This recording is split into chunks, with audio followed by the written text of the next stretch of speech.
Gu Chen struggled to open his eyes.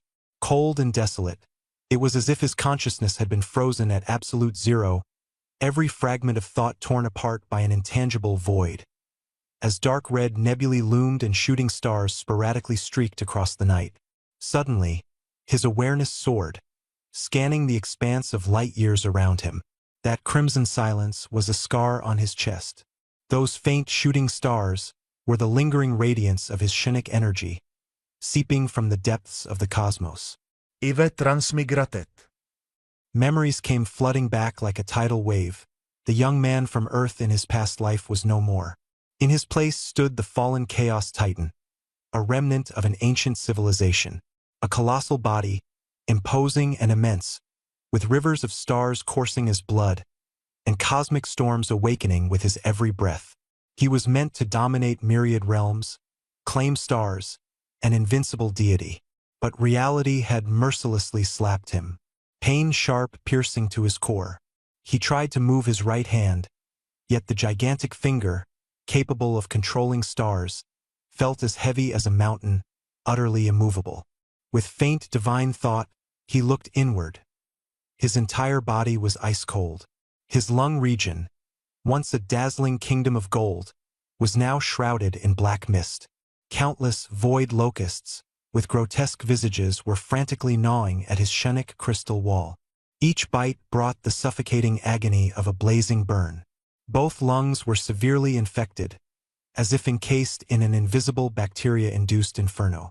Looking further down, deep within his intestines sprawled a dark purple demon dragon, coiled and menacing. Its thousands of serrated mouths pierced like straws into his intestinal walls, greedily siphoning away his life essence. This was the cosmic parasitic monster, the void parasite dragon. His gaze shifted to the borderlands of his left arm. Lifeless ash-gray, countless twisted fleshy protrusions spread aggressively, reaching towards his heart's core. It was necrotizing fasciitis which had even escalated into divine cancer. "You've got to be kidding me." Despair welled up in Gu Chen's heart. This monumental body had become terminally ill. The evil god that once vanquished him had long dissipated, but the curses, toxins, and alien entities it left behind had rooted within, spreading, creating a terrifying ecological disaster of disease. Without intervention, within 3 cosmic days, this great godly body would perish and disintegrate into dust. Warning: vital signs critically weak. Warning: immune system collapsed. White blood cell legions completely annihilated. Warning: heart core shield durability below 0.01%. A cold, metallic voice suddenly burst forth in the depths of his soul. Gu Chen shuddered sharply. System. The instinct of a transmigrator immediately recognized the voice. Divine Body Reforging System activated successfully. Host: Gu Chen. Species: Chaos Titan, juvenile/dying phase. Life level: Tier 10, formerly Tier 12. Status: multi-organ failure, severe infection, parasitic erosion, cancer spread. Remaining life expectancy: 72 hours. Only 3 days? The crimson countdown was glaring. Gu Chen's heart went cold. System: can you directly repair me? Insufficient energy. Repair requires substantial high-dimensional energy. Current reserves depleted. Then I'm just waiting to die? Gu Chen's eyes turned steely cold as they locked onto the parasitic dragon slithering around his heart. Detected host's unique talent: dimensional linking. Calculations in progress. Optimal plan: 4th Scourge Project. Description: immune system collapse identified. Cross-dimensional linking to a lower-dimensional world, Blue Planet, is required. Summon spiritual entities to reconstruct the immune defense. Gu Chen was momentarily stunned but quickly understood. You mean, use Earthlings as my cells to help eliminate the infection? Precisely. As long as the soul remains, the potential of mercenaries is limitless. Gu Chen locked his icy eyes on the encroaching black mist. Surrounded by a purgatory of monstrous invaders and dead cells, he resolved to recruit external reinforcements. mercenaries from a lower dimensional world.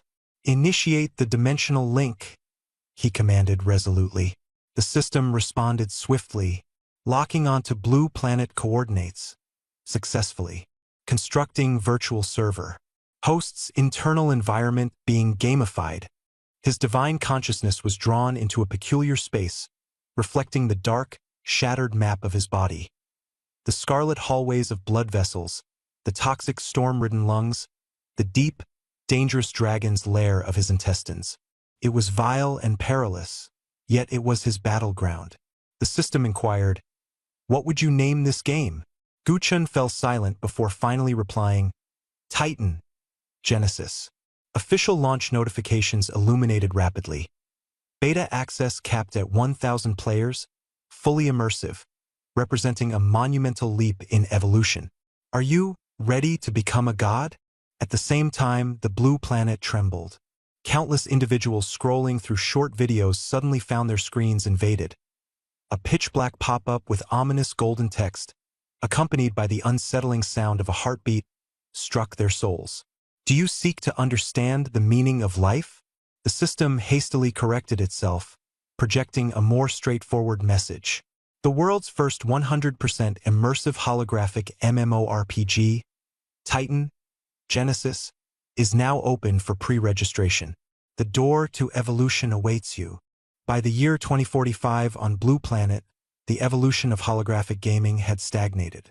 The current highest realism rate stood at 75%, constrained by the biological limits of the human brain. Firewall. No matter how real, too much and the players disconnect. Until tonight, that pop-up shattered the boundary, breaking through the wall of life and death.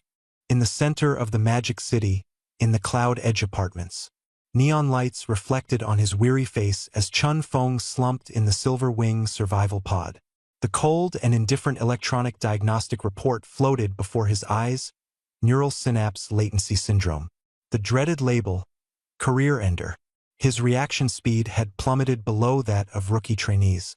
Once a battle god, he was now drowning in an abyss. Suddenly, a pitch-black pop-up window, all too familiar, arrogantly intruded.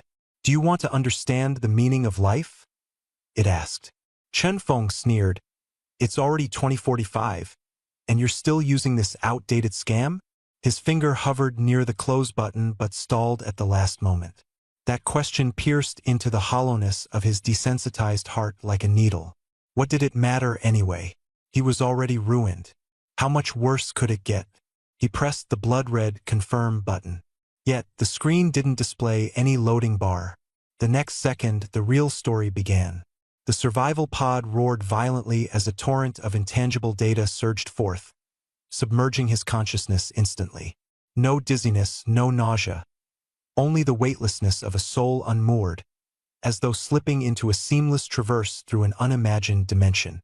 Meanwhile, miles away, at Kyoto City's First People's Hospital, deep into the night, inside an advanced care ward, Liu lay still on the hospital bed, her eyeballs twitching slightly under heavy lids. Paralyzed from the neck down for 3 years, her world had shrunk to a 3-meter square space. Even the most advanced holographic technology could allow her to float through the network but never replicate the sensation of firm ground beneath her feet. A retinal projection window flashed before her. Could she really run again?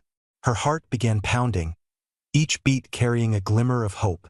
She closed her eyes tightly and whispered the confirmation, a moment that would change everything.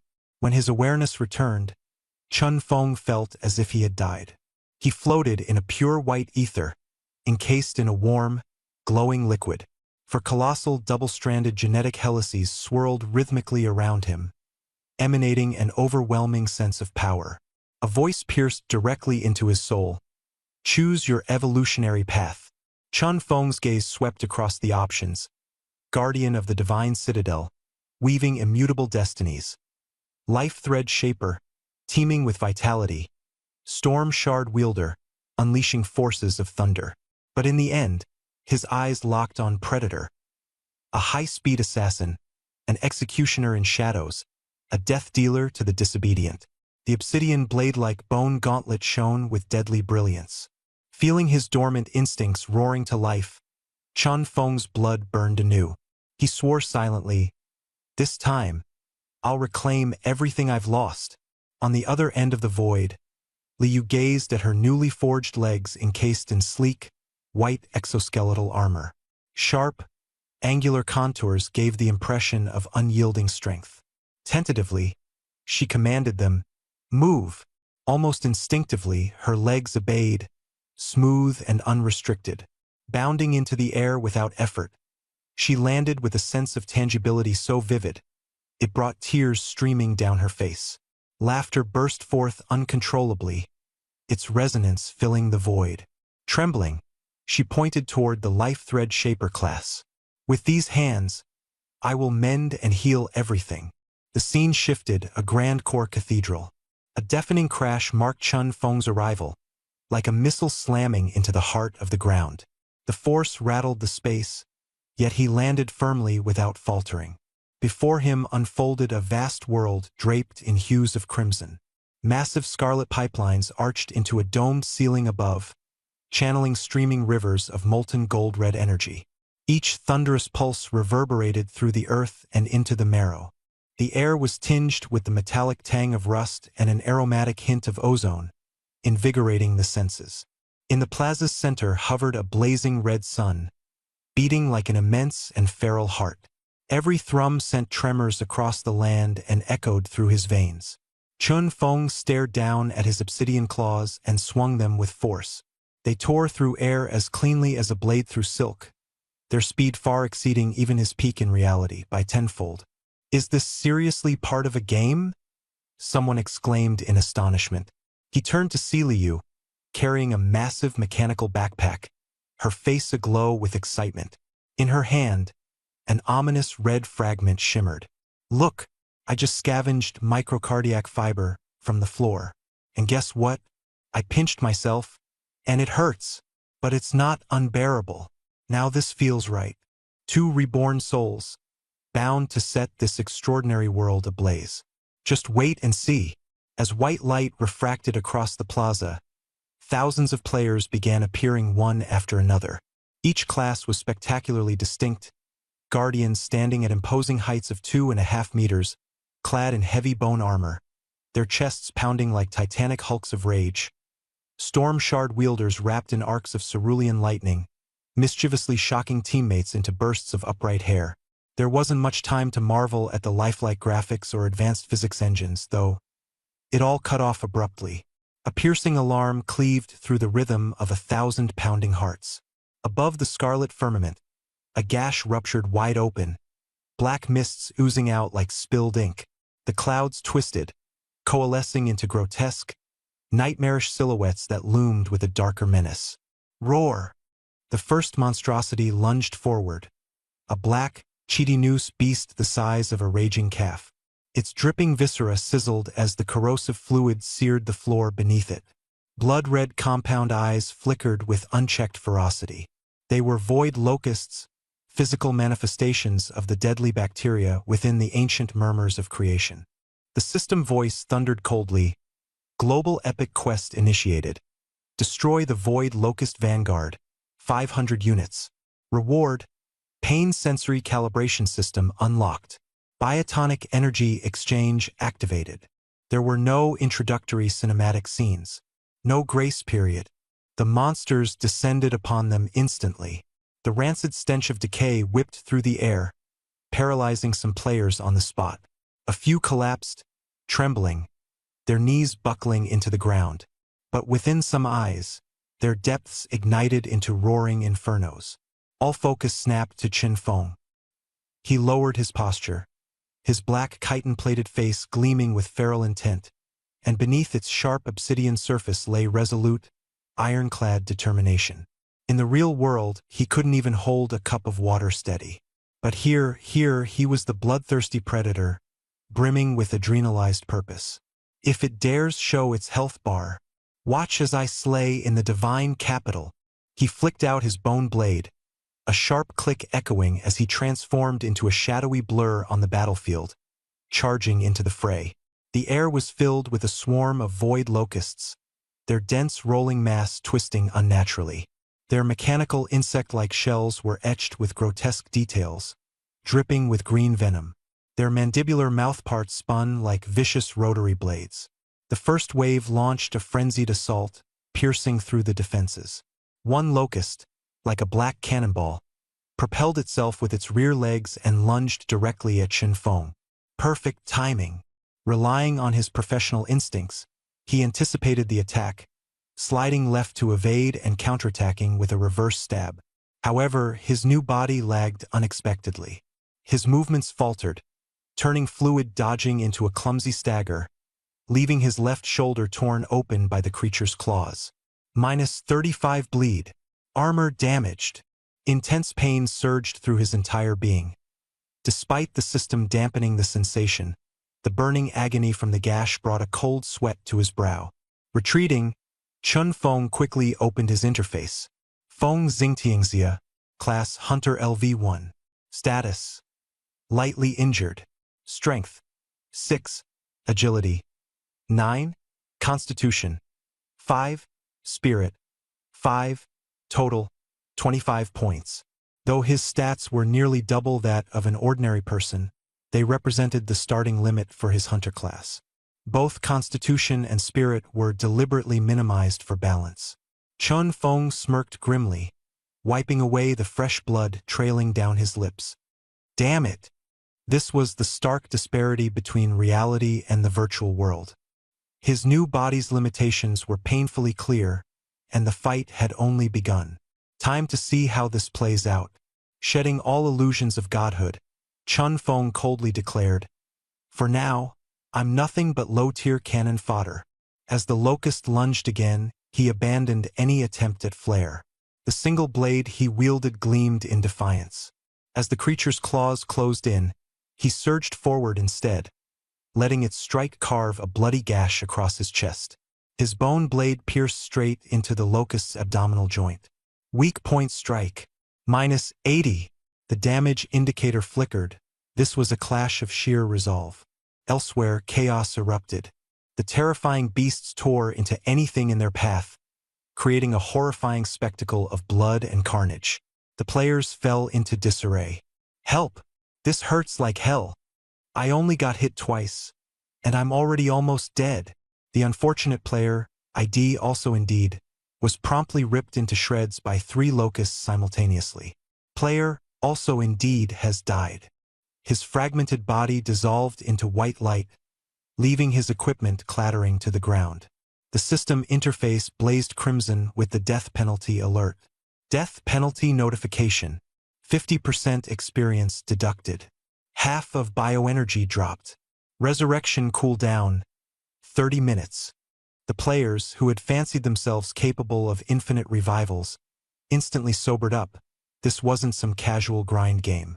This was a hardcore battlefield where life and death stakes were real. Overlooking it all from an elevated perspective, Gu Chen observed coldly. Pulling his punches too soon would only stop the players from learning their lesson. Letting them suffer accelerated their growth. On the chaotic square, a rallying cry erupted. "Don't panic! Where's the Divine Guard? Get in there!" Wang Daqiang, ID strength produces miracles. A brute of a man built like a mountain, charged headlong into the swarm of monsters. His strength was overwhelming. In a stat spread of 25 points, 8 were dumped into strength and 9 into constitution, leaving his agility at a pitiful 3. Clumsy but with sheer force, the locust bit down on his white armor, producing sharp cracking sounds. -8 block. He bellowed with mad laughter, his grounded stance unyielding as a mountain. Grabbing one locust by its neck, he braced against the monstrous tide and roared, "Follow me! Hold the line! Mages, give support!" With a tank anchoring the front, the disarray began to settle, and the players rediscovered their rhythm. Dozens of soul healers sat focused before their screens. Sporting 12 spirit points, their slight frames unleashed arcing electricity. The neural disruption ability incapacitated monsters almost instantly, leaving them stiff and spasming. "Healer, I'm about to die here. On my way." Liu sprinted over, mechanical backpack in tow. As a thread weaver, she was a balance-focused support class with exceptional healing abilities. Her hands moved swiftly, pressing onto the wounds. Biogel spray erupted in streams of white foam, rapidly solidifying to aid recovery. Health bars surged back up, prompting the Divine Guard to rally with a loud cheer. Damn, that healing's insane. With support like this, what's there to fear? On the battlefield, an iron triangle took shape. Tanks soaking damage, soul healers controlling the monsters, and thread weavers keeping everyone alive. Meanwhile, hunters like Chun Feng systematically delivered death blows. The cooperation turned the nightmare creatures into no more than obstacles. Fear gave way to greed as players began scrambling for resources. Don't hog the finishing blows. The energy spheres drop bioenergy. Grab them quickly. After half an hour of grueling combat, Chun Feng finally severed the neck of the last Void Locust with a decisive strike. In the Heartnode Plaza, calm was restored at last. The ground was littered with corpses, fragmented exoskeletons strewn about. This first baptism by blood and fire was just the beginning. Time to see what comes next. Of the initial 1,000 players, less than 600 were still standing after the battle. Over 300 now sat in small dark rooms, counting down their resurrection timers. Chun Feng leaned against one of the massive muscle fiber columns, drenched in sweat and gasping for air. His health was down to just 10 points, and his energy reserves were utterly depleted. Combat complete. Plus 85 bioenergy gained. Level up, LV1, 99%, dash, LV2. Free attribute points plus 2. He allocated both points into agility, which surged from 9 to 12. Testing with a punch, Chun Feng exhaled in satisfaction. His body no longer lagged. Each movement smooth, his thoughts sharp, a clarity akin to awakening from a profound sleep. This game's sense of progression is incredible, he muttered, a glint of excitement flashing in his eyes. At that moment, the system broadcast erupted from above. Warriors, you have defended honor. The Gene Store, LV1, is now unlocked.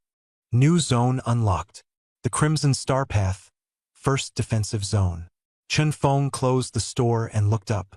The city of origin, where they were located, resembled a colossal floating continent suspended in the void. At the edge of the plaza, a massive passage leading into the darkness stood prominently. The Crimson Star Path, a sprawling arterial pathway as expansive as a galaxy, pulsating with golden-red energy. Standing there, the players looked as insignificant as ants wandering in a wilderness. A system notification appeared. Current location: City of Origin Core Zone. Next destination: Gate of Judgment, Bicuspid Valve Frontline. Distance: 120,000 kilometers. Chun Feng's eyes widened. 120,000 kilometers? He opened the minimap. The Gate of Judgment was merely the first checkpoint to leave the beginner's area. Further beyond, places like Morning of the Storm, the Lungs, were measured in light-years. Wang Daqiang leaned in and exclaimed, "This map is insane. We'd run ourselves to death, wouldn't we?" Chun Feng remained calm. The map is indeed vast, but there must be vehicles. For now, we need to get past this gate first. His gaze locked onto the dark recesses of the Crimson Star Path. Shadows writhed, harboring untold dangers. The glow from the Gene Shop began to fade, and players' cheers were instantly replaced by a sobering realization. Their wallets were virtually empty, and complaints broke out one after another. This is robbery. Does the game designer want to skin us alive? A holy guard with the in-game ID Strength Creates Miracles squatted down, staring at a skill book priced at 200 bioenergy points. Savage Charge, practically drooling. After the bloody battles over the past hour, once death penalties and equipment repairs had been factored in, most players had only a few dozen bioenergy points left in their accounts. A nearby hunter grumbled, "Even a lousy white-tier bone sword costs 150 points. Is this game just making us laborers?"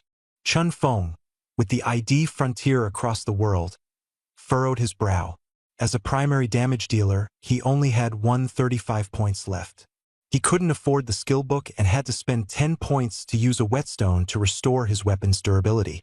"Save your points for now," he advised calmly. Ordinary equipment could be compensated for with skill, but abilities were the key to victory. Without skills, nothing mattered. High-dimensional void.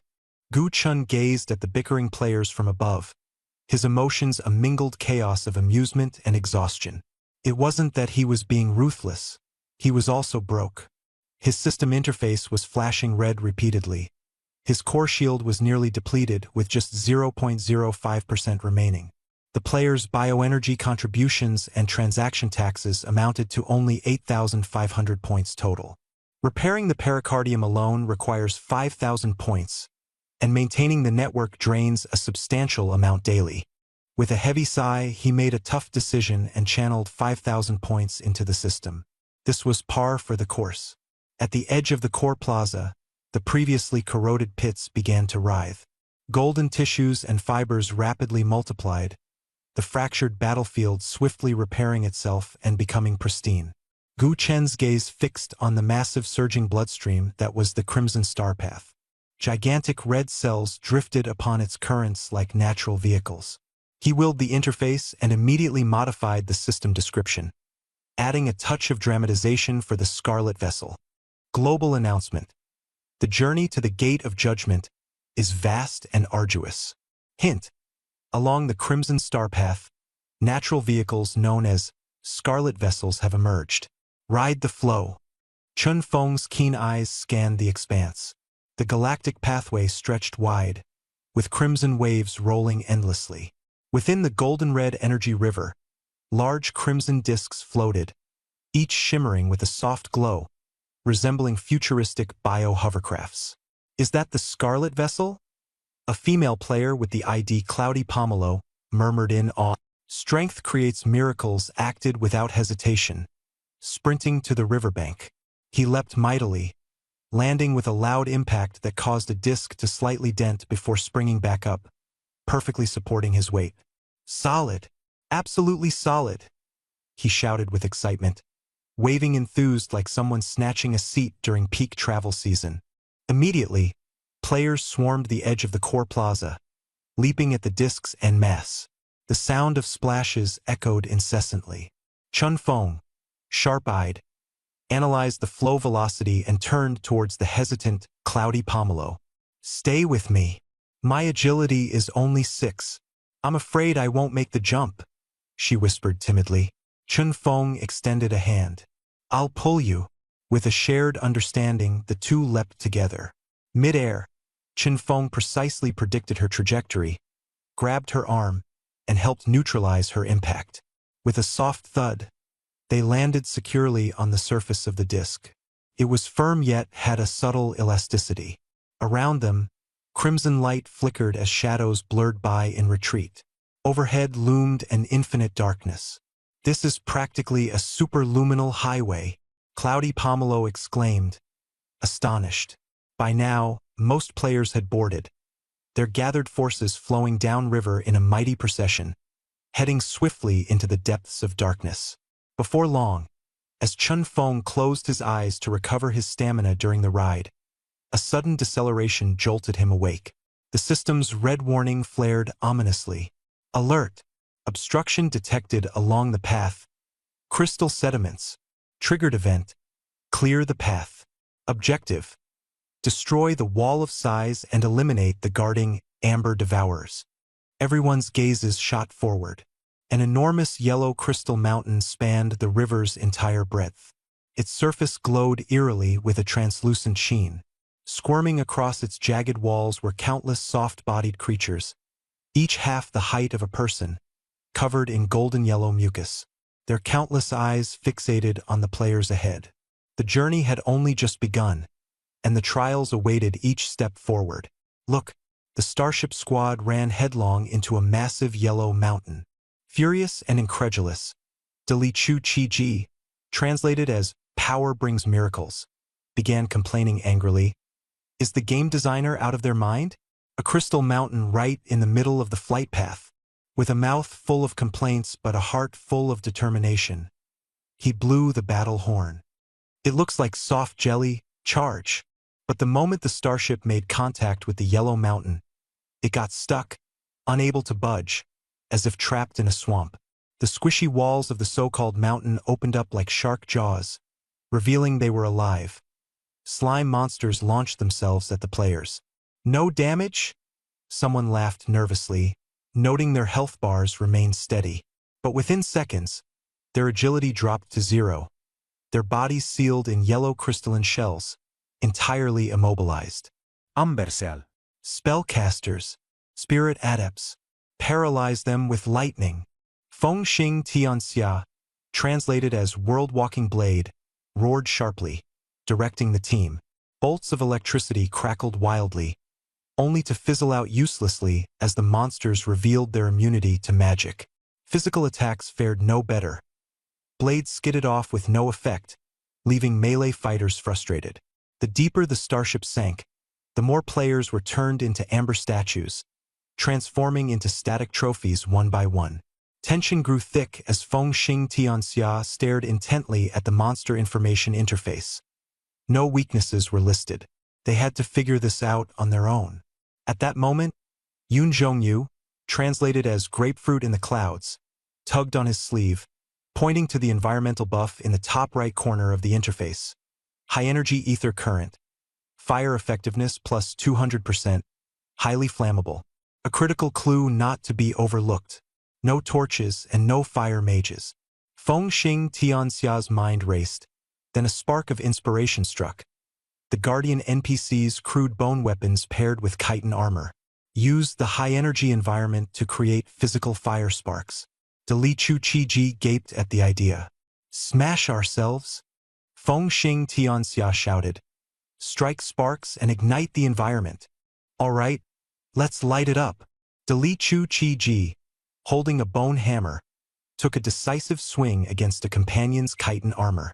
Sparks flew amid sharp, crackling sounds, igniting the highly flammable ether gas. Boom! Flames erupted as a massive explosion rocked the area. The slime monsters shrieked in agony, melting into blackened pools of liquid. Critical hit. Environmental damage massively boosted. It worked. Dali, now wreathed in flames like an infernal flame demon, charged straight into the horde, grabbing two slime monsters and bashing them together in fiery fury. Guardians struck sparks, spirit adepts fanned the flames, and hunters delivered finishing blows. Thus, a completely unorthodox and brutal self-sacrificing combustion tactic was born. What was once an impenetrable lineup of monsters began to falter and collapse, the players' creativity and relentless flames tearing through their defenses. From a godlike vantage point above, Gu Chun shook his head with a helpless smile. Honestly, this kind of chaotic ingenuity is starting to feel normal. The idea of using players' blood vessels as fuel to ignite flammable patches and clear out blockages was both insane and brilliant. Watching this strange scene unfold, Gu Chun couldn't help but be impressed.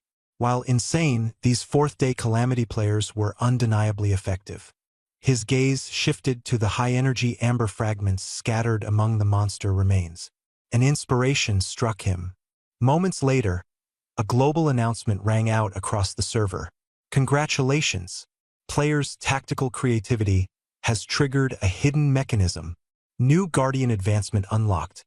Infernal Warden requires consumption of high-energy amber essence to evolve. Suddenly, all the Guardians who just moments ago detested the slimy remains exploded into a frenzy. The battlefield of melted black sludge and amber fragments became a war zone of its own as players scrambled for loot. This pool of black oil? Mine. Grab it. I'm turning into a fire build. In the stunning backdrop of the starry universe, the players of the Crimson Fleet sped forward, pushing their limits. It felt like an interstellar journey as they navigated through massive arterial paths, surrounding blood vessel walls glowing like celestial domes with streams of fiery energy roaring beneath their feet. At a higher dimensional perspective, Gu Qin gazed upon it all. Too slow, he muttered under his breath. His massive divine body sprawled across the cosmos, with each heartbeat akin to an intergalactic expedition. Simply drifting along the bloodstream, the journey ahead was daunting. His focus locked onto the first major stopping point, the pulmonary artery valve. Long-term energy accumulation had created an obstruction, shaping it into a natural transit station. There, establish an outpost here, Gu Chen declared decisively. A system-wide broadcast echoed, approaching the Sighing Corridor Transit Station. All kin, prepare to dock and resupply.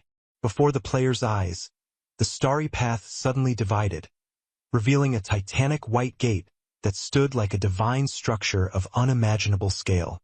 3 semi-transparent valve-like membranes loomed as tall as the Himalayas, cutting and redirecting the blood flow. Fengxing Tianxia stared wide-eyed and slack-jawed. The tiny details in this model. I'm in awe. Fear and admiration for the colossal structure mixed within him. Their starships slowly docked. The landing area was constructed from ancient calcified deposits, glowing white in the dim light. Amid the landscape stood a solitary 3-meter-tall figure, a titanic golden warrior clad in broken, battered armor, wielding a shattered lance. Beneath its helm, a haunting flicker of blue soulfire danced within the emptiness. Gu Chun directed the last of his divine energy to create this NPC guide, Ancient Watcher Zero. As players swarmed around it, they began shouting excitedly, "A living NPC! Quest time!" De Li Chu Chi Ji swaggered up and cheekily knocked on its armor. The towering giant turned its head sharply, locking its eerie blue gaze on him. A raspy metallic growl escaped its lips. "New kin? You're too weak. Not even qualified to survive." Despite its biting mockery, atop its head shone a gleaming golden question mark. The system activated the quest. Sighing Corridor debris cleanup, void dust blocking the gate. Objective: clear hardened debris 0/1000. Reward: unlock corridor teleportation point, plus 50 biopower. Guess even scut work pays. De Li muttered, begrudgingly accepting the quest. The corridor erupted into chaos as players began feverishly mining, bulldozing debris, and competing to see who could gather resources the fastest. Others studied how to turn sludge into equipment, sparking a passionate research fever. Gu Chun observed from his higher dimensional perch, content as biopower surged steadily into his reserves. Hours later, the breakthrough came. Current biopower, 12,000 points. This was how it was done, step by step, taking control and advancing forward. Take a look. Core shield energy rising slowly, from 0.05% to 0.08%. Gu Chen's eyes narrowed, his mind calculating rapidly. Even with these 1,000 players, fighting against billions of viral armies in the lungs is a mere drop in the ocean. Expansion was imperative. With his soul weakened, maintaining the high-dimensional link for these 1,000 players had already drained most of his computational power. If more were to join, disconnect, repair, and expand, this was the only path to take. With a wave of my hand, let these warriors leave temporarily. Global server announcement flashed across the screen. The corridor of size unlocked, version upgrading. Server expansion expected downtime of 8 hours. The countdown roared. 10, 9, 8. Dali was mining in a frenzy to make money, panicking and yelling, "Don't shut down!" Fengxing Tianxia was exploring the depths of darkness, but was ruthlessly disconnected mid-adventure. 3, 2, 1. The screen went black as the disconnection tsunami hit. Reality shifted. Late night in Shanghai, in a cloud-top apartment. The lid of a life support pod slowly opened, and Fengxing Tianxia jolted awake. In the game, he was a swift and lethal hunter, but now he felt like an anchor weighing him down.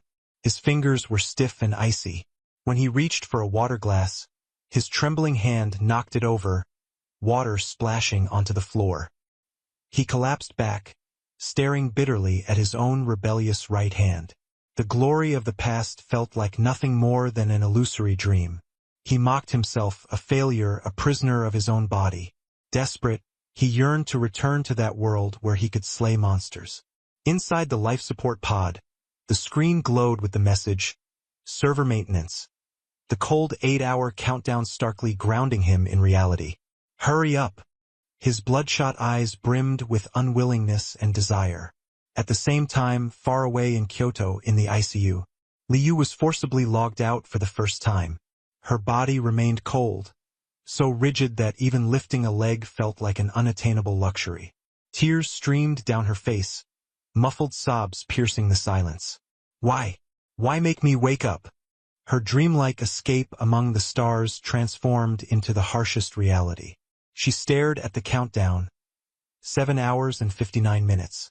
Her gaze steadied, resolute. I won't sleep. I'll watch the countdown. I refuse to be forced out of there for even one extra second. The perspective shifts back to the high dimension, where Gu Chun stood in his Titan's colossal godform. Though players reeled in withdrawal from the server shutdown, Gu Chun focused on calculating his high-stakes gamble. System: inject 10,000 bioenergy points to repair soul network nodes, and another 2,000 points to hatch new kin. Command confirmed. New soul channels began to unravel. The expansion aimed for 10,000 new connections. This was just the beginning, wasn't it? Gu Chun felt his soul gradually become clearer, the splitting headache on his mind easing up. The server upgrade progressed smoothly, ushering everything into a new chapter. He released an official announcement with a single click. Second beta test of Titan Genesis is live. Version name: Pre-Storm Horizon. 10,000 new player slots added. New class: Infernal Warden. The advanced path of the Divine Sentinel. The news exploded across the internet. Players on Earth who missed the first beta test and regretted it bitterly after seeing the astonishing gameplay were ablaze with envy and excitement. The forums went wild, begging for an activation code, offering 10,000 bucks. Make it 50,000. Now get lost. That physics engine, those lighting effects, it's out of this world. Call me a professional commander. Let's form a party. A silent storm of the fourth plague began to gather, its eyes set on Gu Chen's Divine Titan's world. As the maintenance ended, the Soul Network reconnected. Welcome back to Titan Genesis. 11,000 players surged into the game simultaneously, an overwhelming tide like a broken dam. Location: the Corridor of Size, outside the Pulmonary Connection Outpost. This colossal platform, made of white calcified substances, was illuminated in an instant by the appearance of countless beams of white light. Deafening chatter filled the air, and the 3 gigantic valve-like gates seemed as if they were about to be blasted off their hinges. Is this really just a game? The scent in the air, the breeze brushing my face. It's too real. Stop shoving. Who stepped on my foot? That hurts. Is this the legendary Core Sanctum? The map marks it as merely an outpost. Among the 1,000 fresh-faced rookies in standard beginner gear fumbling around their new surroundings, the 1,000 OG players from the first test, with their preserved advanced equipment, emerged as obvious leaders. Standing atop a rocky outcropping, Dali Chukaji, Big Force Miracles, radiated dominance as he waved an enormous bone hammer. His patchwork armor made of chitinous plates exuded a rugged charisma. High-energy amber essence, essential for torch upgrades, only 50 bioenergy points per piece. Honest trade for all. A crowd of beginners surrounded him in awe. Big bro, how do I level up? I can't even find a quest. Dali laughed, pointing toward a dim corner of the corridor. Don't just stare at the giant gates. Entering there is a literal death wish. Check out the dust clouds, those hide void dust mites and sludge fiends. That's the safe grind zone. Inside the vast and intricate divine body of the Titan, even in what seemed like peaceful zones, countless microscopic cleaning organisms and waste lay hidden. A safe experience zone for beginners. This felt just right. At the same time, a golden light screen unfolded across the entire server. The class progression system was now online. A floating holographic chart expanded, revealing the future paths of the 4 basic classes. Hidden classes were still locked. 1. Divine Guardian tank role. First advancement, Iron Citadel, specializes in extreme physical defense and taunts, serving as the main tank of a team. Core skills, Indomitable Will and Shield Wall Charge. Second advancement, Fury Behemoth, abandons the shield to wield two-handed weapons, relying on high HP and lifesteal to dish out melee damage. Core skills, Thirst for Blood and Earthquake Wave. Third advancement, a hidden branch that requires unlocking through special conditions. 2. Assassin Branch, Hunter. First tier, Phantom Blade, a stealthy attacker capable of unleashing deadly surprise attacks to eliminate enemies in the backline instantly. Core skills, Shadow Step and Execution. Second tier, Venom Ranger, masters sustained poison damage, trap setups, and long-range harassment to whittle down enemies. Core skills, Venom Refinement and Corrosive Trap. Third tier, Mysterious and Awaiting Discovery. 3. Support Branch, Weaver of Life. First tier, Sage of Life, a pure healer specializing in powerful cleansing and restoration abilities. Core skills, Rain of Life and Light of Revival. Second tier, Flesh Architect, a battlefield innovator who summons bone barriers and turrets on demand. Core skills, Growth of Bastion and Bone Thorn Jungle. Third tier, Remains Unknown. 4. Caster Branch, Spirit Manipulator. First tier, Lord of Thunder, a lightning wielder capable of unleashing paralyzing storm-like crowd control abilities. Core skills, Thunderstorm Surge and Overcharged Lightning Chain. Second tier, Mind Hacker, excels in mental manipulation and enchanting illusions to sow confusion and chaos among enemies. Core skills, Psychic Lash and Command Chaos. Third tier, Cloaked in Mystery. Feng Xing Tingxia's sharp eyes scanned the class progression chart. He muttered softly to himself, Level 10. He had just barely reached Level 2, with only 15% progress. A long, arduous journey lay ahead. Brother Feng, take me with you, Dali Creates Miracles shouted as he pushed through the crowd with Yun Zhongyu trailing behind. Yun Zhongyu spoke softly, I want to quickly switch to Sage of Life. She can dispel environmental toxins. The sooner I make the transition, the safer we'll be. Feng Xing Tingxia nodded and immediately called out in the channel. Elite Exploration Squad, heading to Stormy Dawn.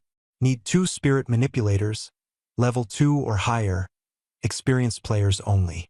No newbies. This was a hardcore server. Each party was composed of 5 members, and the lineup had to be reliable. Within moments, Thunder Wizard and Data Freak joined the team. Let's move. Feng Xing Tingxia wasted no time, leading the group through the throng and toward the massive membrane gate. Stormy Dawn, new map entrance.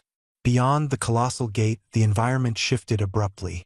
Fierce winds howled like tormenting wails of ghosts. This was no longer the stable blood vessel world. It was the Iron Wasteland.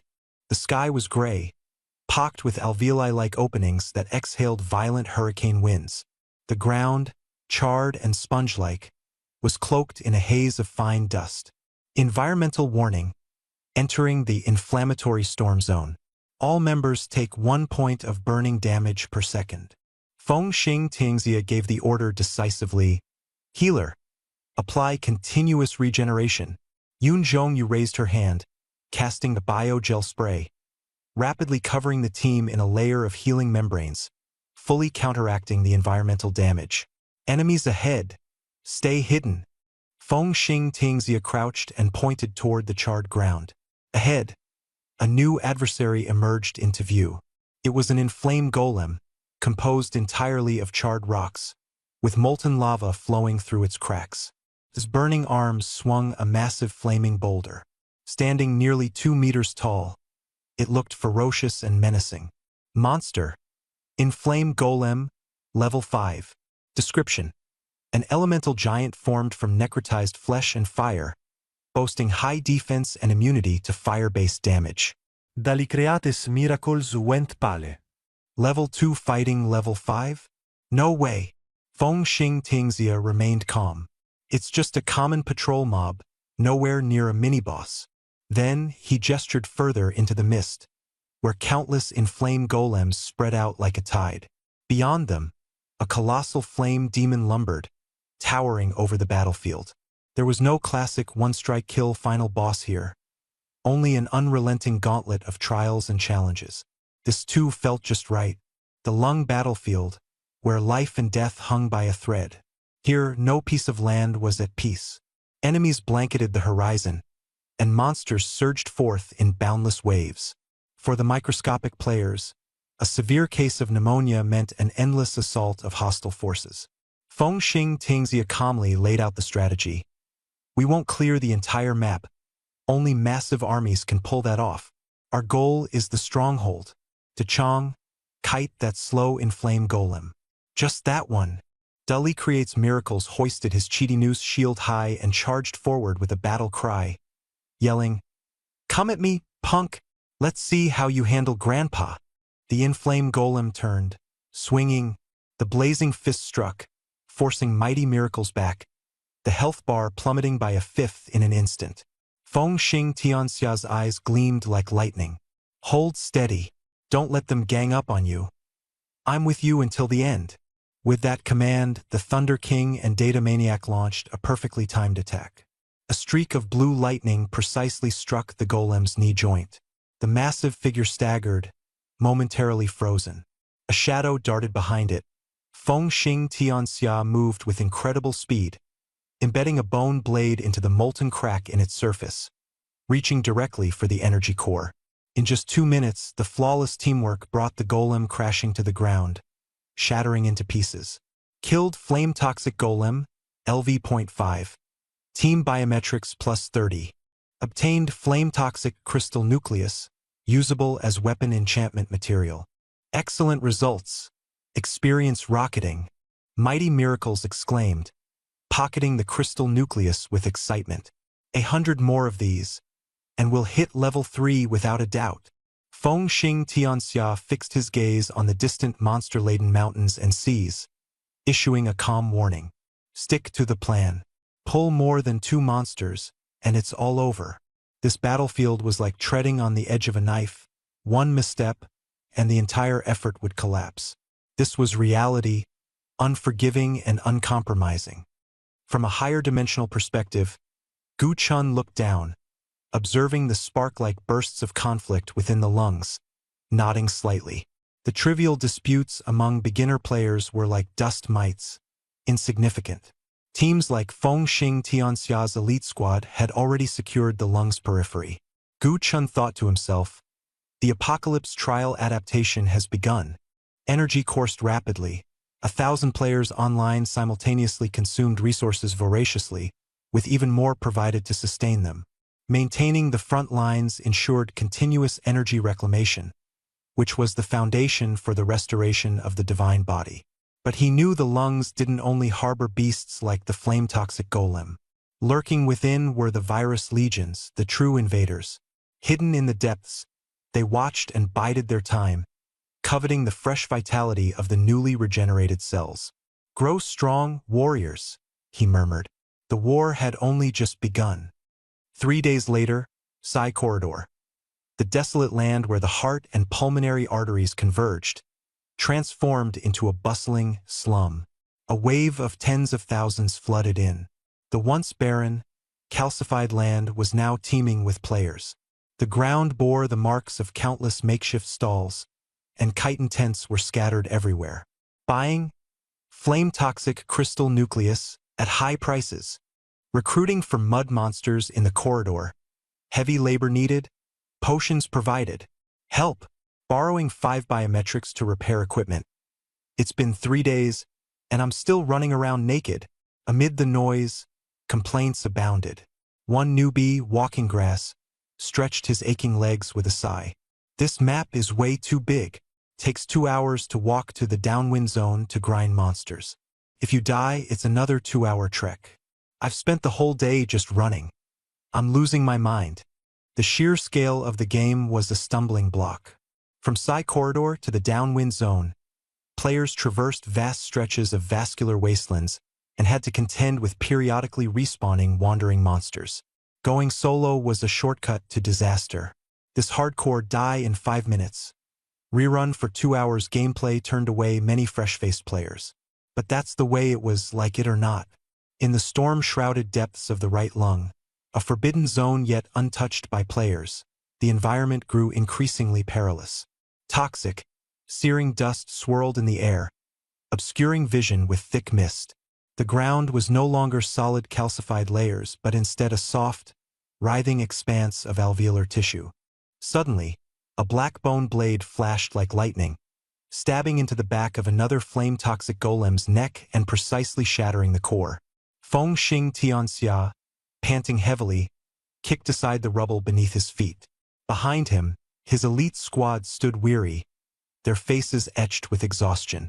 3 days of relentless slaughter had propelled them to the server's highest level, LV.5. But their stamina was nearing its limit. We can't go any deeper. Cloud Grapefruit glanced at their nearly depleted supplies. Only 3 recovery potions left. If we run into a monster horde, it'll end in a wipeout. Mighty Miracles cradled his battered, dented shield with a bitter smile. Can't this game add a respawn point? I'm sick of running my legs off. Feng Xing Tianxia climbed onto a protruding gray-white boulder, his eyes piercing through the fog to lock onto a darker, more menacing green abyss ahead. Countless capsule-like structures, reminiscent of spider nests, hung suspended, with shadows flitting amidst them. It was the virus nest, far more dangerous than the flame-toxic golems encountered earlier. The monsters here moved with intent and coordination. Charging in with just the 5 of us is like pulling water from a dry well, Feng Xing Tianxia judged coolly. We'll need to organize a large force. The Thunder King sighed in frustration. Who'd be foolish enough to run for hours just to throw their lives away? It's all talk. Feng Xing Tianxia's gaze fell to the hard calcified rock beneath his feet.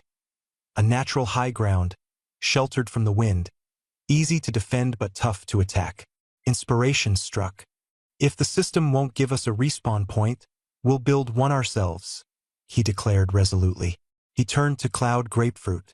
The foundational skill of the Weaver, material restructure, it's elementary.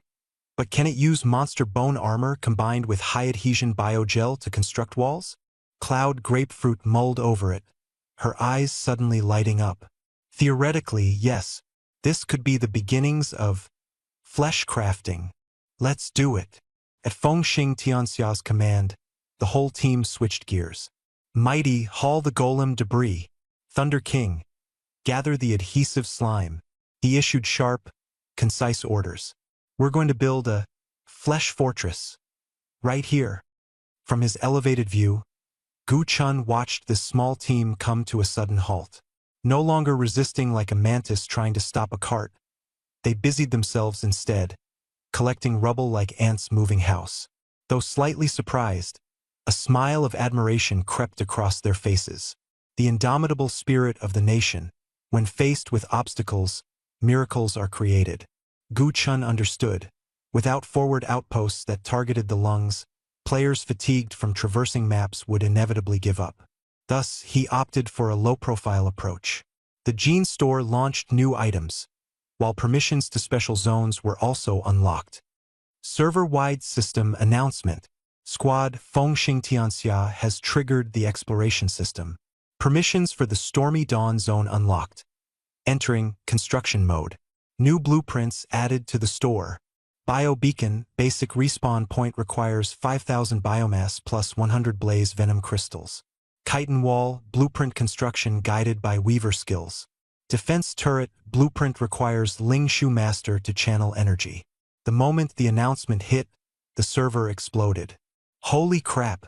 We can build our own respawn point. 5,000 biomass? That's daylight robbery. God Feng actually triggered the construction system. It was no surprise. This is what real gaming felt like. Strength and Miracles, busy moving stones, caught sight of the announcement and nearly dropped a boulder on his foot. 5,000 biomass? And 100 crystals? He panicked. Gathering his brothers to do some math, it became obvious.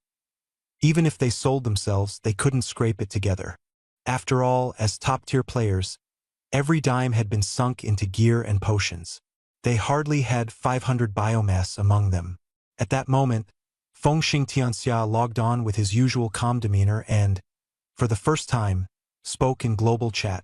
Stormy Dawn, coordinates 334-128. We found a secure elevated terrain and plan to construct the first server-wide frontline stronghold. Once built, it will include respawn points, repair stations, and supply depots. It will shorten grinding distances. You won't need to run 2 hours anymore. But constructing it requires massive funding. So we need crowdfunding. Donate materials or biomass, and you'll receive permanent residency and tax-free repair privileges. It's not mandatory. If you want to spirit-run your corpse, go ahead. The chat fell silent for 10 seconds before erupting. Count me in. I'll grab a shovel. Weavers, let's go. Start spitting chitin paste. Got cash for biomass. Take me along. Finally, no more running marathons. Heading there now. Hours later, the desolate rocky highland underwent a shocking transformation. Thousands of players braved the toxin-filled air, forming a line and working with unyielding determination. Some hauled troll boulders. Others dragged monster corpses. Some hammered tools into the earth. Yun Zhongyu took charge as chief engineer. Leading her team of weavers, not only did she spray bonding paste, but they also assembled skeletal remains and carapaces into wall panels, sealing every gap. Before their eyes, a grotesque, primitive, ash-white bone wall surged upward at a speed visible to all. Strength and Miracles led his guild, pounding the foundation solid like human piledrivers while embedding sharp Cheetah Noose spikes firmly into the soil. And what about the monumental cost of 5,000 biomass and 100 crystals? The spirit of teamwork was unparalleled. 10,000 players pitched in. I'll give 1 point. I'll give 2. The crowdfunding progress bar shot up like a rocket. In just 3 hours. Progress. 100%. Standing at the center, Fengxing Tianxia held the system-materialized bio-beacon core. The crystal glowed with a soft white light, brimming with divine energy bestowed by Gu Chun. Taking a deep breath, he thrust it into the altar. Boom! A blinding column of white light pierced the sky. Within a 500-meter radius, toxic fog dissipated in an instant. An energy field expanded outward as a harmonious notification graced every player's ears. Safe zone activated. Toxic environment neutralized. Life recovery plus 200%. Respawn point unlocked. It's Doani. Cheers erupted, shaking the heavens. Tears intermingled with the sounds of Cheetah Noose tools striking. The once crude and simple stronghold had now become an unshakable sanctuary for all. Fengxing Tianxia's lips curled into a faint smile as he turned back toward the fortress perimeter. The ink-green toxic mist stirred from the commotion. Numerous scarlet compound eyes gleamed from within. The real viral horde had awakened. Coordinates: Stormy Dawn, Frontline Fortress, Dawnlight. This crude, rugged bone-wall fortress was raised up in 3 hours. Constructed from monster carcasses and Cheetah Noose scraps. The wind howled, toxic mist surrounded it. For the 11,000 players, this place had become home. After 3 days of relentless battles, the beta testers had undergone metamorphosis. Watch out. They were no longer the clueless newcomers who ran around in their underwear. Decked out in chitin armor, wielding bone spears and bone blades, their levels surged to LV.3 and LV.4. In just 3 days, the grinding maniacs had showcased their insane progression.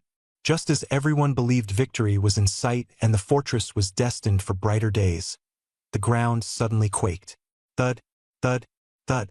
These were not the heartbeats of a titan, but the muffled stomping sound of countless monsters treading over sponge-like lung tissue. Fengxing Tianxia stood atop the fortress's highest watchtower. Eyes locked on the swirling white shield, they stared deeply into the dense, greenish fog beyond. The enemy had arrived. Suddenly, at the center of the fortress, the biological beacon flared a blinding crimson light. In mid-air, a massive holographic projection illuminated. NPC Sentinel Azero held a long spear, pointed it directly into the swirling mist, and shouted urgently, "The abyss of the foul dawn has sensed the ignition of the sacred flame. They are gathering, seeking to extinguish the last light of dawn. Warriors, to protect this final hope, survive."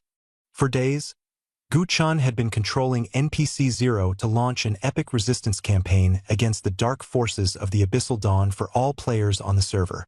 The quest board popped up immediately. Server-wide emergency battle, Dawn Defense. Objective, hold the fortress for 2 hours. Repel the flame demon minions. Special buff applied. Instant death revival halved resource costs. Failure penalty.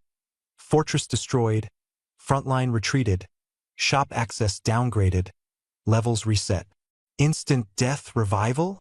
In an instant, the oppressive fear dissipated, and the fire of determination ignited in the player's eyes. After running maps for 3 days, it's finally worth it. Player Walking Grass raised their battle-scarred colossal bone staff and roared, "Today we don't just drop dead bodies in vain. All-out attack. Let's do this. Kill." The mist split apart, and a tide of black monsters surged forward like a flood. Leading the charge were the virus-infested crawlers, their crimson eyes glinting, jointed limbs bent unnaturally, with blood-drenched maws snapping ravenously. Countless in number, they swarmed the fortress, their levels mostly below LV.4. Wave after wave slammed into the bone-constructed walls, and boom, the fortress quaked violently. The battle was on the edge of eruption. "Defenders, hold the breach. Don't let a single one climb through." Feng Xing Tianxia bellowed. Beneath the wall, thousands of divine sentinels formed an unyielding iron phalanx. Front lines drove shields firmly into the ground, while rear lines formed an impenetrable spear formation. Cold weapons tactics. "Kid, keep your eyes glued to the bugs." LV.4 Divine Sentinel shouted harshly, smashing 2 crawlers away with a single shield bash. The crawlers were lightning fast but incapable of breaking through the impenetrable defense. Moreover, 3,000 soulcasters raised their skeletal staffs high, their mental energy surging, as they prepared to unleash a devastating ultimate electric shock. 3, 2, 1, discharge. The Thunder King commanded. 3,000 arcs of crackling blue lightning intertwined into a massive net, blanketing the ground. ZZRRT. The crawlers turned charred and motionless as the electric net scorched them in place. "Hunters, finish them off." Shadows darted like ghosts, striking quickly to deliver the killing blow. The weakened monsters had nowhere to hide. "This feels amazing. The experience is skyrocketing. I just hit LV.4. I leveled up." The intense combat rewarded players with extravagant gains in stats and experience. Whether playing solo or in teams, the exhilaration was unmatched. The ground trembled under the thunderous roar of cannon fire, yet the monster tide showed no signs of waning. Thud! Thud! Deafening impacts shook the earth violently once again. This was it. Out from the depths of the mist came an explosive eruption. A horde of hundreds of LV.8 armored pustule giants, now pressed into the battlefield. Towering 3 meters tall, these muscular behemoths bore swollen, grotesque bodies with hardened keratin armor that gleamed coldly under the light. Unfazed by the soulcasters' electrical blasts, they barreled into the fortress walls like living battering rams. Boom! A segment of chitin-reinforced wall collapsed in wreckage. "A breach! The wall is down!" gasped the players in alarm. Several giants instantly charged into the breach in the defensive line, their massive bone clubs slashing through the air and sending players flying like bowling pins, blood bars dropping to 0 in a flash. Even with higher levels, directly standing against these elite monsters still spelled death. Feng Xing Tianxia leapt off the watchtower, unleashing his profession's ultimate skill bone blade lunge. As a shadow streaking through the air, he stabbed directly into the eye of one giant. Splat! A critical hit of minus 150 damage flashed across the screen, and the giant howled in agony, thrashing its colossal arms wildly. Dali, your turn. Feng Xing Tianxia roared. LV.5 Dali's miracle power charged in from the flank, wielding a +3 enhanced bone hammer. He slammed the giant's toes and struck its knees with his elbow. Enraged, the giant lifted its enormous foot to stomp him flat. But Dali swiftly rolled to the side, dodging with finesse. Target the eyes and joints. Hunters, disrupt the rear lines. Feng Xing Tianxia commanded. Agile players swarmed the giants like ants, landing precise strikes on their weak points. This was the classic swarm warfare strategy. Even ants could take down an elephant. On the battlefield, a giant collapsed with a thunderous crash. A brilliantly lit rare-quality blueprint dropped. A chest armor schematic was its prize. Players' eyes turned green with greed. 3 days of grime-covered grind for a single blue-tier gear. This was treasure. Snatch it. That's a loot chest. Players abandoned their defense to swarm the fallen giant, the scramble for the spoils becoming chaotic and bloody. From within the crowd, Clouded Pomelo rasped hoarsely, "Healers, keep the defenders alive." The weavers activated advanced skills. Bone spires erupted from the ground like deadly traps. The sharp spikes immobilized advancing giants as the intense tug and pull of the battle continued. An hour and a half passed, with half the fortress walls demolished, bodies heaped high, broken swords and shields littered everywhere. The glow of the biological beacons dimmed ominously. Finally, the endless tide of creatures began to retreat, fading back into the mists. Battle concluded. Defense successful. Massive experience gains, +100 biochem energy, and +500 fortress reputation filled the rewards log. Dali collapsed onto the ground, utterly exhausted, witnessing as nearby players' cheers swept across the battlefield like an unstoppable tidal wave of jubilation. The bone hammer, long reduced to 0 durability, and his health bar barely holding on. He was drenched in sweat but grinning ear to ear. That was thrilling, way tougher than the grind of daily life, but absolutely exhilarating. He checked his level LV.6, progress at 45%. The average level of remaining battlefield players was around LV.5, with the top-tier elite, several hundred individuals, having already broken through to LV.6. Dust swirled in the air.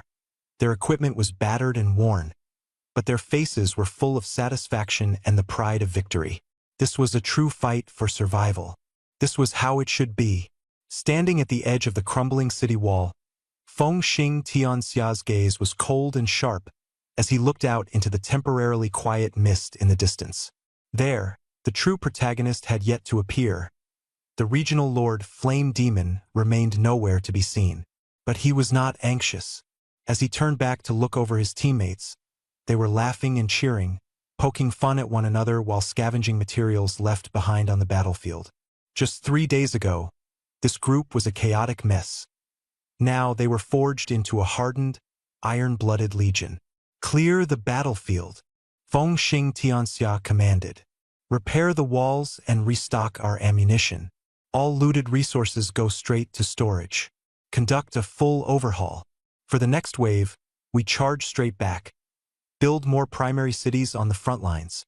The calendar marked the 7th day of the second phase of the Blue Star Era beta test, during the stormy dawn at Fortress of Dawn. In a frenzy of construction and leveling, a once-ruined outpost had been shaped into an impenetrable bastion aptly named the City of White Bones. Towering 5-meter-high walls encircled it. Bone spike traps littered its periphery, and within, areas were designated for warehouses, trade zones, and resurrection plazas. Player levels were climbing rapidly, with the core grinders nearing the threshold for job specialization, hitting LV.9. The game wasn't just about killing monsters and leveling up. It harbored deeper secrets. Inside the tavern, a group of casual players carrying dazzling memory crystals were sharing tales of their adventures. I flew around for 2 hours and found a massive pulsating core upstream on the Crimson Star Trail, bragged Stellar Voyager, displaying a holographic video. Ha! That's nothing. sneered Relic Excavator. I dug up an ancient war relic, and the system said it's the remnants of immune cells. This game's lore runs ridiculously deep. Their recordings caused a sensation on the forums, enticing countless curious players to dive into the mysteries of its expansive history and ecosystem. Meanwhile, 30 kilometers deeper in the stormy dawn, Fengxing Tianxia led an elite strike team into a restricted zone. The gale howled ferociously, visibility reduced to less than 10 meters. Cloudy Pomelo clung to a rock, her expression tense. Fengxing Tianxia, at LV.9 and on the cusp of his first job specialization, fixed his eyes on a red marker on the map. It signified a high heat reaction source and was critical to establishing their 10th forward outpost. An earthquake warned miracles through might, an unusual tremor accompanied by deafening roars. The dark green mist was torn apart by a terrifying wave of searing heat. In the distance, a colossal figure over 100 meters tall slowly rose. Its body was forged of burning, charred rock, with rivers of golden lava flowing and spurting forth. It bore no facial features, only a blazing maw that roared flames, igniting the surrounding air into a storm of fiery rain. The system's alert was relentless. Extreme danger detected, living flame. Ashen embers. Level unknown. Manifestation of catastrophe in stormy dawn. Mortals are advised to stay away. An elite monster? No, this is a world boss, screamed the lightning mage, Thunder God, his voice distorted in terror. Run! Fengxing Tianxia roared without hesitation, leading the retreat. This battle was merely the opening act. Just wait and see. This creature was far from something ordinary players could contend with. Scorching heat waves spread like volcanic eruptions, their health bars plummeting chaotically. System warning: high-energy heat radiation detected. 10% HP deducted per second. We'll all be dead in 10 seconds. What's the play here? Cloudy Pomelo hadn't even processed the situation before the fiery giant stepped forward. Boom! A devastating shockwave erupted. Fengxing Tianxia raised his hand to intercept, but the heat wave seared straight through, evaporating his blood in an instant. You have died. Next came Miracles Through Might, who charged recklessly like an ant ramming into a mountain, activating Savage Strike. Can't beat it? Let's see what damage I can do. Boom! A burst of vapor. Death was instantaneous. In just 3 seconds, the elite team was nearly wiped out. Only Cloudy Pomelo, hidden within a rock crevice, clung to survival by a thread. The storm stilled. In the real world, high above the clouds in a cosmopolitan Shanghai apartment, Qin Feng shot upright, cold sweat drenching his body, his heart pounding wildly. The searing agony of flames still echoed deep in his bones. Too strong. His gaze was a mixture of helplessness and stubborn determination. Right now, we're nothing more than a joke. But in the depths of that crushing despair, a new resolve began to form. One day, I'll crush it beneath my feet. He crawled out of the life support pod, reaching for a glass of water. The cup slipped through his fingers, time seeming to slow to a crawl. Chun Feng's right hand moved as though guided by instinct, catching the glass with precision, the motion as swift and smooth as lightning. In that moment he froze, staring at his hand. The hand that once suffered from delayed reflexes had somehow regained its peak stability. Could it be adrenaline? The law has little faith in miracles. It relies solely on data and verification. Taking a deep breath, he began his rehabilitation exercises, stacking blocks. The first block, steady. The second block, steady. Layer after layer. When the 15th block gently settled into place, Chun Feng stared at the cold sweat in his palm, astonished. Not trembling anymore. In those fleeting moments, a miraculous sense of control returned. Although the tremors came back later, that moment of stability had been real. Chun Feng's gaze turned resolute as he stared at the life preservation pod. This game, the brain-computer interface, is it actually stimulating nerve endings and producing physical therapy effects? He opened the official Titan forum and quickly searched for keywords: physical changes, Offline reactions. A thread titled, "Not sure if it's an illusion, but this game's sleep function seems to cure insomnia," appeared before him. The author was someone named Great Power Miracles.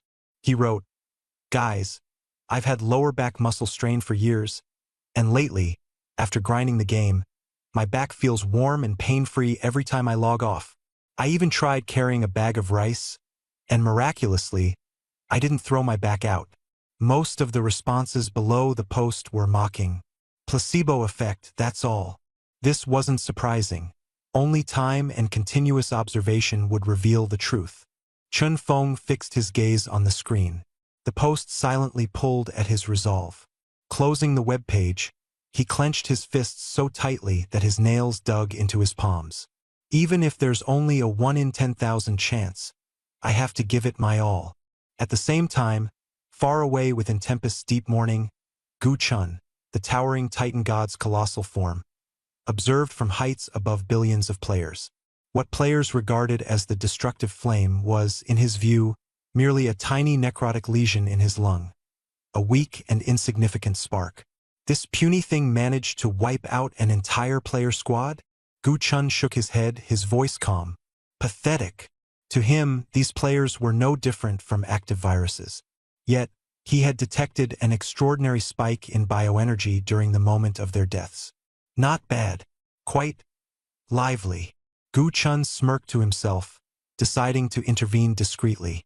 He wasn't eager to proclaim outright that the game had therapeutic powers. Instead, he left subtle hints. A new treasure entry was announced, but the bar for access was absurdly high. Titan's Blood, diluted version. Unlocked after the birth of the server's first advanced class player. A gift of the gods, possibly breaking mortal limits.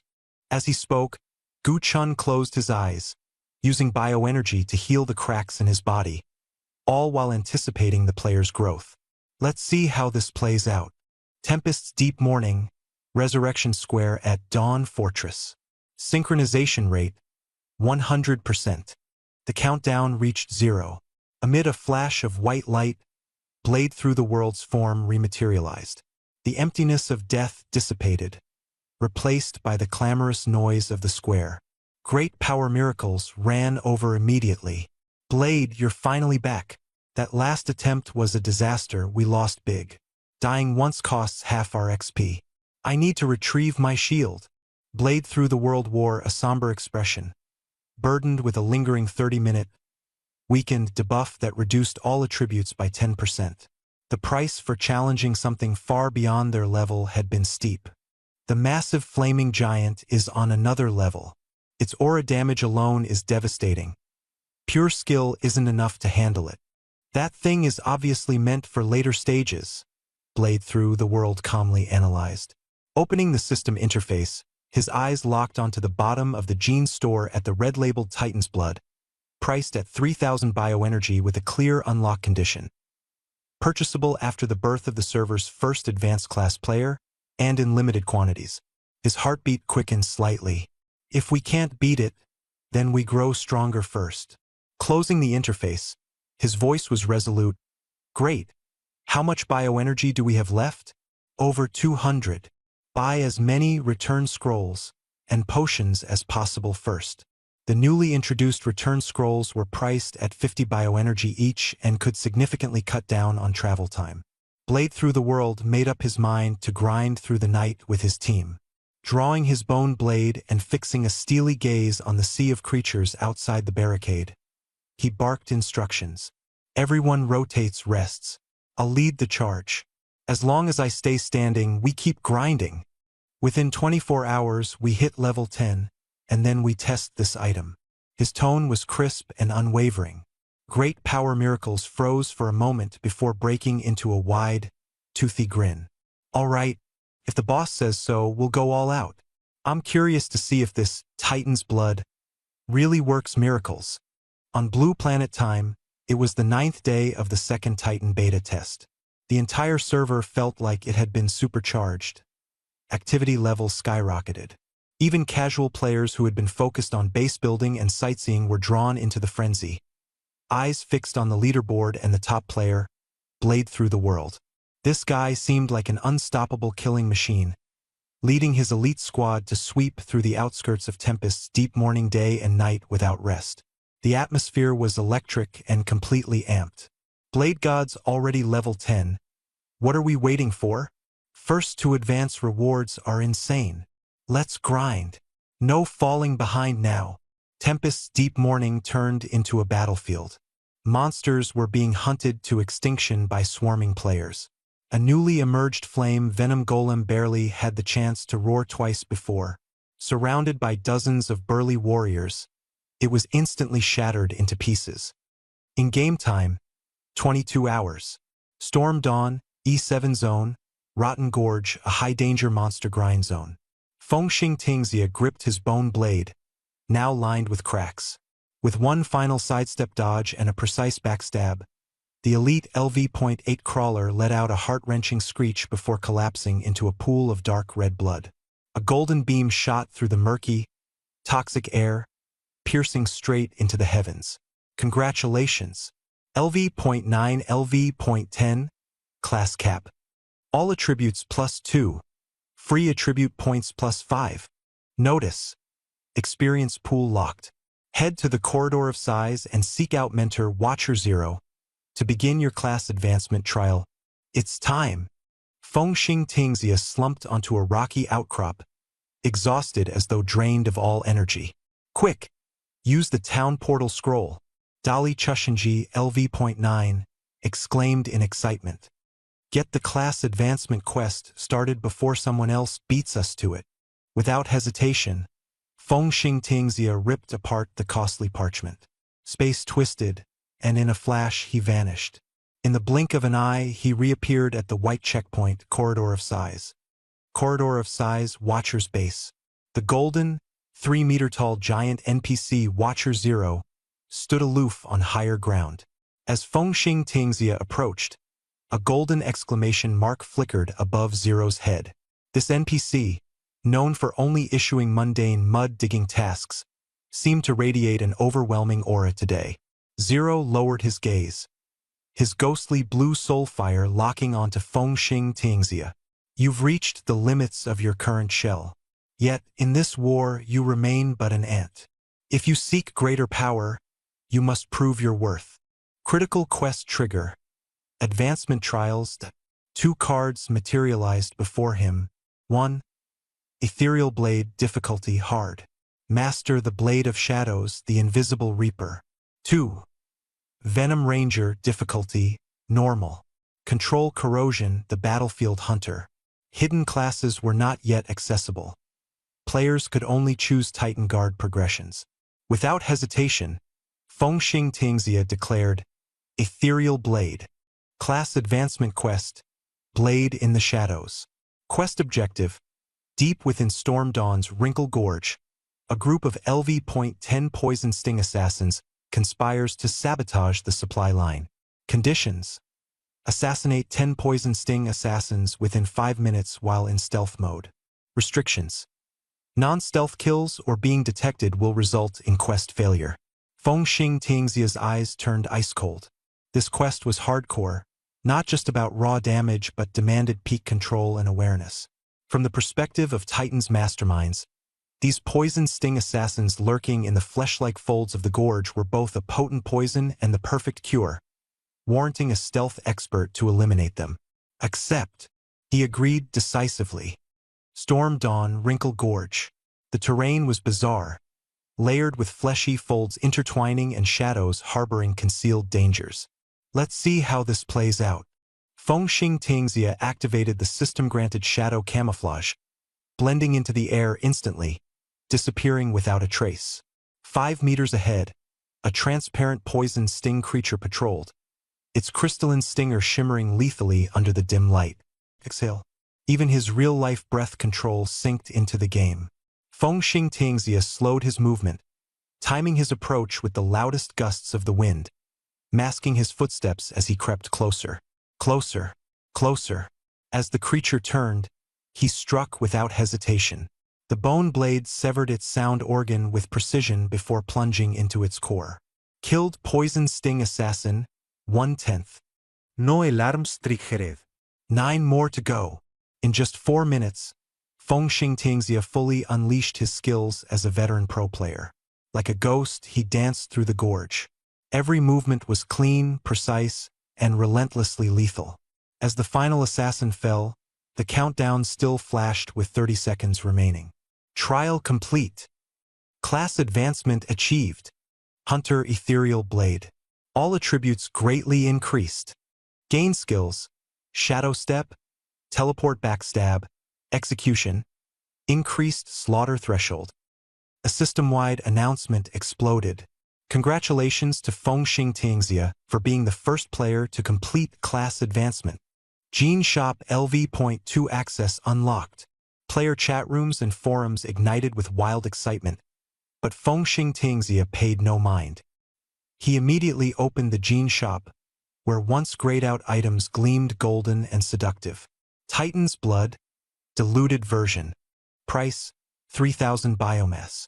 His balance, 3050, almost all of his life savings. Exchange. Purchase successful. Item has been placed in your backpack. He stared intensely at the crystalline vial holding the golden liquid, its flow mesmerizing. The system prompt appeared. Item is soulbound. Upon consumption, effects transmit directly to source consciousness, neural system. Source consciousness? He took a deep breath. Standing on the edge of the corridor of size cliffs, he downed the shimmering liquid in one gulp.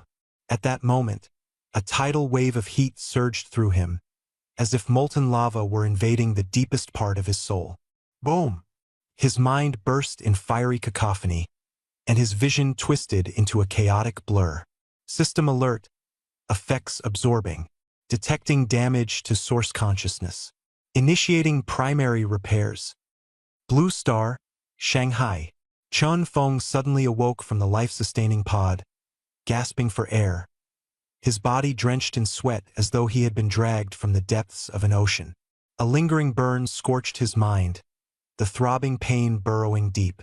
What's going on? He attempted to wipe the sweat away, but was stunned by the utterly fluid motion of his hand. The weighty, sluggish lift of his arm from before was now light and nimble. No resistance. No tremor. He froze, staring at his own right hand. With a tentative trial, he performed the rapid and intricate finger exercises of a professional gamer. The actions were precise, dazzlingly fast, and not a single movement faltered. He snapped his head towards the table, fixing his gaze on the stacked Jenga blocks sitting atop it, a daily test for his rehabilitation. In the past, he could only manage to build it 5 layers high, his hands trembling violently throughout. Stepping out of the pod, he approached the table. With a deep breath, he steadily picked up a block and began. Swipe, swipe, swipe. In less than a minute, a 30-layer tower stood sturdy and perfectly aligned. There wasn't even a hint of wobble. The moment he withdrew his hand, his fingertips remained steady, without the faintest tremor. Crack! The final block in his fingers shattered from the pressure he exerted, not out of loss of control, but from his overwhelming excitement. He collapsed back into a chair, his entire being seemingly drained. It's real. It's all real. Not only were his hands healed, but his senses seemed sharper, keener. From his window, hundreds of meters away, he could clearly see the trajectory of a bird as it flew. This was no ordinary virtual reality game. This was a supernatural miracle. Just you wait. This has only begun. The application form for re-entering his professional esports team, it was shredded into pieces. Chun Feng's hands trembled, but his gaze was as resolute as steel. The Pro League? Forget it. Under the night sky outside the window, his eyes locked onto a name glowing brightly. Titan. The virtual world whispered to hold the power to rewrite destinies. A single drop of blood from it could alter reality itself.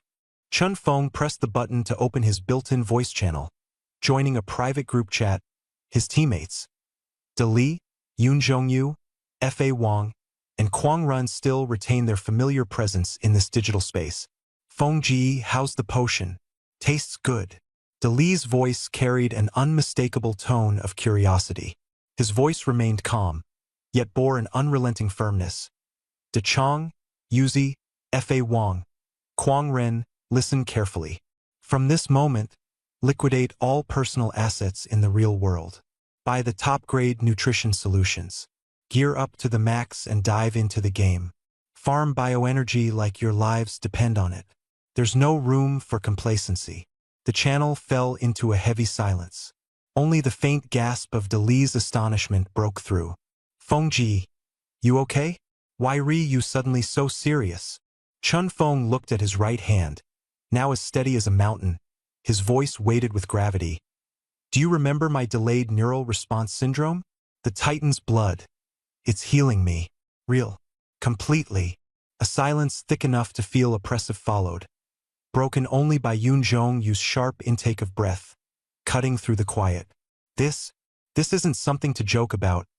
Her voice quivered with disbelief, the glimmer of potential tears forming even in this virtual realm.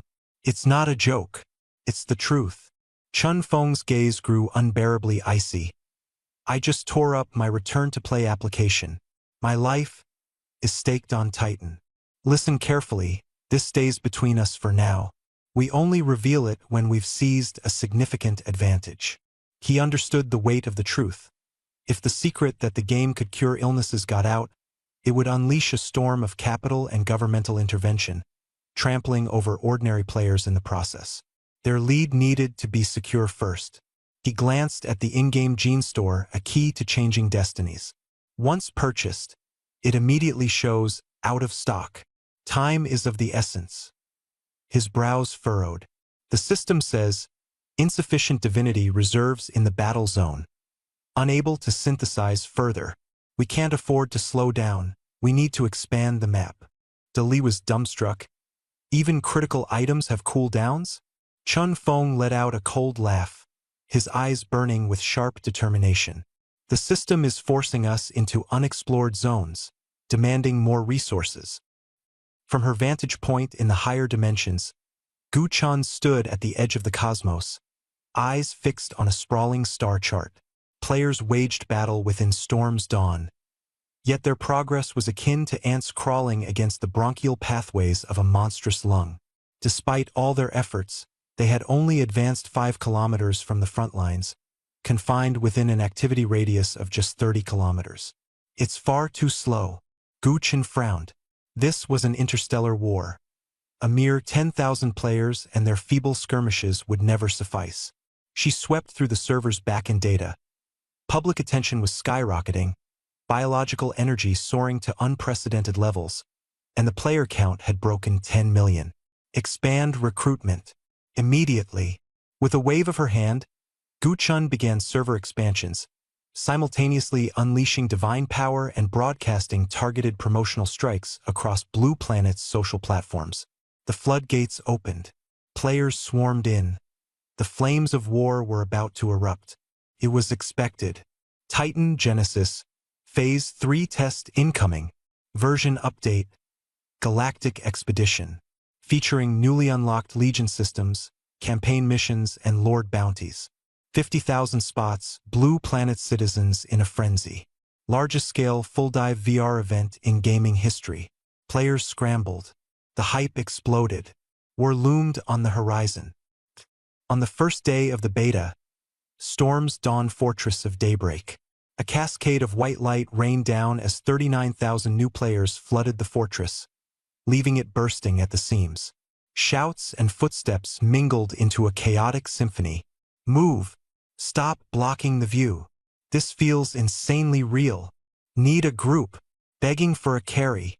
Atop the command tower of the fortress, Feng Tingxia, Chun Feng's player name, stood quietly, observing. Having undergone his class transformation, his power had grown exponentially, but he did not charge forward recklessly. The tides of chaos were endless, and individual strength seemed utterly insignificant in the face of such turmoil. He knew this was a war that demanded teamwork. Epic server-wide battle, the Stormy Dawn lava campaign. Trapped in narrow passages, where flames and darkness intertwined ahead, the objectives were clear. Advance 100 kilometers to establish forward bases and unlock new regions. Eliminate high-risk monsters blocking the path. The rewards were tantalizing. For every 10 kilometers advanced, earn 1 vial of Titan's blood, diluted, from the Gene store. At 50 kilometers, unlock the Guild token. At 100 kilometers, obtain the Chitin armor set, green gear. Feng Xing Tianxia's eyes narrowed sharply.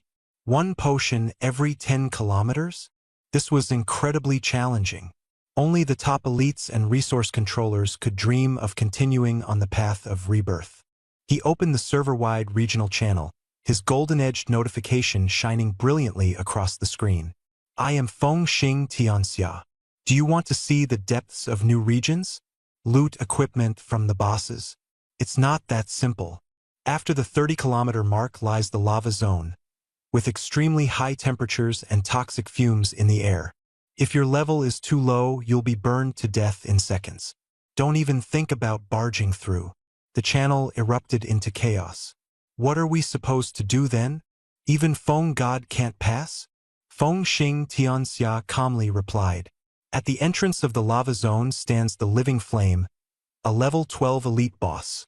If you don't kill it, we can't establish forward bases, the battle line won't progress, and the shop won't open. This affects everyone's gaming experience. If you want access to the new map, follow my commands. Beginners, go grind levels on your own for now. A 7 frontline at the entrance of the Flame Corridor.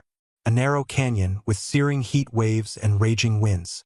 At the far end, the living flame embers resembled a burning beacon, distorting the surrounding air. Its high-temperature aura could incinerate low-health players in seconds. The danger was palpable. The heat is overkill. Delise Wichiji stood at a distance, his brows furrowed. Brother Feng, how do we handle this? Prepare the field, Feng Xing Tianxia ordered calmly. Environmental hazards require environmental solutions. Yun Zhongyu, Weaver Brigade, move in. Understood. Thus began the battle, a scene not uncommon, yet undeniably intense. With a wave of her hand, Yun Zhongyu summoned 2,000 weavers, who surged forward like a tide. Each team member carried massive fluid tanks on their shoulders. Everyone, start working. Biological gel, get ready to spray. In an instant, the mass of troops transformed into a rain of gel sprayers. The white liquid poured out with force, spreading dominantly across the scorching ground. Hiss! The high temperatures triggered a reaction, and the gel hardened instantly, forming a protective heat-insulating layer. Keep going. Cover the entire ground. The weavers gritted their teeth and quickened their pace. The white cooling corridor on the ground became a lifeline for the battlefield, extending directly under the beast's massive feet. Feng Xing Tianxia gave a signal, and the Shield Guardian squad formed a disciplined phalanx, advancing as the vanguard. Dalizuo Chijirord. Charge. Hold with the shields. 5,000 Shield Guardians marched into the fiery sea, gritting their teeth as they stepped onto the gel pathway. System notification. High temperature zone. Gel protection reduces damage by half, though continuous burn damage applies. Healers, keep their health up. Nobody is allowed to fall. The weavers multitasked, laying down pathways and throwing out healing spells in frantic succession. The fiery beast roared, its hellish flame-like fist slamming down furiously. Boom! The shield wall took a devastating blow, health bars plummeting as the front line faced horrific casualties. Delise Wichiji gritted his teeth, holding up his shield with all his strength. Hold! Just a little longer. The trenches turned into a brutal battlefield, where blood and willpower intertwined. Feng Xing Tianxia's eyes turned razor-sharp. The time is now. As the beast completed its devastating attack and paused mid-motion, the spirit ether mages took that brief opening to unleash an electrical barrage. 3,000 mages combined their lightning strikes into a sea of electricity. The flickering bolts converged on the beast, causing its health bar to lurch with wild spasms. The damage numbers weren't massive individually, but together they rained down like constant strikes of lightning, reducing its health to critical levels. From the shadows, Feng Xing Tianxia activated Shadow Step, darting across the battlefield like a black flash of lightning. In an instant, he appeared behind the beast, stabbing directly into the core exposed through molten cracks in its back. Damage: minus 620. Critical hit. Passive effect triggered. Sustained bleeding. The beast bellowed in agony, attempting to retaliate, but Feng Xing Tianxia dissolved into a wisp of shadow, vanishing before its claws could reach him. Lock its movement. Keep its feet stuck, he commanded icily. The weavers hurriedly reinforced the areas where the gel had solidified, while the spirit ether mages continued expending their mana, raining down relentless lightning. It was a mechanical symphony of war, a seamless collaboration of tens of thousands of players, coordinating step by step. After 10 minutes of relentless combat, the gigantic beast collapsed with a thunderous crash, shattering and unleashing a fiery rain. Experience points and light orbs exploded into the air. You have successfully slain the living flame embers. LV.12 Elite. The obstacle ahead has been cleared. Victory! The cheers erupted like a tidal wave. Standing on the burning remains of embers, Feng Xing Tianxia did not join the celebration. Instead, he glanced at the system interface. Battle line progress: 30.5 kilometers. Titan's blood in stock: 3. Distance to next unlock: 9.5 kilometers. With the immediate hurdle overcome, their progress had unexpectedly surged. Don't relax now. This was just the small fry at the door, he commanded coolly. Push forward. Advance to the front lines. In the distance, the mist cleared, revealing an even fiercer horde of monsters waiting ahead. High above, within higher dimensions, Gu Chun watched from above. Overlooking from above, players swarmed like worker ants, rapidly occupying new territory, establishing positions, laying down beacons, and clearing out lingering enemies. This is just the beginning, someone said. The real bloody battle has only just started. The progress bar finally started moving, slowly but resolutely. Gu Chun nodded. Good. Today's goal is to stabilize the first 50 kilometers. However, he knew in his heart that stronger monsters awaited ahead. At the 30.5-kilometer mark from the starting point, at the canyon's exit, a 10-meter-tall living flame ember collapsed with a thunderous crash, its terrifying heat field instantly dissipating. Server-wide announcement. Regional obstacles have been cleared. Battle line advancement: 30.5 kilometers. Gene store update: Titan's blood, diluted version, plus 3 stock added. The cheers of 50,000 players echoed through the canyon like a tidal wave, as armies surged wave after wave deeper into the map. The elite squad of Edge of the World collapsed by the giant's corpse, panting heavily. Golden beams of light illuminated the battlefield in succession. Force Moves Mountains has leveled up to LV.10. Cloudy Grapefruit has leveled up to LV.10, excitedly swinging his notched bone hammer. Force Moves Mountains shouted, "The XP is incredible. I can keep leveling up." Edge of the World analyzed calmly. Level 10 is the turning point. You can only keep leveling after completing your class advancement. We need to hurry. Elsewhere, Thunderlord and Data Maniac were stuck at LV.9, with their experience bars at 95%. Only 5% left, yelled Thunderlord. Am I using too few skills? Edge of the World explained. Contribution ranks determine progression. Force Moves Mountains tanked the most damage, and Grapefruit healed the party. Both had the highest contributions. He glanced at the Gene Store inventory, noting the 3 additional items just restocked. Force Moves Mountains and Grapefruit, go complete your class advancements and buy supplies. Thunderlord and Maniac, stay here to grind for experience and catch up during the next push. No problem, there's an endless supply of monsters. We'll catch up soon, Thunderlord nodded. All right, back to town to find the NPC. Edge of the World watched as the two ripped their scrolls of return. No dungeon to run means the class advancement quests might be even more dangerous. Sighing Corridors, Watcher's Outpost, The three returned to the white calcified platform, where Watcher Zero stood isolated and motionless. Force Moves Mountains and Cloudy Grapefruit approached as ghostly blue flames flickered in and out around Zero. Zero's raspy voice broke the silence. The limits of your mortal shells have been reached. To wield great power, the battlefield becomes the ultimate crucible. Cloudy Grapefruit's perspective. Zero turned to her, his gaze piercing. Life Weaver, your power comes from sustaining life. To prove your worth, you must wrest life itself from the hands of death. Advanced Quest. Bloom in Death, Sage of Life. Objective. In the necrotic zone of Storm Dawn B3, protect the near-fatal immunity node for 10 minutes without its health dropping below 50%. Warning. Endless hordes of corpse beetles will attack, accompanied by enemy players and other interferences. The toxic gas in B3 is deadly, Zero cautioned.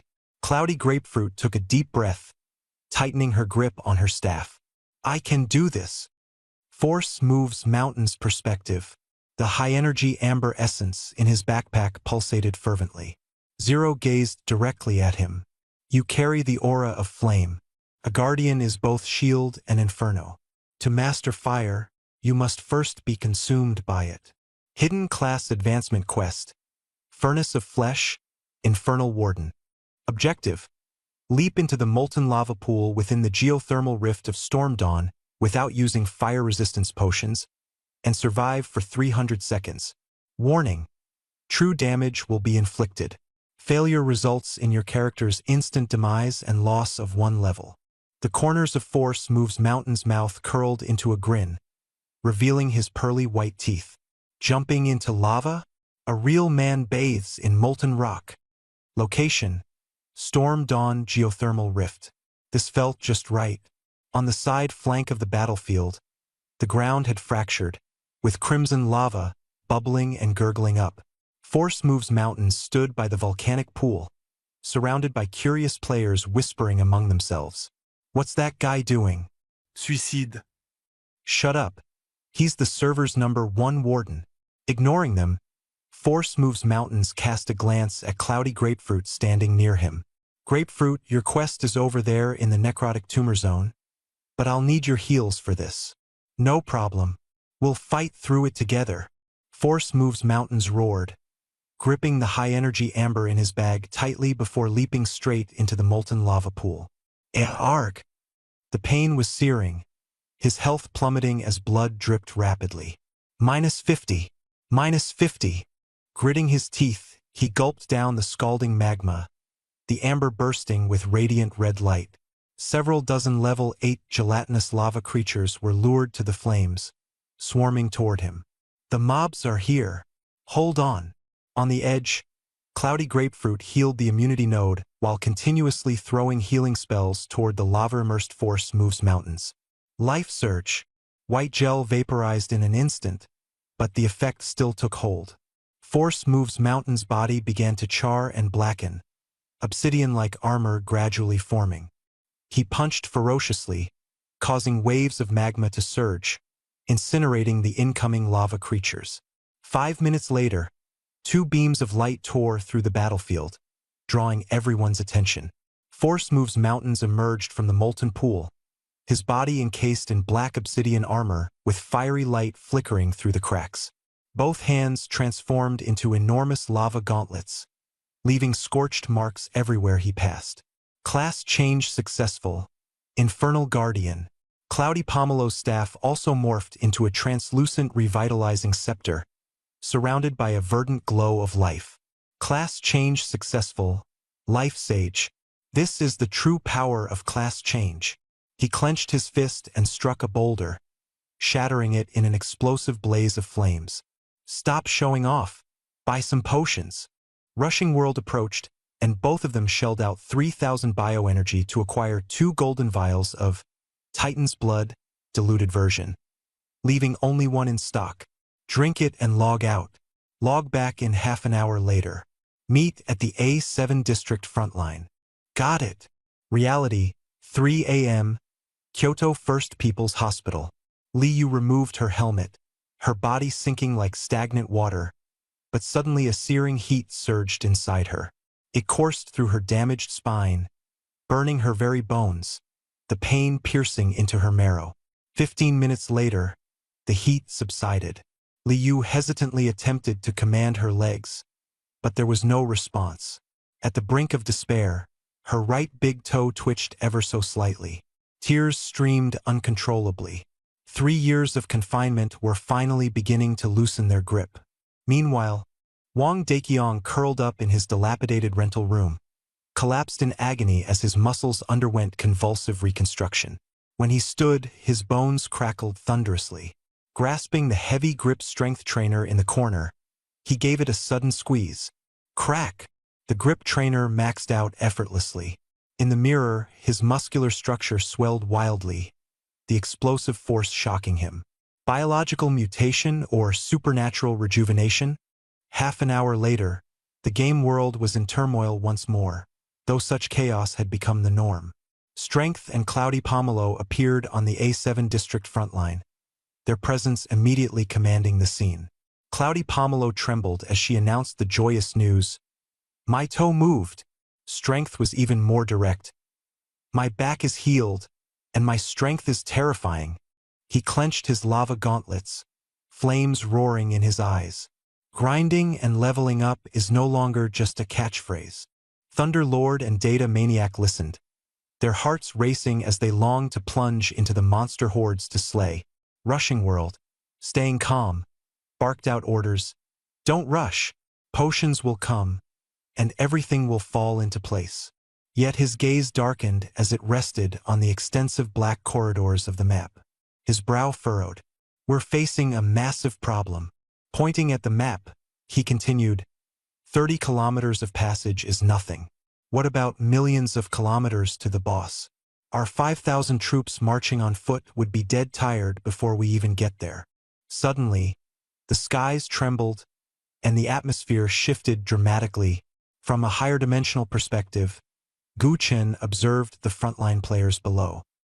He understood that this arduous march was not something mere physical effort could solve. Without cured lungs, these players will be dead before exhaustion takes them. His attention turned to a map of their bloodstream, where vibrant red cell pathways should have flowed freely, now obstructed by waste and debris. The path is blocked? Then I'll clear the way. Gu Chen waved his hand, divine power manifesting as an announcement erupted on every player's interface. A verdant, life-filled epic quest. Server-wide epic construction campaign. Crimson Plan. Mission objective.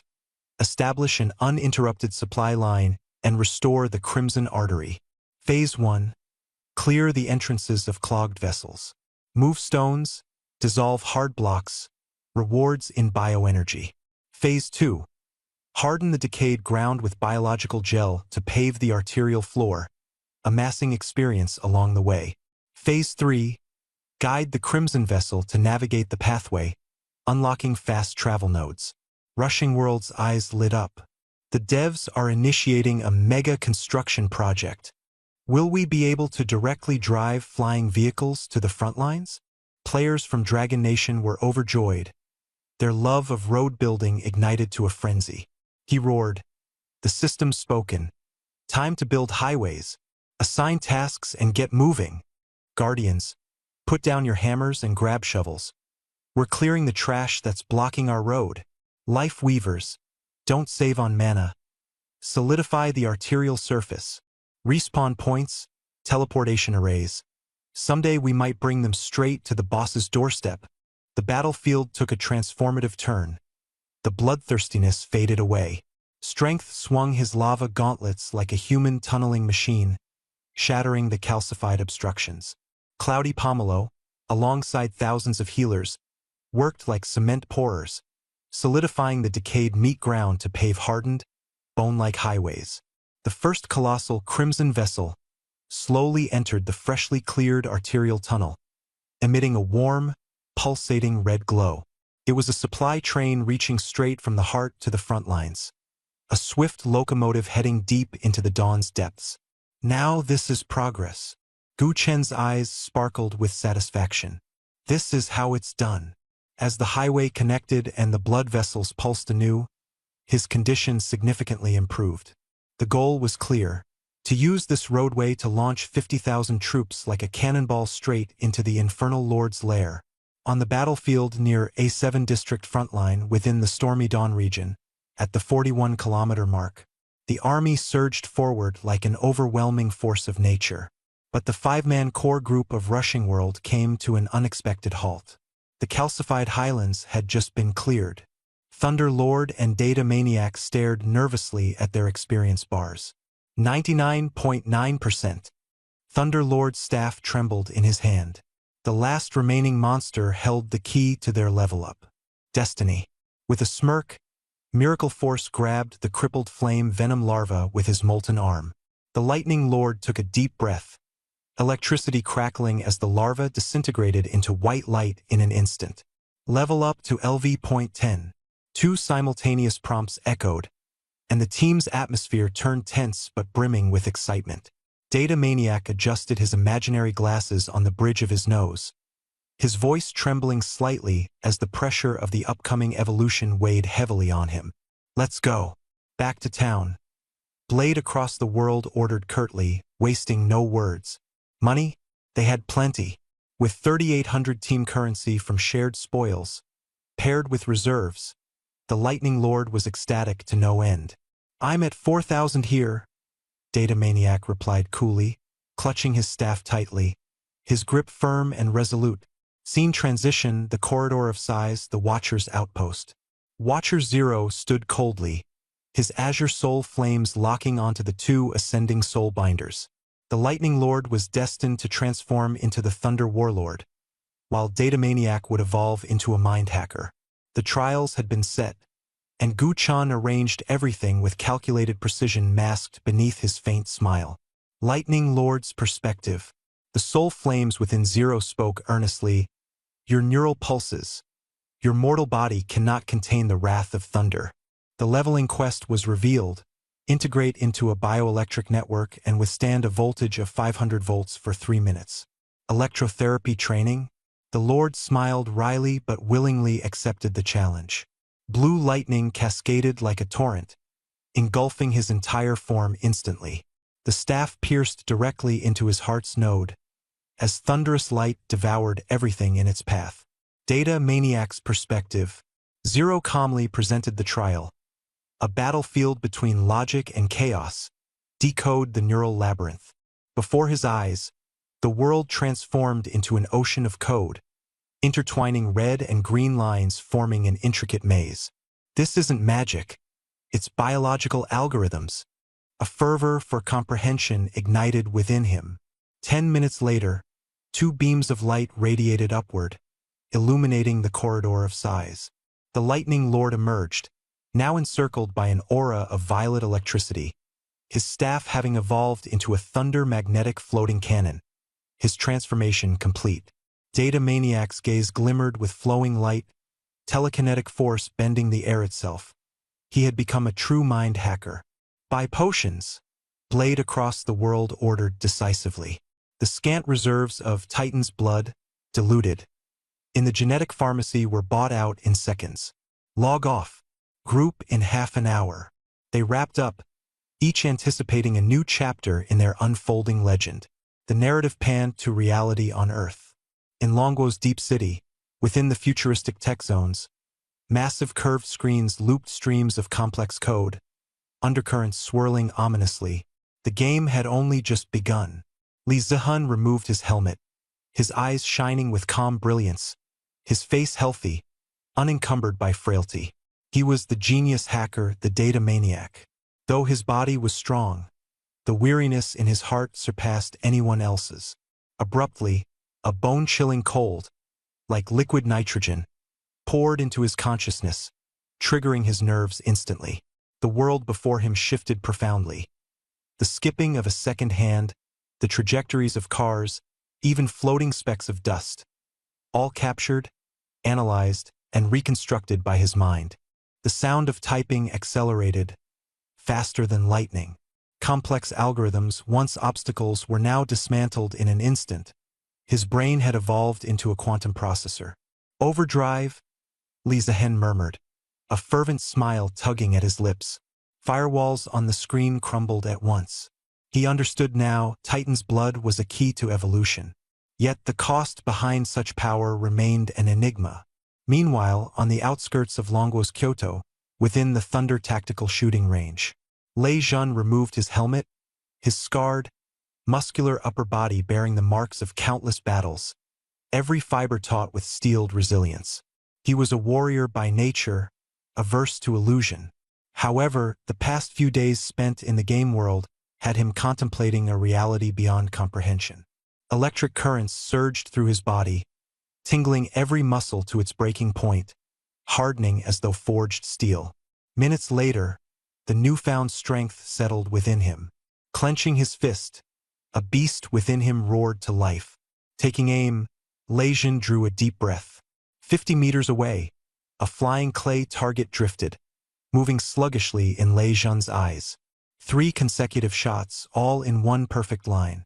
The target shattered instantly. Perfect score, 10 rings. Time elapsed, 0.21 seconds. Such reaction speed? Beyond belief. Lei Jun chuckled softly, breaking the gene lock. This sensation, it's exhilarating. Staring at his hand, he seemed to still feel the Thunder's residual energy coursing through him. Titan Genesis. Just what kind of world have we stumbled into? The sanguine curve of his lips hinted at the untold chapters ahead. Without hesitation, he dialed a call. Boss, it's me. 30 minutes later, back in the game. The 5-member party regrouped, their presence entirely transformed. What once were frail companions seeking solace in each other now stood as a team of absolute superhumans. Chun Feng pushed past every peak. Li Yu's neural network had been rebuilt, Wang Daqiang's strength had surged beyond measure, Lei Jun broke through human limitations, and Li Zihen's mind approached near-divine computational capability. Blade across the world's gaze was sharp. Everyone has obtained what they sought. Lei Jun radiated cutting determination, while Li Zihen's eyes grew unfathomably deep, as if perceiving the very fabric of data itself. How are we looking? Blade across the world asked. My brain's faster than a supercomputer, replied Data Maniac, adjusting his glasses. Beginning construction of a new model. Reaction exceeds human limits. Able to take down 10 of my former selves in real combat. Lei Jun gave his wrist a slight shake. Feng Xing Tianxia nodded, his gaze shifting beyond the fortress. 50,000 players were fighting fiercely, resisting the endless legion of virus-infested creatures. Reinforcement complete. The next phase of the plan begins now. He spoke as he opened the map, pointing to the newly cleared Crimson Route. The path ahead was thorny. Corrupted spores and swarms of insects filled the entire route. Ordinary players were still locked in brutal struggles, with no way to retreat. This marked a new beginning. True, brutal combat awaited them just ahead. Let's see how it all unfolds. They were preparing to break through. Feng Xing Tianxia drew the Shadowfang, his cloak rippling in the wind as he declared the commencement of all-out battle. Target, air superiority. Midnight, Blue Star. In a family quarters at a strategic base in Longguo, smoke filled the air as Lei Jun sat silently on a battered sofa, fingers gripping a 7.62 mm bullet. Across from him sat his old squad leader, Ban Jiangguo, a veteran observing him in silence. Lei Jun stared at the bullet, forcing himself to unveil the long-held secret within. With an explosive burst of wrist strength, he hurled the bullet.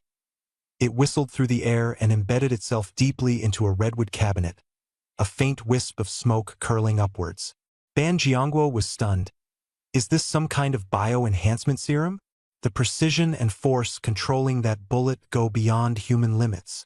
Lei Jun replied coldly, It's not a serum. It's power from the game, Titan Genesis. He didn't hide it, explaining the miracle enhancements of Qinfeng and Li Yu. The impending conflict, scores of players were about to transfer classes in a bid for Titan's blood. The intel could no longer be kept under wraps. Ban Jiangguo's voice deepened as he reiterated, This is too big. It has to be reported. You and your team will be the vanguard, pushing forward to claim a spot in the first echelon. Legion stiffened and saluted. Yes, sir. 5 days later, in the game at Blackstone Keep, Fengxing Tianxia's squad had slain a level 15 lava troll and established a forward base by placing a resurrection point. Meetings at the top level were operating at full throttle. Opposite Fengxing Tianxia sat the numbers-obsessed Li Zihin. Li Zihin projected a set of holographic data. Currently, 8 units of Titan's blood have been unlocked.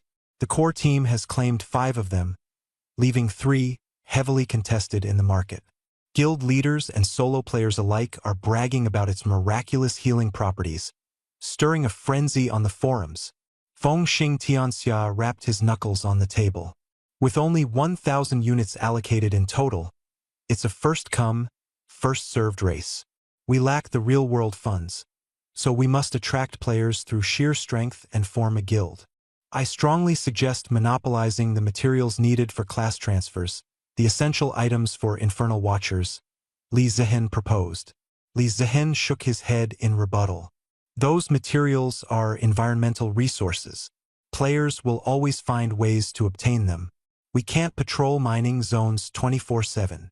Fengxing Tianxia set the tone. We won't monopolize the materials. Instead, we'll dominate through level progression and equipment superiority. Efficiency is king. The situation was tense, a case of too many competitors chasing too few resources. The war for control was on the brink. This was their battlefield. Let's see how it all unfolds. The Guild Dawn was established with a clear purpose: to become the most powerful elite training group and mercenary organization specializing in class transfers. Everyone in the guild was the elite of the elite.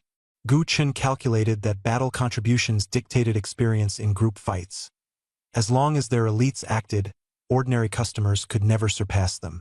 Trouble with elite monsters. Pay up and Dawn would handle it for you. Need to mine in high-risk zones but fear losing experience levels? Pay up, and Dawn's Divine Guards would shield you from harm. Wanna switch classes?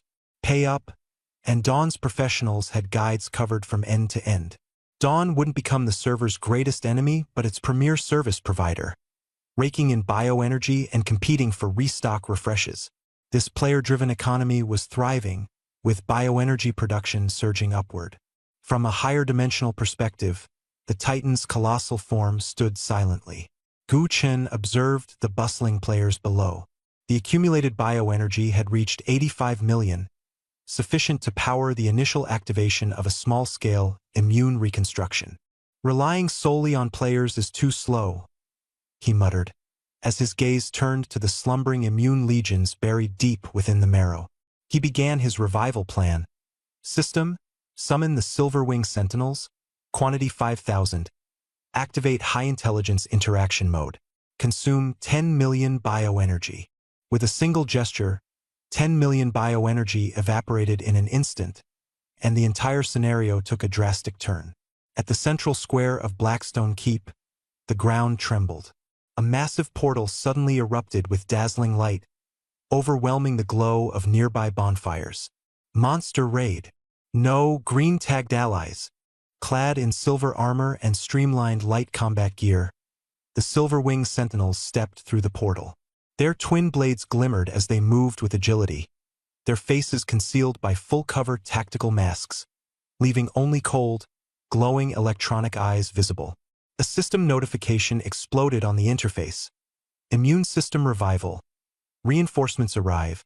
Silverwing Sentinels. Level 15. Quantity: 5,000. A brave player stepped forward to initiate conversation. The Silverwing captain halted, its cold, electronic gaze sweeping over him before answering flatly. Accessing permissions. Identification code. Symbiote, 4th Calamity Series. The player was baffled. Symbiote? What does that mean? The Silverwing captain pointed to the gray dome of the sky above and the earth beneath their feet. This is the right lung of the Titan. The air you breathe is the Titan's exhalation. We are the Guardians. You are the Titan's chosen kin, bearing his flesh and will. Shock rippled through the crowd. Players wore expressions of disbelief. Are we really inside? A giant's lungs? No wonder this map looks so strange. That crimson vessel. Is it supposed to represent red blood cells? And the fire creatures? Could they be pathological lesions? Captain Silverwing's expression twisted grimly. Yes, exactly. The lesions are viral conglomerates, burning through the lungs of a divine being. Your purpose, your existence, is to assist us in eradicating these infections. This conversation erupted across the forums, instantly becoming a hot topic and setting the community ablaze. The truth hits like a hammer. Are we actually fighting bacteria inside a giant's body? And this map is just a bronchial tube. This groundbreaking revelation sent shockwaves through everyone, especially the players who had consumed Titan's blood. Meanwhile, in the main artery of the Crimson Pathway, the Starry Wanderers expedition team had already emerged from the lung region, stepping into a vast, blood-red expanse. The space was boundless, the dark crimson sky shrouding overhead as waves of blood surged like a mighty ocean below. This was the true perilous frontier, filled with deeper secrets, and it strangely made sense. In the distance, a massive black pillar pierced its way skyward, bridging the heavens and earth. It radiated an eerie blue light, its surface etched with ancient runes. Cold and unyielding as iron, the monolith propped up a colossal, near-collapsed blood vessel. High-risk zone, aortic artificial intervention point. The system broadcasted a dire warning. Not far from the team, remnants of an ancient civilization embedded themselves into the heart of this crimson sea. This structure was no natural formation. It was an artificial supermetal scaffold. Is this Bear Grylls mode kicking in? A teammate exclaimed, their tense voice slicing through the atmosphere. Meanwhile, the perpetual screenshot fanatic furiously hit capture on their keyboard, shouting in disbelief, "Wait, are you telling me the Titan had surgery? This level of detail in the world building is insane." But before they could process it all, a massive mutated white blood cell, known as the Dawn Devourer, silently loomed closer. It opened its immense maw, consuming 3 team members and their red blood cell ship in an instant. The screen flashed, "You have died." Their loss was not in vain. That captured screenshot and the interaction with the NPC ignited fervor across the entire player base. This realm wasn't merely about slaughtering creatures and leveling up. It was the final battlefield of a dying god. "Just you wait," murmured players doubling down with determination. The front lines shifted to a 7-zone. 5,000 Silverwing Sentinels joined the fray, exponentially increasing the advance rate. These high-intelligence NPCs weren't merely powerhouses but also tacticians commanding the battlefield. Left flank symbiotes, raise shields, spellcasters, unleash lightning at coordinates XX. Strategic commands resounded across the battlefield, significantly reducing player casualties and ensuring a decisive lead. Standing on elevated terrain, Bladebreaker surveyed the enemy camp thrown into disarray by the NPCs. With a cold, deliberate tone, he ordered, "Dawn Guild, attack now. Leave no living flame beasts or magma giants behind. Kill them all, and the first kill of the final boss is ours. Data Freak, keep an eye on the other sector. The moment Titan's blood is up for grabs, you report back." The battle cries thundered across the canyon. 20,000 players clashed at the vanguard, with another 10,000 troops following closely behind under the leadership of the Silverwing Sentinels. It was a coordinated large-scale offensive on an epic scale. Meanwhile, the flaming canyon roared with chaos. A spearhead of 10,000 players, paired with 5,000 Silverwing Sentinels, penetrated deep into the restricted zone. The left flank explosive throwers are too evasive. Eliminate them. Team 3 of the Dawn Guild Hunters, follow me. Orders and countermeasures were executed with precision. The Dawn Guild displayed finely tuned synergy, systematically targeting high-risk monsters with the efficiency of firefighters tackling a blaze. They avoided stealing progress but excelled in neutralizing unyielding threats. 3 Silverwing Sentinels wielded their radiant blades, becoming a whirlwind of silvery destruction. Together with players, they hamstrung a towering magma titan, coordinating perfectly to deliver a brutal finishing blow. Frontline progress, 80 kilometers. The system updated. Titan's blood, diluted version. 1 vial added to the global inventory. It's here! Someone screamed in the public channel.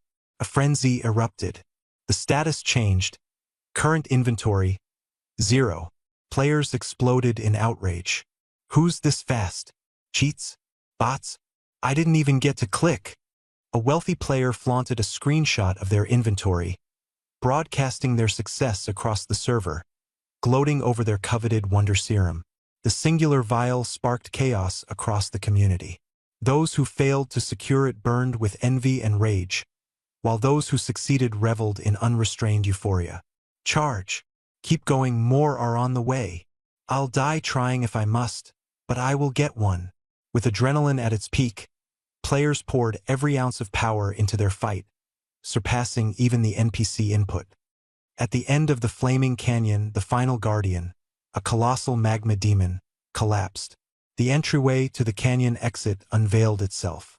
The moment the first wave of players charged through, they froze in their tracks, struck dumb in awe. Even a seasoned veteran like Bladebreaker couldn't help but hold his breath. The true enemy finally revealed its face. They stood before an incomprehensibly vast cavity, a pulmonary alveolus. Its vaulted ceiling stretched thousands of meters high, resembling an underground microcosm. This world, however, was consumed in flames. The floor churned with a mixture of blackened, poisonous blood and molten lava. Centered in the void floated a colossal, burning black heart. Its massive tendrils, akin to blood vessels, plunged deep into the lung walls. With every heartbeat, it drained life force from the surrounding structures. Beneath the pulsating heart lay an enormous silhouette, over 100 meters tall. This figure was no ordinary elemental beast but a demon of charred bones, engulfed in flames. It was clad in a fiery suit of armor, legless, with its lower half fused with the molten lake it emerged from. With each exhale, it spewed forth toxic vapor that engulfed the sky, exuding an overwhelming presence. People suffocate. Warning: high concentration infection zone. Area Overlord. Infernal Blaze Demon. Level: LV.25. Boss level. Description: the embodiment of destruction, attempting to burn through dimensional walls and choke out the divine. LV.25 Boss. The player known as Miracles through strength swallowed hard. That health bar, I can't even count the zeros. This is a mechanic-based boss. Its energy relies entirely on that massive, unmeasurable spherical cavity above, an alveolar sac. Towering like a vast dome, it feels like an underground kingdom. But now, this realm is consumed by flames. The ground is saturated with black and red toxic blood and molten magma. At the center of the chamber, a burning black heart hovers ominously. Dozens of vein-like tendrils plunge deep into the lung walls, siphoning endless streams of life energy with every pulse.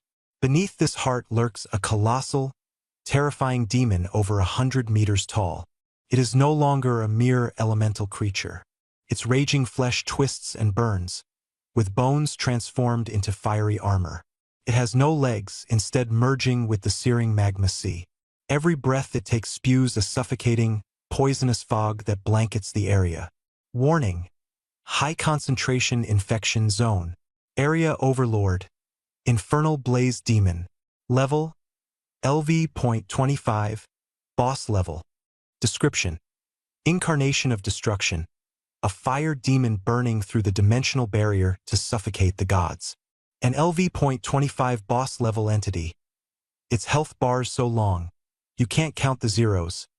Miracles through strength muttered, swallowing his anxiety. The data fanatic pushed up his glasses with a flick, his interface flooded with statistical graphs. The energy supply comes from that heart above. As long as it's operational, defeating this creature is impossible. Scanning their surroundings, Li Zihen issued commands. Look at those tendrils. Each one channels magma directly. Sever the tendrils first, then destroy the heart. Only after that can we target its main body. The blade of the walkers nodded, taking a deep breath. A notification window popped into view. Campaign initiated. Boss target. Infernal Blaze Demon. The fiery demon slowly opened its eyes, exuding an aura of absolute destruction. From a higher dimensional perspective, Gu Chen observed the Colossus. It was more than just a demon or elemental. This was the manifestation of an intergalactic-scale Staphylococcus aureus infection merged with inflammatory superagents, the ultimate Bionitis endowed with primitive hive intelligence, functioning as the mother organism for its spawn. Every living flame and molten demon acted under its direct control. The Silverwing Sentinels are strong, Gu Chen muttered, but their numbers are limited. If they fall into the magma seas, the losses will be devastating. He calculated the remaining energy reserves. Millions had been spent earlier in summoning. Current reserves sat at 70 million. You can't catch a wolf without sacrificing the sheep. His eyes steely, Gu Chen activated a unique battlefield skill exclusive to his title, Fate Weaver. System announcement. Detected high-risk environment. Temporary skill of Life Sages deployed. Purification Rain. Skill description. When more than 100 Life Sages collaborate, they can summon a localized rain to purify and significantly weaken the armor and vitality of viral organisms. On the battlefield's front lines, Yun Honggayu's eyes lit up. Ladies, we're mages now. Holding her life staff high, she rallied the sages. Form up. Take your positions. Channel together. Meanwhile, Miracles Through Strength led several thousand Divine Guardian soldiers to form an impenetrable defense, steeling themselves for the assault. Lift! Yun Honggayu commanded. 500 life sages began to chant in unison. Green light converged in the heavens. The poisonous fog above condensed, transforming into pure, cloud-white formations. Suddenly, fluorescent rain poured down. This wasn't ordinary rainfall. This was a potent antimicrobial solution forged from the power of the Titans. Ro-ar. The rain struck both the infernal blaze demon and its countless tendrils. The sound of searing corrosion echoed violently, releasing plumes of black smoke into the already chaotic air. The fiery demon's protective shield crumbled rapidly, weakening significantly. Boss's overall attributes reduced by 30%. Tendril shield defense reduced to 0. Now's our chance.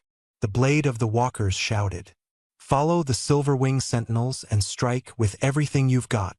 With a deafening screech, 5,000 silver meteor-like projectiles streaked through the air, seeking out the demon's 12 massive tendrils. Behind them followed a swarm of thousands of players, dispersing into multiple formations to execute their attack plan. Inside the alveolar chamber, it was as if an army of ants had risen to overthrow a monstrous behemoth. Guided by the Silverwing Sentinels, they tore into this flaming titanic beast, heralding the chaos of a great hunt. At a distant corner of the battlefield, the Thunderstorm Emperor calibrated his railgun Gauss cannon. Big guy, I'm right for its eye. A flash of violet lightning raced forward, detonating in an explosion of gore within the demon's eye socket. However, the wound healed almost instantly. This infernal blaze demon was no amateur fighter. It was built to endure and annihilate. Waves of death spread across the battlefield. The magma shorelines devoured player after player by the hundreds, enveloping them in white light as they respawned back at Blackstone Fortress. Just advancing 10 kilometers earns you a diluted vial of Titan's blood. But damn, that prize is worth the madness. Within the core of the Lungs terrain, the battlefield had become a grinding meat grinder. The Silverwing Sentinels had dwindled to fewer than 500. Meanwhile, the boss demon prepared to unleash its devastating full-screen ability, Core Eruption. Magma-armored limbs bulged and fractured. Divine Guardian troop health bars flickered violently. Rows of players fell, replaced immediately by waves of reinforcements charging in. Players grumbled bitterly among themselves. Grinding EXP for 3 days down the drain. But that was the sting of Titan Online's death penalty. Lose half your experience and currency, and possibly your gears level too. Not fallen, ready to fight again. Stop worrying about your experience points. The BOSS is down, and compensation has doubled. Feng Xing Tianxia shouted. The Thunder Mage levitated mid-air. Floating cannons turned blood-red as his mana emptied again. He swiftly downed 3 bottles of mana recovery potions. Lightning Prison Field. Fully activate. A 10-meter-thick lightning pillar crashed down, paralyzing and sending a group of elite flame demon guards flying. The Silver Wing Captain, left with barely half his armor intact, let out a mechanical roar. His jet engine ignited, transforming him into a silver comet that aimed straight for the exposed black heart of the Flame Demon.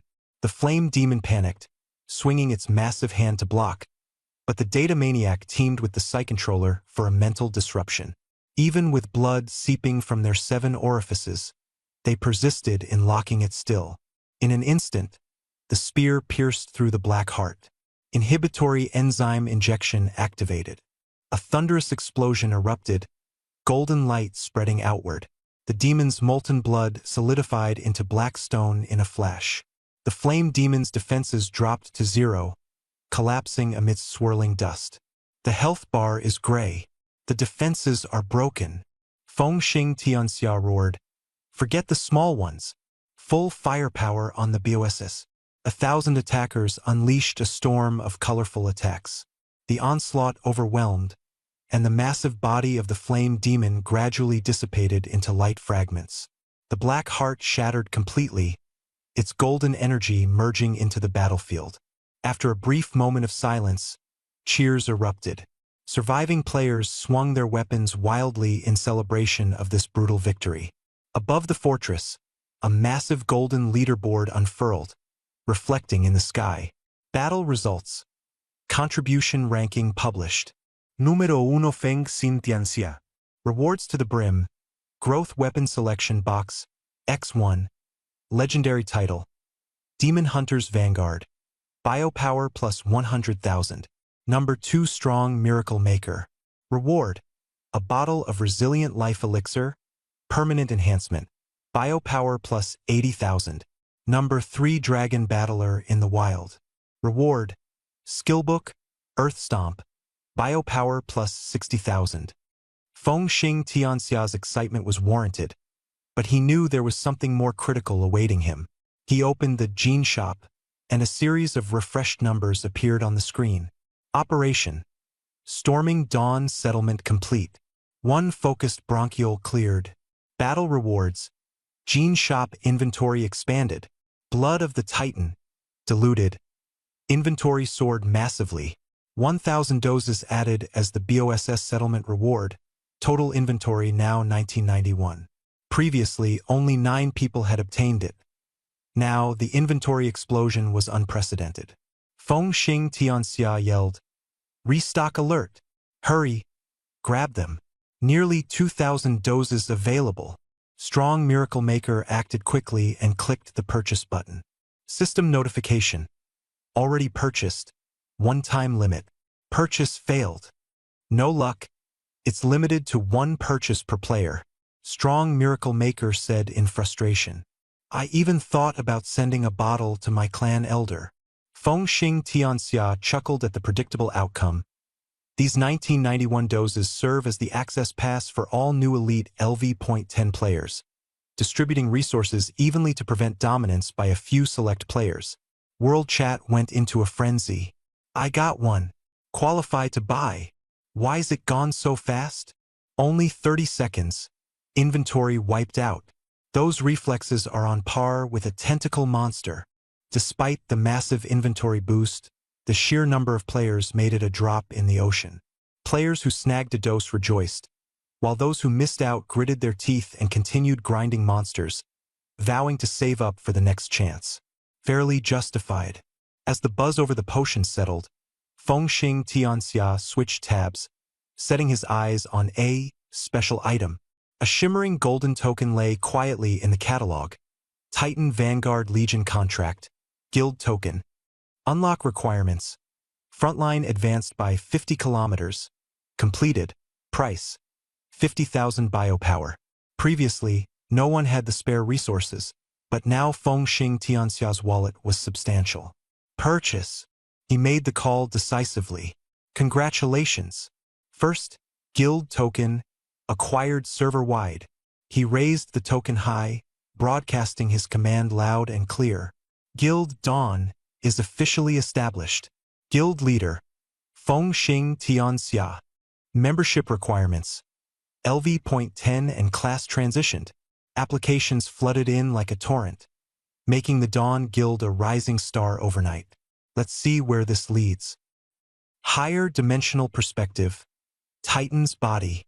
Gu Chun gazed over the lung's core regions, satisfaction on his face. Right lung lobe, A7 lesion cleared. Self-healing in focal bronchi initiated. Respiration efficiency improved by 5%. Energy feedback reached 8 million. The lung crisis is abated for now, he murmured to himself. Though hundreds of smaller bronchial foci remain, the players can replicate this strategy effectively. The main bronchial systems, however, present an exponential challenge. Time to redirect the pros to tackle other organs first.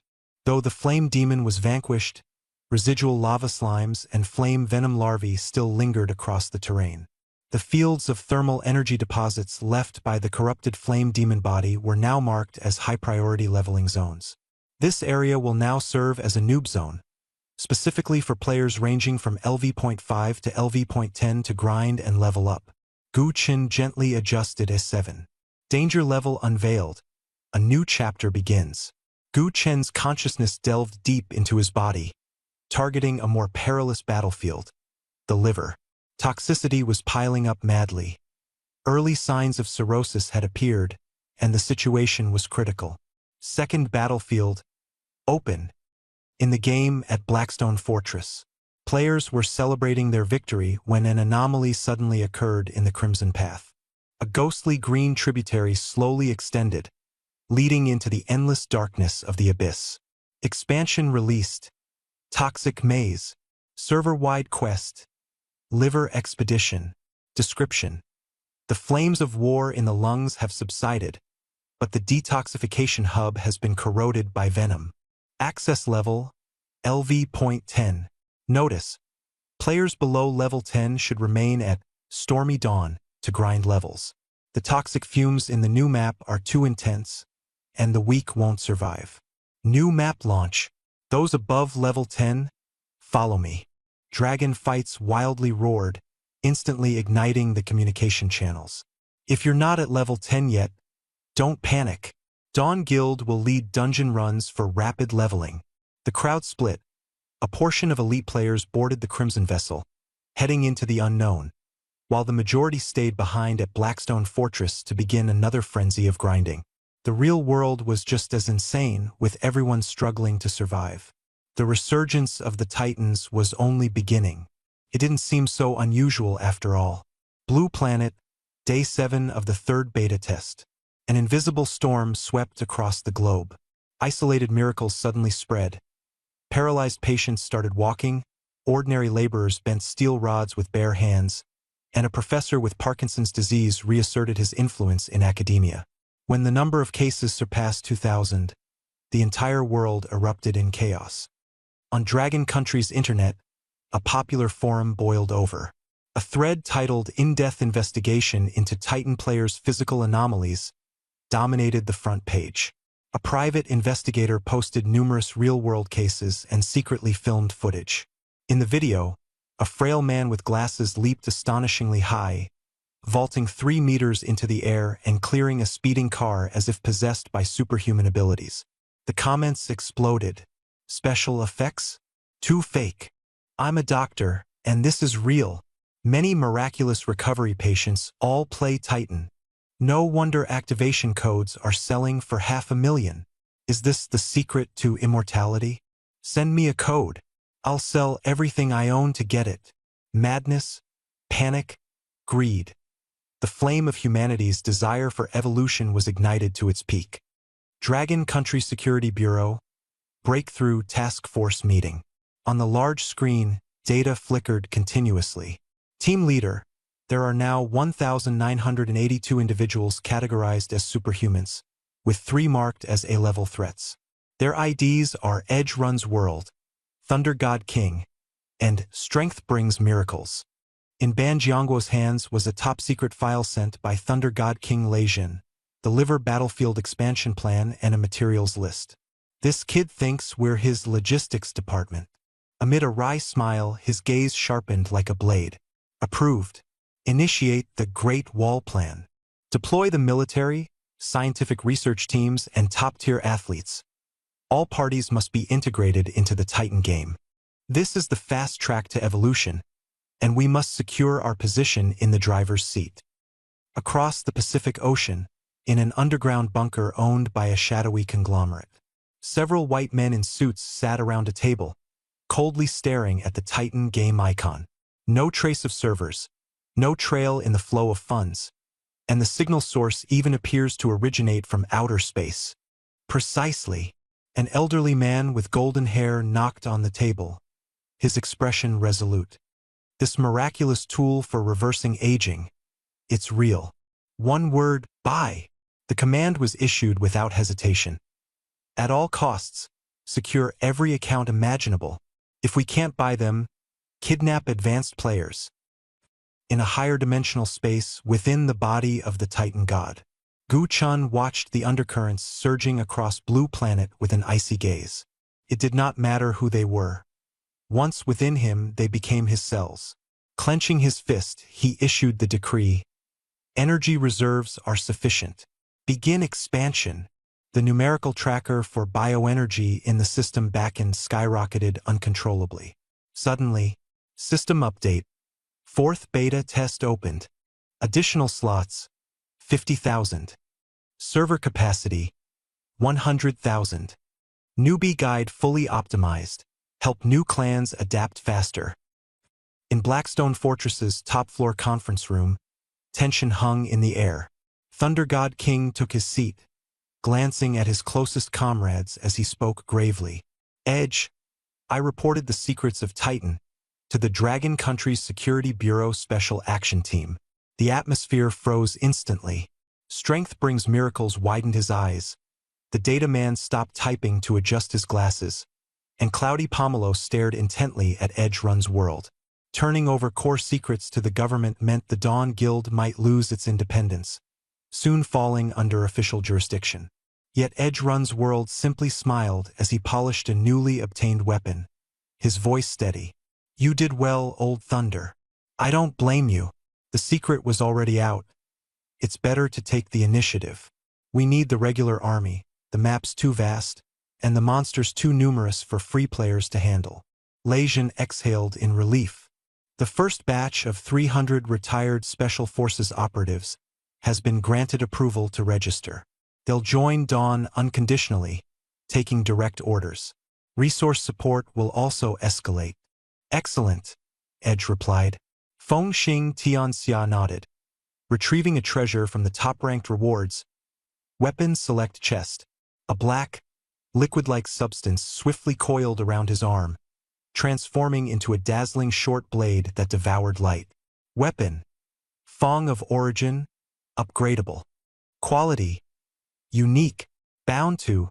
Feng Xing Tianxia. Attributes. Devour. Advanced biological gene evolution. Wielding the blade, Feng Xing Tianxia swung it, and a black fissure tore open in the air. Strong enough. We're invincible. Hardcore Sanctuary, Newbie Village Plaza. 50,000 rookies descended like a bombardment. One corporate drone who didn't want to work felt a stinging pain on the back of his hand, exclaiming, "This hologram tech is insane." A massive, throbbing heart pulsed like a sun, radiating an oppressive aura over the entire scene. Silver-armored, silver-winged sentinels patrolled the area, sternly commanding, "Rookies, stop dawdling. Get equipped and get to work. Titans don't tolerate slackers." The corporate drone was dumbfounded. Did an NPC just scold me? Hurriedly grabbing a bone knife and plain starter gear, he took another look. The map was far larger compared to the alpha test. Safe zones. Hardcore Sanctuary. Corridor of Size. Danger zone, area à 7 bronchial passage, clan Ced. Extrême danger, l'hiver toxin Maz. I heard Area A7 is the holy ground for grinding levels. Let's go. The corporate drone joined the crowd, boarding the scarlet vessel. À cette bronchiale passage, Clan Ced mining zone. The major monsters were cleared out, but flame toxin larvae and miniature slimes were quietly respawning. Veteran players sneered, but the rookies' eyes sparkled with excitement. This was a perfect training ground. Not surprising. The story was just beginning. Form a party to farm larvae. Where's our healer? The plaza echoed with calls for group members. Others shouted for high-priced purchases of chitin fragments, eager to test their resources. The corporate drone avoided the bustling group and instead set his sights on a rarely mentioned sidetrack. As he navigated, he stumbled upon a narrow and eerie side path. With no system blocks hindering him, where darkness dwelled, so did the allure of adventure. Seizing the split moment when two red blood cells collided, he dove recklessly into the rushing blood flow, hurtling into the unknown. 10 minutes into the pitch-black path, the darkness grew thicker, and the stench of decay assaulted him. I think I may have found a new continent, guys. Untouched, uncharted. Excitedly, he turned on his recording tool. No sooner had the words left his mouth than thousands of scarlet eyes gleamed in the approaching darkness ahead. This was right lung lobe B1 bronchial path, an uncleansed zone. The entire corridor was overrun by mutant flame toxic golems and corrupted giant bugs, forming an overwhelming swarm of the dead. Caught in the surge of monsters, he gasped in shock. This is just one speck amidst countless specks of dust. Just as the monsters charged, the system notification exploded. High-risk zone discovered. B1 corridor of stillness. Achievement unlocked. Fearless Pathfinder. White. Dot. Reward. Plus 500 biomass energy. Totally worth it. He barely finished laughing before countless monstrous hands tore him apart. You have died. A global server announcement illuminated every player's screen. Player, I don't want to work, has sacrificed their life to illuminate the B1 bronchial path. A new hunting ground has been unlocked. The teleportation array has registered the coordinates. Titans call upon all their kin to venture into the darkness, paving the way, even if it means building it with your bones. The announcement electrified the server, throwing players into a frenzy. Die once for 500 biomass energy and get a global announcement? That's not dying. That's becoming a martyr. Everyone, stop competing for mobs in Area A7. Go unlock new maps instead. Run fast. Die first. Let's move. The throng of players swarming Area S7 instantly scattered, madly seeking unexplored side routes, determined to die for map unlocking. From a higher dimensional perspective, Gu Chun watched as newly lit points dotted the map one after another, smiling in satisfaction. This is the true essence of the fourth calamity. It's not that I fear your deaths. I fear you don't dare to explore. Every death location became perfect pathological data. The players' corpses served as navigational beacons. Blackstone Fortress. Feng Xing Tianxia stared at the global announcement, a smile curving across his lips. The developers really know how to motivate expansion. Standing atop the city walls, his gaze shifted to the massive forces gathering below. Apart from familiar faces from the Dawn Guild, 3 newly formed 100-member squads stood out. Dressed in uniform beginner gear, their formation was precise, their demeanor sharp. Lei Jun led 300 elite Special Forces members, experiencing an exhilarating sense of superiority in this game. Old Lei, take them to practice their skills first. Feng Xing Tianxia instructed. Although Area A7 has been cleared, there are still lingering monsters in the vicinity, perfect for training. Understood. Lei Jun's eyes gleamed with enthusiasm, his blood boiling. Next stop, Feng Xing Tianxia's gaze locked onto the crimson route stretching towards the depths of dawn. The liver, Titan's detoxification factory, and the area most saturated with toxins. Are detox agents adequately stocked? He asked. The warehouse is packed to the brim. Yun Zhongyu replied confidently. Feng Xing Tianxia drew his. The pitch-black blade of the Origin Fong was raised, pointing towards Deep Dawn. Curing one Bronchus? What's the big deal? A single spark can set a prairie ablaze. Just wait and see. Deep Dawn, B1 Zone. The infamous don't want to work met their end, broadcasting their explosive death live, causing a massive uproar across the entire server. The dark corridor boiled over in an instant. Here, unlike the orderly A7 zone, this was the playground of the brave. Countless solo players, clinging to dreams of a sudden rise to fame, flooded into this mysterious territory in waves. System notification. B1 Zone, Unknown Territory, First Exploration Achievement unlocked, Fearless Pathfinder. Achievements that could be synthesized to boost attributes? The players howled with excitement. You mean we can grow stronger just by exploring the map? Hell yeah! Before long, the bronchial passages of the Titan's lungs were filled with torch-wielding, green-eyed pathfinding fanatics. Fewer players focused on fighting monsters now. Parkour enthusiasts were growing in numbers, and even scenic explorers had joined the fray. Follow the pulmonary veins back to the heart, or take the aorta to travel across the entire body. Rumors say the stomach's a hell of acidic torment. I'm dying to check it out. The brain is the command center. I must see it for myself. Players, akin to explorers from the Age of Discovery, commandeered stolen scarlet vessels or journeyed on foot, boldly venturing into uncharted territory. Server-wide announcement. Man like the wind has landed first in the B2 bronchial passage, earning an achievement. This killer ain't cold.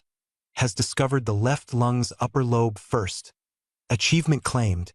Players who failed to seize the lead slammed their fists in frustration, while those yet to depart eagerly fantasized about becoming the Speed King themselves.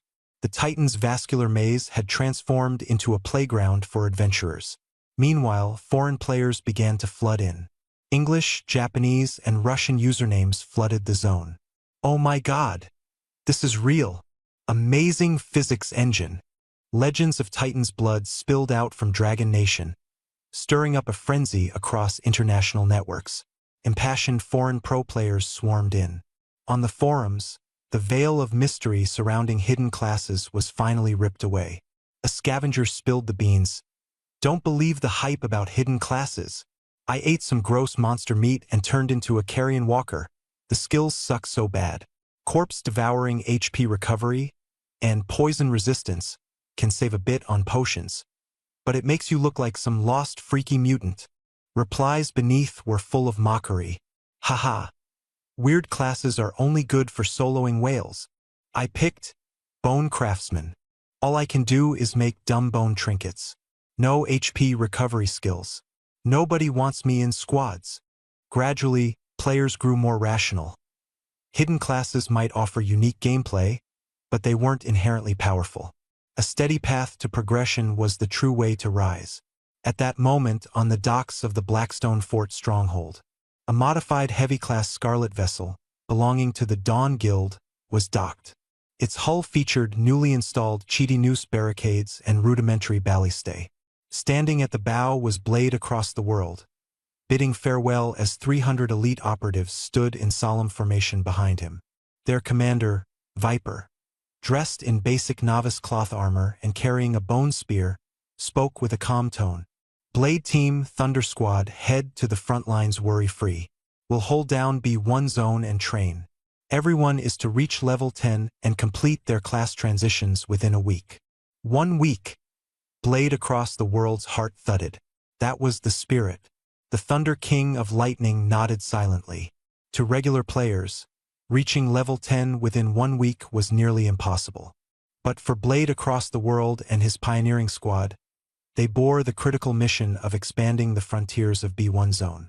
Strict discipline, blood and iron combat. Thunder slammed his palm on Blade's shoulder. With his command, 300 soldiers thundered their battle cries in unison, shaking the heavens. The core group of 5, along with over 100 fully armed elites, boarded the Scarlet vessel and set sail into the unknown. The Titan's once bright arterial blood slowly darkened, mingling with the acrid stench of medicine and rot. System notification. Entered hepatic portal vein region, high level of toxicity. Midair Fruit decisively ordered the party to don their makeshift gas masks. The massive sphincter muscle gradually dilated, revealing an eerie and otherworldly scene. This was the liver. Countless massive hexagonal liver lobules intertwined into a vast, towering maze. They rose like skyscrapers in the darkened expanse. Green bile rivers and purplish-black venous blood snaked through the labyrinth, lifeless and desolate. Black fungal mats spread across ruptured ducts, spewing noxious green fog and creating a hellish combination of decay and mechanical intrusion. Monstrous creatures loomed within, moving soundlessly. Map unlocked. Toxic maze liver. Environmental debuff. Biochemical corrosion. Continuous HP drain and armor reduction. Hold your breath, damn it. This wretched stench. But a hero was undeterred by mere odor. Blade across the world drew the origin Fong. The blade quivered, sensing imminent danger. The bile river seethed, bubbling ominously, as several bloated sludge butchers emerged. Their rusted iron hooks scraped the air as they slowly climbed onto the shore. Monsters detected. Sludge butchers, LV-16. Thunder immediately raised his shield and directed the formation. Guardian Phalanx, shield the hooks. Neuromancers, test the waters up front. Lightning crackled through the air, striking one of the creatures, only for the spell to dissolve ineffectively into the slimy surface. These beings' mucus made them impervious to magic.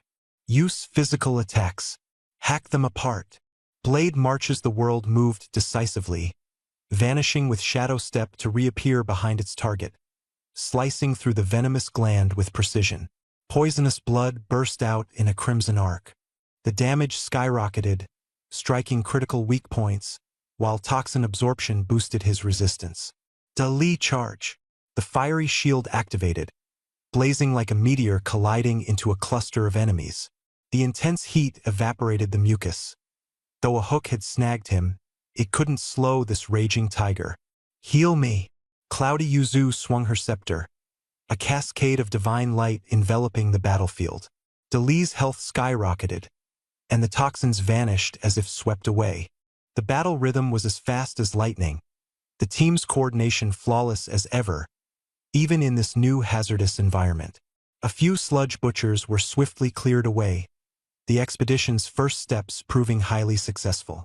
Good loot. Blade Marches the World chuckled softly. This was the liver's opening act. Just wait and see. Data Maniac picked up a piece of green crystal. Toxic gallstone, a key material for top-tier antidotes and poison-based weaponry.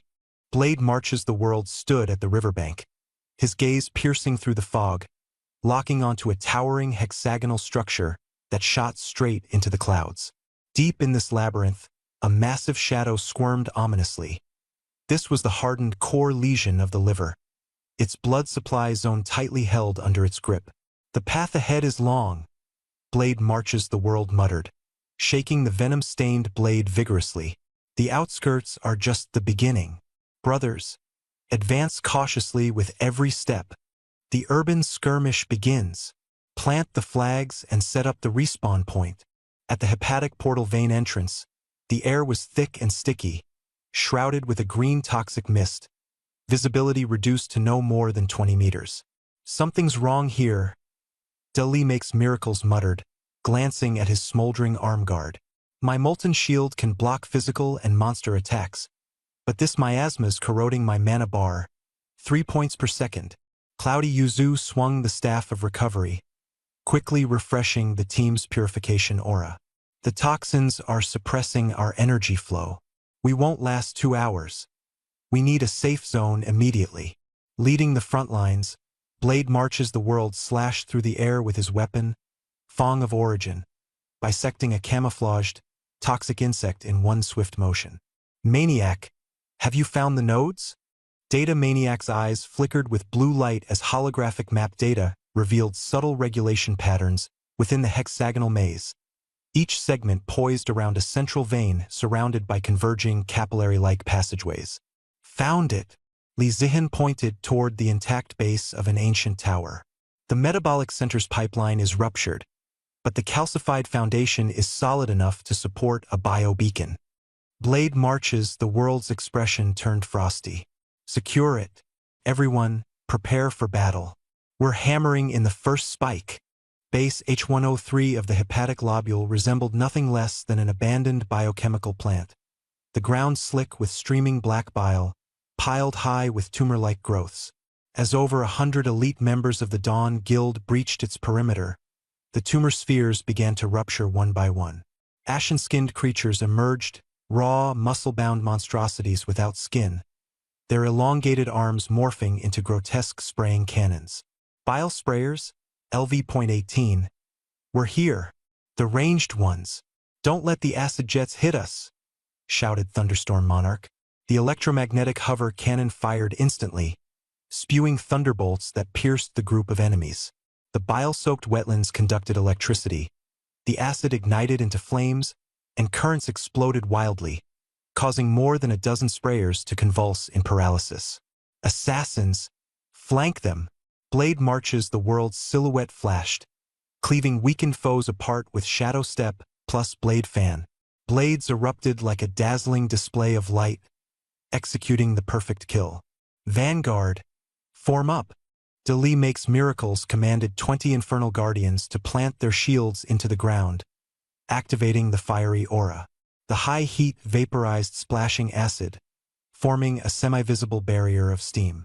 Spectating freelancers gawked. This coordination is insane. Compost-level tactics. Not just chaotic hack-and-slash nonsense. The battle concluded quickly. This was merely the outer perimeter's cleanup. Clear the area. Weavers, hurry up. Cloudy Yuzu led 10 life sages into the plaza, unleashing purification rain. Antibiotic droplets cleansed the poisonous moss carpet, revealing a foundation of exposed white bone. This is the groundwork. Blade marches, the world retrieved a medium biobeacon, its cost steep at 5,000 units of biotic energy.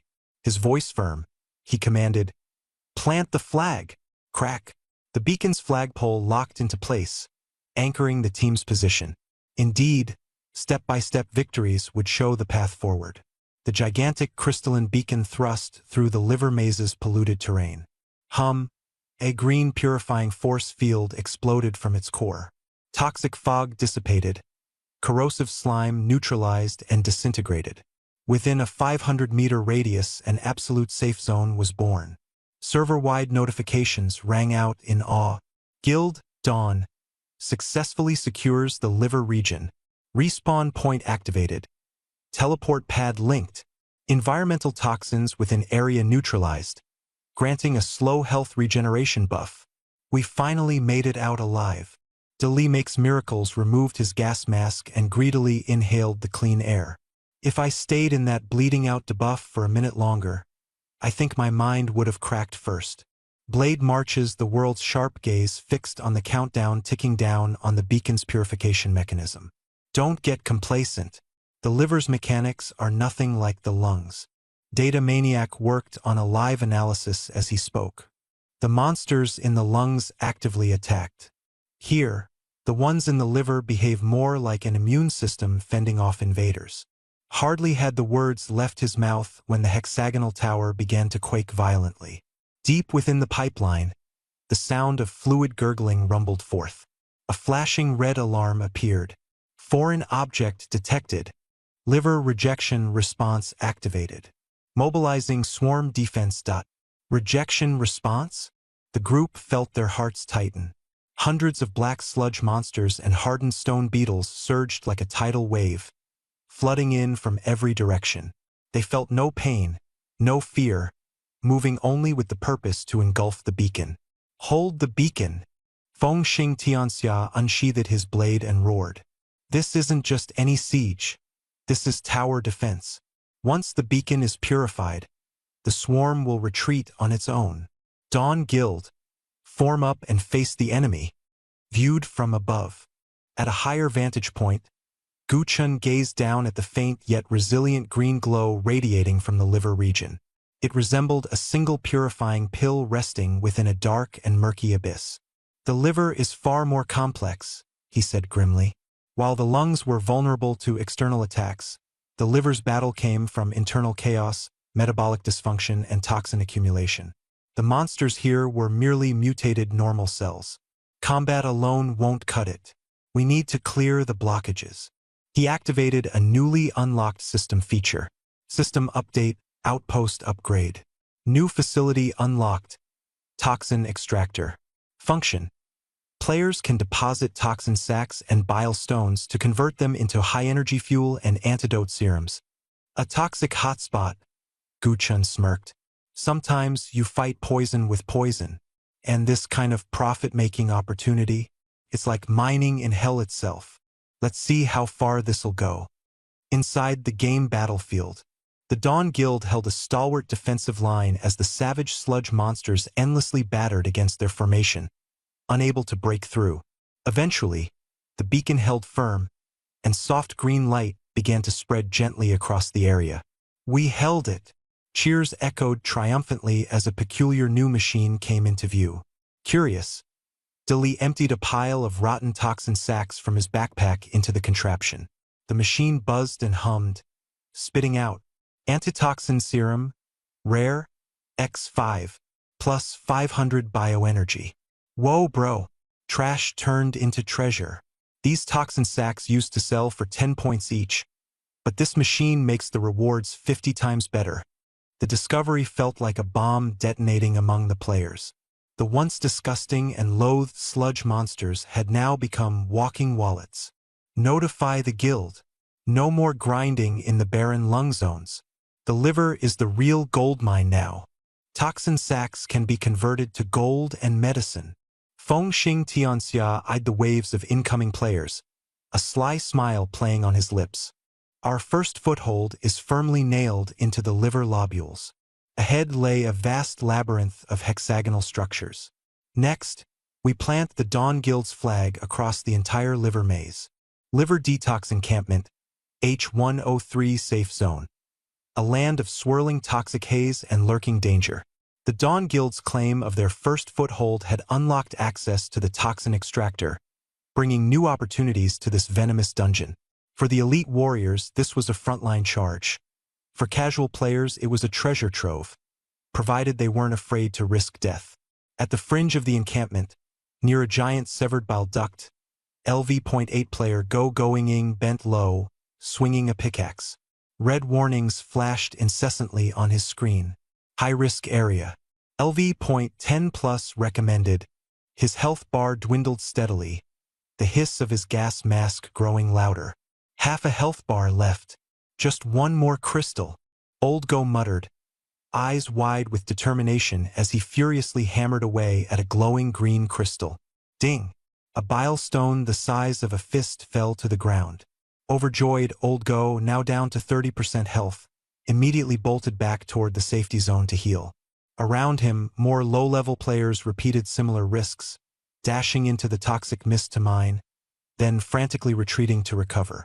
This snatch-and-dash strategy was humorously nicknamed blade running by players. Back in the camp center, Old Go dumped a load of subpar materials into the toxin extractor. The machine whirred and churned, outputting 1,200 bioenergy in return. Amazing! Excitedly trembling, he realized the profits far exceeded the gains from grinding monsters in the lungs. Though exhausting and requiring constant potion purchases, the payout was extraordinary. Meanwhile, a peculiar smell wafted through the air. Players gathered near the campfire, where someone with the ID Zonghua Little Chef had gone all out, presenting a pot of exploding dawn awful stir-fry. The ingredients, parasitic worms from the liver itself. Gross but potent, Little Chef shouted. This nightmarish dark cuisine worked as a life-saving tonic in the toxic liver dungeon, temporarily boosting poison resistance by 15% for 30 minutes. Players mining in the toxin zones lined up for a taste, each hoping to prolong their extraction time. Old Go smacked his lips but ultimately decided against trying it. At the docks, the Crimson vessel had just arrived. A group of foreign players disembarked, looking overwhelmed. Leading them was King Arthur, a Western-looking man with a white complexion, followed by dozens of LV.5 newbies trailing behind him. This map, It's got a gritty industrial wasteland vibe. King Arthur marveled, staring at the massive hexagonal liver lobules. A nervous subordinate whispered, "It's recommended for LV.10 players and above. The toxin levels here are insane. What if we die? There's no air wall blocking us, so if we're allowed in, there's something worth the risk." King Arthur proudly brandished his small round shield, resolute in his mining ambitions. "If the Chinese players can do it, so can we. Move out." Barely 50 meters outside the safe zone, the intense toxins, a sense of warning rushed in. Cough, cough, cough. The health bar plummeted dramatically. "Priest, help me now," came a panicked cry for assistance. Suddenly, 2 LV.16 sludge butchers emerged from the mist. They were blind but had a sharp sense for the smell of blood. Their steel hooks swung fiercely, and 3 LV.5 underlings were severed in one blow, vanishing into beams of white light. Arthur King stumbled back to the safe zone, pale-faced, with only a few dozen health points remaining. "This difficulty level isn't meant for us." He gritted his teeth, utterly disoriented. This liver-themed map devoured careless adventurers with its toxic fog. Surviving was the ultimate victory, and in this place that much was almost fair. In the B1 sector of Stormy Dawn, despite the apparent order, hidden tensions brewed within the two main strongholds. Old Ghost smirked cunningly at the side, seizing the opportunity for profit. "Hey friend, don't barge in without changing your class. For just 50 points of bioenergy, I'll teach you how to mine under the butcher's noses." His business mindset was as sharp as ever. Looking again toward the liver's front line, Lei Jun and Blade Vanguard fought side by side, but their eyes were constantly fixed on the movements of the Special Operations Unit at the rear. In the communications channel, a commander with the codename Viper reported, "Group 3 has successfully lured the enemies. The shield wall is perfectly coordinated. 0 casualties so far. Average level is LV.8. Lei Jun responded calmly. "Without LV.10 class promotions and resistance gear, the liver is a dead end. Hold out for one more day. Regroup immediately after class changes. We need firepower here urgently." "Understood. Mission will be completed." The Special Operations Unit's vow echoed firmly. The scene shifted to the front line, where the 2nd Division of the Dawn Guild faced a significant obstacle. The central vein junction was blocked by a massive wall of flesh and blood. The wall was riddled with holes, and countless vampiric liver leeches oozed through, bloody and terrifying. The 2nd Division leader, Frostblade, narrowed his eyes gravely. Thousands of leeches, fast underwater, capable of draining blood. With toxins that slow you down, a frontal assault is impossible. "President Blade is waiting behind us. We need to clear the way," a team member said anxiously. Suddenly, Frostblade's eyes lit up, staring at the towering hexagonal columns of the liver lobules. "No waterway. Take the rooftops. Climb the slippery walls and rely on the engineer squad." The fleshcraft workers stepped forward. 5 individuals garbed in dark crimson robes, with bony frames strapped to their backs. Pressing their hands to the ground, bone-like spikes began to rapidly sprout. Their skill activated: bone reconstruction, biological scaffold construction. The intertwining spikes formed a spiral staircase of bone that wound its way up the slippery column, reaching all the way to the top. Everyone was stunned. "That works." The craftsmen remained composed. "As long as there's enough material, ladders and fortresses are no problem." Frostblade was overjoyed, issuing orders. "Everyone up the ladder. Bring the alchemical explosive packs. Let's give those leeches a taste of hell." Proper class synergy was key to everything. 100,000 players joined forces against the 4th calamity. In the distance, behind the enormous wall of flesh, a pair of colossal eyes slowly opened. The true ruler awaited the arrival of these reckless intruders. Let's see how this unfolds. In traditional anatomy, the liver is divided into left and right lobes, with the liver lobules being its functional units. They're hexagonal, and the human body has 500,000 of them. But in the Titan world, who knows how many there are? This isn't a human liver after all. I made it all up. At this moment, Titan, Genesis had developed a hierarchical pyramid ecosystem. At the peak stood the first echelon, led by Blade Vanguard and Dragon Warlord, reaching LV.1718. Fully equipped and skilled, they were spearheading the exploration in the liver battlefield. Next came the hardcore gamers and grind masters at LV.1516, the backbone of guilds or highly skilled solo players. Below them was the massive group of common players, just reaching LV.10 and completing their class changes.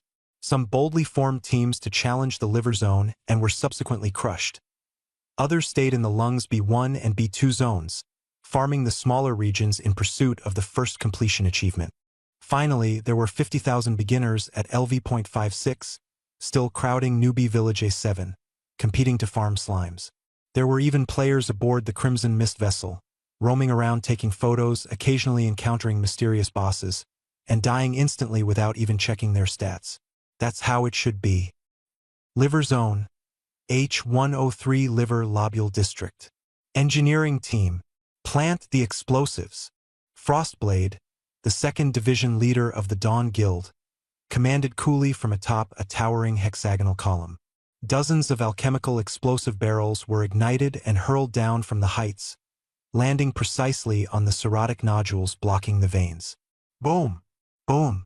The explosions sounded in succession, tearing massive gaps into the solid wall of meat. The long-blocked venous blood finally rushed through in a torrential flood. It's clear. The team erupted in cheers. The blasts were incredibly effective, dispersing the swarm of leeches.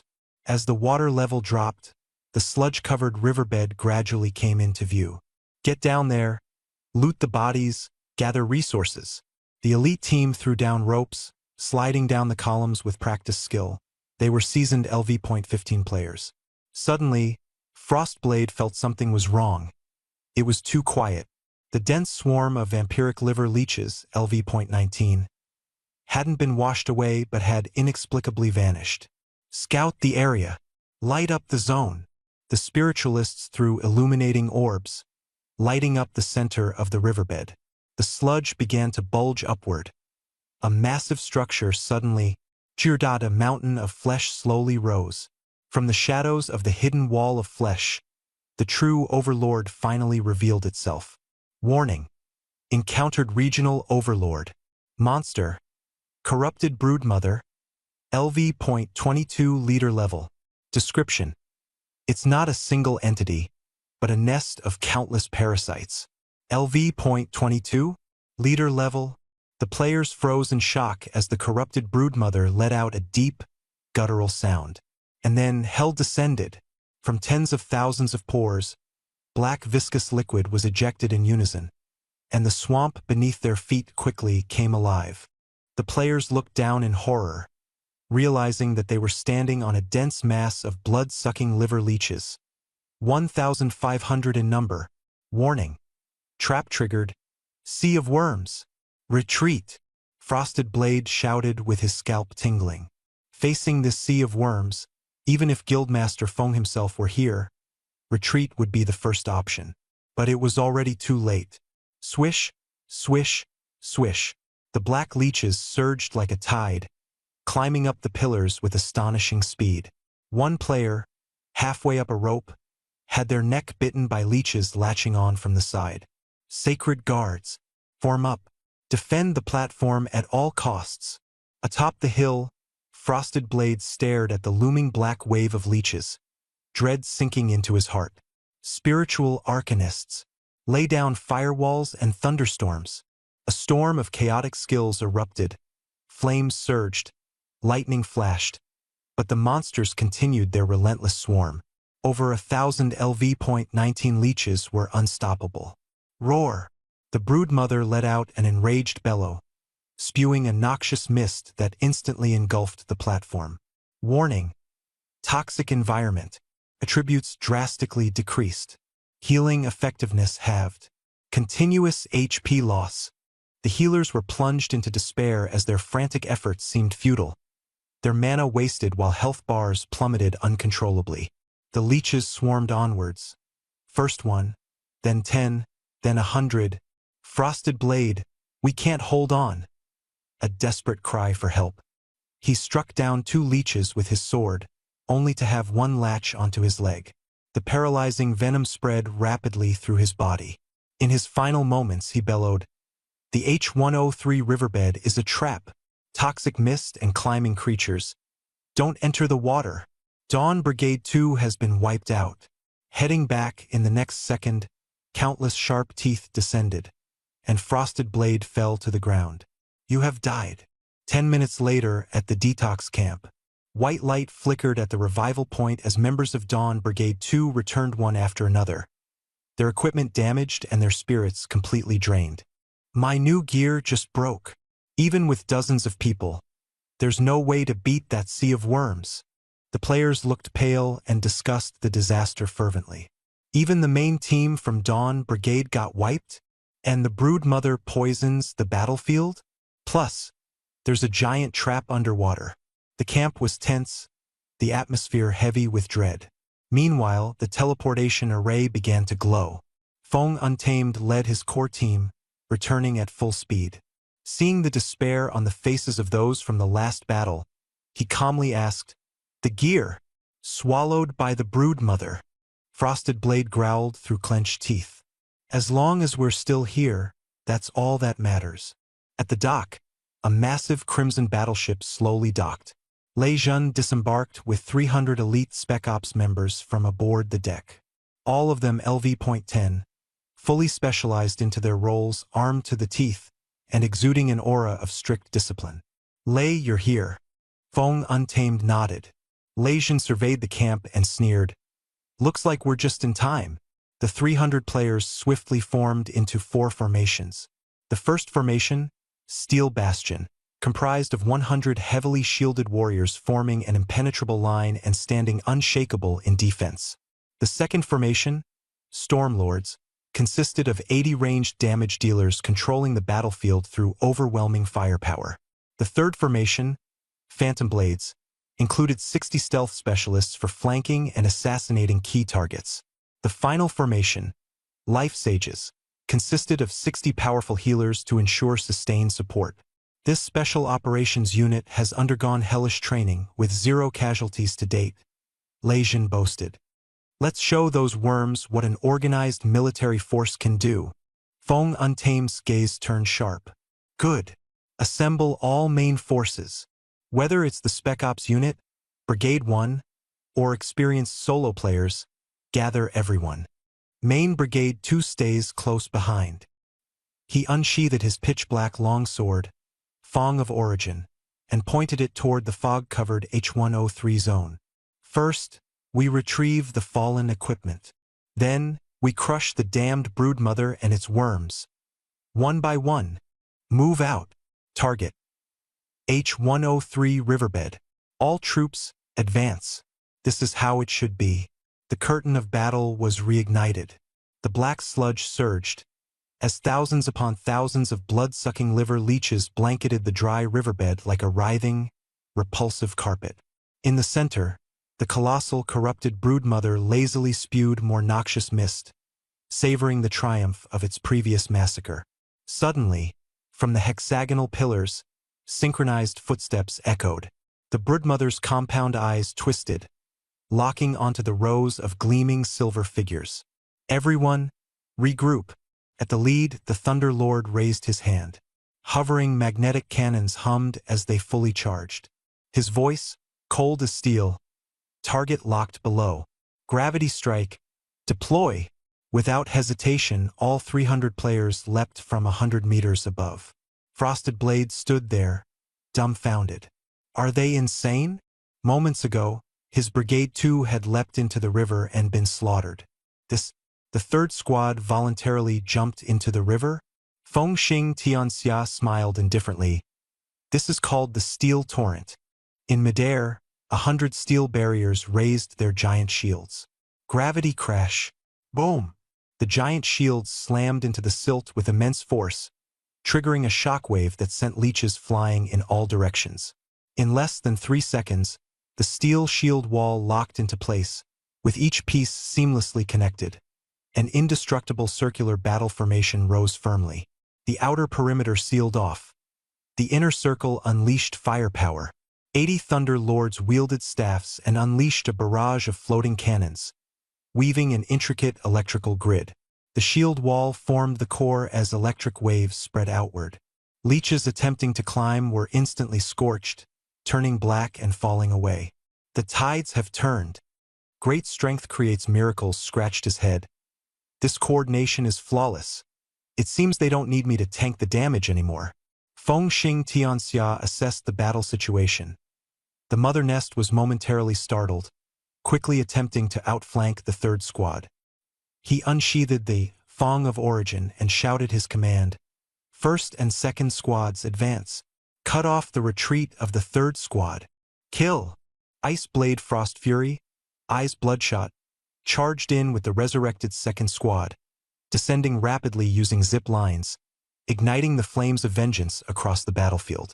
The battle raged with fiery intensity. The ironclad formation stood as a steel bastion, leaving the mother nest visibly perplexed. It suddenly contracted its massive body and opened its exhaust vents. Another spray of toxic gas. Chemical Defense Squad, Purify.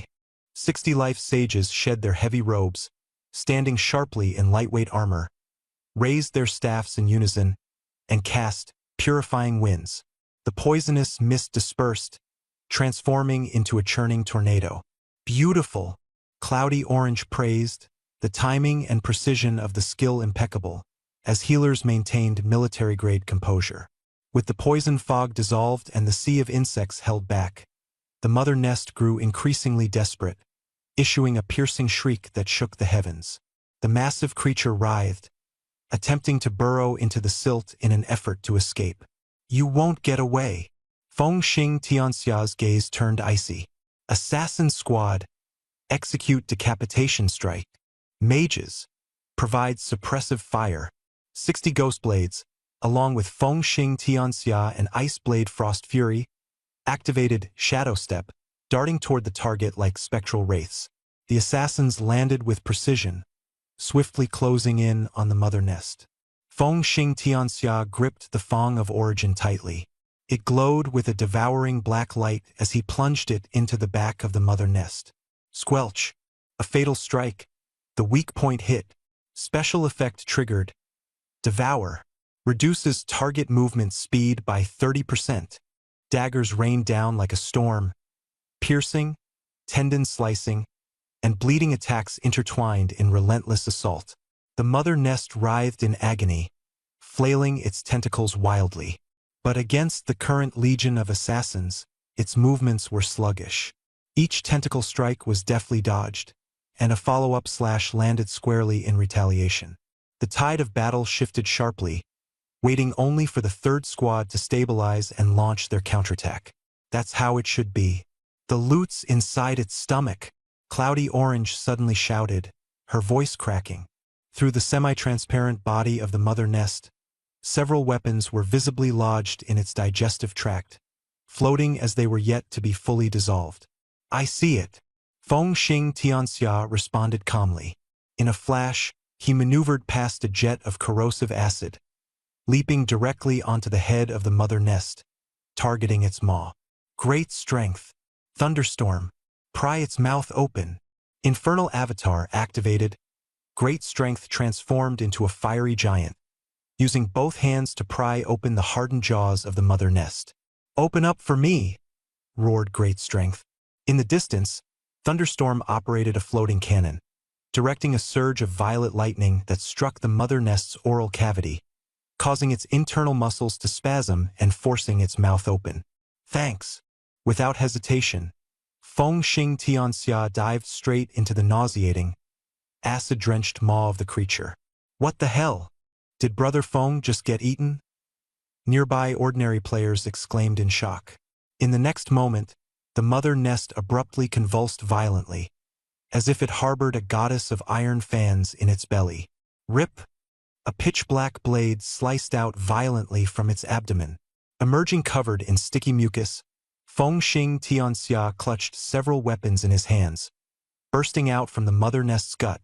Weak point severed. Core damaged. The mother nest let out a final horrific scream before its massive body deflated like a punctured balloon. Focus your fire. Send it to hell. Ice Blade Frost Fury roared. His fury ignited, unleashing all his power to obliterate the faltering boss. Boom! Within seconds, the LV.22 boss that had wiped out the second squad dissolved into dazzling white light. Boss defeated. Corrupted mother nest. Rewards: large amounts of biomass plus rare toxic gland. Zone H 103 Cleared. As the battlefield returned to calm, scattered leeches fled upon the death of their matron, making it easy for players on the outer perimeter to mop up. Fengxing Tianxia wiped away the mucus clinging to his face and tossed the equipment onto the ground. Second squad, come claim your loot. The elite members of the second squad, still half-naked, quickly crowded around, grinning as they grabbed equipment. Thunderstorm arrived with the third squad. 300 players marched in perfect formation, their shield angles precise, resembling an impenetrable iron legion. Casualties? Fengxing Tianxia asked in a low voice. 125 heavily injured, 0 deaths. Thunderstorm replied with a sense of pride. The third squad's tight coordination ensured injured members were immediately replaced, with healers acting like roaming medics, guaranteeing success. The players of the second squad stood dumbstruck. Same map, same type of monsters, yet their outcome was a total wipeout while the third squad achieved 0 deaths. This was the difference in skill. Good. Fengxing Tianxia nodded in satisfaction. His gaze swept across the steel-clad main force. Looking again at the spirited Dawn Guild, he smiled. With the integration of the 3rd Brigade and the 1st and 2nd Brigades, the Dawn Guild finally had the clout to dominate the toxic maze with ease.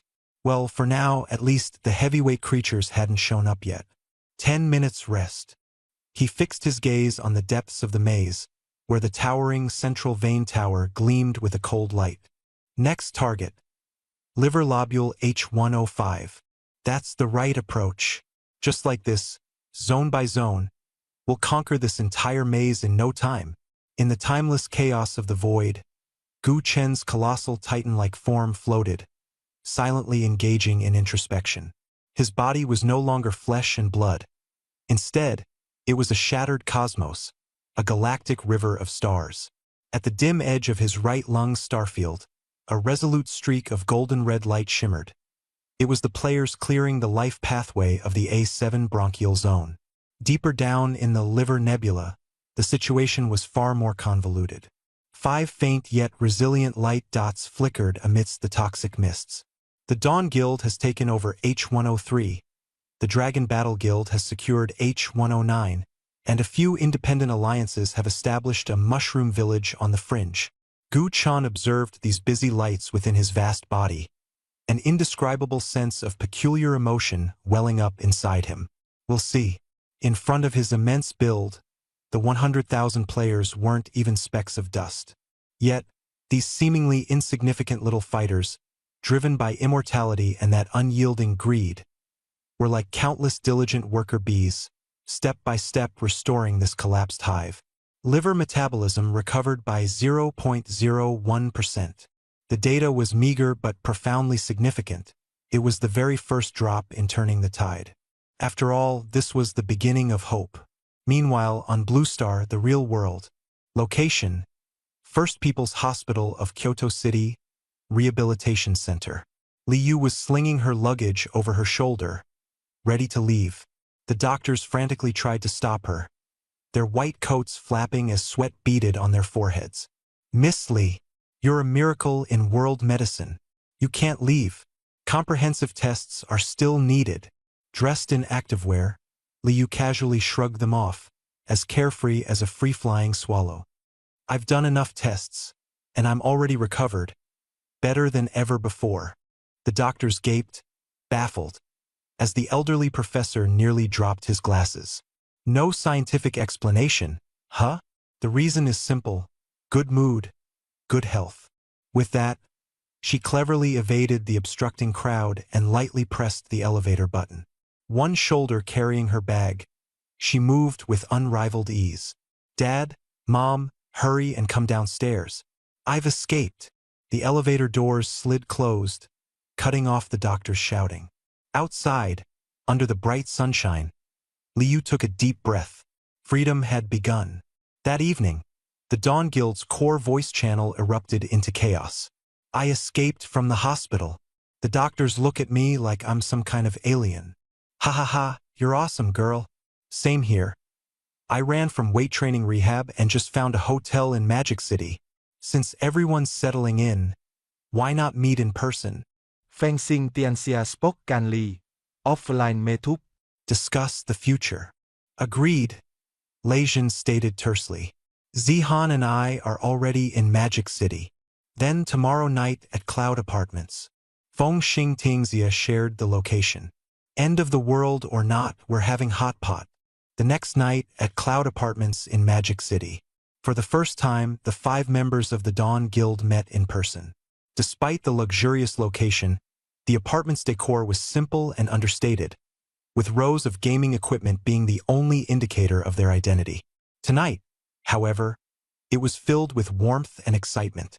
In the center, a copper hot pot boiled with a spicy butter broth, its fragrance intoxicating.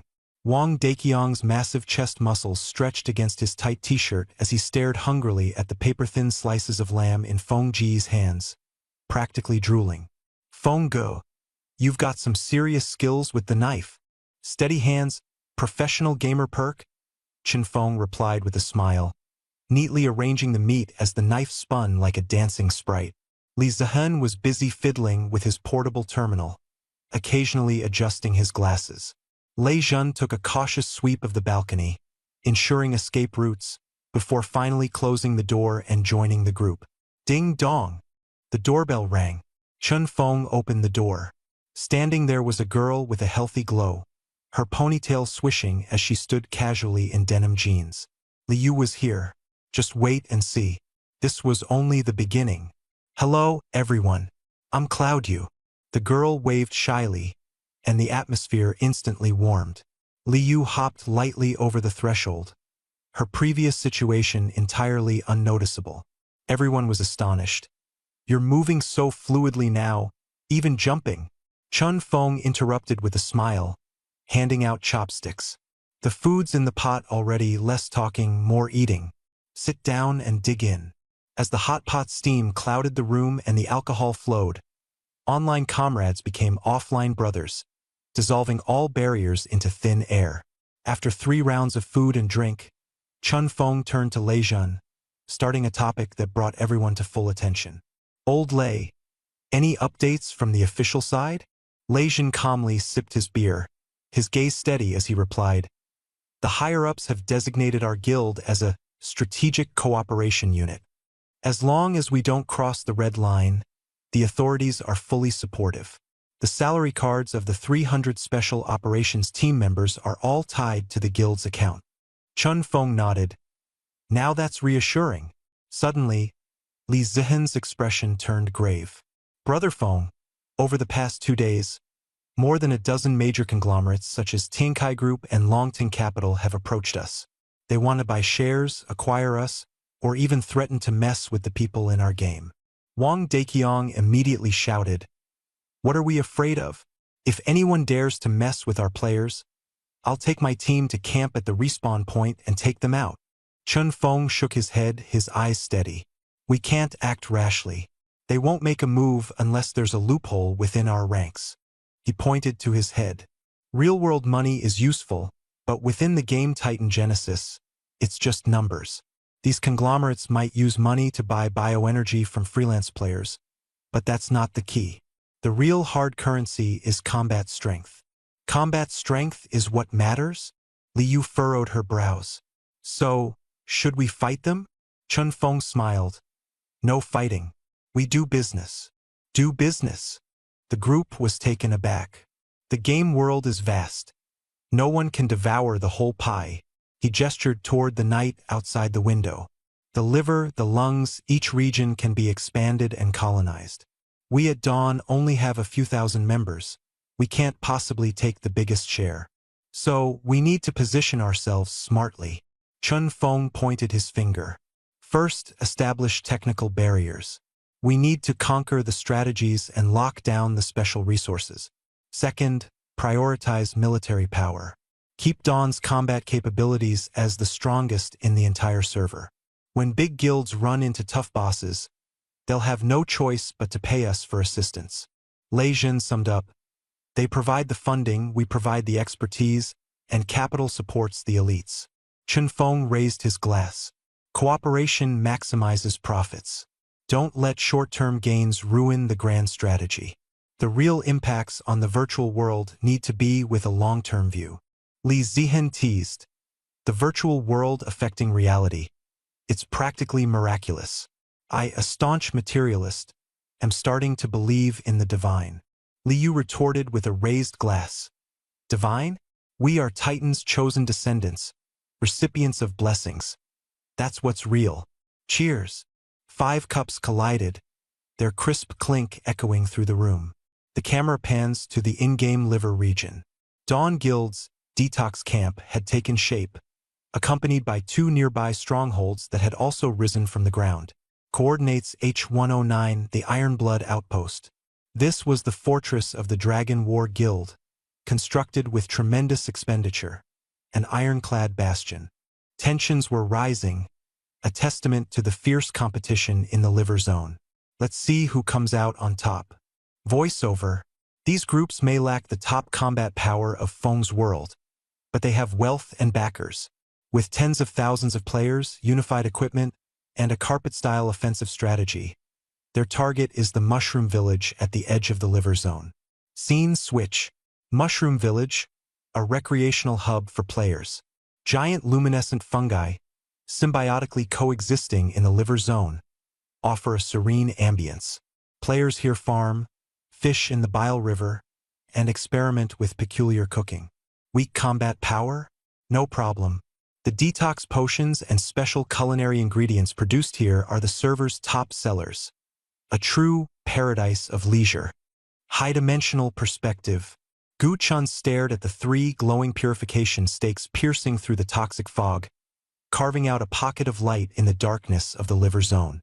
The area had only just been stabilized, but his gaze shifted beyond the diaphragm, locking onto the next battlefield, an acid-corroded and ravaged stomach. Scene shakes violently, the stomach convulsed, and a torrent of strong acid surged upward, scorching the cardia and nearly engulfing the recently repaired base of the lungs.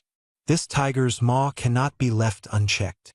Gu Chun gritted his teeth, fingers flying across the keyboard, activating a new dungeon. Battle for the cardia. Acid surge. Camera pulls back. From a high-dimensional view, Gu Chun commanded as if piloting a divine body, surveying the stellar landscape of the liver region. The labyrinth of toxins was dark and lifeless, with only a few glimmers of light. Dawn's camp at H103, Dragon War's outpost at H109, and Mushroom Village, 3 isolated islands. This was merely 1/10,000th of the broader effort. The liver region remained an ocean of the enemy's influence. Narration. Purification is a protracted war. For every droplet of toxin broken down, the pain is reduced by 1 increment. The seeds have been sown. Patience is the key to victory. Emergency alert flashing. Upgraded alert. Stomach acid reflux intensified. The cardiosphincter is out of control, with high-corrosion stomach acid approaching the base of the lungs. Gu Chun furrowed his brows, biting back his frustration. Heartburn to the bitter end. If the acid torrent isn't stopped, the Blackstone Fortress at the lung base would be consumed. Physical dissolution, far more devastating than any virus. We can't rush this. We need to build a defense line first. Resource Management Interface. Gu Chun counted his bioenergy reserves, over 100 million units pulsating in restless motion. Players' mortal bodies can't withstand the acid. We either enhance them or see them perish in droves. His fingers moved swiftly, commands issuing in rapid succession. Deploy resources. Diluted Titan's blood, 2,000 units. Bound to the new campaign. Battle for the cardia. Scene transition. Reality world. In a certain city on Blue Star, night had fallen, and the narrow alley was filled with the bustling warmth of a lively food street. "Boss, bring 2 more cases of beer. Hurry up." A rowdy group of beefy young men with sinister tattoos was gambling over cards, their clamorous behavior catching everyone's attention. Narration: 2000 Titan Blood. Merely a grain of gold amidst the sand for the billions of people on Blue Star. Who dares to keep secrets? Health, longevity, and extraordinary power. Once revealed, they become the obsession of the masses. This is just as it should be. The leader was a brawny guy with a crew cut. His ID, Raging Bro, a veteran of Titan game and a street punk. He was a jobless vagrant in real life but a level 11 berserker beast in the game. He was also one of the lucky few to secure the potion in the first batch. Tonight, his face was flushed red from drinking as he stood atop a stool, boasting brazenly. He bellowed at the top of his lungs. "In the liver dungeon, I soloed 2 sludge monsters. No one's stronger than me." A student at the table beside him sneered and interrupted. "A level 11 guardian soloing level 16 monsters? Who are you kidding?" Raging Bro slammed the table furiously. With a loud crack, the solid wood table corner snapped off, sending wood splinters flying. The alley fell silent in an instant as everyone stared, astonished, at the broken table. He roared, "You little brat, who's lying now?" Staggering toward the student, emboldened by alcohol and arrogance. He acted as if the rules no longer applied to him. The student paled, regret gripping his heart. "What are you trying to do?" Raging Bro sneered maliciously and reached out with lightning speed, his hand cutting through the air. Suddenly, an iron-like grip clamped down on his wrist. The man who had been quietly eating noodles in a black jacket and a baseball cap stood up and commanded in a low voice, "Let go." Raging Bro exploded with rage, his temper uncontrollable. "Who the hell are you? Are you looking to die?" He desperately struggled to unleash the strength imbued by the game, twisting his arm with a grating sound. But the man's grip didn't waver in the slightest. "Your base strength has indeed been enhanced," the man said coldly, his sharp gaze piercing through. "But you're all force and no technique. Is that how you plan to use your power?" Raging Bro froze halfway awake. "You're a Titan player too? I'm here to teach you some rules." With a slight flick of his wrist, the man caused Raging Bro to let out a blood-curdling scream as his joints seemed to snap. The big guy crumpled to the greasy floor, unable to move. Before anyone could process what had happened, 2 black SWAT vehicles screeched to a halt nearby. Armed officers swiftly disembarked, efficiently cuffed Raging Bro, and hauled him into one of the cars. "Take him away." 12th case of a loss-of-control incident. The man in the baseball cap radioed calmly through his communicator. "Recommend mandatory cooling off and evaluate the risk of account recovery." With accounts tied to individuals, there was no way to impersonate someone else or commandeer their gaming pods. It was all under strict regulation. Onlookers recorded videos on their smartphones, their shock palpable. Such urban legends, though suppressed by authorities, were spreading like wildfire through the city's neighborhoods.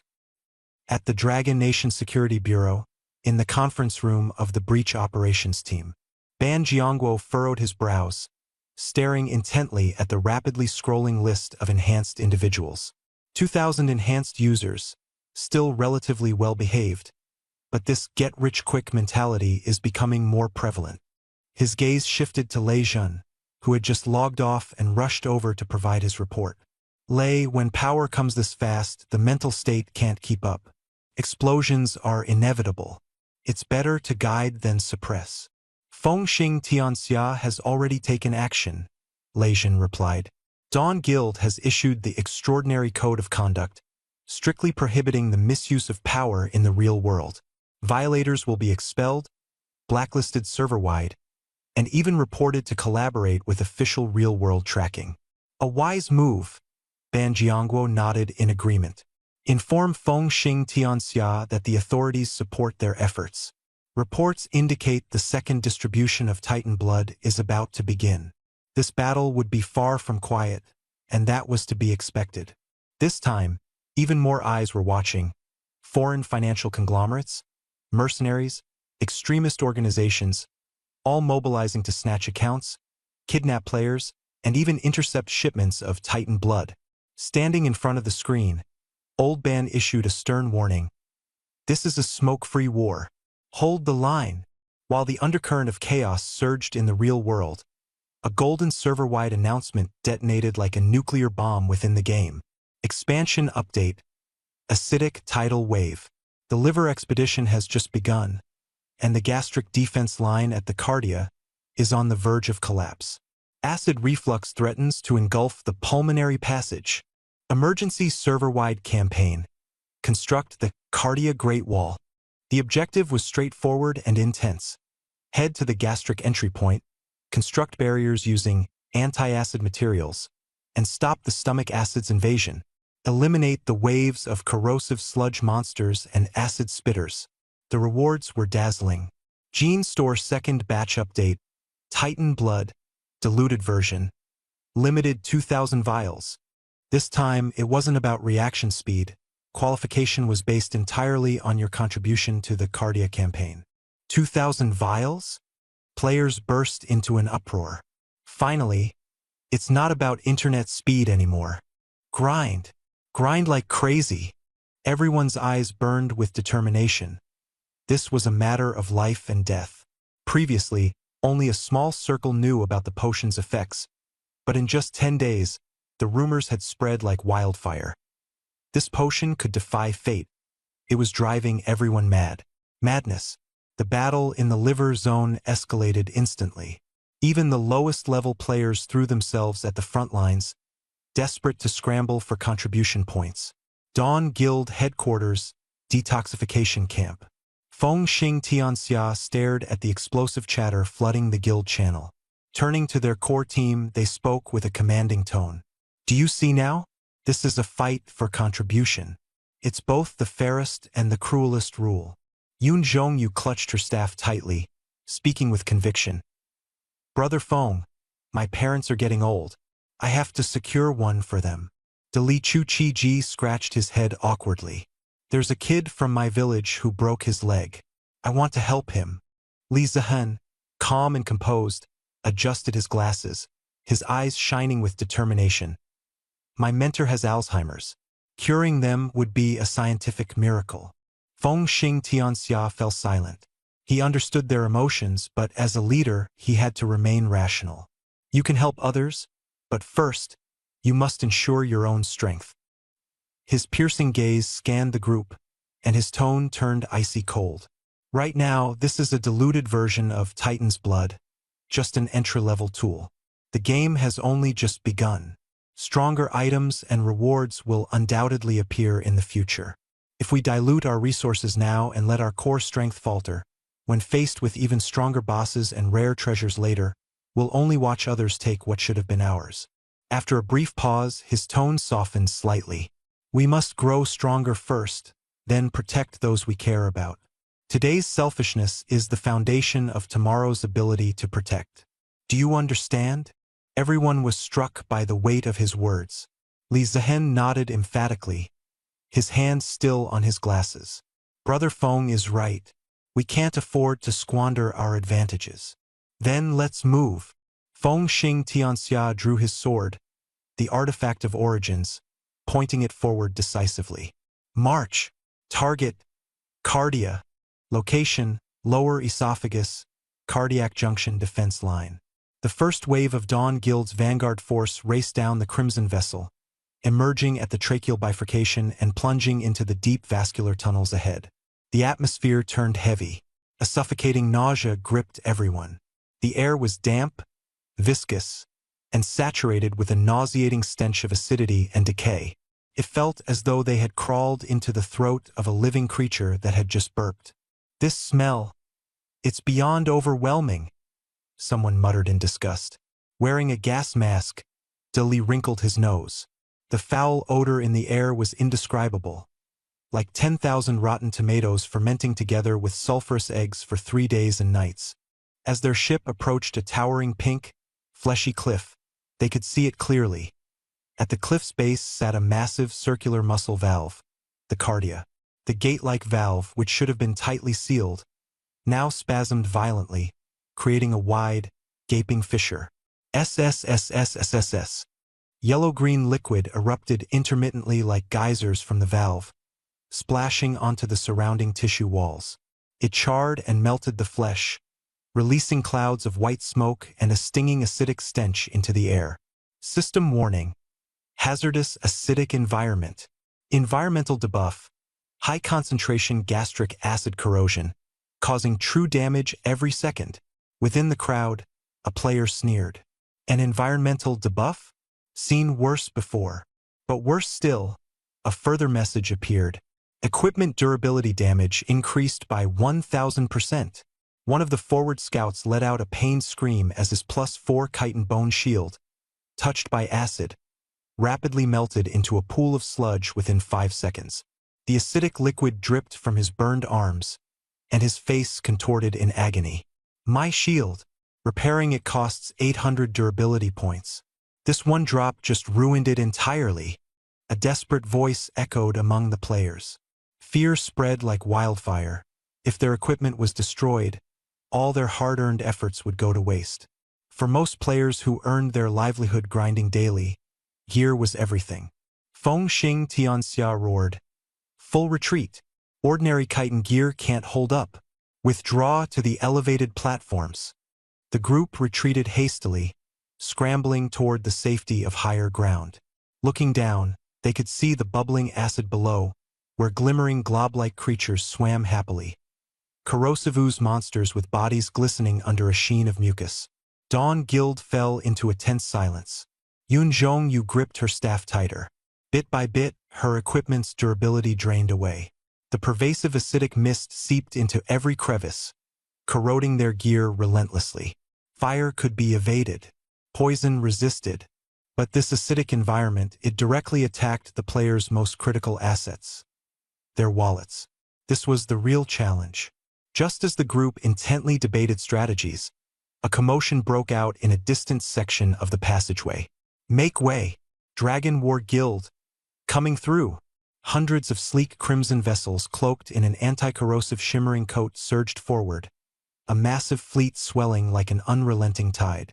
At the helm of the lead ship stood Long Zhan Yuyi, radiating an aura of extravagance. His golden armor gleamed, aglow with unfaltering confidence. Casting a disdainful glance at the roiling acidic pools below, he let out a condescending laugh. Is this all it takes to stump others? Didn't anyone learn basic chemistry back in middle school? With a dramatic wave of his hand, his voice thundered across the battlefield. Men, pour it in!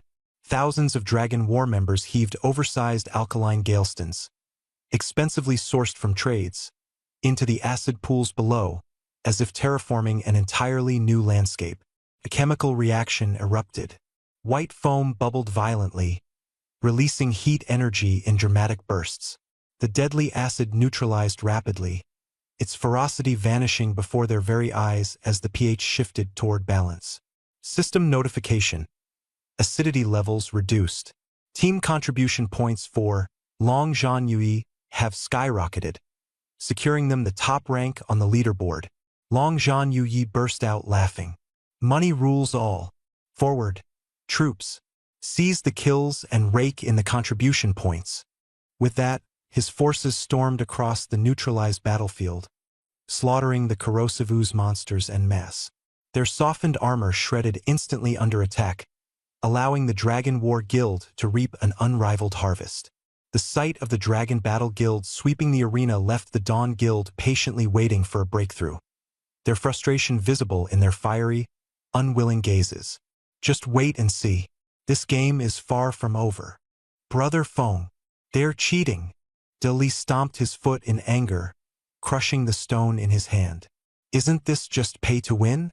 Throwing hundreds of thousands in biomatter all at once. Feng Xing Tianxia remained calm, his gaze locked onto the arrogant back of Long Zhan Yuyi. Burning money might be a tactic, but it's unreliable.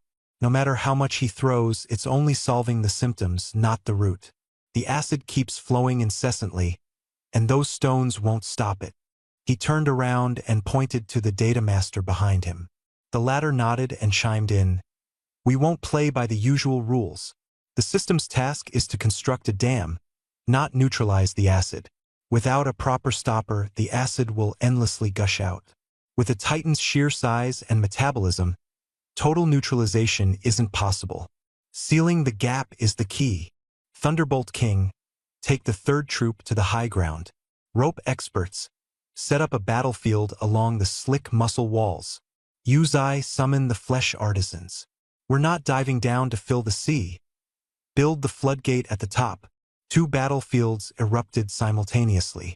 At the base, the Dragon Battle Guild went all out, spending frantically to carve an acid channel. Guild leader, the sword's durability is flashing red. Replace it. Keep the reserves ready. Long Zhan Yuyi continued his relentless onslaught. At the top, the Dawn Guild morphed into Spider-Men. 300 players hung suspended from the writhing esophageal walls, wielding bone picks and ropes with practiced efficiency. 3 o'clock direction. In the folds, there's an enemy. Lei Jin hung upside down, his eagle eyes locking onto a target. Boom! Lightning erupted. The strong acid spitter took a headshot and plummeted into Dragon Battle's shield formation, causing chaos to break out. Hee. Whoops, didn't mean to, came a smug reply. The Guardian squad urgently mined hardened calcium, while the Herculeans hammered it into the walls, chiseling mountains and splitting stones. Countless chunks of this calcium-rich material were extracted. The flesh artisans guided biotendons, weaving skeletal muscles into a massive biological filtration net. They aimed to weave this net in midair and sink it into the gap, sealing off the raging tide of acid at its root. System notice. The Dawn Guild has commenced a large-scale engineering project. Progress, 1%. Contribution skyrockets. Watching Fengxing Tianxia rocket up the leaderboard, Long Zhan Yuyi's face turned green. You've got to be kidding me. They're building illegal structures up there? Grinding his teeth in frustration, he lamented the depletion of his stockpile. Ignore them. We'll do the same. Gather stones. Craft squads move out. The 2 guilds clashed with brute determination, pushing the mission progress to its limits. 2 hours later, the Cardia defense line began to take shape. The Dawn Guild's calcium bone net slowly sank into place, suppressing the acid surge. The Dragon Battle Guild fortified their platforms while holding the line. System announcement. The first wavebreaker has been secured. Acid reflux reduced by 50%. Players from both sides cheered in success, faces tense with residual hostility but showcasing flawless cooperation. This was the contest among elites. But amidst the cheers, a deep growl rumbled from the depths of the Cardia. Grrrruyu. A ghastly, noxious wind laced with high concentrations of gastric pepsin burst forth. Warning. Stomach spasms detected. Strong acid tsunami imminent. Warning. Accompanying boss encounter. Devouring abyssal maw, LV.23, has appeared. A massive abyssal mouth, its maw lined with innumerable sharp teeth, suddenly shattered the freshly built dam. The ground quaked. This wasn't over. It was a colossal, pink writhing worm without eyes or limbs. Just a grotesque, ring-shaped jaw bristling with razor-sharp teeth. No claws, no punches, just one relentless motion. Inhaling. The air was instantaneously consumed by a fierce suction force, forming a rapid vortex. Dragon Battle Guild's elite guardian troops didn't even have time to raise their shields before being sucked into the gaping maw, stone and all, in a single, gut-wrenching moment. Crunch, crunch! The sound of shattering bones and breaking equipment echoed chillingly. Long Zhan Yuyi's face went ashen as he watched dozens of guild avatars extinguish simultaneously on the display, sending a cold chill through his spine.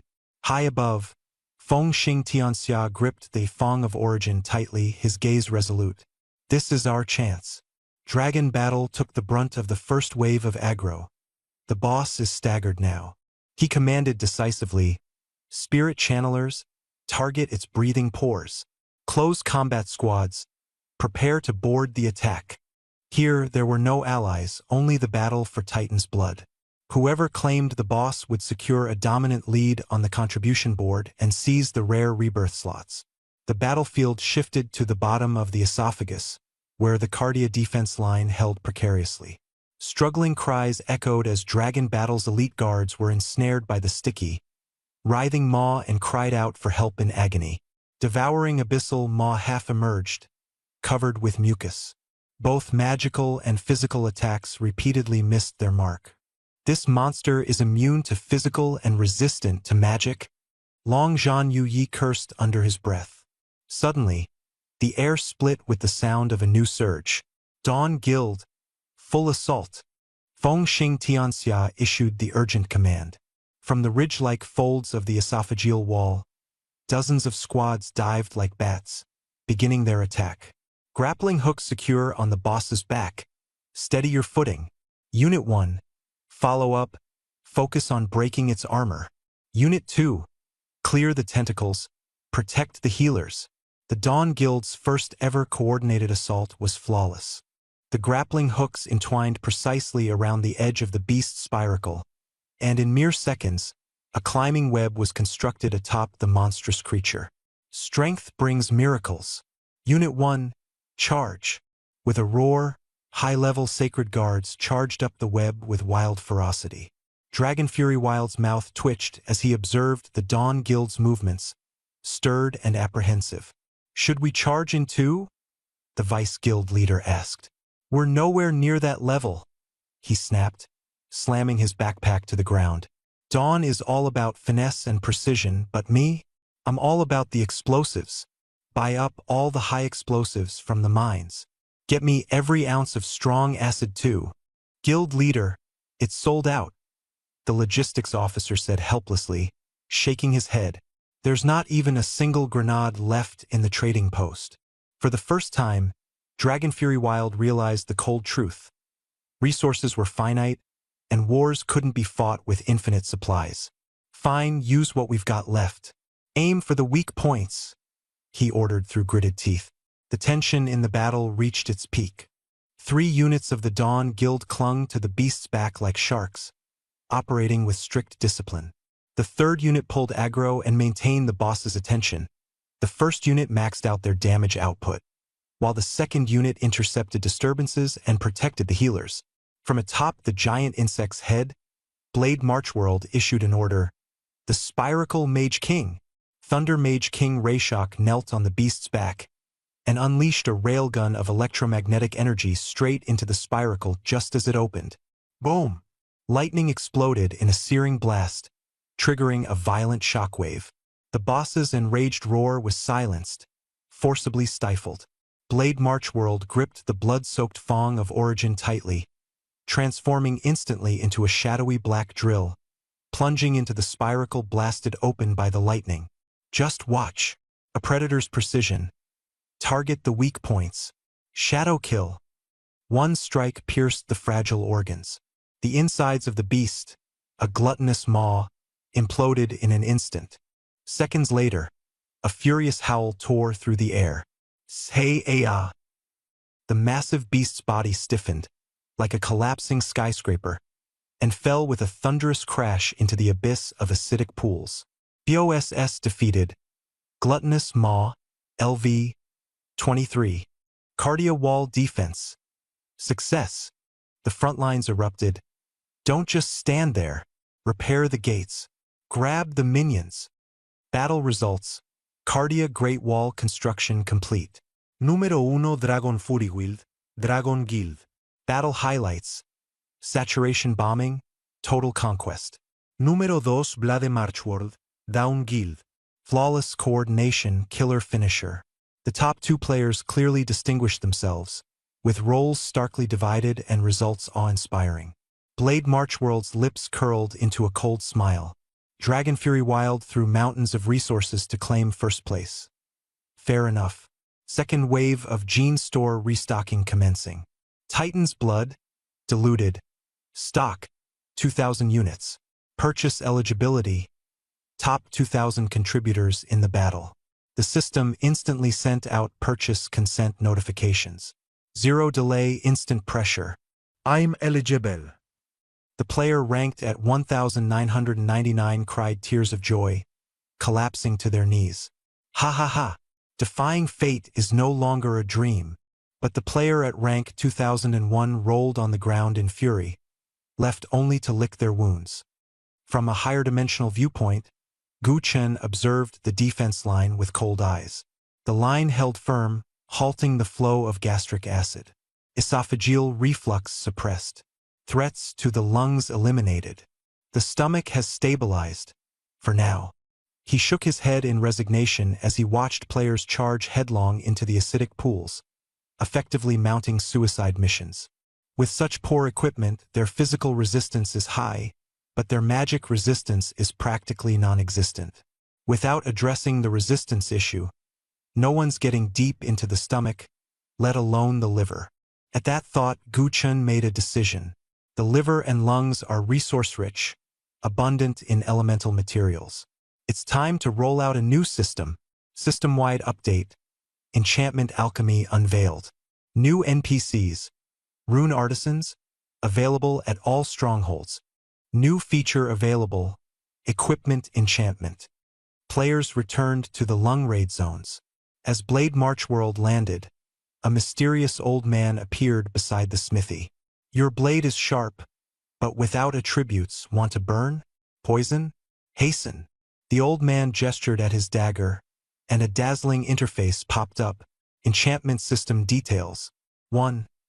Weapon enchantment. Flame infusion. Requires fire demon core fragments. Grants fire attributes. Deadly against plant and insect enemies. Toxic coating. Requires pure gall extract. Causes sustained corrosion and blocks healing. 2. Armor enchantment. Acid-resistant coating. Requires hardened gallstones plus slime mucus. Greatly reduces acid damage. Heat-resistant patterns. Requires ashes of embers. Reduces fire damage. Blade Marchworld's eyes lit up. A classic war sustains war strategy chain. Want to fight in the stomach?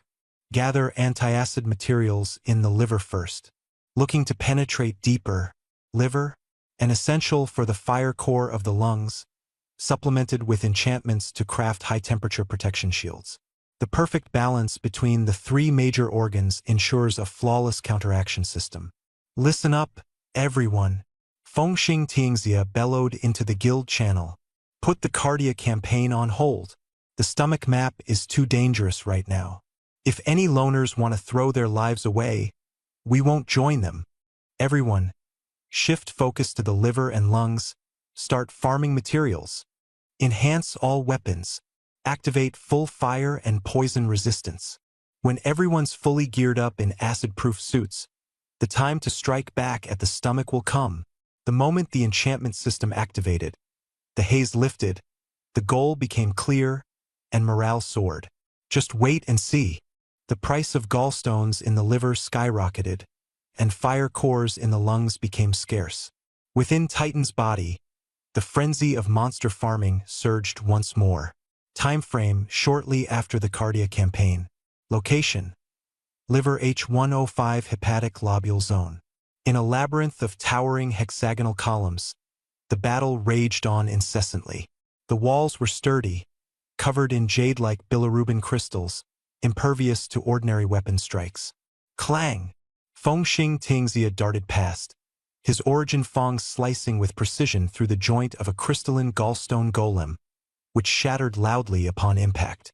A golden pillar of light burst through the darkness, and the surrounding poisonous haze instantly dissipated. Congratulations! Fengxing Tianxia has reached LV.20. The first genetic lock has been lifted. Server-wide notification. System update. Titan sequence unlocked. Reality projection activated. From afar, Dali produces miracles stopped mid-swing, gazing enviously at the radiant glow. He remained at level 19. Feng Bro levels up way too fast. It's insane. At this moment, the core team's levels were steadily converging. The experience gap within the group was narrowing, but Fengxing Tianxia, with his exceptional single-target damage and first-kill bonuses, rose far ahead, becoming the first to reach level 20. Thunderbolt King and Li Zihan lingered on the brink of level 19.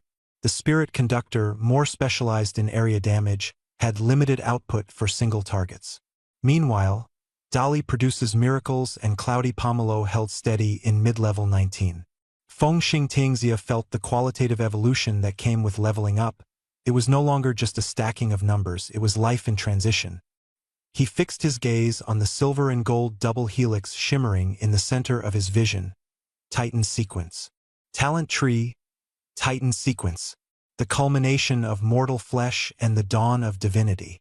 With every level gained, a transformative opportunity arises, reshaping your very being. 3 foundational talents. 1. Flesh Sequence, Red. Muscle Fiber Reconstruction. Strength plus 15%. Keratinized Skin. Defense plus 10%. 2. Neural Sequence, Blue. Synaptic Acceleration. Reaction Speed plus 20%. Predator Instinct, Heightened Danger Perception. 3. Shenic Sequence, Purple. Bioelectric Field. Spell Penetration plus 5%. Brain Overclock. Rapid Thought Acceleration, entering an absolute state of calm. Current Synchronization. 5.1%. Reality projection remains minimal. Fengxing Tingxia swallowed hard, unable to conceal his inner tremors. Without hesitation, he locked onto speed and reaction speed, decisively investing his first point into neural sequence, synaptic acceleration. Point allocation successful. In an instant, the whole world slowed down. The howling toxic wind became a faint whisper, and Dali produces miracles movements turned sluggish, as if caught in a slow-motion film. Thump, thump. The sound of his heartbeat echoed, and for the first time he felt fully alive. "Hey Dali, punch me real quick," Fengxing Tingxia suddenly spoke. "All right then, here I come." Dali grinned as his molten fist came crashing down, the force slicing through the air. Fengxing Tingxia's pupils contracted. His body tilted slightly backward. With a gentle pivot, he narrowly evaded the fatal strike. The fist brushed past him, its fiery light still dancing. "I'm logging off for a bit," he said abruptly, not waiting for Dali's reaction, and went straight into idle mode, leaving his teammate dumbfounded. In Shanghai, Chun Feng slowly awoke from within the life support pod. A sparrow flew past the window outside, and his brain unbelievably tracked every flap of its wings in precise detail. Glancing toward his desk, he noticed a ballpoint pen silently sliding toward the edge. At the very moment before it hit the ground, Chun Feng's figure shifted. His hand swiftly caught the pen, faster than even he could process. "My senses have grown impossibly sharp, and my speed has dramatically increased," he murmured. The Titan's blood within him had fully awakened. He was no longer who he used to be. Synchronization, only 5.1%. The potential for further growth was limitless. He lay back into the life support pod, ready for the next sprint. 5 minutes later, Fengxing Tingxia was back in the battlefield within the game. Level 20 Talent Tree. Some of its effects directly influence reality. "This is insane," he shouted, igniting the team's excitement. "I, alone, can take down a 5-man special ops team, easy." Thunderbolt King and Data Madman exchanged determined glances, their fighting spirits burning fiercely. "Push harder. Farm those levels. Call in Group 3 for saturation farming." Thunder roared ferociously. The battlefield was on the brink of eruption. From a higher dimension, Gu Chun overlooked the Titan's colossal form. The first to transcend mortal limitations. "The particle is born," he muttered to himself, watching as the first talent star ignited in Blade Walks the World. Though the levels varied, the momentum was astonishing. At the same time, within the depths of the liver, hidden surges churned without end. That mass of dark, inky hardness, cirrhotic lesions, seemed to have awakened with consciousness. It began contracting, cutting off nutrient flows to the periphery, redirecting everything toward the H124 transport hub. There, a fortress of tumor-like tissue, composed of dead liver cells, was gradually taking form. Player crisis. Gu Qin frowned deeply. He swiftly issued a game-wide main storyline quest. Epic battle. H124 hub is here. When players saw the reward of 5,000 drops of Titan's blood, their eyes lit up green with greed.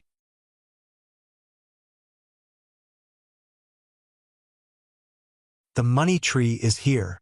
The explosive excitement in the air jolted every player's nerves. This battle was destined to be epic. It was only natural. Management writes, the rhythm of collecting toll fees has arrived. The three major guilds, Dawn, Dragon Battle, and Dynasty, gathered, and players from the entire server surged like a tide. 100,000 cavalry poured out from the deep bronchial passages and the labyrinthine hepatic lobules, riding the crimson vessel straight toward the H124 newborn restricted zone. Even players with no sense of direction were swept into this bloody battlefield. Fengxing Tianxia, standing alone at the highest point of H105. As the world's only level 20 god-tier player, he overlooked the holographic map filled with constantly jumping red dots, his cold eyes sharp like an eagle's. The Origin Fong at his waist emitted a low hum, seemingly resonating with its owner's battle intent. The gates to the superhuman era, once opened, will never close. His voice was icy and resolute. Move out. Flatten this tumor fortress. H124, the liver's transportation hub. This place had become a grinding mill of flesh and blood. Dawn, Dragon Battle, guild players, solo players, and casual players, an army of 80,000 densely packed like ants.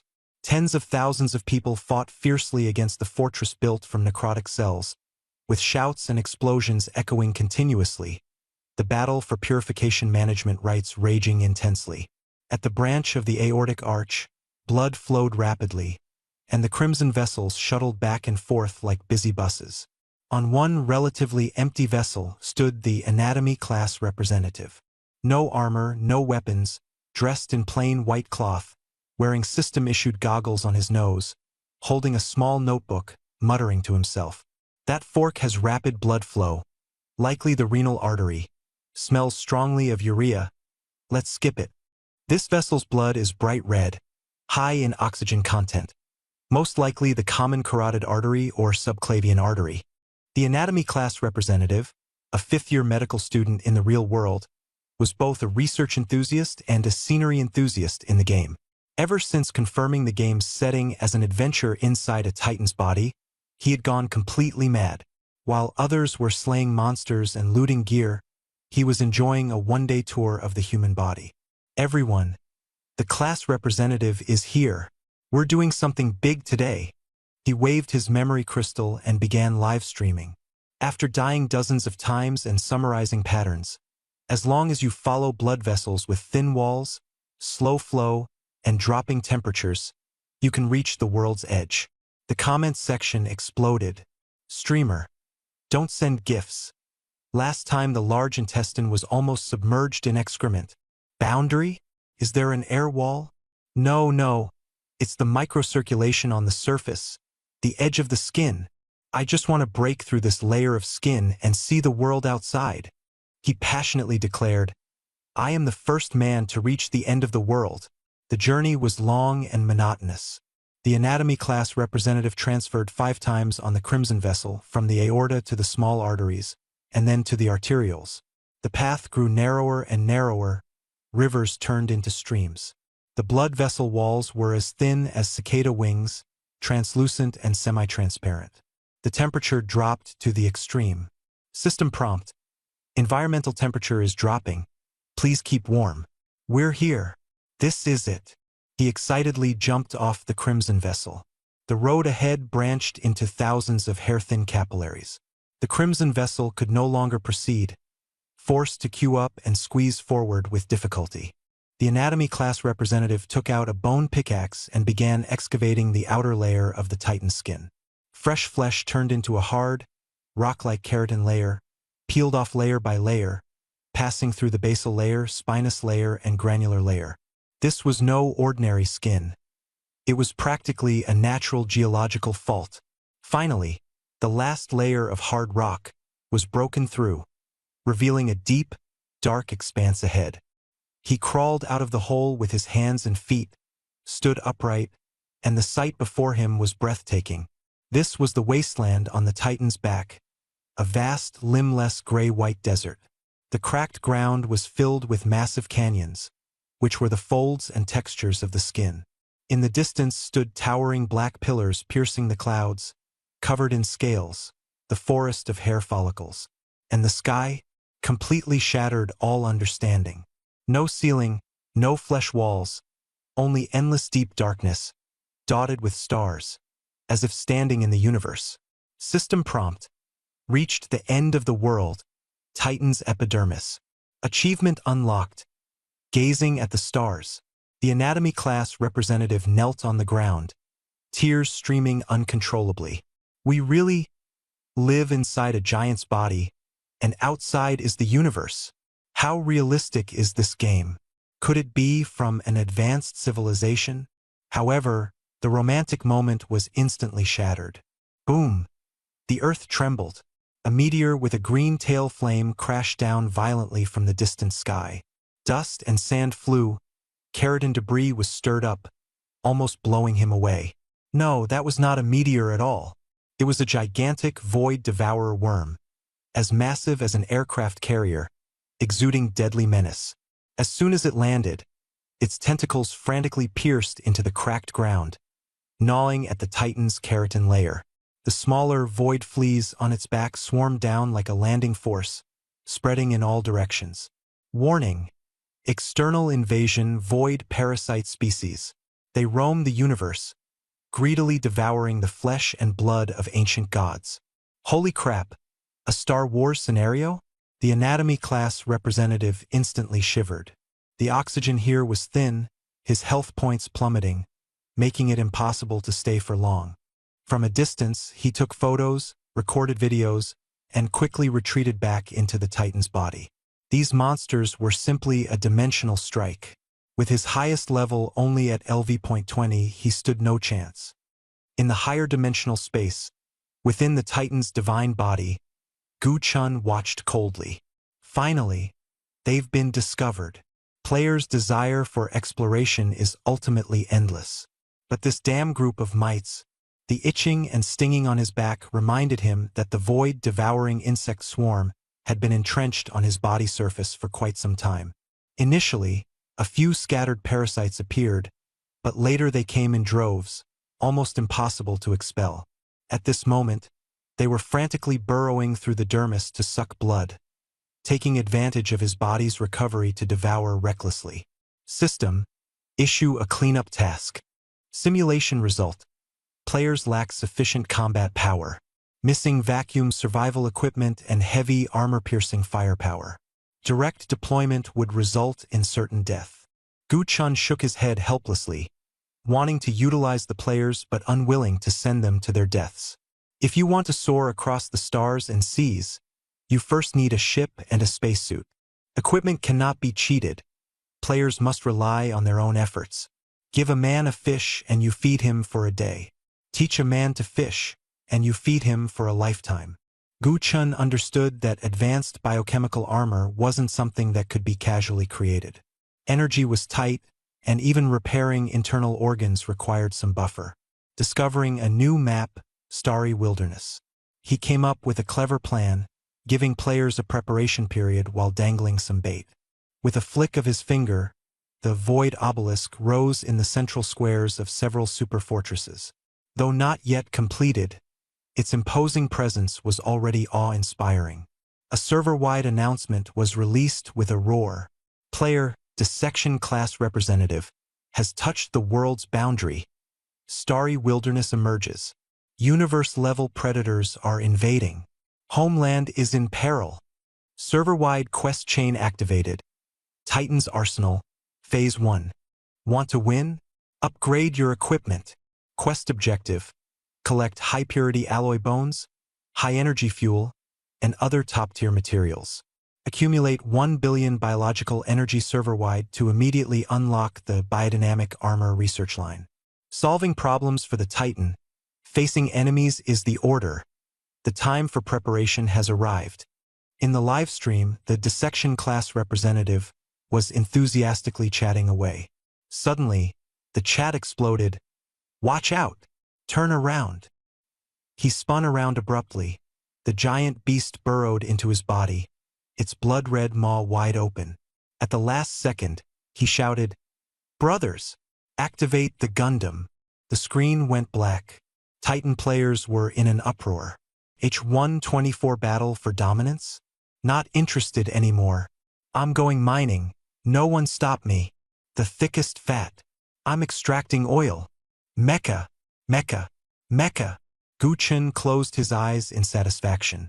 As long as you grind hard, bioenergy will obediently be handed over, and all the technology will be mine.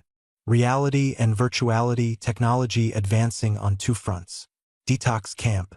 The semi-finished void obelisk emitted a ghostly blue glow, with a cruel progress bar floating at the top. Titan Arsenal donation progress.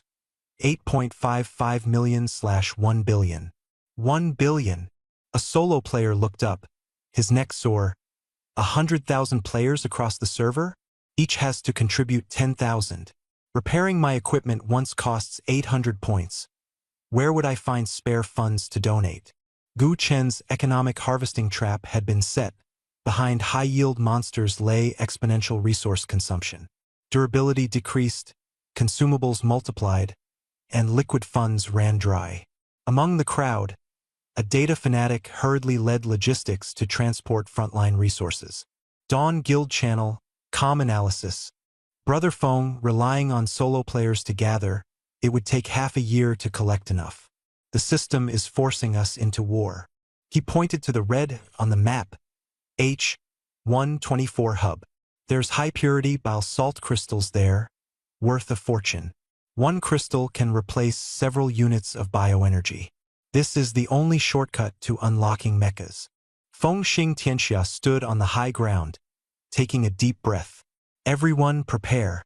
Dawn Guild's main force will launch a full-scale attack on H124. Liver, H124 Tumor Fortress. A super meat grinder, a massive fortress built from dead liver cells, hardened nodules, and vascular remnants. On the city walls, crystallized gallstone guards stood ready, their spears taking out waves of fragile players with each throw. The moat was filled with toxic bile, forcing melee players to halt their advance. This fortress was the true gateway to nightmares. Dragon Battle Guild, pave the way! A furious roar tore through the battlefield's flank. Dragon Battle in the wild, radiating golden light, clad in top-tier armor, descended like a war god. A blinding golden light exploded, shaking the screen. Server-wide announcement. Player Dragon Battle in the Wild has leveled up to LV.20. Gene Lock unlocked. Titan Sequence activated. LV.20, the dividing line between mortals and the extraordinary. Every level up impacts the real world. Without hesitation, he activated the talent tree, investing one foundational talent point into Flesh Sequence. Keratinized skin, drastically enhancing his physical resistance in reality. A spear flew toward him. He didn't dodge but faced it head-on. His armor rebounded the sharp spear with a resounding clang, and the damage numbers were negligible. His body was like iron, his skin like tire tread.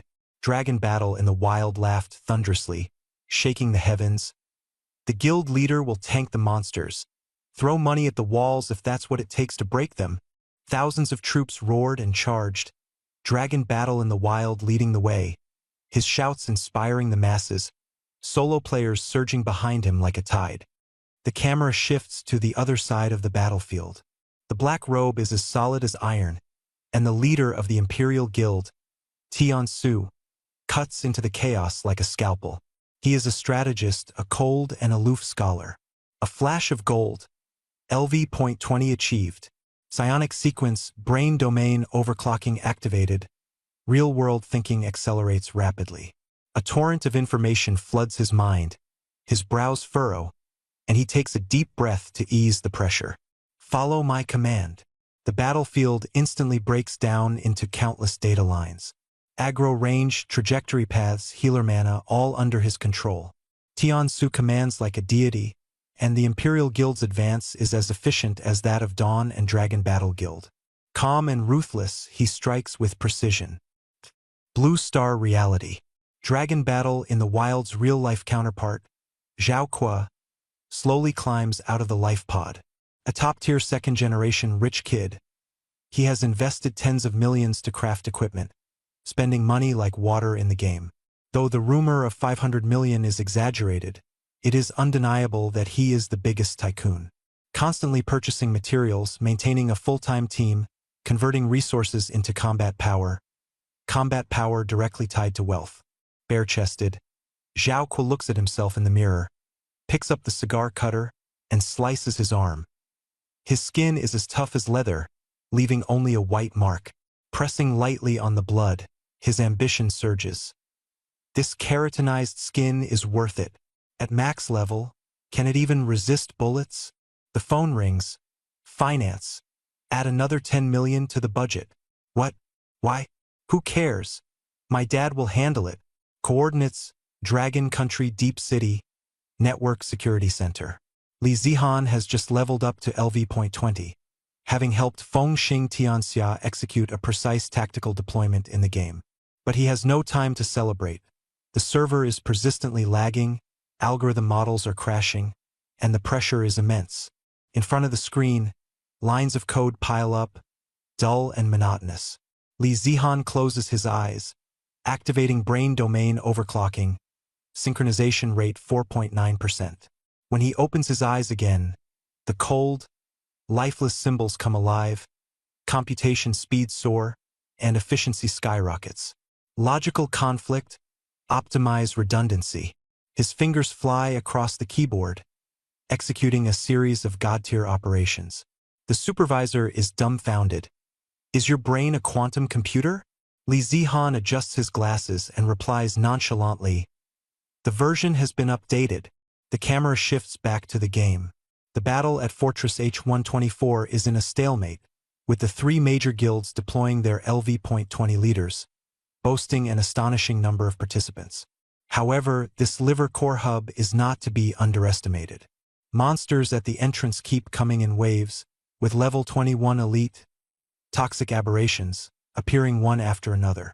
Upon death, they self-destruct, spreading poisonous mist, making any advance extremely difficult. Brute force works wonders. Shield's fiery red warning flashed as he retreated from the front line. The monsters are too dense. Melee combat is simply impossible. Fengxing Tianxia wiped the poison off his dagger, his gaze fixed on the towering fortress ahead. Another tug of war. He smirked slightly, fully aware that this was not just about fighting monsters, but also a battle for resources. It doesn't matter if we can't push through. The crystals on the outskirts are enough to fill our 10 billion progress bar. He waved his hand and commanded, rotate in batches. Group 1 rests while Group 2 takes over. Don't be reckless. Focus on positioning and output. The battlefield was like a chessboard, and adaptability in troop deployment was the key. From a higher dimensional perspective, the Titan god Guchen observed the brutal battlefield. Every second, players fell, new monsters were torn apart, and countless energy and resources were devoured and integrated into his system. The server-wide donation progress was still slow but steadily increasing. Not bad. The players need to be tempered gradually. Gu Chen's gaze locked onto the dormant reactor of the fortress's inner lord. Once you clear the outskirts and level up your strength, then come challenge it. The scene shifted to the outskirts of Liver H124, at the Dawn Guild's frontline shelter. Acid rain corroded the rocks, and the atmosphere was heavy. The core 5-member team adjusted their states, their blood surging as they prepared for battle.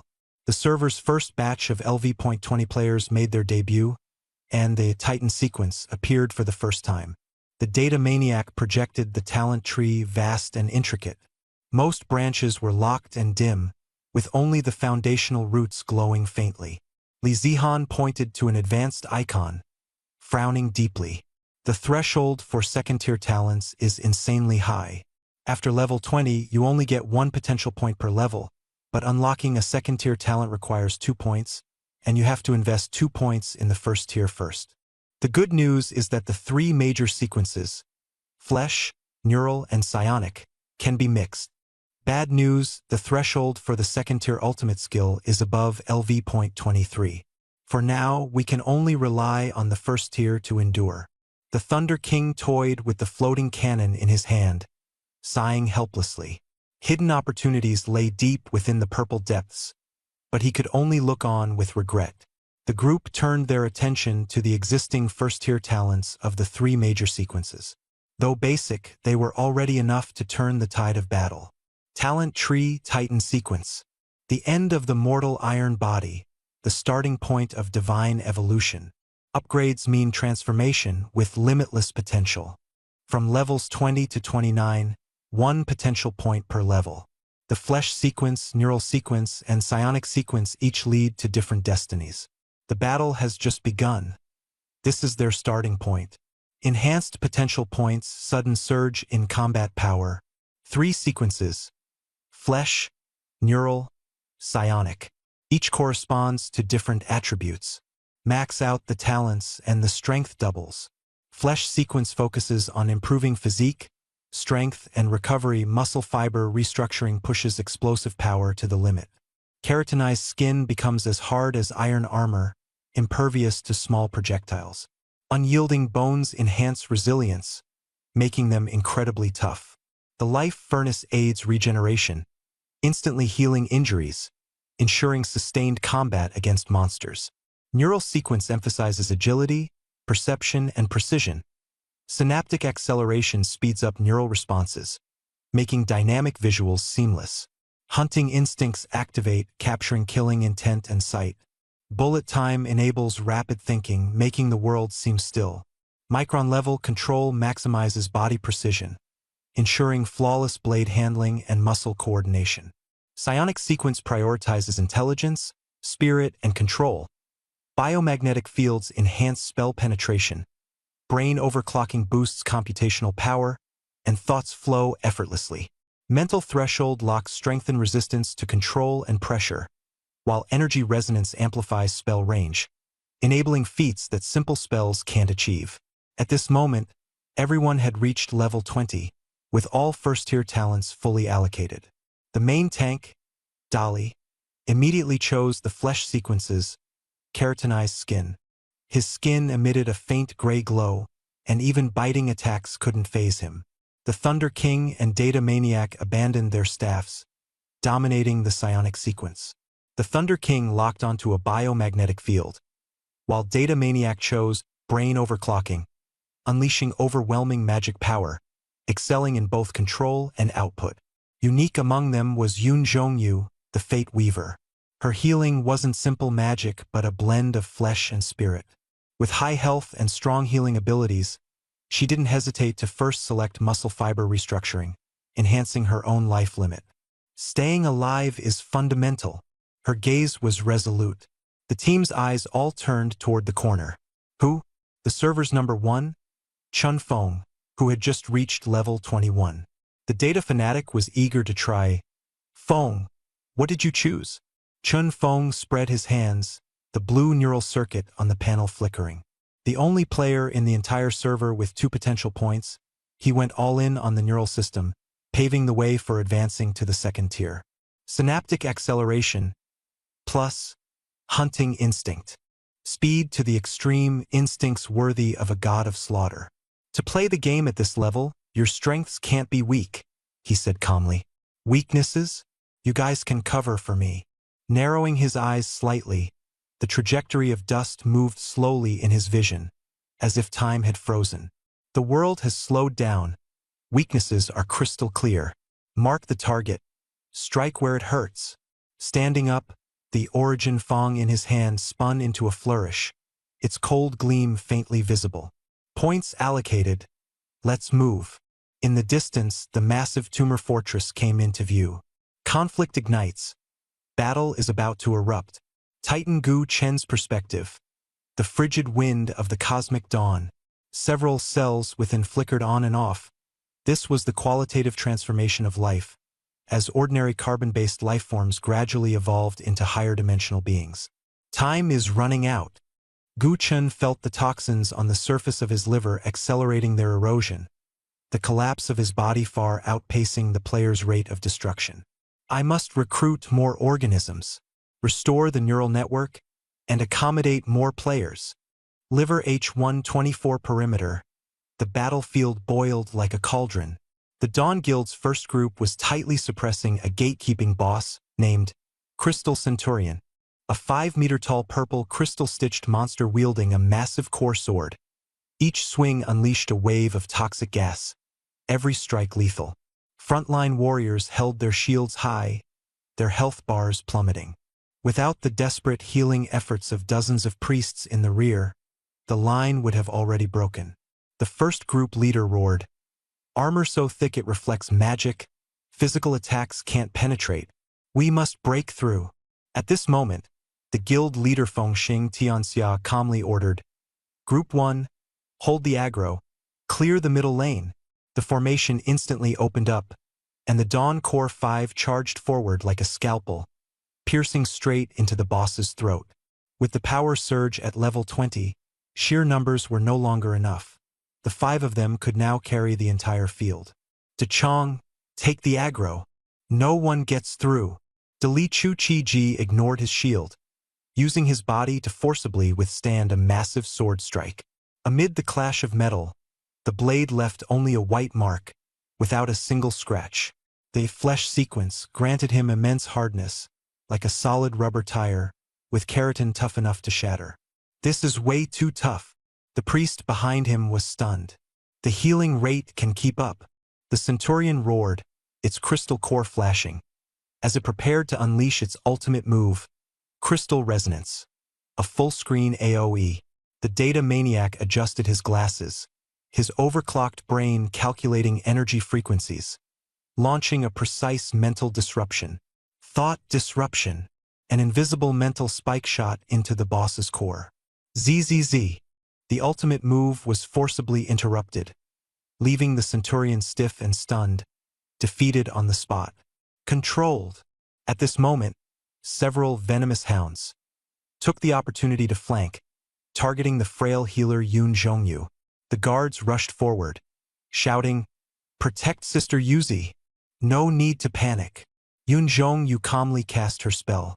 The bone staff howled through the air, sweeping fiercely. The monstrous strength of muscle fiber reconstruction made the strike tear through the air like a gale. Bang! The hound's spine fractured, flying several meters away like a rag doll. That's it, the 5 showed their sharp edge, and the battlefield had already tilted in favor of the Dawn side. Physical debridement, the key treatment method. Yun Zhongyu withdrew her staff, and a green life echo suddenly enveloped Dali. The healing amount skyrocketed, the numbers were astonishing. The divine guard beside her froze.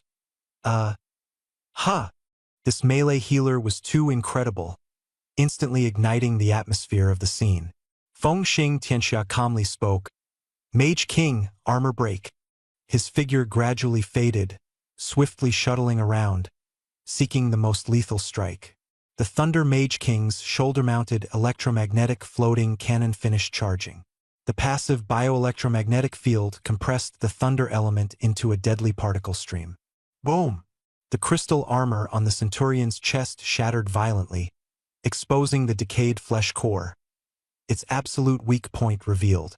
Relying on his dual neural sequence talents, Chun Feng moved so fast he turned into a blur. Synaptic acceleration made the boss's falling motion appear like a slow-motion replay. Hunting instincts guided him to lock onto the deadly red core. Leaping into the air, Origin Fong drew a sharp arc, instantly piercing the core, shredding and pulling out. The action was clean and efficient, completed in 0.1 seconds. As the blade pierced, the Centurion collapsed to the ground, its health dropping to 0. Critical hit, weak point penetration, bleeding, and fatal strike all executed seamlessly. The surrounding players were dumbfounded. The battle ended so quickly they couldn't even react. The Core 5 awakened their talents, their dominance off the charts. Tanks tougher, control more precise, healers could tank and fight, and damage dealers exploded with instant kills. It was only natural. As the boss fell, a fist-sized dark blue crystal rolled out. High-purity gallstone. Rare. Li Zihan stepped forward and quickly opened the marketplace interface. Market price, 50,000 bioenergy. With one click, the crystal turned into a stream of light and disappeared. The server-wide mission progress bar slightly moved. Titan Arsenal bioenergy progress plus 50,000 points. Chun Feng wiped the blood off his blade. Not bad efficiency. Each elite monster gives 50,000 bioenergy. If we farm a few more, clear the outer guards well, the first phase will be perfectly completed. He turned around, his gaze firm, and shouted, "Advance the battle line. When facing strong enemies, we charge." High-dimensional perspective, deep space in the ancient Titan's morning. Nebula-like pupils flickered slightly as he gazed at the high-purity gall crystal that had just been recovered. Energy was instantly absorbed through the divine body network and injected into the parched body. The 10 billion energy threshold was still far off, but this kill monsters drop loot recover cycle had already begun to show results. Level increased by 20. Elite cell antivirus efficiency multiplied dozens of times. Gu Chun calmly analyzed. The numbers are too few, with millions of enemies inside H124. He scanned the energy reserves in the back end. Though far from enough to repair his body, it was sufficient to support a larger-scale consciousness summoning. The qualitative change is complete, but the quantitative change still needs to be initiated. His will issued a new command through the system. Prepare for a server-wide announcement. The 5th large-scale beta recruitment. Initiate. This time, the army of 100,000 will become 200,000 calamities. On Blue Star, a system announcement exploded across the internet. Titan, Genesis version preview. 5th beta test opens. Deep Morning threat upgraded. Nationwide immune guardians summoned. New slots added. 100. 000. Eligibility randomly drawn. Distribution time. Within 24 hours. 100,000 slots, for billions of players worldwide, only 1 in 10,000, chosen by destiny. The era has changed. The latest VR gaming pods are ready to play as soon as you buy them. But that activation qualification, the only pass to connect to Titan, Genesis, is more precious than life itself. Dragon Nation's imperial capital, headquarters of the Breaking the Wall Special Project Team. Ban Jiangwo stared at the countdown on the screen, the cigarette but burning to the limit without being discarded. 100,000 slots, randomly snatched across the entire internet. His brows furrowed. Buyout? Impossible. The technical department staff officer shook his head. The lottery algorithm is a black box, completely random, unsolvable. Ban Jiangwo's gaze turned icy. No solution? Then we'll pile on manpower. He spread out the first Titan Special Operations Unit formation plan. All 3,000 elite Special Forces soldiers get online to grab slots. Logistics, clerical staff, bring them all in. A total of 50,000 people. Even with a 1 in 1,000 chance, we have to fight for it. And also contact the Dawn Guild. If the official draw isn't enough, we'll rely on them to recruit and reorganize retired soldiers. He commanded. Understood. Deep City, an internet tech giant. Li Zihan took off his glasses and rubbed his head. The surrounding noise was deafening, and the supervisor roared in anger, urging, "It must be done tonight." Brain domain overclocking activated.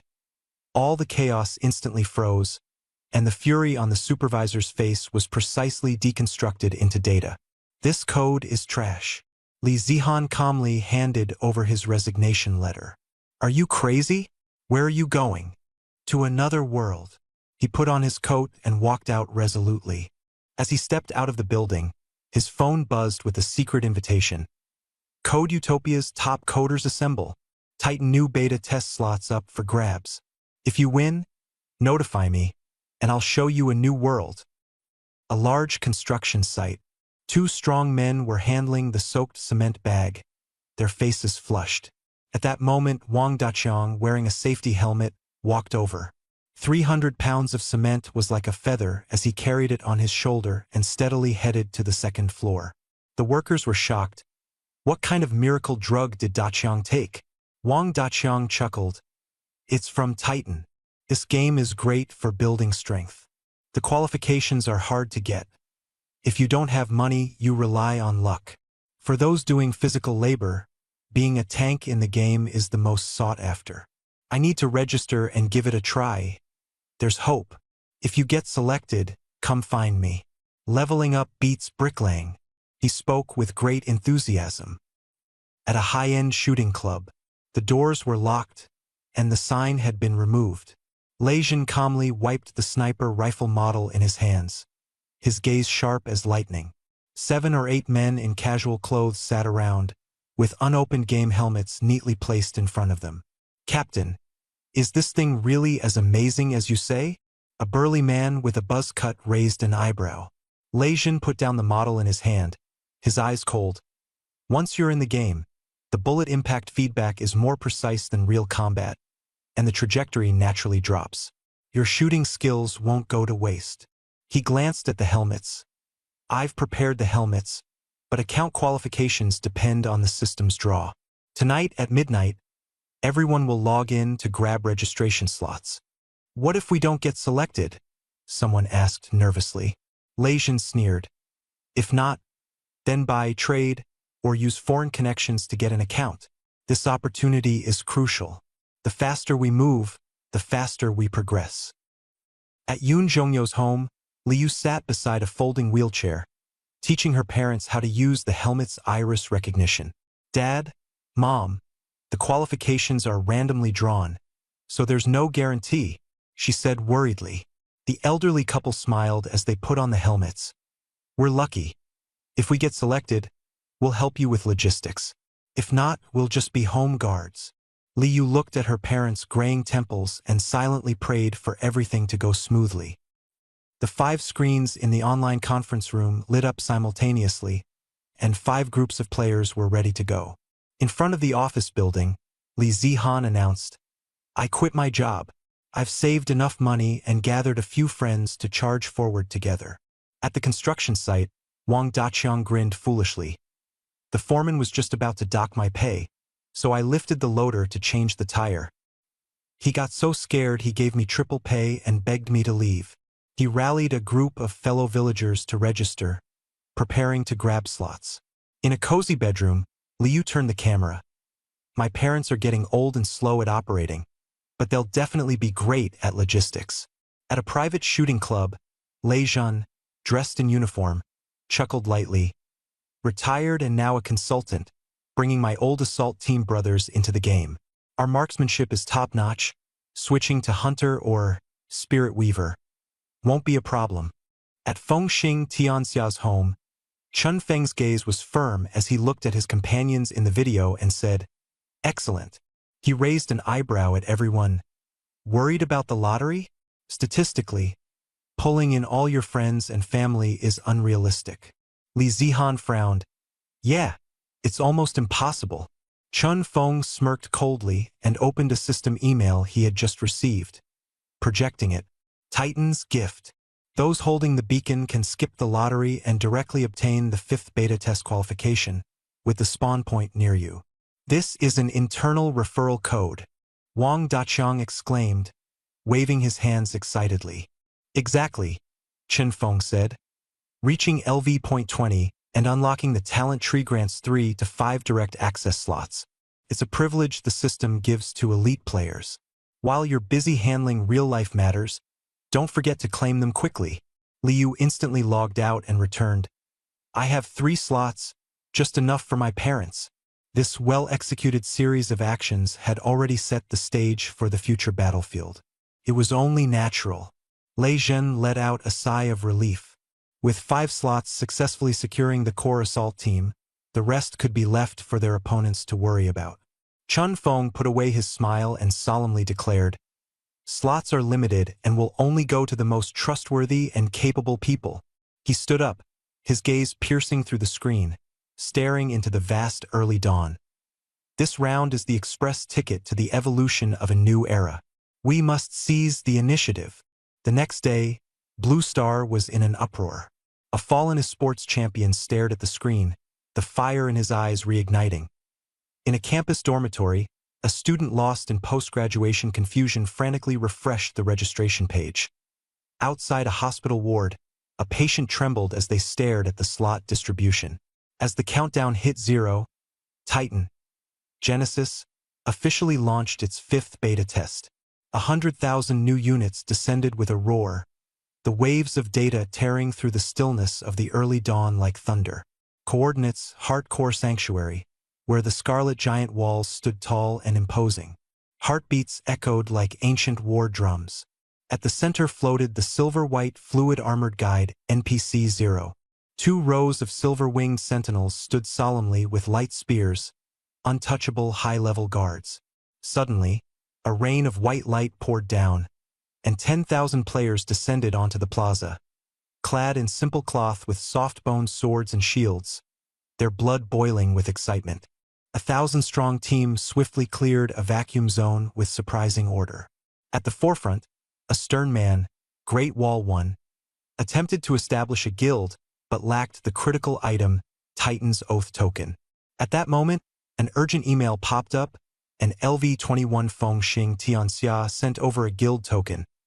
A welcome gift for new comrades, a token of Dawn Guild's friendship. Don't mention it. Great Wall 1 smirked and quickly used it. Server-wide announcement. Great Wall Watch Guild established. The official army had formally entered the fray. The scene was bustling, with Dragon Battle and the Royal Guild sparking a recruitment frenzy.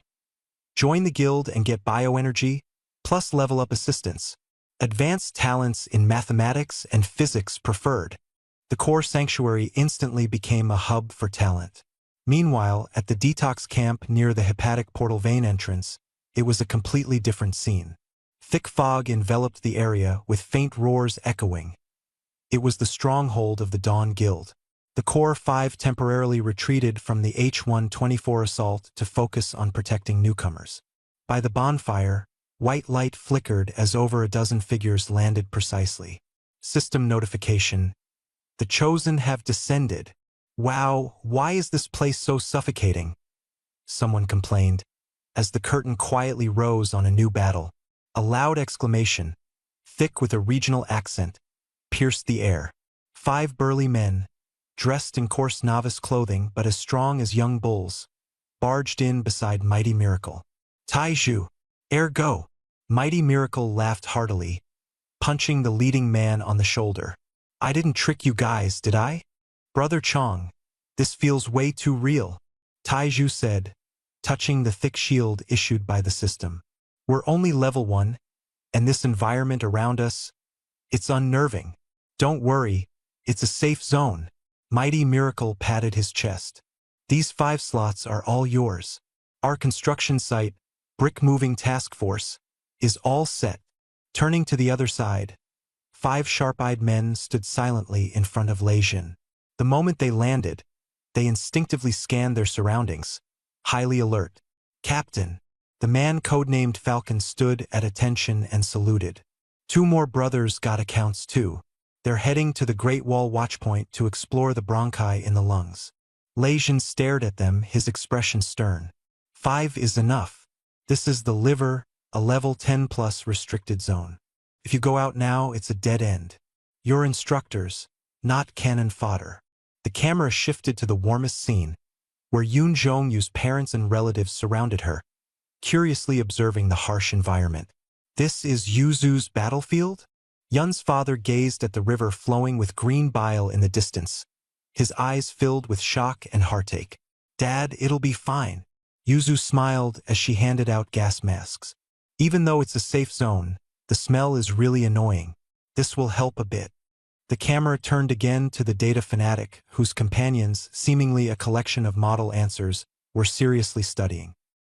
At the Dawn Guild's temporary meeting, Fengxing Tianxia gathered everyone. He said, "The situation is clear. At the core sanctuary, an army of 100,000 is pressing in. As the number 1 guild, we can't stay silent. Previously, we focused on elite players and neglected low-level newcomers. It's a bit late, but the guild's reputation can still hold. He instructed, Fnatic, send the peripheral members of the Lung mission to the plaza to recruit. The conditions are simple. Follow orders and have strong execution. Fresh blood must fill the ranks. We can't always rely on the 123rd Regiment. The data Fnatic nodded. The recruitment post is ready. First in server progress, top-tier players, squad strategy sharing. It's sure to attract people. Then, Chun Feng's gaze locked onto the few level 1 friends in front of him, his tone heavy. You are special. The clan privilege allows you to skip the long vascular route and directly face frontline risks. But the danger is immense. For the next 3 days, don't go out, you'll die instantly. Stay here at the detox camp and handle logistics, there's work to do. Once your level increases, learn how to run solo missions. We will charge towards Fortress H124 to gather resources and gain experience. Only after you reach level 10 and change professions can you join the main force in battle. The data Fnatic pulled up the global mission panel. Titan Arsenal Biomass Collection Progress. Current progress, 18.2%. He analyzed. The progress has exceeded expectations. Recently, monster spawns have been intense, coupled with support from solo players, pushing it to 18%. But we're still far from 100% for biokinetic armor. Chun Feng declared firmly. With waves of new players entering, the speed of biomass collection will explode. But our goal isn't to waste time. It's to seize major resources. Fortress H124, resembling a massive malignant tumor embedded in the main vascular pathway, is surrounded by a thick calcified shell and an acid moat, deterring countless players. The boss doesn't show itself. Feng Xing Tianxia coldly stared at the dark red zone on the map. A fortress of this level must have a high-level boss guarding it. If it doesn't come out, the core resources will remain unattainable. He turned to ask the data Fnatic, what's the latest situation with Long Zhan and Huang Chao? It was as expected, a high-energy showdown right from the start. The Fnatic adjusted his glasses and 2 massive marching routes appeared on the holographic map. On the left, the Long Zhan Guild feigned an attack, taking on the firepower. On the right, the Huang Chao Guild provided long-range suppression, destroying equipment. Meanwhile, the Dawn Guild, they attacked the main gate, aiming directly at the heart of the H124 Tumor Fortress. Force it out to fight for its life. With this declaration, the unprecedented joint assault of the 3 major guilds was about to erupt. At the front line, 3 massive forces converged, tens of thousands of top-tier players fully armed, advancing in grand formation. In the camp, Taizhu watched their backs and shouted excitedly, "That's Brother Chong, leading thousands to charge at the monster boss. Brothers, let's grind and level up, just wait and see." At the liver coordinates H124, a thunderous boom, the Huang Chao mage squad bombarded continuously for 10 minutes, causing the corroded calcified outer wall to collapse with a deafening crash, revealing a terrifying maze of intertwined blood vessels. Countless red, ghostly lights flickered as the guards surged out. 3 rows of crystallized executioners charged forward. Giant axes smashed into the ground, shaking the heavens and splitting the earth, their purple crystal armor gleaming with a cold light. Behind them, the corrupted broodmother spewed a green swarm of insects, while blood-sucking liver leeches fluttered in the air. Dragon Battle in the Wild, clad in the Lava Beast King armor, raised his massive sword high and roared, "Dragon Battle Guild, impenetrable fortress." Shields rebounded, forming an indestructible wall of steel. Giant axes struck repeatedly, sending sparks flying. The health bars of the frontline warriors plummeted, yet they held their ground without retreating an inch. In the rear, berserkers and infernal guardians went on a rampage, their bloodlust igniting the battlefield. They furiously hacked at the executioner's knees, sparks exploding. Enemies were sent flying, their fate unpredictable. On the flank, the Imperial Mage calmly commanded, "Thunderlord Squad, chain lightning, target the front row's knees." Electric arcs intertwined into a web, paralyzing the crystallized executioners instantly, rendering them immobile. On the battlefield, blades clashed and flames roared as the conflict escalated. Dawn, Dragon Battle, and Imperial forces locked onto their targets with unrelenting determination, leaving no room for retreat. Now this is what you call a true battle, isn't it? The Venom Ranger squad unleashed a rain of arrows, targeting the Broodmother in the rear. Fire. Venom Rangers, a niche advanced class for hunters, relied on poison arrows to blanket the field, causing continuous corrosion, a playstyle that tested patience to the extreme. Unfortunately, there weren't many players who chose this class. The server's top boss, Fengxing Tianxia, had long switched to Phantom Blade, monopolizing the spotlight. Green arrows rained down like toxic showers. The Broodmother's thick layer of fat was rapidly corroded, and the frequency of its poisonous insect spewing sharply declined. Poison against poison, the effect was immediate. But the enemy was an elite monster, not to be underestimated. One surviving corrupted Broodmother suddenly contracted, releasing over a dozen poisonous insects that darted past the shield wall, heading straight for our rear line. Boom! Boom! Boom! The insects self-destructed, their corrosive acid exploding violently, clearing an entire area in an instant. Over a dozen mages in the middle of casting spells had no time to react and vanished into white light. The line is about to break. There are too many monsters, someone shouted in panic. No retreat. Hold the line at all costs. Dragon Battle in the wild roared with bloodshot eyes, his keratinized skin enduring the acid as he slashed a poisonous insect in half.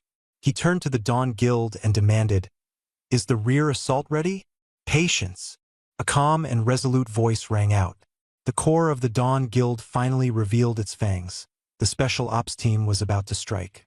Fengxing Tianxia, clad in dual talents, darted across the battlefield like a black phantom. Stepping on monster heads, he bypassed the meat grinder front lines in the blink of an eye with astonishing speed, completely out of reach of the crystallized executioners. Close behind was the Infernal Guard Dali, engulfed in blazing flames, charging into the horde like a bulldozer. He didn't defend, only rammed. His tower shield turned into a deadly weapon, striking like a meteor and toppling two executioners in one go. Path cleared. A gap instantly appeared on the battlefield. The Thunder King of Law stood dominantly on a high platform, half kneeling, with floating cannons on his shoulders fully charged. A sharp lightning beam pierced precisely through the weakened mother body's mouthparts. With a loud splatter, the decayed mother body exploded, its fluids evaporating into nothingness. Level 20 output. Is this strong? Is this the power of top-tier players? Casual players in the distance were left dumbfounded.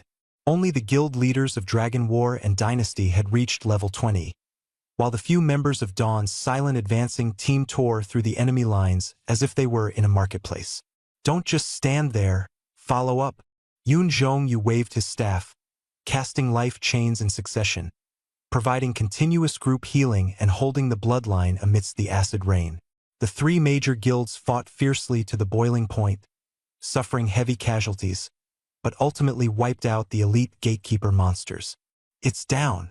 The last executioner has fallen with a crash. Cheers erupted.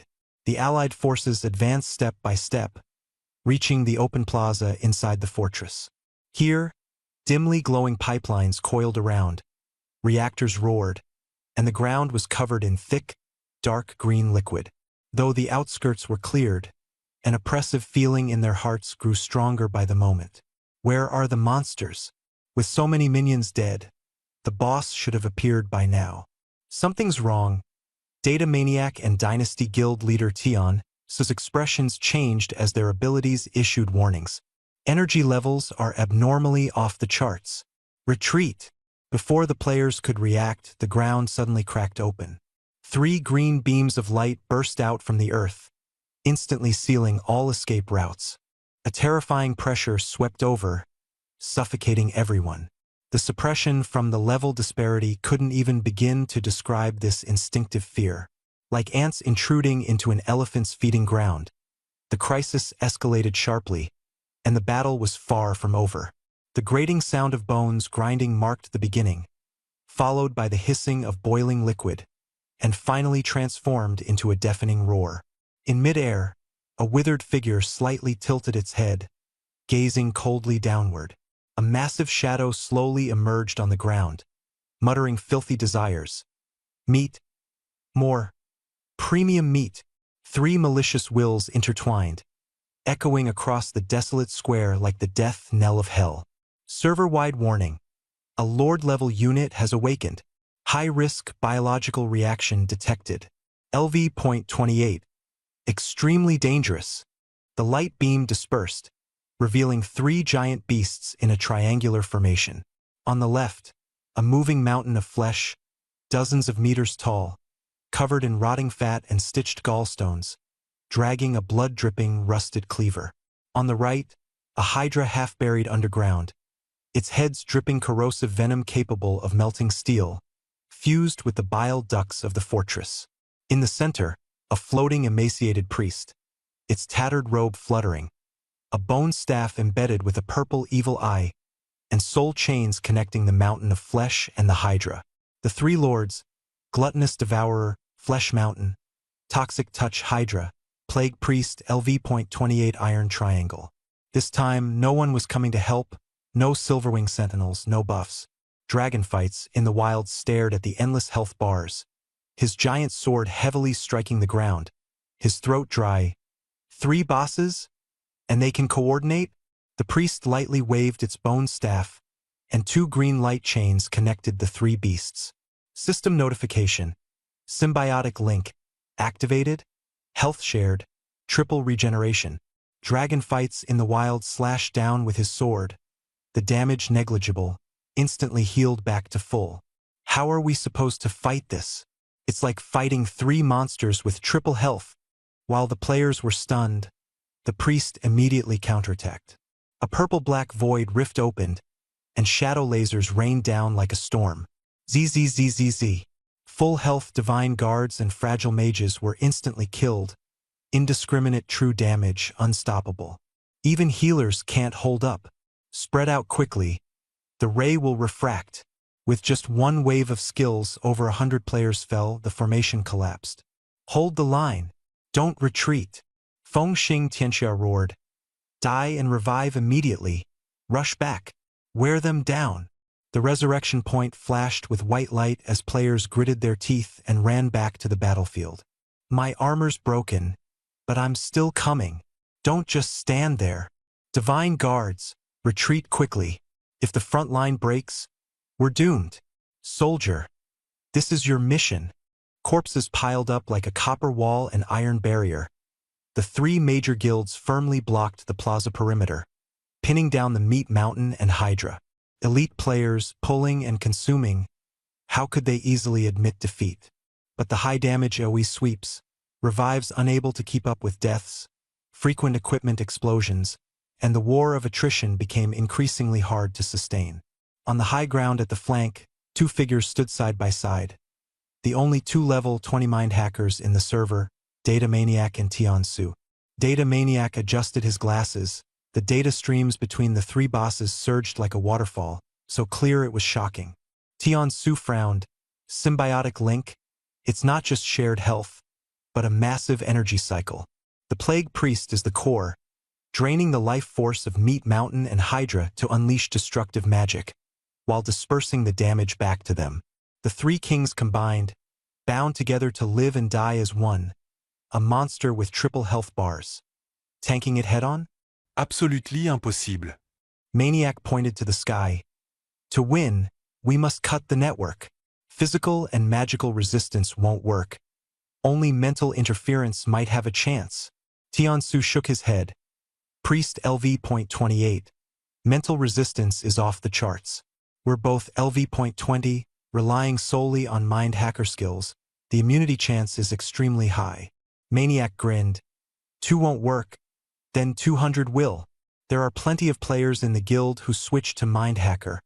Regardless of level, gather them immediately. He continued, cybersecurity brute force attack, DDoS. Massive junk data streams.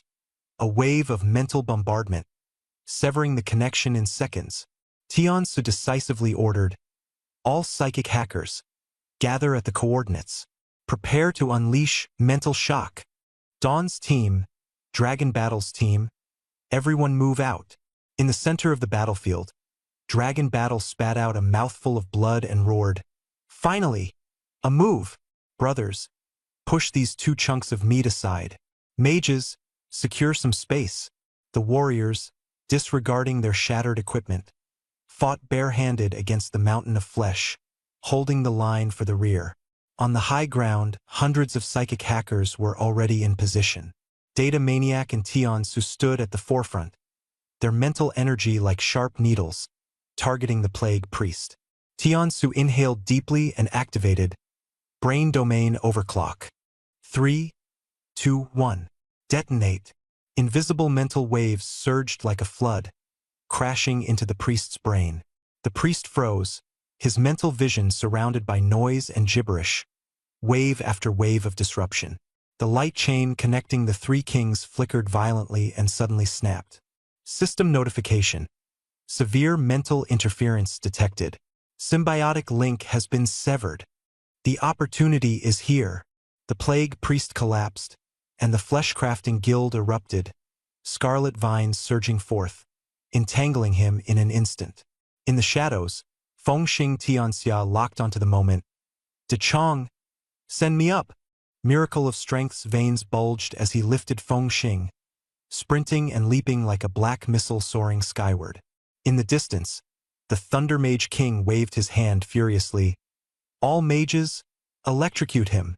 Lightning surged like an ocean, precisely bombarding the magic shield. Without the link to distribute the impact, the shield was as fragile as glass, shattering into pieces under the bombardment. Chun Feng flashed forward, closing in on the shriveled body of the Plague Priest.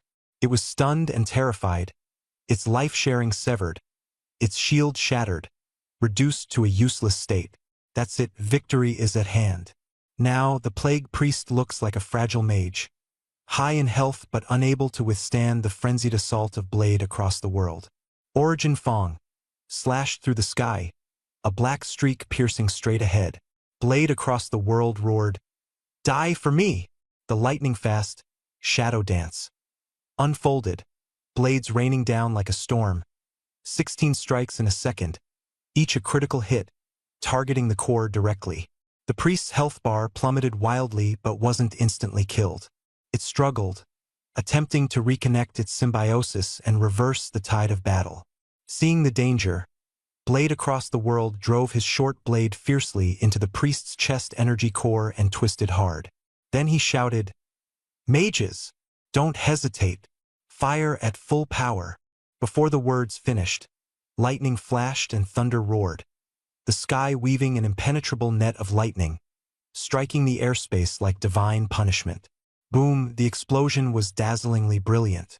Amid the chaos at the center of the blast, Blade across the world grinned wickedly and delivered the final stab. System notification. Blade across the world has died. A server-wide announcement echoed. The Lord Plague Priest has been slain. The priest shattered into ash, and the green symbiotic light chain instantly collapsed. Woohoo! The symbiosis buff is gone. Charge! All players' morale surged, their eyes locking onto the 2 remaining giant beasts, Meat Mountain and the Hydra. The battle was far from over. Roar! Without the protection of symbiosis, Meat Mountain and the Hydra fell into a berserk state. The Flesh Mountain's eyes were blood red, its decaying body emitting a scorching dark red glow. The Hydra's 9 heads screeched madly, venom spraying everywhere, turning the square into a sea of poison. The healer's down. The link is broken. Dragon Battle in the Wild crawled out of the rubble, wiped away the blood, and glared angrily at the Flesh Mountain, whose health bar was still terrifyingly high. Not only is its regeneration absurd, but its defense is downright insane. Faced with such a boss, seasoned players knew the only solution: chip away at it, wear it down. The Divine Guards decisively spread out, pulling aggro, splitting the battlefield into two zones. Dragon Battle held off the Flesh Mountain, the Royal Dynasty handled the Hydra, and the Dawn Guild provided support everywhere. At the Detox Camp's respawn point, a flash of white light appeared. Blade Across the World was reborn. The Fong of Origin was still bound to him, his equipment intact, but his armor was completely destroyed. That lightning strike hurt like hell. He clutched his chest in pain, but there was no time to rest. He immediately rushed back to the battlefield. The H-124 Warzone remained brutal. The boss's health bar had dropped by less than 10%. The left side of the battlefield was a fiery chaos, with the Flesh Mountain like an out-of-control machine, swinging its massive blade and slaughtering countless players. "We can't hold it! We can't hold it!" Miracle of Strength was kicked several meters away, but stubbornly got back up and shouted angrily, "Don't try to tank it head-on. Keep your distance and use the terrain to trap it. The back line can't be touched. Who's brave enough to go in? Anyone who goes in dies. Then die. What are you scared of?" Dragon Battle in the Wild stripped off his heavy armor, bare-chested with a sword in hand, charging at the giant beast.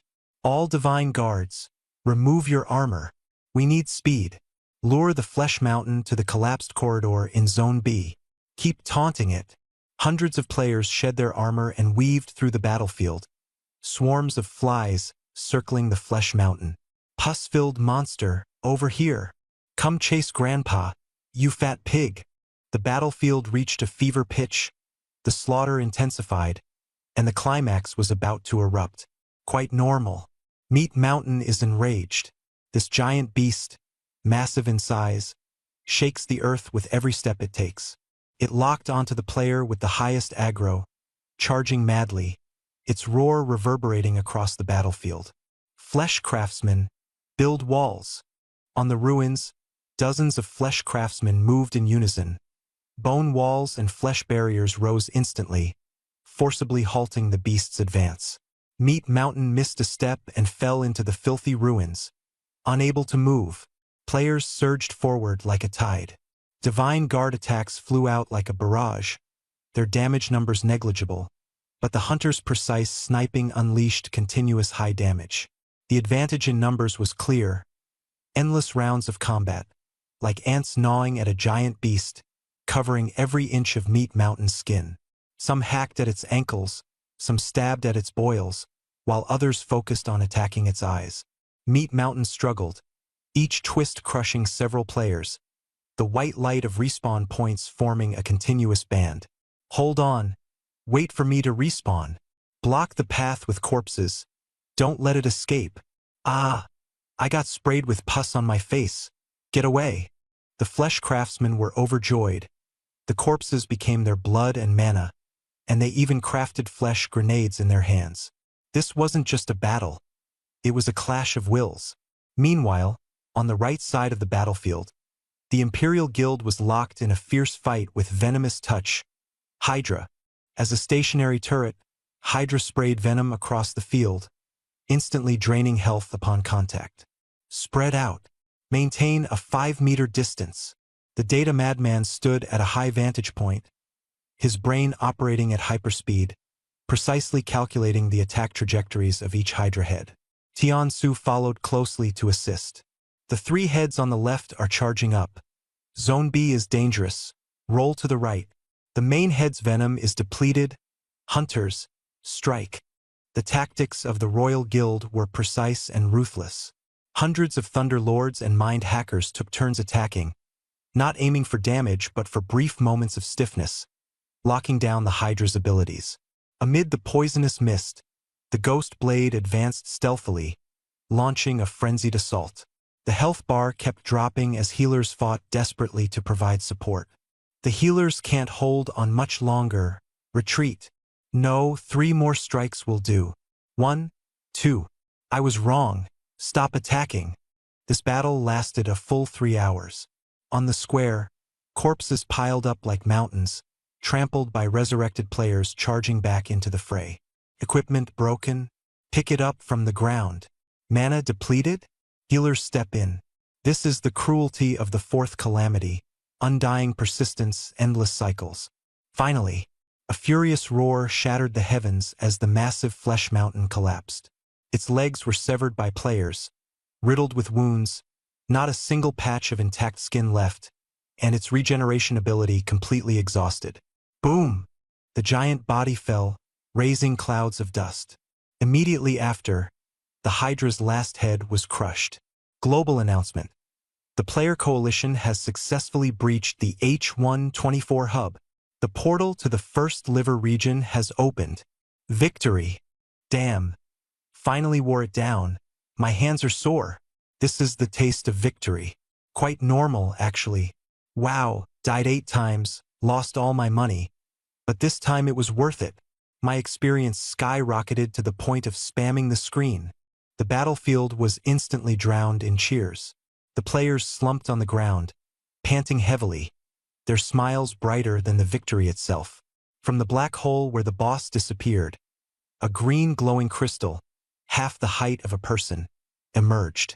Fengxing Tianxia walked over, his gaze locked onto it. Item: H124 Flesh Core. Description: the power source of the fortress, containing highly concentrated bioenergy accumulated over time. Energy contained 10 million. Long Zhan Yuyi approached, licking his lips.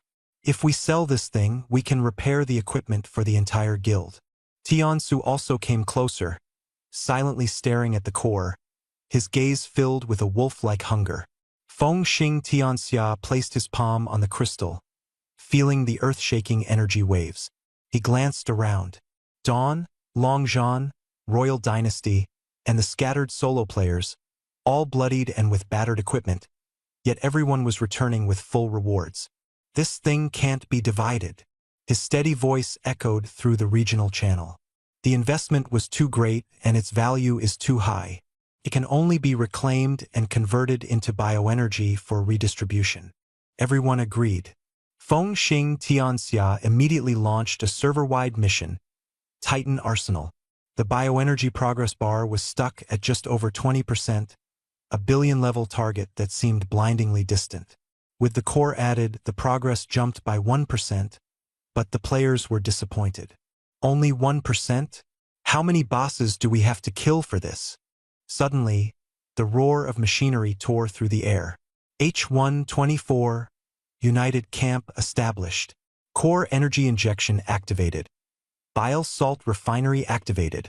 Players can now accept refining tasks to process gallstones into high-energy crystals. Produces massive amounts of bioenergy. This was the key. A never-ending bioenergy factory. System announcement. Joint attack. 20% camp commission. Dawn 6.41%. Dragon Battle 6.33%. Imperial Dynasty 5.23%. The rest goes to small groups. Titan's Blood, diluted version, qualification distributed based on contribution. 5,000 vials. Blue Star Dragon Country Imperial Capital. Morning light spilled over the neon-lit metropolis, where millions bustled about. It was just another ordinary Monday, yet it concealed a new order forged from fierce battles. The third batch of 5,000 vials of Titan's Blood, diluted version, was distributed, bringing the total number of global players who had consumed it to over 6,000, with some even taking 2 or 3 vials. Even more shocking, after last night's bloody battle, the number of players at LV.20 with unlocked talent trees skyrocketed from just a handful to 53. Zhao Family Consortium's private estate. Young Master is awake? The butler cautiously stepped back half a pace. After 18 hours of sleep that seemed like a dream, the newly awakened Zhao Kuo exuded an overwhelming aura, like a beast roused from slumber, radiating an oppressive presence. It was only natural. Zhao Kuo, dressed in his exclusive loose training attire, had taut but not overly bulky muscles. His body resembled a compressed spring, brimming with high-density explosive power. Beneath his matte gray-white skin, a faint metallic sheen was visible. LV.21, first-tier flesh system with dual talents fully unlocked, bolstered by 3 vials of Titan's Blood. He was the top-tier tank in the entire server, unmatched in both strength and defense. I'm starving. His deep voice resonated, causing even the nearby vase to tremble. The dining room's long table was piled high with high-calorie food. Zhao Ku showed no restraint, tearing into beef and crunching bones as if he were refueling his body rather than eating a meal. "Where's the old man?" he asked while chewing voraciously. "The chairman is in the study. The proposal to increase investment in the Titan game has been unanimously approved. The testing equipment has also arrived on the second basement level," the butler replied, wiping his sweat. "Good." Half an hour later, the private security training ground on the second underground level was vast and austere. A heavy-duty force measuring pillar stood alone, next to a 2.5-ton bulletproof off-road vehicle. Zhao Ku walked in barefoot, taking a deep breath. The muscles on his back suddenly tightened. Layers of grayish-white keratinized skin emerged, resembling an invisible biological armor draped over him. Skill activated.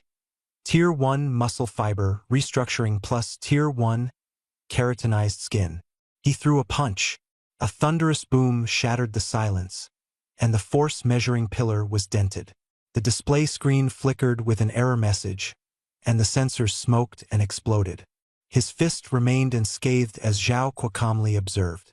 He then approached the bulletproof vehicle, gripping the chassis with both hands, his leg muscles taut like steel cables. "Lift!"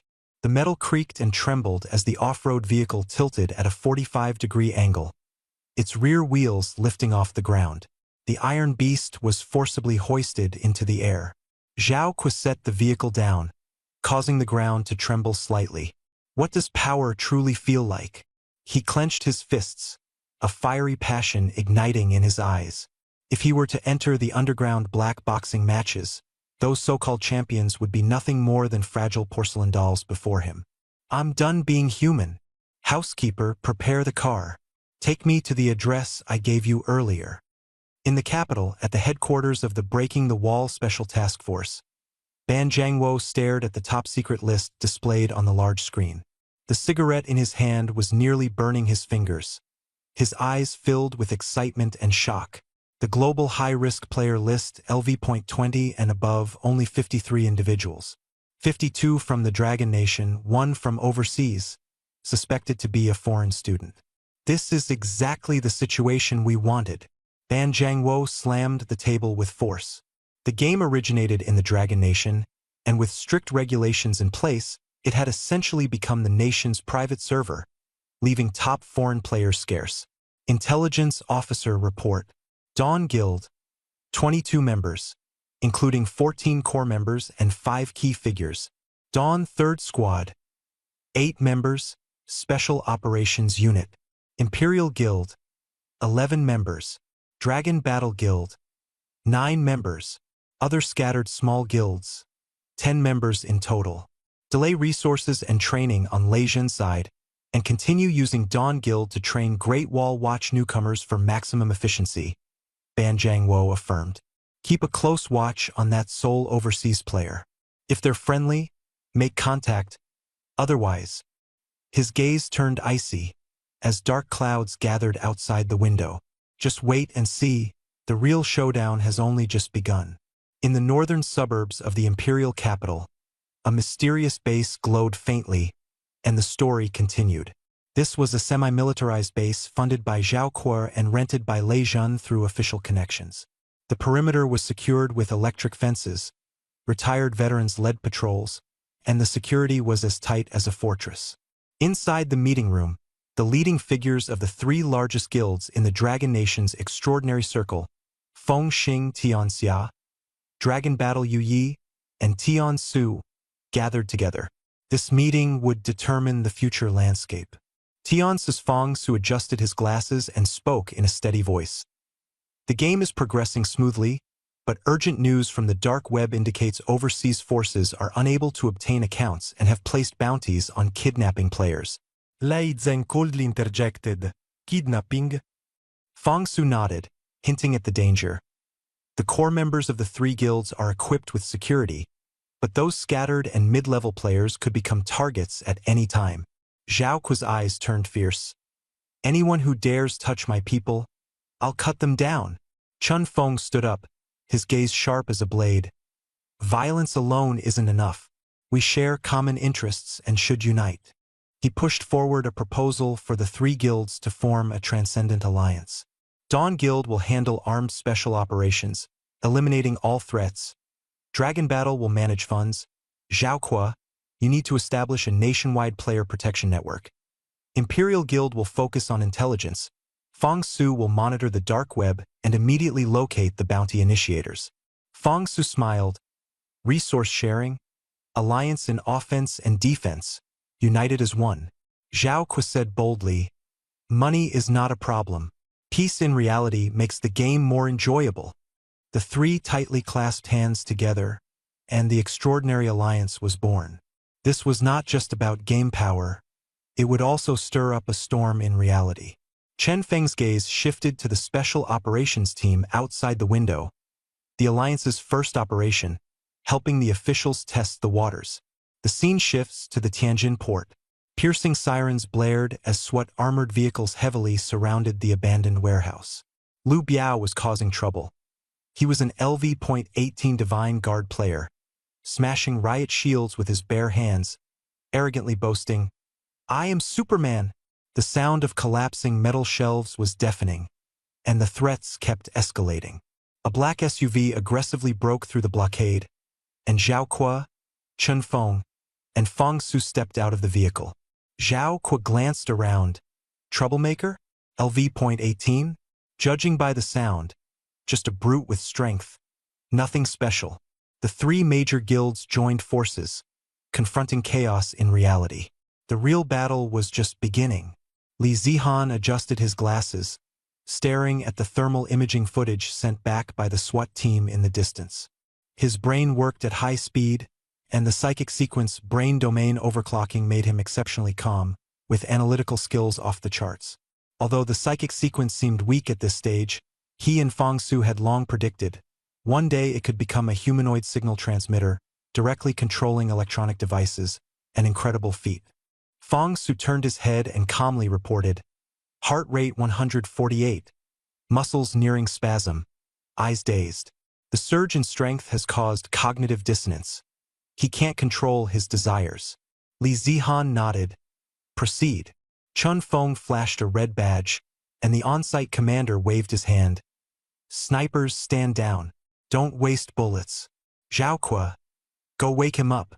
Inside the warehouse, Lu Biao was at the height of his arrogance. He punched through a solid wooden table, reveling in the thrill of destruction. What are the police worth? In the game, I am invincible. Suddenly, the rolling door slowly opened. Zhao Kuo entered, breaking through the light, unarmed. Lu Biao roared. Who? Don't come closer. He stared warily at the approaching figure. Zhao Kuo raised an eyebrow. You're Lu Biao? Popped some pills and think you're invincible. Lu Biao burned with rage, shoving aside the hostage and charging forward like a mad bull. His fist whistled through the air with a force that seemed to tear it apart, aiming straight for Zhao Kuo's face. D. Zhao Kuo's gaze remained steady, not even bothering with a defensive stance, slightly turning his body to let the fist strike his shoulder. Bang! The fist collided with the steel-like shoulder, the recoil causing Lu Biao's wrist to ache as if he had hit a wall, which was to be expected. His eyes widened in disbelief. I drank Titan's blood. How is it possible that I can't hurt you? Zhao Kuo sneered, his eyes flashing with higher dimensional disdain. That blood only strengthens mortals. Your inflated strength has fed your arrogance, but it hasn't helped you see the bigger picture. His muscles tightened, the grayish-white keratin layer gleaming coldly, enhanced by reality projection level 1. Keratinized skin. Zhao Kuo grabbed Lu Biao by the neck, lifting him like a chick, his fingers as unyielding as hydraulic clamps. Remember this? Zhao Kuo's voice rumbled like thunder. In the game, you're a rookie. In reality, you're just a weakling. With a flick of his hand, Lu Biao flew over 10 meters, crashing heavily into a pile of cardboard boxes, struggling to get up for a long time. Chun Feng stepped forward, his cold gaze sweeping across the scene. Take him away. Lock him up. Trash like this doesn't deserve to play Titan. Now that's more like it. Half an hour later, a montage video was released through official channels, flooding every Titan player. No bloodshed, only a shocking comparison. LV.18 Lu Biao was as weak as a baby before LV.21 Zhao Kuo. There had been enforcement actions a few days ago, but this public display of deterrence was off the charts. The officials had tacitly linked Titans to extraordinary powers, directly stepping in. The National Barrier-Breaking Task Force joined forces with the Titan Extraordinary Alliance to issue the Extraordinary Management Regulations, launching a full-server real-name registration. From today, no one dared to ignore this storm. Meanwhile, thousands of kilometers away in the Golden Triangle, the situation was entirely different. The undercurrents of Southeast Asia, contrasting with the iron-fisted suppression in the Dragon Kingdom, saw another force quietly spreading. This luxurious estate, once the domain of a drug lord, now bore a new sign. In the hall, Dragon Kingdom warriors sat calmly, dressed in tactical vests, lounging on leather sofas, with the drug lord's corpse beneath their feet. Boss, the video from back home has been released. A crew-cut subordinate handed over the phone, his face suddenly changing. Zhao Kuo defeated Lu Biao in one move. Luckily, we ran away quickly. In the center of the sofa, Zhang Kuang, with a face full of flesh and sinister eyes, sneered arrogantly. The former president of the Wild Wolf Guild, Game ID Greedy Wolf, spoke with conviction. The country couldn't contain us. It was destined from the start. He swirled his wine glass, his cunning gaze flickering. From the moment Titan's blood was distributed, I sensed danger. If this power is confirmed, the entire world will change. Zhang Kuang sneered coldly. The official task force is secretly watching, ready to throw players with a criminal record into prison. But I led everyone to escape early, and that's why we have today. A subordinate flattered him. Boss, your foresight is sharp. This place is far from authority, and no one cares about red name players. Exactly. Zhang Kuang stood up, exuding an overwhelming aura. Level 20 unlocks the talent tree. Neural sequence, hunting instinct activated. He walked toward the trembling drug lord, suddenly exerting force and bending the steel gun barrel with brute strength. In the country, you have to follow the rules, watched by the officials, suppressed by the big guilds. Zhang Kuang sneered coldly. Those fools can't handle it, colluding with the officials to set rules, despicable and shameless. He tossed aside the deformed gun, his eyes burning with ambition. When power runs wild, only here, fists are the only law. Second brother, notify the domestic snakeheads. Accounts tied to individuals can't be bought, but people can be recruited. Find those who can't make it, have a criminal record, and want to get rich. Tell them, the Golden Triangle welcomes you. There are no stinking rules from those people here. As long as your fists are strong, women, money, territory, all can be yours. I'm going to build my own kingdom. Looking out at the chaotic jungle, he smiled cruelly. Once we establish ourselves in the game and here, who will be the boss? It's hard to say. Shifting to the northern suburbs of the imperial capital Alliance Base, Chun Feng stared at a piece of the latest intelligence, his brows slightly furrowed. Greedy Wolf Zhang Kuang has sharp instincts. After the battle at H124, he immediately withdrew his core team. Fang Su pointed to the red on the map. They've infiltrated the Golden Triangle, recruiting domestic blacklisted players. Lei Zhun snorted coldly. Hiding like rats in a ditch, dreaming of carving out their own kingdom? That place is too complicated. The officials can't act recklessly. Let them be. Chun Feng's expression was calm. A frog at the bottom of the well has too narrow a vision, probably unaware that long-term accumulation is the true path to success. He stood up, his mind conjuring the disciplined Great Wall Watch army. Once we gain control of mechas and other heavy weaponry, with a single iron fist, these clowns will be swept away. For now, focus on mining. Biomass is the fastest, and the Titan arsenal must advance at full speed. Meanwhile, suppress those people in the game. If they don't participate in the main storyline, we can tolerate it. But if they dare touch the main storyline, cut them down immediately. He issued a strict order. The H124 refinery must operate at full capacity around the clock. Within a week, the biomass progress bar must exceed 50%. Liver, H124 Joint Camp. This place transformed from a death fortress into a sweatshop, guarding the life passage deep within the liver. Its strategic position is unshakable, like an iron gate leading to the vital point.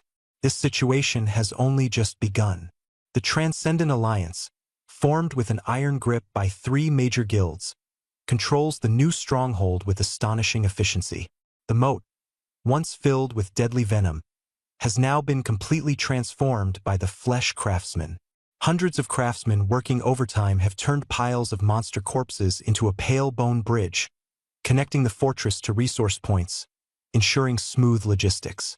The first step to wealth, Balsalt Refinery billows with thick white smoke, its machines roaring incessantly.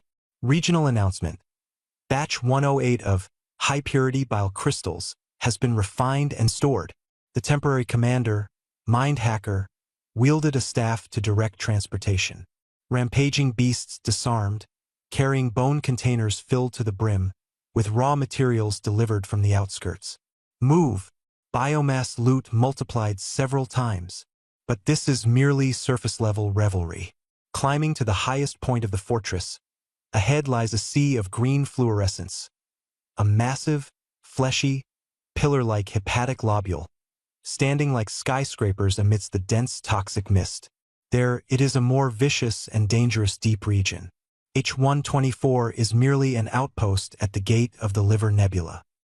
The scene shifts, coordinates, lower lobe of the right lung, B4 segment bronchus, forward operating base. Here, the atmosphere is even more grim and intense than the industrial zone of the liver. 1,000 Great Wall Watch recruits are lurking in the ciliary forest. The microcilia of the tracheal wall now stand as towering, semi-transparent columns over 10 meters high, swaying in the fierce wind. In the distant darkness, the Titan's breath transforms into a gale, with wind speeds exceeding level 12, carrying dust and roaring as it sweeps through. The communication channel is silent yet commanding, with calm orders repeated over and over. B4 area, 3rd sector, commence clearing operation. The commander of Great Wall 1 stands atop a giant cilium, coldly surveying the ground. A tide of monsters surges forward.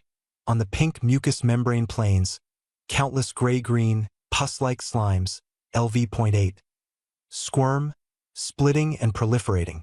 First echelon, Divine Guard Phalanx, Heavy Shield Barricade Formation, activate. Bone Tower shields strike the ground, hooking into the membrane, shields tightly interlocked to form an impenetrable steel wall. Second echelon, Hunter Phalanx, ascend. Occupy the ciliary treetops. Hundreds of warriors use grappling hooks to climb the giant columns like flying squirrels, lurking and searching amidst the swaying branches. Monsters within range, 300 meters. The monsters screech in waves, attacking densely, attempting to crush the defense line with sheer numbers. Hold steady. Tilt shields 30 degrees. Brace for impact.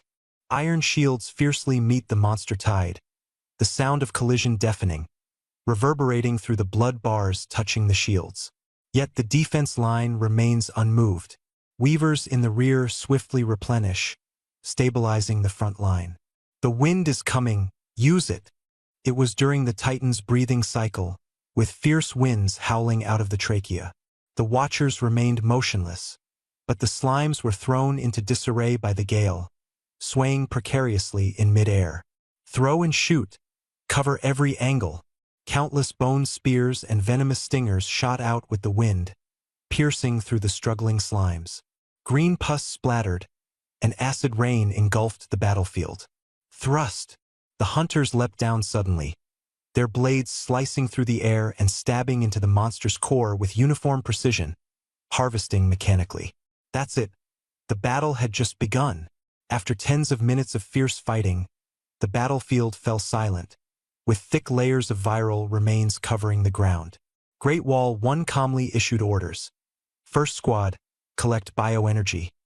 Second squad, clean up the battlefield. Third squad, set up a perimeter. 5 minutes to rest, check equipment, and then charge again. The goal was clear: everyone to change classes within a week and reach the main quest threshold. Scene shift: Gallbladder Wasteland. This secret realm, far from the H-124 core, was shrouded in mist and unknown death. A team of over 20 players, with mismatched equipment and fierce gazes, struggled to climb the massive vascular walls. Leading them was Greedy Wolf Zhang Kuang. Really not going to H-124 to pick up loot? One subordinate asked, drooling with desire. Greedy Wolf sneered, slashing down with his blade, causing blood from a leech to splatter. Are you crazy? That place is locked down tighter than a drum by the 3 major guilds. Show your face and you're dead. He pointed to the endless bile ducts ahead. This branch of the bile duct stretches tens of thousands of kilometers, bigger than Earth. Without the Crimson Arc, who could traverse it all? We'll stick to the edges, grow quietly, kill monsters, level up, and gather equipment to slowly grow stronger. Think long-term. At level 20, we return to reality, and being a local tyrant won't just be a dream. Straightforward and decisive, Greedy Wolf ordered. Don't cause trouble. Don't show yourselves. Train in silence. Time passed, and a week later, the Titan Arsenal's bioenergy progress skyrocketed, breaking the 50% threshold, igniting a frenzy across the entire server. At the H-124 joint camp, Fengxing Tianxia slashed down a small monster with one strike, exhaling deeply as he stared at the progress bar, exceeding expectations. But the data fanatic poured cold water on the excitement. It's not over. The shallow resources have been exhausted. To get the remaining billions, we have to go deeper, and the danger will spike. The current map was complex. Zone S7 of the lungs was half cleared, while B1 and B2 were in the midst of fierce battles. The liver's entrance was dotted with scattered guild outposts. The H-124 joint camp remained stable. Multiple fronts.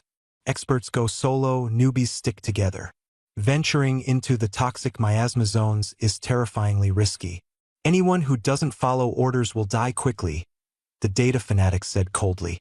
With over 180,000 players online, the invasion was in full force, and the game's pace exploded. The massive Titan's body, with every nerve hiding a battlefield of wealth, awaited conquerors with blood and fire. The vascular system, like a labyrinth, awaited its challengers. The scene shifts to the B19 bronchiole of the lower lobe of the right lung. The wind howls and visibility is reduced to the extreme. A 5-person squad tenses up, facing off against an LV-25 lava colossus. Scalding pus flows down the monster's body, and with every swing, it sends out waves of scorching heat, like a volcanic eruption. Fengxing Tianxia gives a concise order: interrupt the spit. The Thunder Mage kneels on one knee against the rocky wall, his electromagnetic floating cannon ready to fire. Data Maniac's gaze is sharp and sinister, fixed on the lava colossus, with a strange glint flashing in his eyes. Zap! The prelude to battle erupts suddenly. It's only natural. This is the true essence of the game. A streak of blue lightning strikes the colossus's throat directly, sparks flying everywhere. The lightning, combined with a powerful paralysis effect, causes the colossus's massive mouth to freeze instantly. The high-temperature mucus it was about to spit gets stuck and burns it from within, sending waves of pain through its body. Dali, charge! The main tank withstands the residual counterattack, slamming his glowing red tower shield into the monster's knee, stunning it instantly. Taking advantage of the moment, Chun Feng leaps into the air, a shadow streaking past his shoulder as the Fong of Origin plunges straight into the exposed weak point. Fall! The colossus crashes to the ground.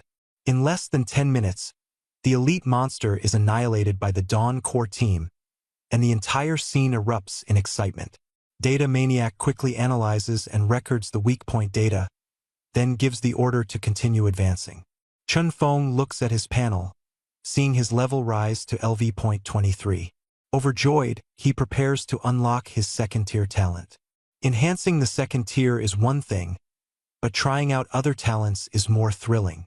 He rubs his chin, gathering his teammates to discuss the choice between bullet time and micron-level control. It's a classic movie trope. Don't hesitate. Yun Zhongyu makes the decision with one sentence. In the end, Chun Feng decisively selects bullet time, and his aura surges dramatically.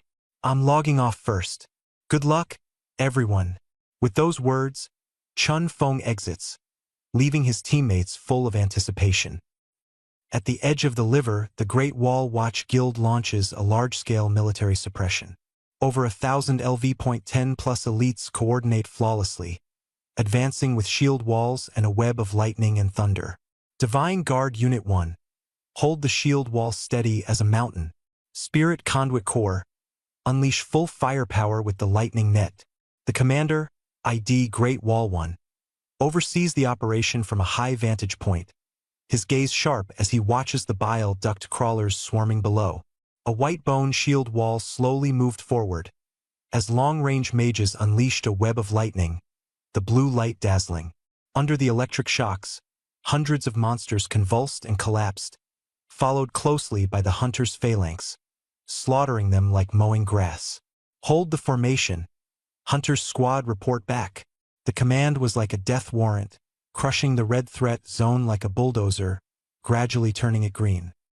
At the Gallbladder entrance, the Dragon Battle Guild took the lead in venturing to fight monsters. Yu Yi charged in shirtless, wielding a heavy hammer, directly confronting the LV.22 elite, hardened gallstone beast. The iron-armored monster had tough defenses, but he activated keratinized skin, using his steel-like body to withstand the fierce collisions. The intense clash echoed thunderously, the clang, clang, clang, resembling the forging sounds of a blacksmith's shop. Behind him, the Thunder Lords unleashed a frenzy of attacks, firing at full power. Is the guild leader holding the aggro? Solid as a rock. I'll zap it to death. Zhao Kuo laughed wildly, kicking the monster over. Able to lift an off-road vehicle in reality and challenging stone monsters in the game, facing them head-on is the true style of a boss. Bronchiole A76, the wind howled, with wind speeds at level 14, making it impossible for ordinary players to stand firm.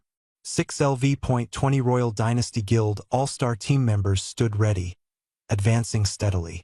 This is the operation of a top-tier guild, undaunted by wind and rain, all for the next wave of victory. Quite normal, really. Ahead, half of the airway was blocked by a massive dark red tumor. Boss, inflammatory tumor, LV-27. It resembled a living volcano, furiously spewing high-temperature pus and ferocious flame demon larvae. The shields of the Divine Guard members were scorched red, the damage accompanied by burns. Who would have thought that even within the bronchioles, this thing in front of them would be so troublesome? And this was just the lesion. Once inside the lungs, the situation would be even worse. Just as everyone was preparing to retreat, a silver streak of light tore through the air. Boom! The 3-meter-tall silver-winged sentinel landed imposingly, its light spear sweeping out a crescent-shaped energy wave, instantly clearing the attacking flame demon larvae. Soldier, stay close to me. Level 3 infection source detected. Commencing elimination. Its voice was cold and mechanical. An advanced NPC had arrived. Stop just watching. Take advantage of its aggro and focus fire on that tumor. The elemental Frenzy Spiritcaster issued the command. The team immediately clung to the NPC's leg, unleashing full firepower. This cling to NPC leg for clearing strategy had already become the mainstream tactic for conquering the high-difficulty lung zone. Switching scenes, the diaphragm planes. Not everyone here was a battle enthusiast. The casual player with the ID loves eating big watermelons, hid in the giant fluffy grass, staring at the translucent blue jelly-like creatures ahead as they squirmed, devouring black toxic residue. These neutral blue slimes were hungry yet friendly. Big Watermelon tried tossing a piece of low-level energy crystal sugar, and the slime instantly swallowed it, popping out a big heart icon, happily rubbing against his feet, even granting him a minor healing buff. Holy crap! You can feed them? He kept tossing sugar, and the blue slime surprisingly split into more adorable little creatures, circling around him. Treasure! These are living mercenaries. Big Watermelon spammed the chat. Wild blue slimes spotted in the diaphragm plains. Feed them sugar to recruit, they can heal and detox. Casual players, come quickly. Soon, dozens of scenery enthusiasts flooded in, starting to raise this group of natural mercenaries. With food in hand, the native creatures inside the Titan's body became the strongest pets and fighters. Now, shifting to the liver zone. Here comes explosive good news. The players have unlocked the farming talent. The players from the Life Profession Alliance carefully planted the newly exchanged high-yield spores on a decayed mother body corpse. The corpse shriveled, and the spores rapidly grew into detox giant mushrooms half the height of a person. Harvest. Giant detox mushrooms X3. Eating them can neutralize intermediate toxins and restore health. It's a success. The Life players beamed with joy. This is way more profitable than fighting monsters. Quickly, drag all the surrounding corpses over here. Let's start a 100-acre farm. As far as the eye could see, the abandoned liver zone transformed into orderly farmland. Fungi grew wildly, becoming a frontline supply source while also earning some pocket money on the side. This scene, oddly enough, seemed normal. From a higher dimensional perspective, Titan Guchen perceived the changes within his body. Elite players precisely targeted high-risk lesions, logistics players established a positive cycle, and casual players inadvertently preserved the seeds of native microbial life. This massive organism was slowly awakening. Titan Arsenal progress, 50.5%, 50.6%. Although the progress was slow, it felt like a gentle stream converging into the most solid foundation. Breathing feels a bit smoother. The next step, our journey has only just begun. The cosmic-level organism Titan, his heart, resembled an incomparably massive supernuclear reactor, continuously undergoing fusion and fission. With every movement, the cosmic matter he absorbed was incredibly diverse, encompassing the entire periodic table of elements. Yet his heart, immensely powerful, forged these chaotic substances into the key elements his body truly needed, such as oxygen. Although he could survive without oxygen, the moment it was present, his self-healing speed instantly increased. Guchen felt that as the critical nodes of the bronchial tubes in his lungs were cleared, oxygen finally flowed through his bloodstream, quietly spreading throughout his body, and his surface temperature began to rise. Thriving and prosperous. From a god's eye view, a golden beacon lit up on the map, locking onto the crimson area of the lungs and connecting hundreds of bronchial tubes. A new mission refreshed. Server-wide epic quest chain. Titan's breath. Warning. Extremely high heat source detected in the lungs. Objective. Venture deep into the bronchial segments. A1, A105. To locate the parasitic flame demon causing the high heat. Reward hint. High-energy fire cores can be collected. Mech core fuel. As soon as the message was released, the entire gaming world was in an uproar. Whether it was the liver's grind party or the lungs vanguard team, everyone raised their heads and focused on the target.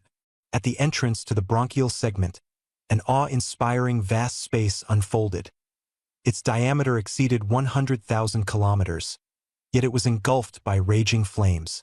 A thunderous roar tore through the air. Flame Demon Lord LV.35 stood in the center of the sea of fire, its limbs composed of lava and obsidian. With every step it took, the ground transformed into a scorching pool of magma.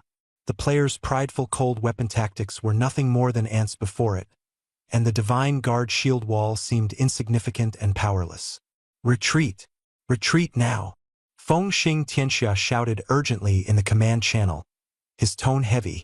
Long Zhan Yuyi, clad in top-tier fire-resistant gear, faced the enemy's symbol of power, the lava whip, and was forcibly struck, sent flying, his health bar plummeting. The healer didn't even have time to heal before being instantly killed by the scorching heat. Even though the player's average level had climbed to LV.25, this colossal beast, standing hundreds of meters tall and possessing its own domain, rendered their physical bodies fragile.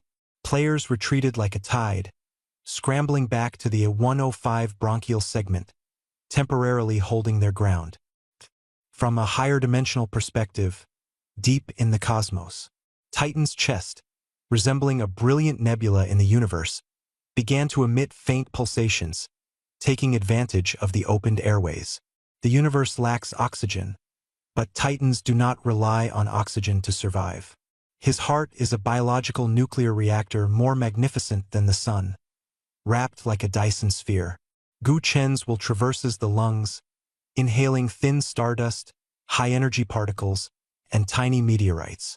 These substances are instantly pulverized, ionized, and converted into pure nuclear fuel, injected into that massive heart. Boom! The heart beats powerfully, energy surging like a galaxy, flowing to every limb and bone. Not bad, children. Take steps of resilient steel. Inside the temporary frontline Camp A105, 2 weeks of frenzied advancement. Dawn, Dragon War, Royal Dynasty, and the Great Wall Watch 1,000-member group from H106 together conquered over 100 fine bronchi from A1 to A105, clearing the lesions. Level 20 players skyrocketed, doubling efficiency. The number of Silver Wing Sentinels also climbed simultaneously. But today, in front of the segmental bronchus gate, the flame demon guarding it stood like an impenetrable iron wall. Feng Xing Tianxia leaned against a dark corner, gulping down a bottle of advanced recovery potion. Although the previous battle was lost, he showed no sign of discouragement. His gaze locked onto his character panel. ID, Feng Xing Tianxia. Level, LV.26. Potential points, 1. After 2 weeks of intense battles, he had accumulated enough talent points, and his potential was about to erupt. Talent tree neural sequence. Bullet time activated, thought acceleration, nearly frozen. Micron-level muscle control assisted, full evasion and critical hits enabled. Chun Feng stared at the flame beast, fists clenched, fingertips slicing through the air, leaving a crack in its wake. He could react, even strike at the back of its neck, but the high-temperature flames formed an invisible barrier, scorching his skin within 5 meters. Should I invest in the flesh sequence? Feels like it's missing something, he muttered. Suddenly, a golden light exploded in the upper right corner of his retina, shaking the entire server. Server-wide announcement. Titan Arsenal Biotech fundraising complete. Current progress. 1 billion. Full capacity. The camp fell into dead silence, followed by a burst of ecstatic cheers. It's done. 1 billion biopower. All the hard work over the past half-month paid off. Where's the mech? Where's the mech? The system promptly pushed a notification. Biodynamic exoskeleton technology tree unlocked. Please proceed to the Heart Core Sanctuary to consult NPC 0 for details. Location switch, Heart Core Sanctuary. White light flickered. Chunfeng, Zhaoque, Tiansu, and Great Wall 1 rushed overnight with the core team. At the sanctuary's core, the silver NPC 0 floated silently, surrounded by Silver Wing Sentinels on high alert. A massive holographic projection platform glowed with blue light. Zero's voice was solemn. Brave kin, your loyalty has moved the Titan. Scorching flames and deep dawn erosion. Your flesh cannot endure. The divine armor has manifested, but the cost of wielding it is immense. Chun Feng opened the exchange menu, and the prices instantly made his heart tighten. S1 Mech Pilot Certification Chip. Price, 50,000 biopower. Function. Unlocks neural link port upon implantation. Titan's Fist Prototype Complete Blueprint. Price, 1 million biopower. The content covers a full set of industrial technologies, including biological transmission, neural connections, and high-energy battery packs. Zhaoque's eyelids twitched, almost exploding with anger. Isn't this daylight robbery? 10 billion bioenergy all goes to the system, and then we still have to pay out of pocket to buy the blueprint. Great Wall 1 calmly deducted the account balance. If money can solve it, it's not a problem. The key is to defeat that flame demon. If we work as one, the guild buys one copy, and everyone benefits. Feng Xing Tianxia held the azure chip and the heavy blueprint, and the atmosphere in the room froze. Just as everyone was immersed, the data fanatic Li Zihan suddenly leaned in, holding the complex blueprint with trembling hands. Tyance frowned. "What's wrong?" Li Zihan revealed a shocking conclusion. "Brother Feng, something's completely off. The blueprint is wrong? No, it's a genuine masterpiece." He suddenly zoomed in on the blueprint details, pointing to the neural signal translator and the molecular structure of the biobattery. "I studied biomedical engineering and researched invasive brain-computer interfaces.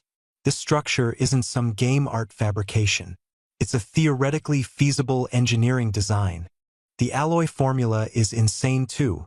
While the Titan's internal resources are rare, real-world titanium alloys and graphene can completely substitute." The crowd was in an uproar. Chun Feng's eyes burned with intensity. Tyance clenched his fists, standing at the threshold of the Mechanical Legion's inception, where the boundary between reality and virtuality was shattered. As the words fell, several big shots were stunned, and a just-as-expected expression appeared on Tyance's face. Great Wall One's gaze was as sharp as a blade. "This game actually gave us an exoskeleton blueprint 50 years ahead of Earth's technology?" Li Zihan muttered softly.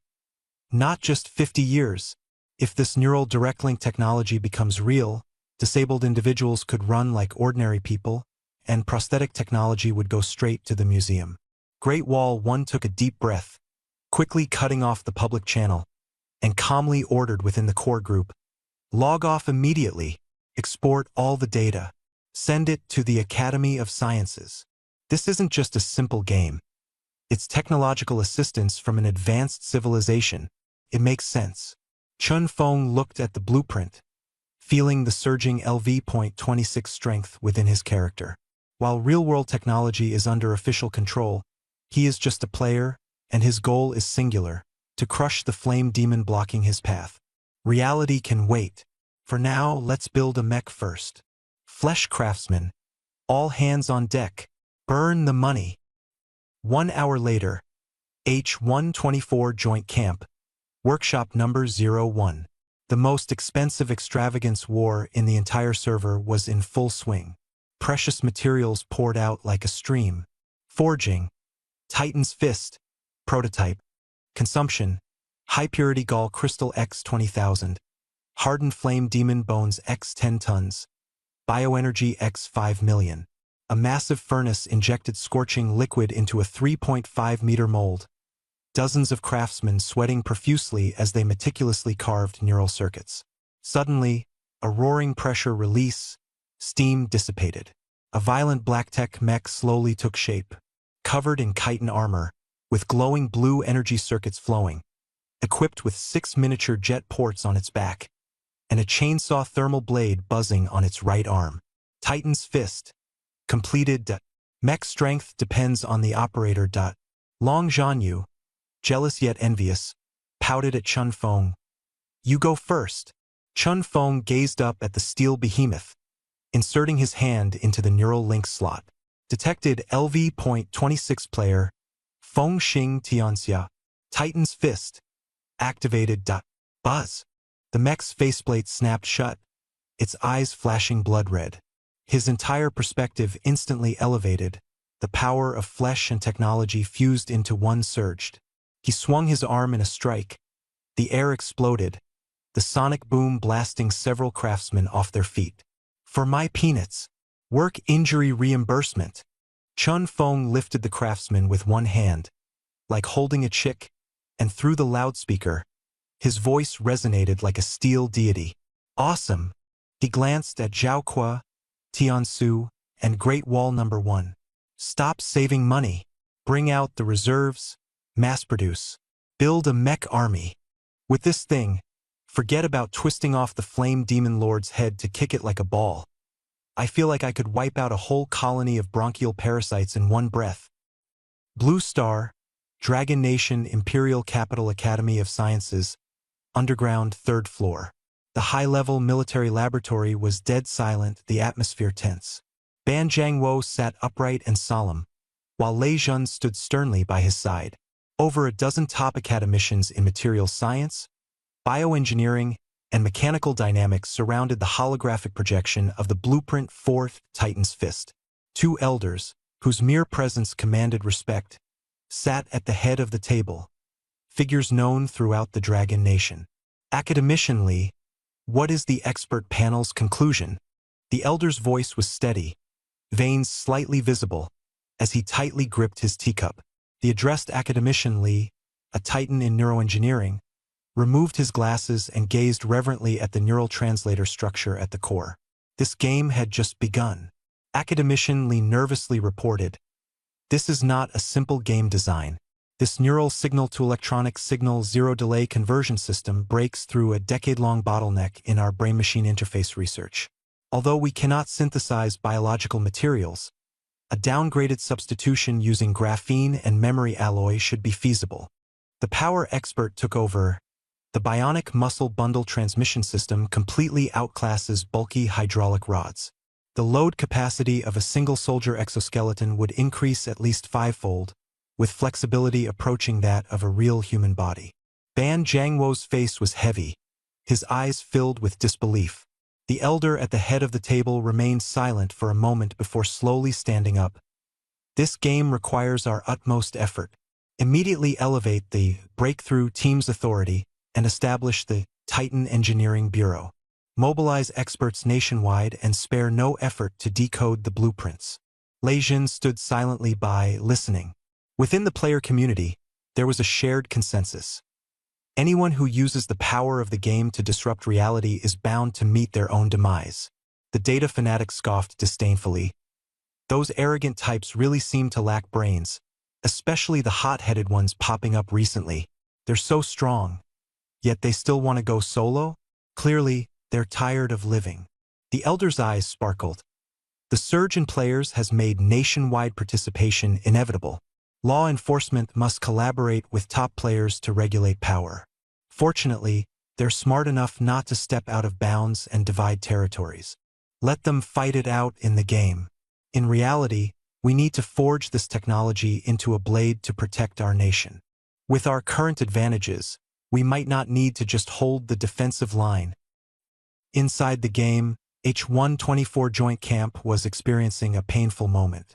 Long Zhanyuyi crouched by the observation window, his eyes fixed on the flesh craftsman, stuffing crimson crystals into the mold, his heart aching. 5 million bioenergy. Take it easy. Fengxing Tianxia stood at the entrance, his face heavy. The 3 major guilds and Great Wall Watch have emptied their coffers, and we barely managed to scrape together enough for 4 units. The data fanatic analyzed the figures from behind. Expensive? Yes, but the energy doesn't rely on bioenergy. The high-energy fire core, obtained through lung power, can sustain 30 minutes of combat per unit. That fire core isn't cheap either, someone muttered. The allocation list was released. Fengxing Tianxia LV.26, Chainsaw Thermal Blade Plus, Back Propulsion Unit. Long Zhanyu Yi LV.26, Dual Tower Shields, Plus, Thickened Composite Armor. Dali Chu Chi G LV.25, Heat-Resistant Coating Plus, Heavy Power Hammer. Lei Dian Fa Wang LV.25, Beyond Visual Range Fire Control Radar Plus, Electromagnetic Sniper Cannon. The 4 top-tier individual combat forces. Tian Su adjusted his glasses. Fanatic and I will handle field command. Yun Zhongyu nodded. I'll bring the healers to provide support from the rear. Chun Feng stared at the 4 black giants emitting a metallic glow. These iron shells are just for us to save face in front of the flame demon. Durability and maintenance are complete unknowns, and repairs will definitely cost a fortune. If anyone dares to mess around, they'll pay out of their own pocket. Zhao Kui chuckled. Don't worry, Fengji. Driving a limited edition sports car, steady as ever. After several hours of rest, at the entrance of the bronchial passage, The wind was sharp as a blade, and heat waves surged. This was no longer a narrow tube but a vast domain with a diameter of 100,000 kilometers. A thunderous roar shook the heavens, unleashing a level 8 hurricane.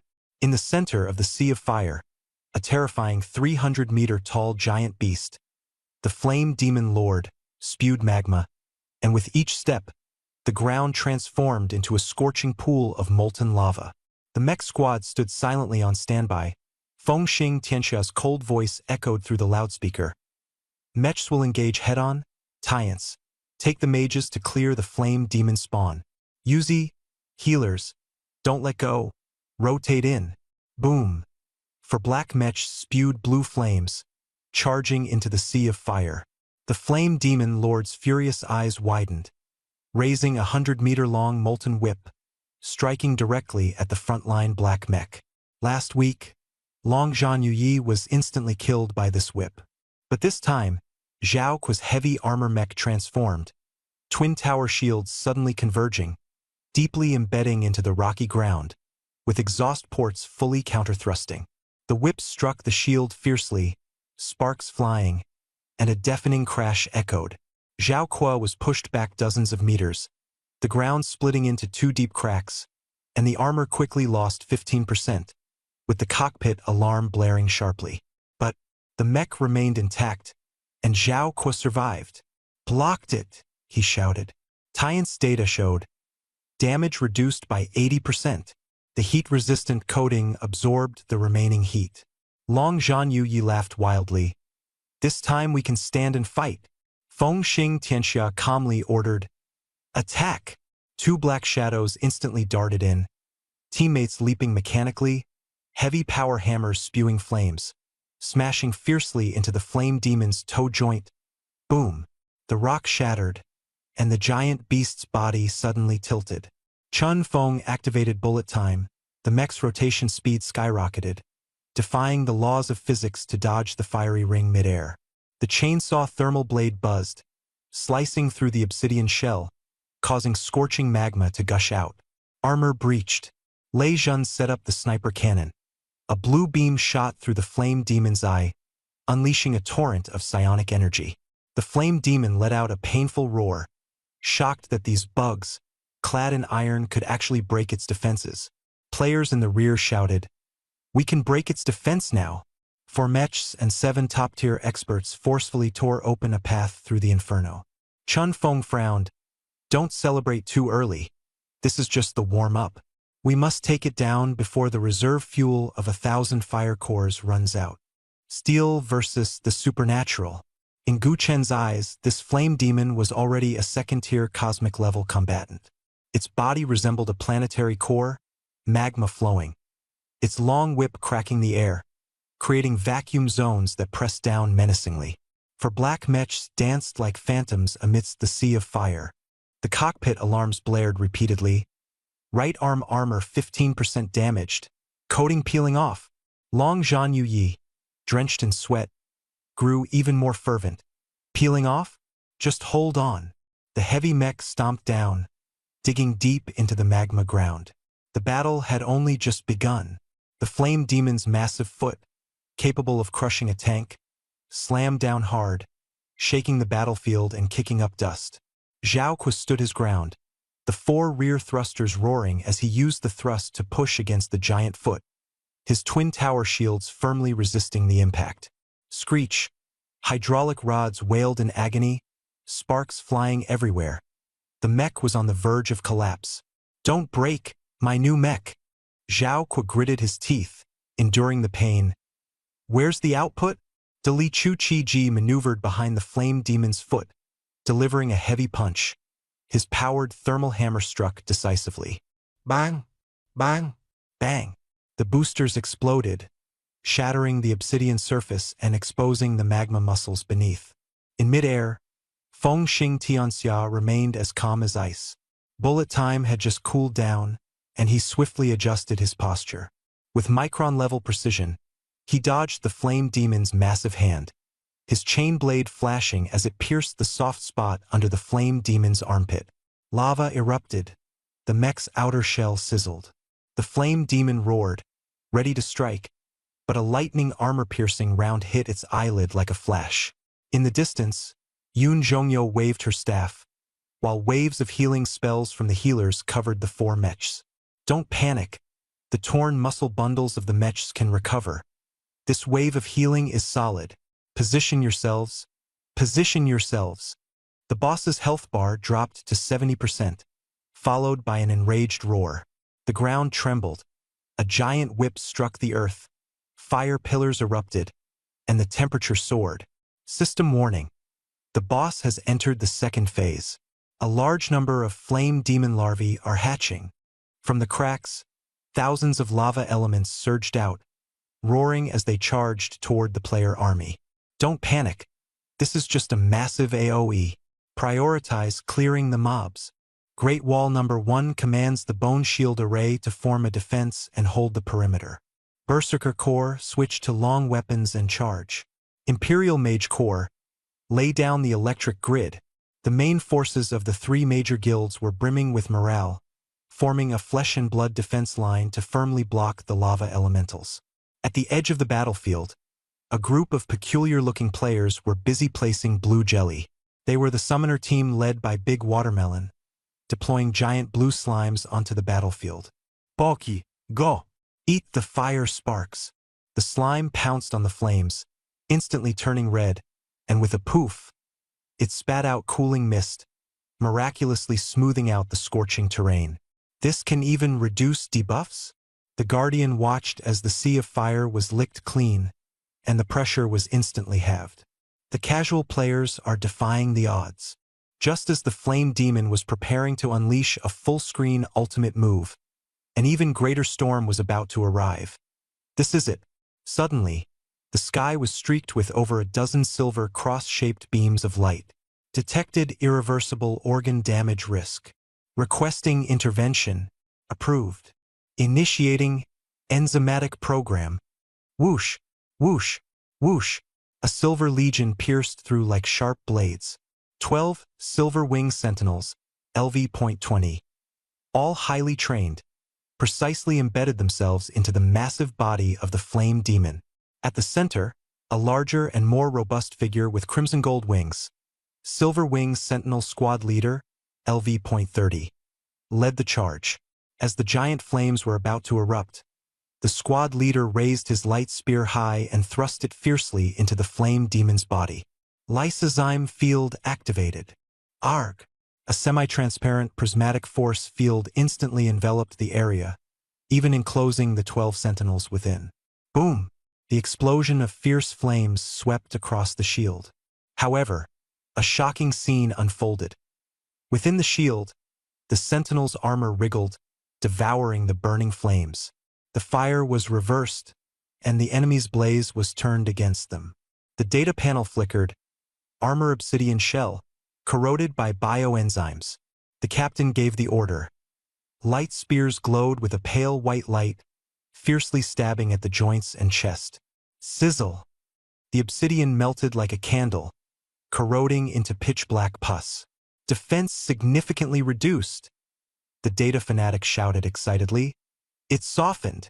Shield energy rapidly surged. The force field can last at most 30 seconds.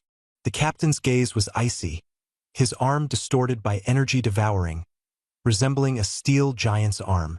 The sternum has been enzymatically dissolved. Attack the core. The heart. 30 seconds. Got it? The delivery from the NPC. The mech's remaining energy was only 15%, but Chun Fong unhesitatingly loaded the final flame core. Everyone focus on the target. Fire at will. The enzymatic shield was about to break. Chun Fong piloted the mech to burst into a sprint, shattering the ground beneath. Rise! The engine roared, the hydraulic arms snapped, and the several-ton mech was catapulted 100 meters into the air. Law King, cover us. The last shot. Hit it. The barrel of the Thunderquake mech was already glowing red-hot, yet it continued firing relentlessly. The bullet pierced through the hole left by the sentinel, shattering the weakened defenses. Crunch, the defense completely collapsed. In mid-air, Chun Feng clearly aimed at the pulsating molten heart. Mech overload mode activated. All remaining high-energy fire cores injected at once. Boom! A 10-meter blue flame tail erupted. The mech transformed into a black meteor, and the chainsaw blade spun at blinding speed. D. Squelch. The black meteor pierced through the chest, the chainsaw wildly spinning, shredding the molten heart to pieces. The attack triggered a chain reaction. The flame demon lord's body instantly stiffened, and the magma rapidly solidified and dimmed. Data flooded the screen. Armor break, stun, paralysis, softening, weakness, fatigue, severe injury, bleeding, poisoned, critical weak point hit, breakthrough. A deafening roar shook the very core. Server-wide announcement. Congratulations to the player for successfully slaying Flame Demon Lord, LV.35. The giant beast transformed into an extinguished obsidian mountain range, marking the end of the siege battle. But this was only the prologue. Under Chun Feng's command, the three major guilds immediately mobilized to claim territory. Fleshcraft Artisan. Stop dawdling. Build the windbreak wall now. The wind speed at this pass is bizarre. If we don't build the wall, logging in tomorrow will blow us straight back. It was to be expected. The battles ahead would only grow more brutal. Hundreds of artisans worked tirelessly, turning the flame demon's corpse into the blazing outpost. The obsidian shell was dismantled into sturdy city walls. The high-temperature core became a natural furnace, and mech recharging facilities were fully equipped. The temperature difference here is extreme, a battlefield where yin and yang intertwine. The blue slimes have become the little heroes of the camp, maintaining a constant temperature environment. Zhao Kui dragged his damaged mech and slumped in the center of the camp. A string of astronomical figures appeared on the screen, the repair costs so high it left him in despair. This war is damn expensive, he sighed. Feng Xing Tianxia jumped off his mech and patted his shoulder. Don't feel bad. Once this outpost is established, troops will keep pouring deeper. Flame demon parasites produce flame cores, walking fuel. With a continuous energy supply, the battle situation is stabilized. This is how it should be. In reality, on Blue Star, the situation was delicate. Dragon Nation's imperial capital, Titan Transcendent Alliance.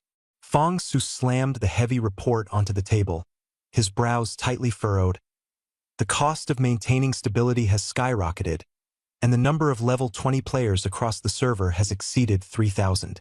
Most are under surveillance, but the scattered individuals are out of control, with robberies and brawls occurring frequently.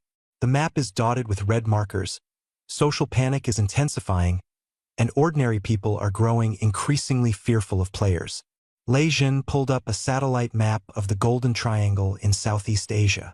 Greedy Wolf has established the Wild Wolf Zone there, expanding it threefold. They are recruiting fugitive players, over 100 high-level LV.18 outlaws, and more than a dozen level 20 talent holders. They've become mercenaries, helping drug lords seize territory, openly challenging government forces. It has become a lawless land. Chun Feng tapped the table. Domestic players are actually smuggling themselves over there? Fong Su sighed. Some people just want to escape the rules and go there to become kings. Chun Feng sneered. Let them go, but remember their names. When reality settles, we'll settle accounts one by one. Protecting the pure land of Dragon Nation is the top priority. High-dimensional universe. Within Titan Ancient Dawn's body, players opened a segment of the bronchial tube, relieving respiratory pressure, but 200,000 players remained insignificant. The higher the progress, the harder survival became for players. New reinforcements were urgently needed. With a single thought from Ancient Dawn, a massive wave of data surged, igniting the entire network. Titan Major Update version 06 is live. 1. 300,000 new slots are dropping, expanding the server to nearly 500,000 players. No regional restrictions open globally. 2. The brand new micro-pet system is online. Capture and cultivate blue slimes and other probiotics, turning neutral creatures into allies. Pets have no carrying limit, instantly doubling combat power, but players must cover their food expenses. New forces are emerging, and total war is imminent. Blue slimes blow bubbles to heal and detoxify. Headless knights split into bone walls, forming defenses. Rabid hounds bark and bite, specializing in dealing with parasites. Feed them high-energy fire cores and gall crystals to evolve pets, greatly enhancing their power. Epic flames reignite. The ancients awaken. Within Titan's body, the once-standing army, dormant for 1,000 years due to energy depletion, is now awakening as the breath of life resurges. Players are scattered across the map's dark corners. Lymph nodes, bone marrow frontlines, where the statue-like ancients stand silently. Awakening them requires injecting massive amounts of bioenergy or completing special triggers. Various ancients make their debut. Warlord, an irritable macrophage, fond of consuming high-energy resources. Assassin, a cold-blooded T-cell specialized in killing viruses. Armory Officer, a collection fanatic, B-cell, unlocking powerful biochemical weapons, and more unknown secrets. The news caused a global uproar. Dragon Nation leads in high-end resources, while foreign players are left isolated. Yet, with 300,000 new recruits flooding in like a tsunami, the game's landscape is about to be destroyed and reshaped. 100 level 1s can't beat a level 20 expert. The slogan hits hard. The truth is cruel.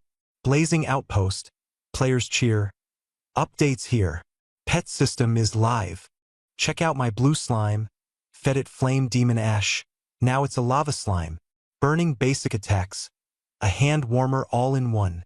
The atmosphere is rich with leisure. But Chun Feng and Lei Zhan's sharp gazes are fixed on the third update. Ancient Ones resurrected. Titan Old Army? Aren't those our divine guards and hunters?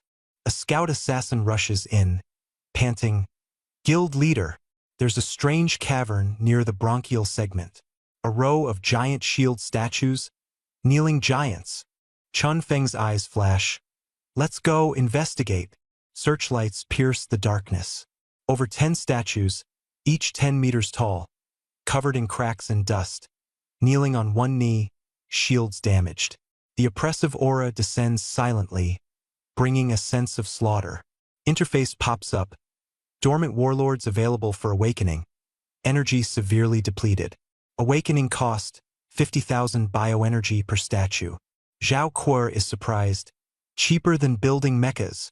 Without hesitation, Chun Feng throws out bioenergy. Golden light pierces through. Stone shells shatter. Pale muscles emerge. The giant slowly opens its black pupils, murderous intent surging. War! Again! Guardian 704. The voice rumbles like thunder. Feed me. Kill enemies. System prompt. Cold goodwill.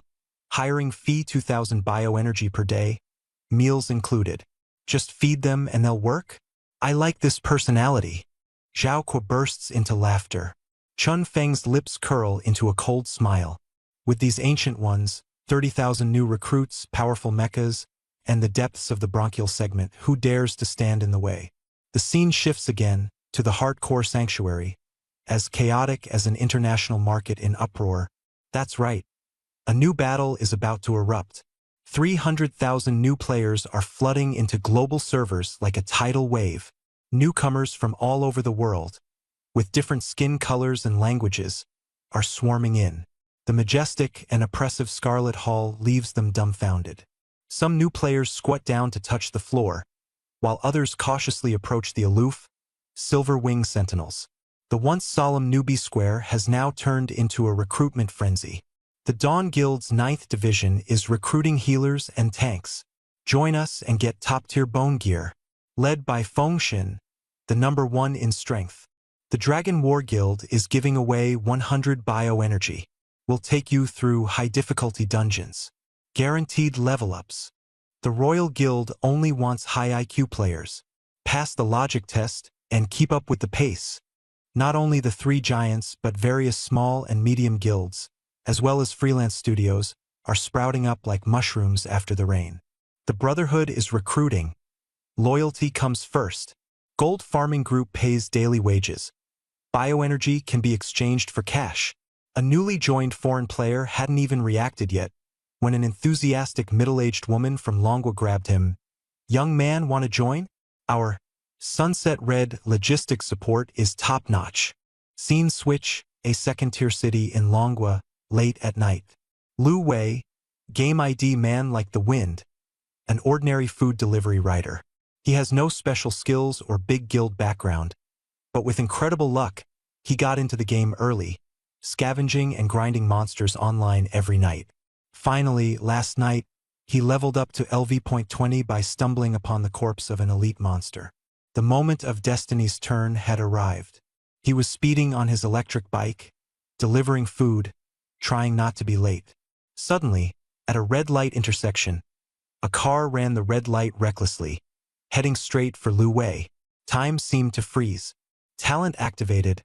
Neural sequence. Blue. Beginner. Synapse acceleration. In Lu Wei's eyes, the car's trajectory became crystal clear, and the driver's panicked expression was vividly visible. He suddenly braked, swerved, and lowered his center of gravity. The electric scooter grazed the car's bumper, narrowly avoiding disaster. Passers-by stared in shock. Whoa, a stunt driver. Lu Wei took off his helmet, his hands trembling as he took a deep breath. Is this transcendence? He hadn't activated Titan's blood, nor did he have full attribute boosts, but the synaptic acceleration had already made him surpass ordinary people. After hesitating for a moment, he opened the Titan Transcendence Alliance app and registered with his real name. 5 minutes later, notifications exploded. Dragon Battle Guild's 26th Regiment is recruiting. Quit delivery work. Become a squad leader. Salary guaranteed. Log in now. Contract attached. Comment. Even solo players can join. Why didn't you come earlier? No negotiations. We'll carry you. Lu Wei swallowed hard. He might be slow, but he wasn't stupid. That night, there were plenty of ordinary players like him who had just awakened. Transcendent physiques were gradually overturning the logic of society's lower tiers.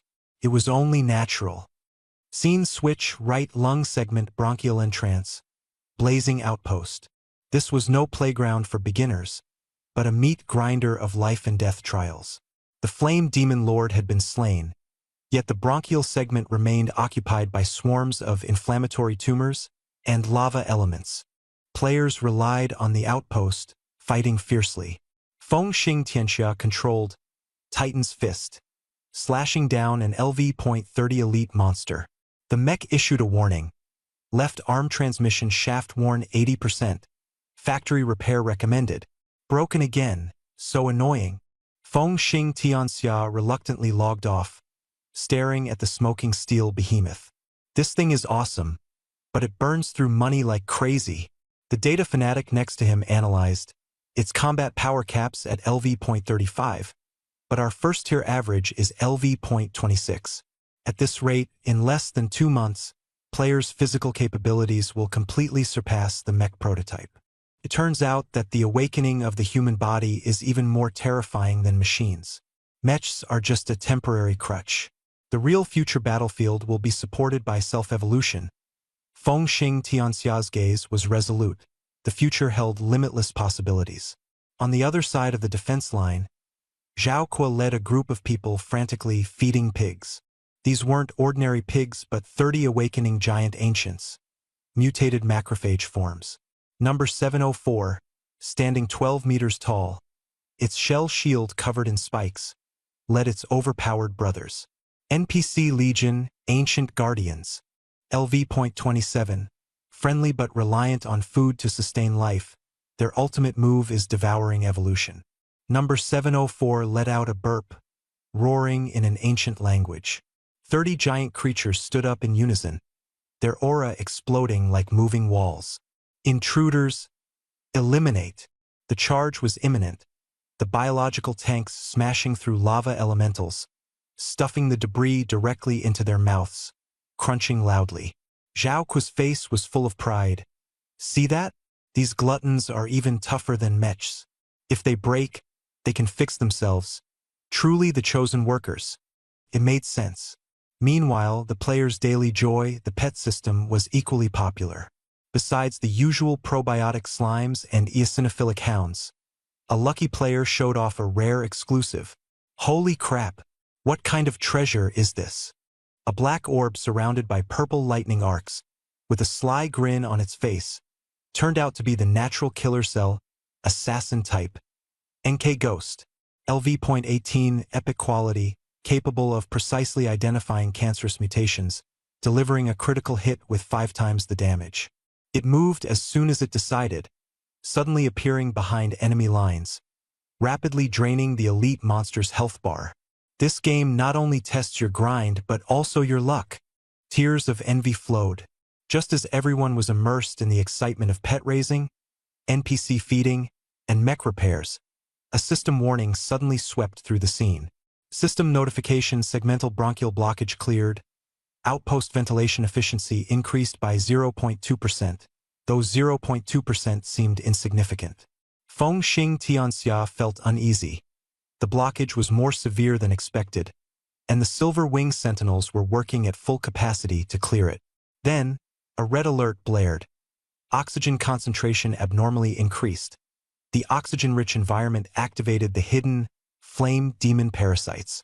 The originally crimson lava turned into high-temperature blue flames, with the fire becoming even hotter and more ferocious. The system immediately issued a server-wide limited-time mission: defend the flame outpost. Hold the line for 4 hours, or the monsters will reclaim the ventilation shaft. Generous base experience rewards, and the top 3,000 contributors can purchase the legendary item, Titan's Blood, diluted version.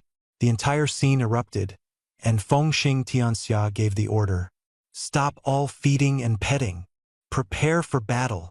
The monster tide is here. In the distance, the sea of fire turned from red to blue, the blue flames devouring the air and burning even more fiercely. Countless blue fire parasites surged like a tide, fast and explosive. If your mechs aren't repaired, don't log in. You can't withstand this scorching blue fire. Divine Guard Army. Form ranks and hold the line. Healers, keep a close eye on healing. Ancient Legion, clear the way and carve us a path to survival. The war drums thundered, and the crisis at the flame outpost escalated sharply, life hanging by a thread. In this battle of defense, who will have the last laugh? For Titan's Blood. A roar pierced through the battlefield. Inside the outpost, Feng Xing Tianxia commanded through the communication channel: don't hold back. Deploy every single bio-beacon. Plant them all. Several players carried glowing white fleshy spheres and forcefully planted them into the ground. The beacons instantly took root and sprouted, tendrils spreading rapidly, and 3 5-meter-tall life hubs rose from the ground. This was the trump card, activating resurrection, teleportation, and supplies. With 5,000 bioenergy, they established their final line of defense. Blue slimes desperately absorbed energy amidst the scorching heat waves. They were the saviors in this inferno, clearing the heat waves and building a solid barrier. Ahead, an overwhelming swarm of blue flame parasites surged madly. Players triggered waves of traps and turrets, with caltrips, poison, and trenches everywhere, as if a tower defense game had officially begun. On the walls, 5-meter-tall biochemical mortars gleamed with a terrifying fusion of monster bones and acid. At the gunner's command, "Ready, fire!" Countless corrosive liquid shells rained down like a storm, sweeping through the insect tide, burning their agonized bodies with white smoke. Below the walls stood the heavy armored guards of the Dragon War Guild. Their iron shield formations provided protection, metallic arcs crackling through the shield gaps, and electromagnetic coils flashing with lightning, tearing apart swathes of parasites. The slowing adhesive web traps interlocked layer by layer, turning the outpost into a precise and brutal slaughterhouse. Bone Gatling guns roared wildly, and players shouted arrogantly, "Come on! Let's see how many lives you have." However, the good times did not last long, and the system warning blared sharply. The environmental temperature broke 400 degrees. The oxygen-rich blue flames began melting armor, and the defensive structures rapidly collapsed. The Gatling gun barrels suddenly softened and deformed, and the once indestructible obsidian walls of the outpost began to melt and crumble under the blue flames. Long Zhan Yuyi stood at the front line, the mech coating peeling off, and the equipment value plummeting like a torrent. The blue flames not only scorched flesh but also corroded equipment, rendering the healers powerless. Even more terrifying, the parasites seemed to be cloaked in a blue flame shield, making attacks almost ineffective. The data panel flashed red, damage reduced to only 30%, with both physical and magical attacks absorbed by the high-temperature blue flames. Melee players could only look on helplessly. In the distance, the ancient guardian phagocyte giants struggled, their skin carbonized by the blue flames, consuming blood ravenously, but their regeneration could not keep up with the rate of blood loss. The battle situation took a sharp turn for the worse. "We can't hold back this fire. It's too sinister." The defense line, seemingly indestructible, was gradually collapsing under the blue flames. It was only natural. This fire burned not just flesh but also hope. Emergency retreat order number 704 exploded, and Zhao Kuo roared, "Stop eating. If you keep eating, you'll be cooked." But Chun Feng glanced at the resurrection tower behind him and calmly retorted, "Retreat to where? This is the last line of defense. If we lose it, we'll have to start over from the bronchioles." Tiansu said helplessly, "Hold on, my mana is almost depleted. The monster tide keeps coming. Wearing us down to death isn't a dream." The defense line was on the verge of collapse, defensive towers exploding one after another. At the critical moment, the system prompt suddenly appeared. "High-risk infection source detected. Immune system responding. Request for support. Approved. Deployment unit. White blood cell core. Silver wing sentinels." The sky suddenly showered silver rain, and the flowing light seeping from the blood vessel walls converged into a legion. 5,000 silver wing sentinels, clad in fluid armor, wielding light spears, their electronic eye visors flashing cold blue. By the command of the Titan, "Purge the filth." 5,000 light spears lit up simultaneously, precise and silent beams of white light shooting out.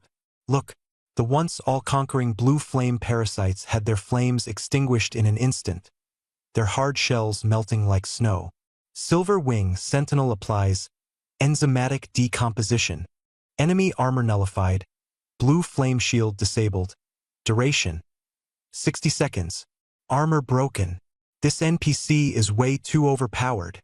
Zhao was smashed down with a hammer, and the previously indestructible elite monster's head burst like a watermelon. The organization players erupted in excitement. Their damage instantly doubled, delivering true damage with every strike, each blow lethal.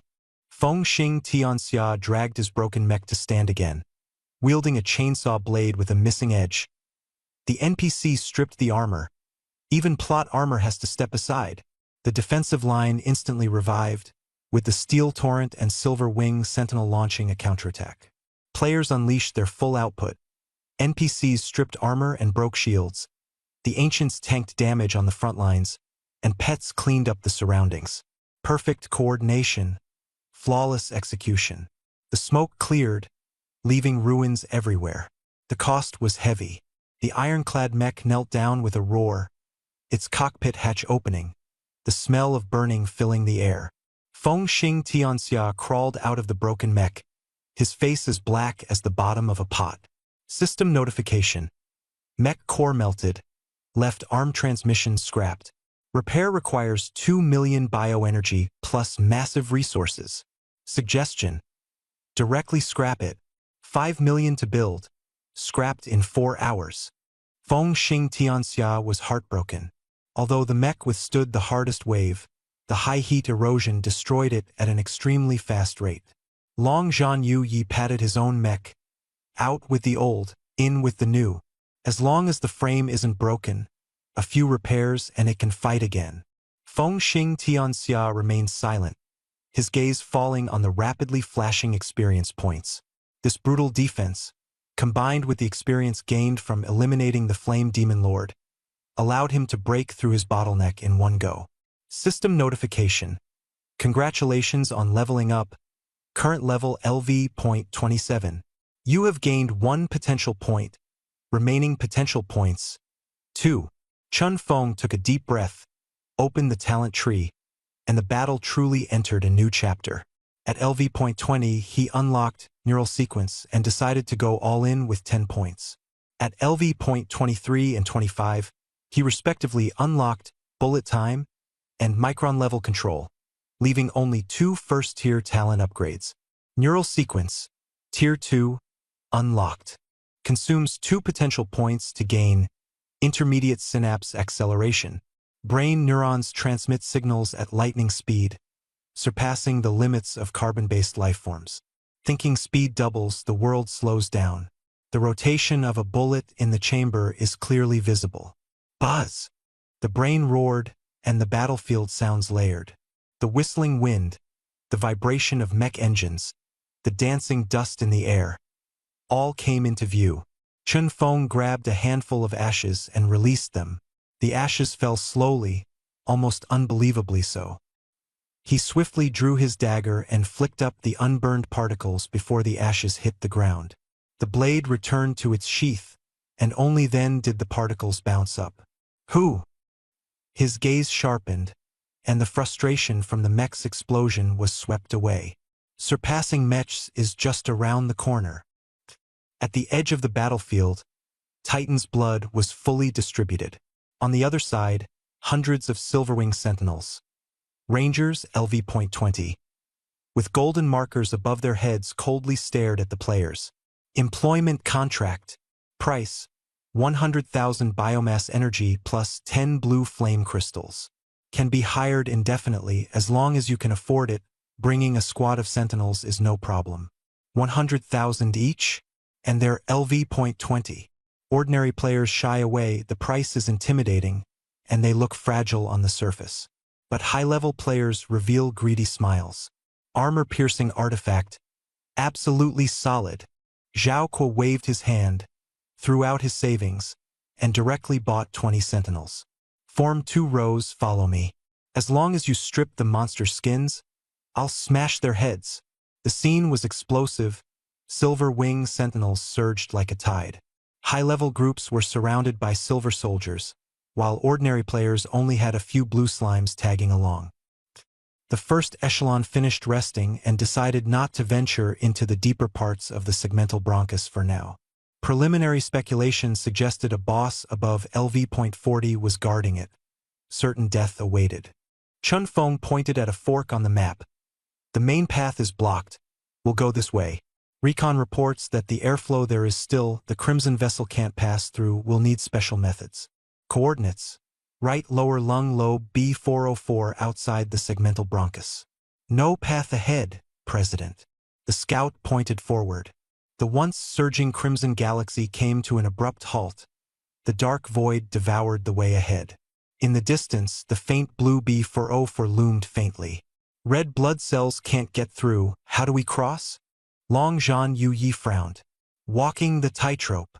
Feng Xing Tianxia pointed to several giant cables in the air. Remnants of necrotic blood vessels hardened into collagen fiber bundles. Thicker than the cables of a sea-crossing bridge, they spanned the dark abyss, connecting to the distance. The sky road made from dead blood vessels became the only passage. Craftsman team, immediately make bone pulleys. 1 set per person. Hook them up. Slide across. Keep your hands steady. Falling means certain death. The slide was long, thrilling, and dangerous.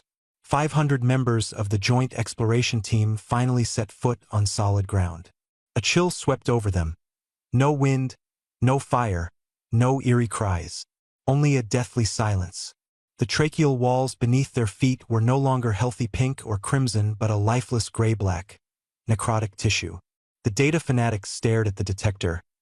There's no oxygen here, no blood flow, completely dead. The group continued their deep dive, venturing into the dim necrotic core.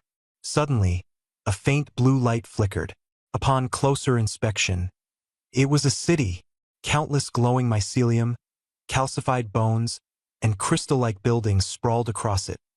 emitting a cold, haunting beauty. In the center, a massive withered and broken fleshy tower rose from the ground. That was the necrotic nerve bundle. There's movement. Zhao Kuo gripped his warhammer tightly, alert and on guard. A group of half-meter-tall, translucent creatures emerged from the City of Light, surrounded by blue light, their forms resembling light mist, holding delicate biological cold light staffs. This is a neutral race.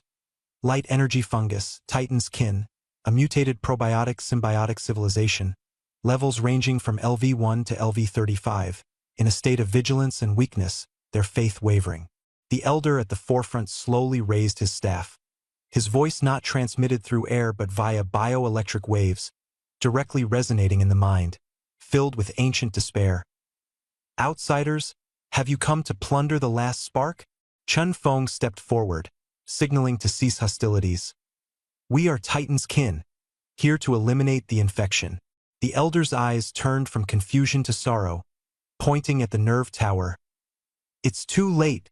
The thunder messenger is gone. The heavenly path severed. The Father God silent. The sky offers no rain. The earth no nourishment. He sighed deeply, his body bending, the light almost extinguished. We have guarded the tower and waited for the Father God's awakening for thousands of years, but only silence remains. Our people can't hold on any longer. The Titan's massive body nurtures countless living beings, coexisting and sharing divine grace, fulfilling their duty of protection.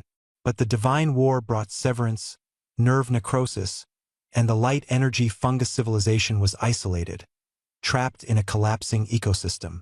The despairing vigil, this heavy atmosphere rendered all players silent. Though most didn't fully understand, they felt a chilling sense of dread. The data maniac quickly analyzed the physiological structure, whispering a few words to the Thunder Mage. Suddenly, the Thunder Mage stepped out from the crowd, the overwhelming aura of the Thunder Lord surging from his body, electric currents crackling and leaping. The elder abruptly turned his head, his dim light-filled eyes suddenly bursting with dazzling blue light. This is thunder fluctuation. He trembled, reaching out as if in pilgrimage. Thunder! The heavenly path is opening. The elder roared thunderously. People, awaken! The new thunder messenger has arrived. The Father God has not abandoned us. Buzz! The dead city instantly boiled over. Countless blue lights erupted from the buildings.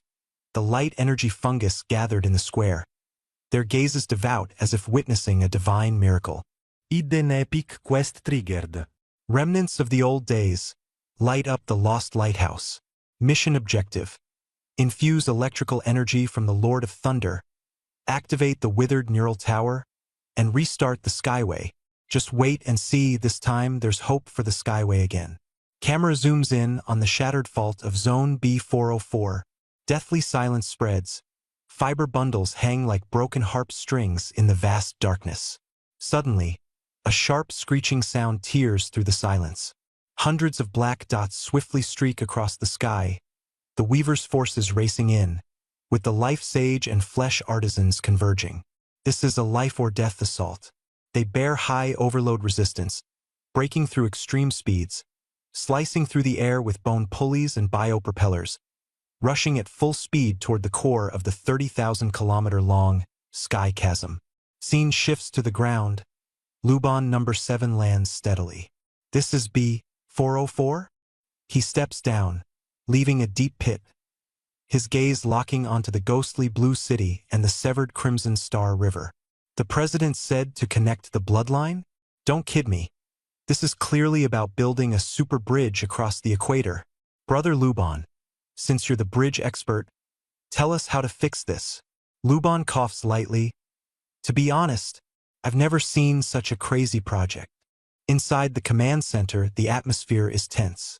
The data maniac spreads out a holographic map, eyes resolute. The fault spans 32,000 kilometers. The goal, rebuild the Crimson Passage and restore blood flow. The challenge lies in the unsupported middle section, which must also withstand immense blood flow impact. The atmosphere grows heavy. Everyone holds their breath. A flesh artisan named Master Craftsman stands up, pointing to the framework of the plan. We'll first extract calcium and collagen from necrotic tissue to create hollow bone conduits as the framework. Building bridges does not require aesthetic appeal, but demands unparalleled sturdiness. Every 500 kilometers, 64 pressurization stations are set up to ensure the blood flows smoothly without obstruction. What about the inner walls? The bones are there, but how can the blood vessels be sealed? Here, the battle has just begun. This fractured crimson blood vessel is destined to be reignited by them. The server's number 1 life sage, Yoon Jong-yu, steps forward, leading an invincible team to embark on a super project, repairing the fractured Titan blood vessels. Using regenerative proliferation technique, they frantically stimulate the growth of vascular endothelial cells, reconstructing the framework and regenerating flesh. The data fanatic adjusts his glasses and calculates 30,000 life weavers, level 10 and above, working in shifts. The workload is explosive, estimated to take 20 days, with an average of 1,600 kilometers of road laid per day. Resources and mana recovery items are skyrocketing. Patience? Don't even mention it. It requires an ocean of patience. The master craftsman waves his hand. Let's get to work. A blood and flesh celestial road spanning the galaxy. This is a bragging right for a lifetime. At the construction site, thousands of flesh craftsmen soar into the air, hardening bones and weaving fibers. Pale bone spikes intertwine like dragon bones, forming giant rings hundreds of meters wide, filled with biological adhesive. From afar, it looks like a giant dragon lying across the galaxy, with the framework gradually extending. Meanwhile, the life sages wield their bone staffs, scattering green life energy. The fractured blood vessels begin to wriggle. Pink flesh buds rapidly climb and expand, covering the framework and embedding elastic vascular walls. For every kilometer repaired, the logistics team hangs glowing biological lamps. Inside the dark Titan body, the first light strip illuminates. This is truly a handcrafted masterpiece by players, an epic-level infrastructure project. At the same time, on the other side, players engage in deep exchanges with the native light energy fungi. In the temporary laboratory of the Imperial Guild, Quantum Mechanics holds a biological cold light staff gifted by the light energy fungi, his eyes gleaming with fervor. This isn't ordinary biological fluorescence. This is high-efficiency photon storage technology. The light energy fungi can convert bioenergy into high-energy photons, storing them in special crystalline cells. Tiansu furrows his brow. Mathematics major, stay precise and solid. Don't mess it up. The technical officer adds nervously. If we truly reverse engineer this, laser weapon sizes could shrink by 100-fold, energy consumption could drop by 90%, and the civilian applications would be explosively promising. Fong Su silently looks at the NPC elder who worships the glowing beings. What they call miracles is actually advanced technology. We need to maintain friendly relations, trade for the best equipment, and secure the core of this technology. Meanwhile, in the scattered player zone at the fungal mat farm, another group enjoys a relaxed atmosphere. Hey, neighbor, sell me some of that glowing mud? Love eating big watermelon tugs at the light energy fungi, asking for goods. The bluish glowing soil, a mix of high-energy excrement and necrotic tissue from the light energy fungi, is generously offered after a moment of hesitation. Big watermelon plants detox mushroom, spores into the soil with one hand, and instantly, the mushrooms shoot up, transforming into semi-transparent blue giant mushrooms, shimmering with an enticing glow. Ethereal blue mushroom. Eating it instantly restores mana and grants night vision. The farming enthusiasts went crazy. Divine Fertilizer, a mage's artifact. A project combining both technology and miracles is underway, and with such a grand infrastructure scene, it's bound to go viral. Quick, quick, hurry and build a good relationship with the NPCs. Help them clean up and exchange for precious resources. In this forgotten wasteland of civilization, an absurd scene unfolded. Players clad in high-tech mechas desperately sought guidance from NPCs on crystal technology.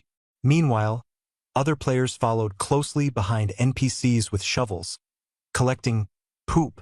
The photonic fungal tribe looked at this group of unusually fervent Titans kin and, for the first time, felt fear. Perhaps this is what they call social anxiety. The photonic fungal main city, long shrouded in despair, unexpectedly found new vitality. High-dimensional perspective. Titan Gu Chun. Gu Chun coldly observed the changes within the B404 region. That white skeletal vascular structure connected death and life like a bridge. These little ones always managed to surprise me. The repairs had just begun, yet the player's creativity brought a smile to Gu Chen's face. Since they're working so hard, the rewards can't be lacking. With a thought, the slumbering Lord of Thunder began recharging. Faint fluctuations rapidly intensified, as genetic data and blueprint fragments quietly flowed into the database along the heavenly path. Gu Chun decided to secretly plant seeds of technology in the players' minds through the neurons. Go explore. Go learn.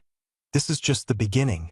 Echoing in his mind was the memory of that apocalyptic divine war, with the kin war serving as its prelude. Everything will become the power of my rebirth. Heart, core sanctuary.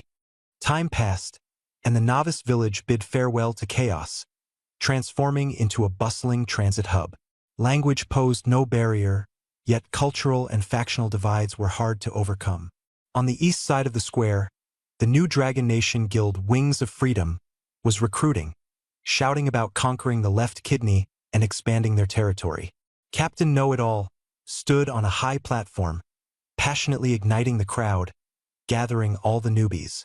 On the west side, a group of players from the Polar Bear Nation with Ura suffixes wrestled.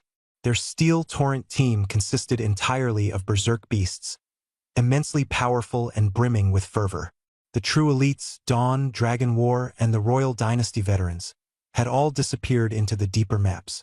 What remained were second-tier players leading newcomers, honing fresh blood. Conflicts existed, but no large-scale wars had erupted. Weak newbies were everywhere, and the treasures outside were tempting. Who would want to waste time here? PvP was thrilling, but PvE was more rewarding with tangible resource output. Above the higher dimensions, Gu Chen's gaze swept over 50,000 restless souls. To turn chaos into a blade, he reconstructed the mission system, forming a tightly knit tree structure. Server-wide campaign system update. The Titans Awakening. First-level strategic objectives. Restart breathing. Purify the lungs and restore blood oxygen. Energy circulation. Unblock the material flow throughout the body. Defense construction. Skin defenses against void invasions. Level 2 campaign. Respiratory reboot. Clear bronchi B1 to B10. Establish 3 outposts. Defense line construction. Dermis expedition. Gather void intelligence. Level 3 tactics. Daily bounties. Submit gall crystals. Defeat 50 flu viruses. Escort supplies. Clear capillary blood clots. Tasks are closely interconnected, and everyone has their role. Major guilds fight fiercely over regional development rights and outpost taxes. Small groups and solo players, like worker ants, spread across the Titan's body, desperately grinding level 3 tasks for experience and bioenergy. Though their numbers are as insignificant as drops in the ocean, the flames have ignited everywhere. Coordinates locked. Subcutaneous back. Edge of wound in Zone D. This was once the site of a live-streamed expedition by the Anatomy class representative. The air is dry and bone-chilling. Looking up, the pink sky is dominated by a rift tearing through the void. A wound on the Titan's skin. A gateway to the abyss of the endless universe. A joint expedition team of dozens crouches on the thick fatty highlands, each with strikingly unique features. The elite among this batch of new players. Suddenly, an English player trembles and cries out, What is that thing? In the distance, on the Black Plain, an apocalyptic battle erupts. On the ground, the Black Melanoma Legion spreads with tentacles as thick as giant trees, a force that has caused players to suffer repeated defeats. In the air, a colossal beast spanning several kilometers hovers, the Void Devourer worm. Its entire body is encased in amethyst armor, its 1,000-meter-long form suspended in the gravity-defying subcutaneous space. Boom! Its massive maw opens wide, unleashing the deafening Void Devour skill. Hundreds of tentacles and decayed tissues were sucked into its abdomen, even swallowing large patches of land. It's devouring cancer cells? An ally? No, it's eating titans. Cancer cells are just dessert. The Dragon Nation commander's face turned pale as he urgently shouted for retreat. Its level is unknown. Don't act recklessly. But it was too late. The Void Devourer worm's body trembled, and thousands of void fleas, tank-sized and ferocious, were released from the holes on its back. The fleas frantically pounced on the cancerous tissues on the ground, showing no mercy. Even more terrifying, they quickly locked onto the expedition team on the high ground. We've been spotted. Open fire. Lightning and toxins were fired simultaneously, striking the amethyst-like carapace, only to deal -1 damage. The void fleas leapt thousands of meters, landing heavily among the players. Boom! A massacre erupted instantly. The players, as fragile as paper, were shredded into pieces by the sharp forelimbs, with several divine guards sent flying along with their shields. Run! Don't look back. No need to run. Capturing footage is the priority. Within seconds, the entire team was annihilated, turning into a sky full of white light. Respawn point, Lymph Node G4 outpost. This was the first self-built base pieced together by the newcomers. Flashes of white light flickered as the resurrected players stood stiffly, their faces still pale with lingering fear. Too powerful. Even stronger than the Flame Demon Lord on the forum. Probably even the Blade God Mecha can't withstand it. The forum's trending searches were dominated by a video titled Void Devourer Worm's Debut. At the end of the footage, the giant worm engulfed the cancerous forest, then turned back, its cold purple void flame eyes sweeping across the screen, as if targeting every Titan life form for extermination. All players knew. The internal crisis remained unresolved, while external threats were closing in step by step. Server-wide announcement. True Dermis Zone D severely damaged. Warning. Void Devourer worm is nesting. Main quest, defense line construction, priority upgraded. Priority upgraded. Rewards doubled? Hiss. It's not just about the rewards. It's about truly protecting Titan and fulfilling the responsibility of the kin. Players excitedly shouted. Team up. Let's go. The camera shifted to B404 Bronchiole, where Blade Walker, Dragon Warrior, and Mighty Miracle were eagerly anticipating. Watching others conduct research, farm, recharge, and fight monsters, they had become mere spectators, idle members of society. The three quickly agreed to form a team and recruit others. The scene transitioned to the secret base of the Blue Star Dragon Nation's imperial capital, Academy of Sciences, Titan Engineering Bureau. The atmosphere was even tenser than on the battlefield. The 40-second simulation test passed. The mechanical arm had just been assembled. It seemed simple but precisely replicated the core design of the Titan's fist from the game. The academician's eyes burned with excitement and hope.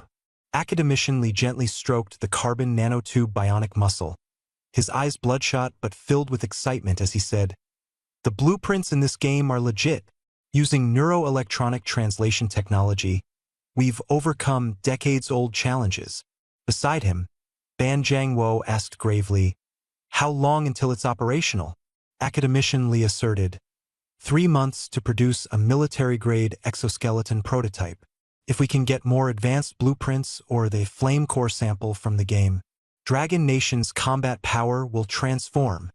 Ban Jiangwo nodded and ordered intensified player monitoring, focusing on those nearing level 20 with significantly enhanced physical abilities and highly educated individuals. The nation needed them to continue delving into the game and bring back usable technology for reality. The rewards would be substantial. Over 300,000 Dragon Nation players were strictly disciplined, and any lawbreakers or superhumans were swiftly dealt with by enforcement. Order remained unshakable. The scene shifted across the ocean to the political center of the United States Eagle Nation, inside a luxurious estate's recovery room.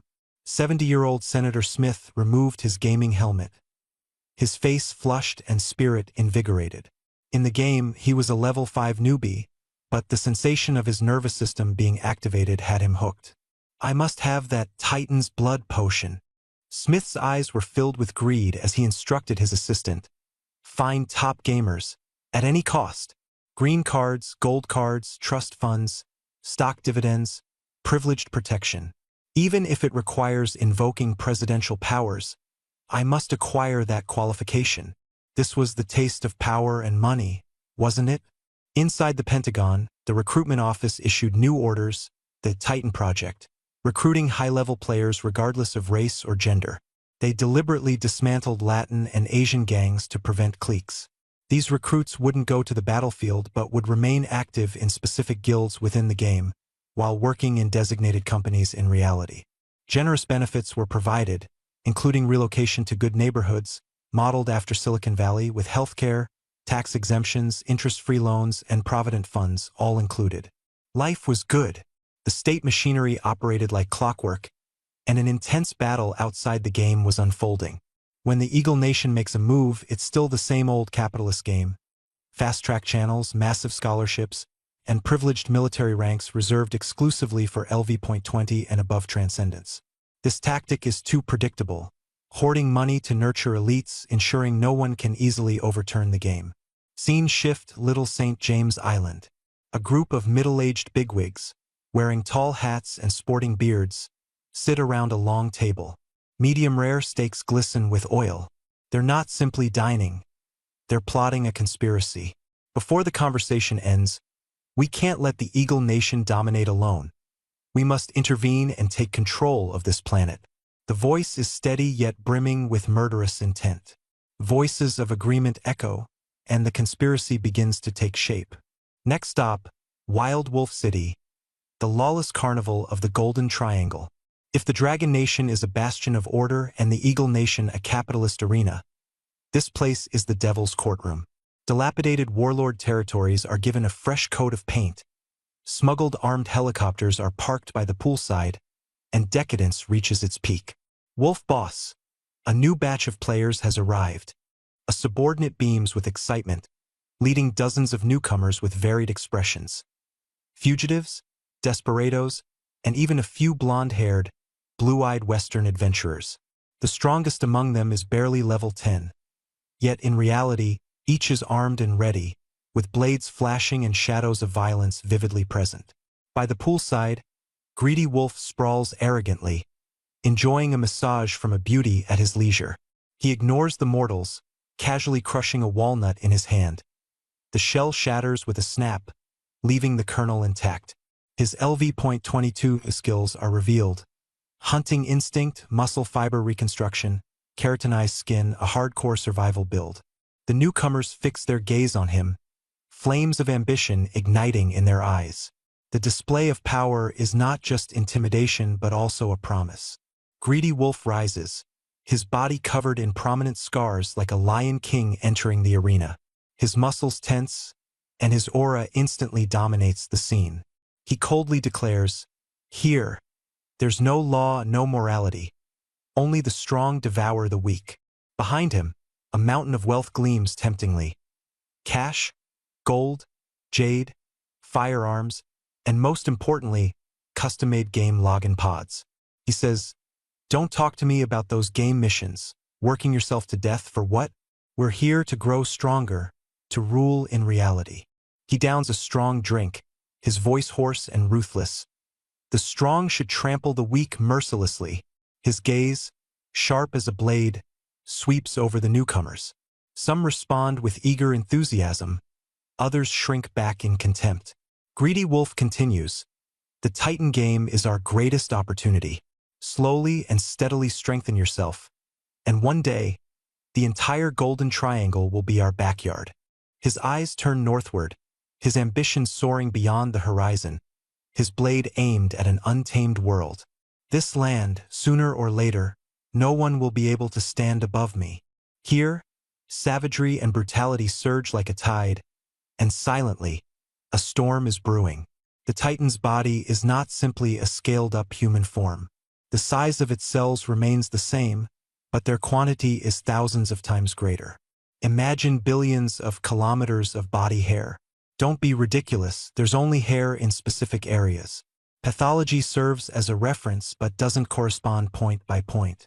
Physiological anomalies rely more on imagination. The level of technology isn't vastly different from reality, with the addition of widespread holographic gaming.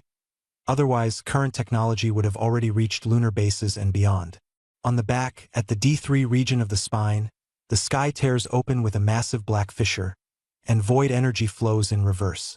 This wound is the secret injury of the ancient Titan. Surrounding it is darkness and chaos, resembling the vastness of the universe. Player Tang Dasui, clad in mismatched gear and wielding a two-handed greatsword scavenged from a second-hand market, crouches on the trembling fat tissue of the Titan's back. As a latecomer who joined during the 5th beta test, his level barely reaches 15, and his class is Frenzied Behemoth, a blood exchange DPS expert under the Guardian specialization. At this moment, he can only curl up and hide, watching helplessly as the prelude to a cataclysmic battle unfolds ahead. A void devourer worm, nearly 1,000 meters long and resembling a starship, floats in midair. Its amethyst carapace glows, and each movement causes space to tremble. Its opponent, the Shadow Tendril Aggregate, a mass of thick black tendrils, each as large as a 10-story building, emerging from the ground. Covered in malevolent eyes and suction cups, they form a bizarre black forest, tightly entangling the lower half of the void worm. Players in the distance watched in shock, frantically recording the terrifying Cthulhu monster with their cameras. Sanity points rapidly plummeting. Suddenly, the crystalline spines on the void worm's back lit up, and a purple void death beam slashed out. Shadow tentacles evaporated in large swathes, like a hot knife through butter. Damage rating 99999? That's way too high. Nearby, a solo player screamed in excitement, imagining the thrill if it hit their face. Suddenly, Tang Dasui roared, "Don't just stand there. It's spawning." Crystal apertures abruptly opened, ejecting thousands of black dots like cluster bombs raining down madly. Upon closer inspection, they were swarms of void fleas. Tank-sized, six-legged, razor-sharp, pitch-black, emitting ear-piercing screams, pouncing on every living creature. At the same time, shadow hunters emerged from the ground, engaging in a frenzied battle with the fleas. The battlefield instantly became a chaotic three-way standoff. The 4th Calamity's game rule: justice in gang fights, chaos in opportunistic brawls. A flea landed near Tang Dasui's squad, danger closing in. "Take this." Tang Dasui gritted his teeth and activated the blood frenzy skill. 20 people against one flea, might as well grill it for skewers? Nearby squads quickly assembled, forming a group of over 100. Guardians, hold the front line. Don't let the fleas break through. Healers, hurry up and heal me. I'm about to bail. Mages, don't forget you can cast skills too. Countless skill runes bombarded the flea, but its health bar barely dropped. Suddenly, the flea swung its sharp forelimbs, sending 3 guardians flying with heavy injuries. Damage is off the charts. We're barely holding on. The battle is intense. Life and death hang by a thread. Tang Dasui swung his sword, slashing fiercely at the void flea's leg, only to leave a shallow gash. His hand went numb instantly. He hadn't expected the flea's leg to be so tough, the harsh reality for ordinary players. Facing a level 30 elite monster, sheer numbers were barely enough to hold it off. Just one void flea required 100 players to surround it, and even then it was hard to suppress. As they struggled desperately, a streak of black light suddenly flashed across the battlefield's flank. A dazzling blade light so fast it was blinding. The void flea froze mid-motion, its severed leg flying into the air. Tang Dasui was stunned. The figure was clad in black armor, a dagger dripping with purple blood, which he casually flicked. ID: Feng Xing Tianxia, LV.27. Feng God is here. Quick, Follow him. The injured Void Flea roared in fury, launching a ferocious charge toward the group. De Li Chu Chi Ji and Long Zhan Yu Yi stepped forward to meet it head-on. Their muscles swelled as they forcefully withstood the impact, then countered with a hammer blow that smashed the flea into the ground. These battle maniacs had rushed to the scene as soon as they heard about a high-level monster. For top-tier players, elite monsters were nothing more than punching bags, easily dismantled limb by limb before being decapitated in a few swift moves. Chun Feng cast a calm glance at the dumbfounded Tang Dasui, then pointed at the corpse and said coldly, "This flea is a hassle to fight solo. No pets, no mercenaries, just gather more people. Take the materials yourself." Before he finished speaking, his figure blurred and darted toward a denser cluster of monsters. Tang Dasui swallowed hard and urgently called out to his comrades to loot the corpse. "Food's here. Look at this void carapace. It's essential for crafting high-level gear." Above the battlefield, the Void Devourer worm seemed to grow weary of the fight. It suddenly began to charge up, its purple light illuminating the entire area. System warning. Void Devourer worm is releasing Void Annihilation. Range, entire map. Warning. All followers, take cover immediately. Chun Feng's face changed drastically, shouting angrily in the channel, "Everyone, take cover. The plot kill is coming." Boom! A purple shockwave suddenly exploded, and everything in its path, whether shadow hunters, players, or scurrying fleas, was reduced to ashes. Tang Dasui clung tightly behind a pile of fat, feeling as if a train roared past overhead. As the light faded, District D03 was left in ruins. The cancerous mother body was blasted into a half-crippled state, retreating underground with a mournful wail.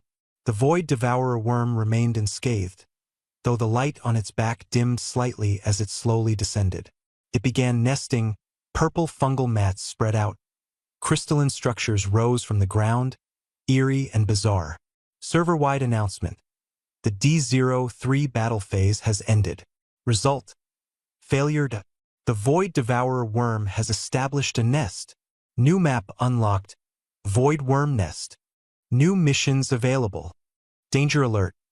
Extremely high-risk area, dense with void radiation and elite monsters.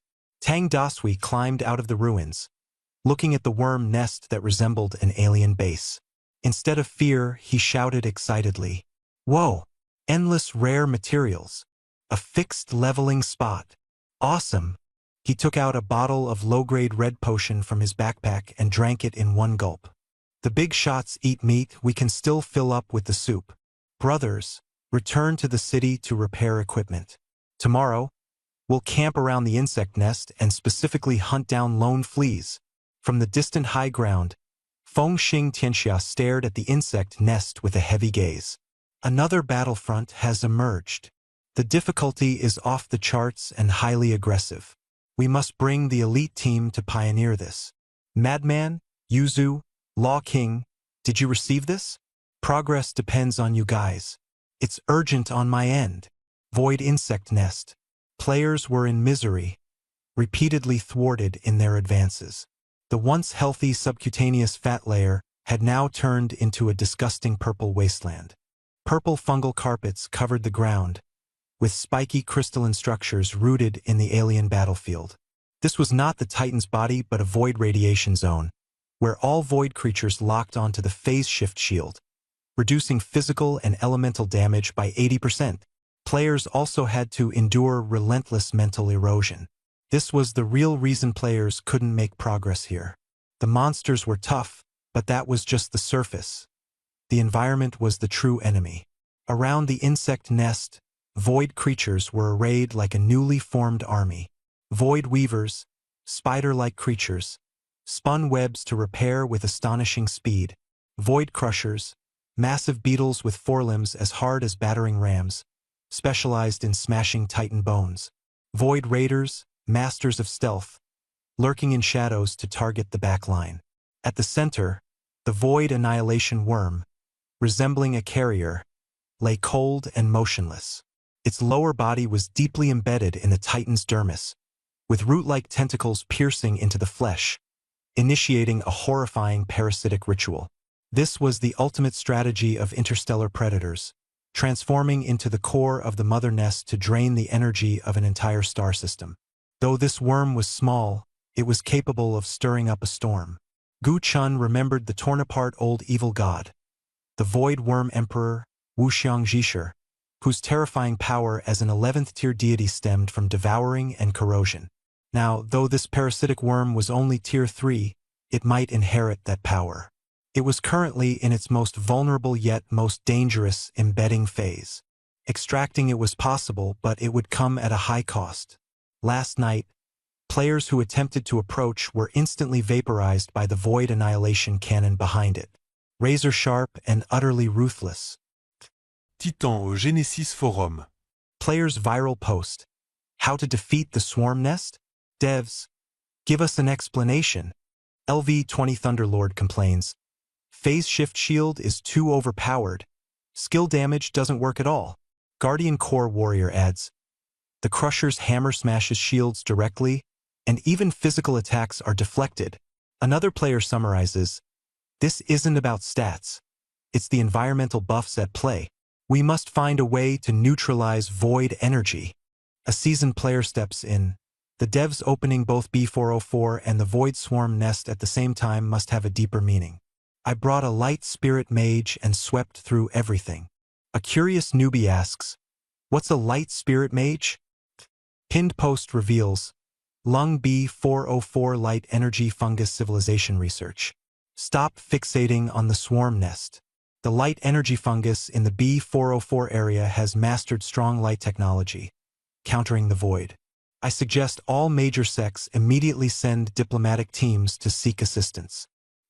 Scene shifts to the lower lobe of the right lung, B404. A once-dead city, now revived through the activation of neural towers and the flow of blood vessels, roars back to life. This place has become the outer edge of the universe's most bustling battlefield, where the clash between light and darkness is about to unfold. It makes sense, strength will eventually bear fruit. In the city square, crowds of players swarm to get close to the faintly glowing blue natives, the light energy fungus. Want to interact? Not so easy. The light energy fungus can see through every player, screening for qualified individuals. In a corner, a small guild player with the ID only crouches. In front of them is a light spirit mage apprentice, Glimmer, standing no taller than 1 meter, with a faint, weak glow. Hello! Unlike others who spam trade requests only carefully takes out a lesser glycogen crystal, they picked up and cautiously offers it. Glimmer leans forward, eyes filled with both desire and wariness. The crystal is gently absorbed, and the previously dim halo instantly revives, their mental states suddenly replenished. Thank you for replenishing my energy. We, the Light Clan, extinguish without an energy core. What you have given, I will repay. Long isolated, the light energy fungus suffers from severe energy shortages. The arrival of players is like a lifeline sent from heaven. The only one held back laughter, watching this little guy being serious yet adorable. Its intelligence is even higher than that of the dumb Ancient One, a nearby player teased, and the Ancient One's armory officer shot a cold glance. The only one felt a chill down their spine, an inexplicable sense of danger. Glint's friendliness towards you +1. The only one smiled broadly, tossing over 2 bottles of oxygen-rich water. Let's team up and fight together. Glint spun and danced, its small staff emitting a resolute light wave. The contract is established. Whether in darkness or void, I will guide you forward. System notification. Light Spirit Mage Glint, LV15, has joined the party. The only one excitedly posted, Light Spirit Mages are cost-effective, highly intelligent AI, and super useful. Void Nest, the Dawn Guild's special task force assembled. 3 Light Spirit Mages floated protectively in the center. Void Fleas detected, 3 in number. Divine Guards, raise shields. Light Spirits, engage. 3 LV30 Void Fleas, their purple shields absorbing most of the damage, screeched as they charged. Flash, it's up to you. the captain commanded. The little light spirit Flash furrowed its brows and raised its crystal staff. 3 ghostly blue beams pierced the darkness like daylight, striking directly at the lead flea's shield. The shield trembled violently, light and void energy clashing fiercely, and the shield shattered instantly. The shield's down. Charge! The players swarmed forward, slashing wildly. The 3 fleas struggled and rolled, their bug-like wails drowned in the brilliance and attacks. Experience points surged, and void shell fragments were dropped. The reversal unfolds. Light pierces through the void's gloom. Drop.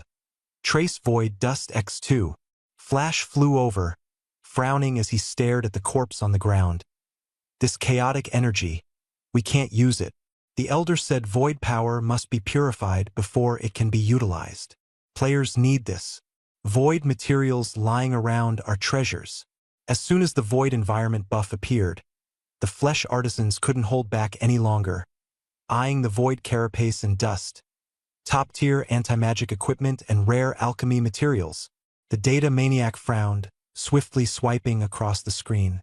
Liver/lung produces food. Feed light spirits break shields. Players slay void monsters, obtain void equipment. Combat power skyrockets. Explore deeper. This industrial chain spanning organs and civilizations is taking shape. A perfect closed loop, unstoppable. Let's go! The captain smiled, patting Flash on the shoulder, his gaze firm. We'll feast and drink well. The hive nest. Today we'll send it to hell. Right lower lobe of the lung. Necrotic fault B, 404. The battle horn sounded. 1, 2. Lift. The life sages raced forward, rapidly casting nourishment spell on the nearly withered endothelial cells, rescuing the critical moment for the tender blood vessels. In the darkness, tens of thousands of flesh artisans floated midair, constructing massive white skeletons piece by piece with materials transported from H124. This was the keel of artificial blood vessels. Inside the skeleton, the Life Sage team led by Yoon Jongyo cast precise spells, causing pink granulation tissue to grow wildly, climbing and intertwining, eventually forming a solid yet elastic inner wall of the blood vessel. The master craftsman wiped his sweat, proudly staring at the flesh pipelines stretching thousands of kilometers. Amazing! Efficiency off the charts. Players took turns, replenishing mana as it depleted, advancing over 1,000 kilometers in a day, continuously approaching the depths of the fault. The embryonic form of this fleshly sky road ignited a spark of hope for the residents of B404. B404 City of Light Archive Hall. Outside, it was blazing like a furnace, but here it was serene like a sanctuary. In the library built from glowing crystals, players and the Elder of the Light Energy Fungus tribe engaged in deep conversation. The Elder touched the ancient prismatic crystal, full of melancholy. A long time ago, when the Father God was awake, we were the messengers of radiance. Our ancestors lived in the river of light, converting energy into pure photons, slaying shadow parasites that feared the light. With a shift in tone, the light flickered with sorrow. After the great cataclysm, the river of light dried up, and the thunder messengers fell. We retreated to this barren land, barely surviving on the remaining minerals. We have been starving for too long. The Elder's gaze was deep, staring at the high-energy nutrient solution offered by the players, revealing endless longing. Now, even the light that sustains the lives of our people is about to extinguish. The data maniac pushed aside the documents and smiled. What a coincidence. We have plenty of food, glycogen crystals, oxygen-rich water, high-energy fat blocks. Take your pick. What are the terms of exchange? The Elder fixed his gaze on that magic staff. Teach us the technology to harness light. The data maniac pointed at the light spirit mage. Skill mentor. The secrets of light energy. The starving light energy fungus tribe saw the supplies brought by the players as a godsend. In return, the tribe opened their knowledge base without reservation. A system notification flashed. Studying principles of photon resonance. Beginner. Learning progress. 1%. Congratulations. You have acquired the universal skill, Light Energy Affinity. Reduces mana cost of light-based spells by 10%. Congratulations! You have obtained a special blueprint. Photon Focusing Lens. Core component of a lightsaber. This is how it should be. Cooperation leads to greater progress. What shocked the players the most was the truth behind the Light Energy Fungus Tribe's technology tree. Quantum Mechanics, a science prodigy, held the bioluminescent staff, gifted by the glowing fungus tribe, his hands trembling, not from excitement, but from a shattered worldview. He had thought it was merely advanced cold laser technology of the future, but when he tested it with his homemade spectrometer, he was utterly dumbfounded. The runes at the core of the staff were as complex as a nebula, but according to Earth's physics, it was essentially just a bone that glowed. How could it possibly emit high-energy beams? The nearby player was puzzled. Why is this thing glowing and emitting energy? It's just a game setting. Don't overthink it. Isn't mech technology also something created in the game? That's energy conversion. This is different. Quantum mechanics suddenly had an epiphany. The core is consciousness. Consciousness can actually interfere with matter. This is pure idealism. The entire audience was speechless.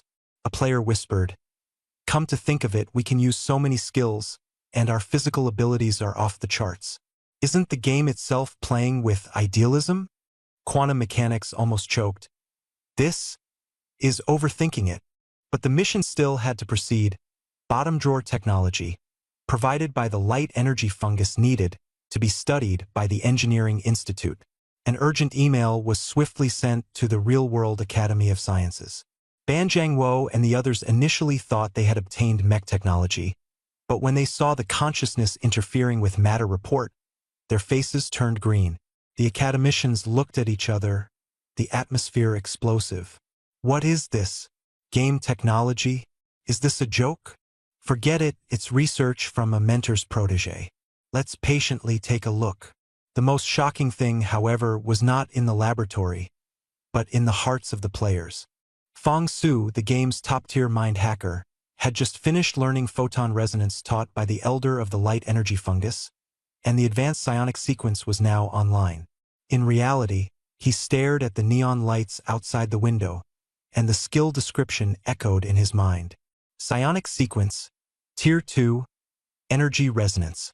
Mental power can resonate with surrounding electromagnetic waves, sound waves, and light waves, triggering physical reactions. There was also the more basic bioelectromagnetic field, and combining the two was simply insane. A heaven-defying thought flashed through his mind. Frequency. The ripple the Elder of the Luminous Fungus spoke of. Its rhythm, it's a feeling. He reached out toward the unlit fluorescent tube and murmured softly, "Feel the flow of electrons. Guide it." Closing his eyes, he focused all his attention on mobilizing the enhanced neural currents within his body, attempting to replicate the casting frequency from the game. Suddenly, the tube flickered with an eerie movement. ZZZ. The light turned on. Though it flickered faintly, the glow was pale and dim, yet undeniably real. Fong Su's hand trembled in shock, and the light instantly went out. His heart pounded wildly, and his back was drenched in sweat. This feeling was more terrifying than building a mech. Mechs are mechanical, rooted in materialism. But what he had just attempted was magic, using the bioenergy within his body to light up a lamp from a distance. What if it were magnified 10,000 times? Would that be a lightning strike from his palm? A holy light spell? Especially after just learning light-based magic from the Elder of the Luminous Fungus, the experience was utterly overwhelming. He immediately pulled out his phone, dialed Chen Feng, and spoke in a voice that was both excited and hoarse, trembling with emotion. "Brother Feng, notify the old team leader immediately. Blue Star, Dragon Kingdom's imperial capital, Academy of Sciences' top-secret laboratory. Late at night, the underground lab was brightly lit, the atmosphere so heavy it felt as if the air had frozen. 3 people sat silently in the central isolation zone. Fong Su, Li Zihan, and Lei Jin. They were the initial Spirit Core users, fully committed to the second-tier psionic sequence after reaching level 20. The broadcast voice trembled. The 10th double-blind test. Begin. They closed their eyes, and the bioelectric currents within their bodies quietly awakened, beginning to oscillate rhythmically. In front of Fong Su, a deactivated high-pressure sodium lamp 2 meters away suddenly emitted a buzzing sound. The gas inside instantly ionized, and a faint white light appeared. Lei Zhen extended his finger. The air crackled, and blue electric arcs flickered at his fingertips, clearly visible. In front of Li Zihan, the electronic instrument screen fluctuated. The data waveform was rhythmic yet subtle. Mental power stirred the signals, birthing new physics. The monitoring report shattered common sense. No external energy input. The law of energy conservation has been broken. Behind the glass wall, a young physicist was losing his mind. Are their brains nuclear reactors? Where is the energy coming from? 10 minutes later, an emergency meeting erupted. The academicians engaged in heated debates. This is a supernatural ability, a paranormal phenomenon. No, it's a new field of bioelectromagnetics. Professor Gu broke the deadlock, stepping forward in his pajamas, his voice steady and impactful. You are all wrong. In the projection, there were the runes of the Titan photonic fungal civilization and brainwave diagrams. Magic is not an illusion. The reason it seems unscientific is because our resources are scarce, and our understanding is limited. Professor Gu raised his glass and revealed the truth. Technological development is constrained by natural endowments. Ancient porcelain craftsmanship in the Dragon Kingdom reached its peak, but glass was always subpar. The reason is that we had kaolin, which the West lacked, leading their technology to develop along optical and chemical routes. He scanned the room and delivered the final question. The reason Blue Planet civilization denies magic is the resources are simply insufficient to support it. The room fell silent. This was it. The branches of Blue Planet's technological tree were quietly splitting into a second pathway. The dawn of magic. Blue Star magic? It doesn't exist. There is no magical substance here. Nothing in the crust or atmosphere. Even if mutations occasionally occur, they are far from enough to form the materials for a scientific discipline. The ancients regarded magic as divine miracles, while modern people see it as supernatural phenomena. Science is confined to screws and test tubes, and no biological creatures have developed magical energy organs. Professor Gu pointed at the 3 players resting next door, his voice icy. But a variable has appeared. Titan, the giant god of the deep universe. Within its body lies magical substances beyond our comprehension. Through Titan's blood and the talent tree, players have brought these things back to Blue Star. Their nervous systems have already transformed into new, magical energy organs. The conference room was so silent that heartbeats could be heard. Professor Gu turned around and wrote 2 large characters on the blackboard. Materialism. Don't panic. Magic is neither a divine miracle nor superstition. It is another set of physics in the universe, just with materials and laws different from ours. Blue Star is a coal-burning civilization, while the light energy fungus species is a civilization powered by mental energy. Both are on equal footing, just following different paths. Applause erupted, with Ban Jiangwo being the first to clap. Ambition reignited in the eyes of the scientists. Within the realm of science, analysis is the ultimate principle. Psionic technology, the true second technology tree, is coming. A military engineering academician spoke excitedly. Once we master this theory, we won't just control explosives and machinery. We can also harness psionic energy. Ban Jiangwo looked at the elder on the big screen, who was in a deep sleep. The elder immediately issued a top-level command. Top secret code. Candle Dragon Project. Established. The Psionic Research Institute was founded, led by Professor Gu, with a focus on second-tier psionic players. The goal: to decipher the physical models of photon resonance and bioelectromagnetism. Strict lockdown. Magic player data is immediately classified as top secret, and public magic displays are prohibited. Players above LV-23 Spirit Conductor are temporarily sealed from using magic. A media blackout is enforced on a societal level. In the game, a dual-track operation is implemented. The combat group levels up and fights monsters, with stronger energy leading to deeper foundations.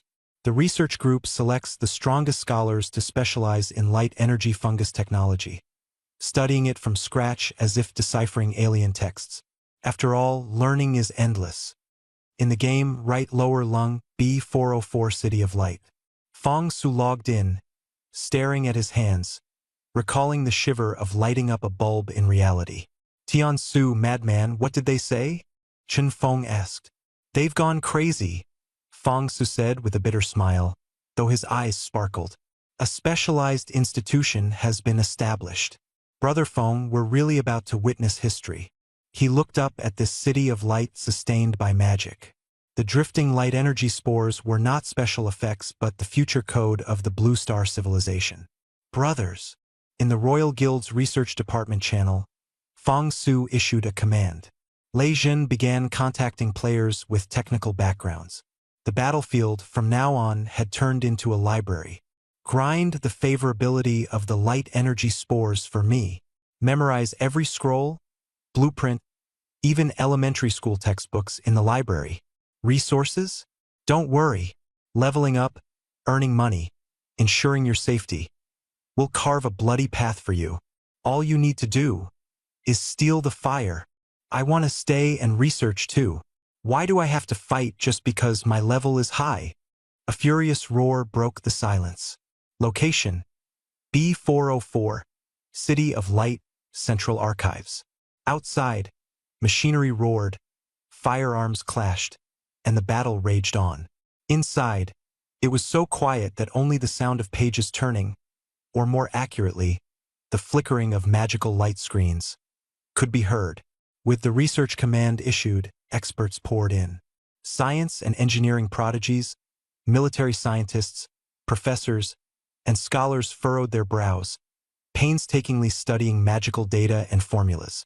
What they were focused on was a book titled ** Mushrooms' Magical Enlightenment. Understanding Light. *. But in the corner squatted a completely different presence. ID, someone from the history books. Level LV.9. Class, Spirit Conduit. Zhu Yen, a junior history major in real life, was a newcomer. He didn't grind monsters or craft light swords. He did only one thing: listen to stories. What happened next? After that great battle, where did the high priest go? He sat cross-legged on the ground, holding a woven notebook in his hands, his expression focused. Opposite him floated an adult luminant with a slightly hunched back, whose name was Long, City of Light, Librarian, LV.33.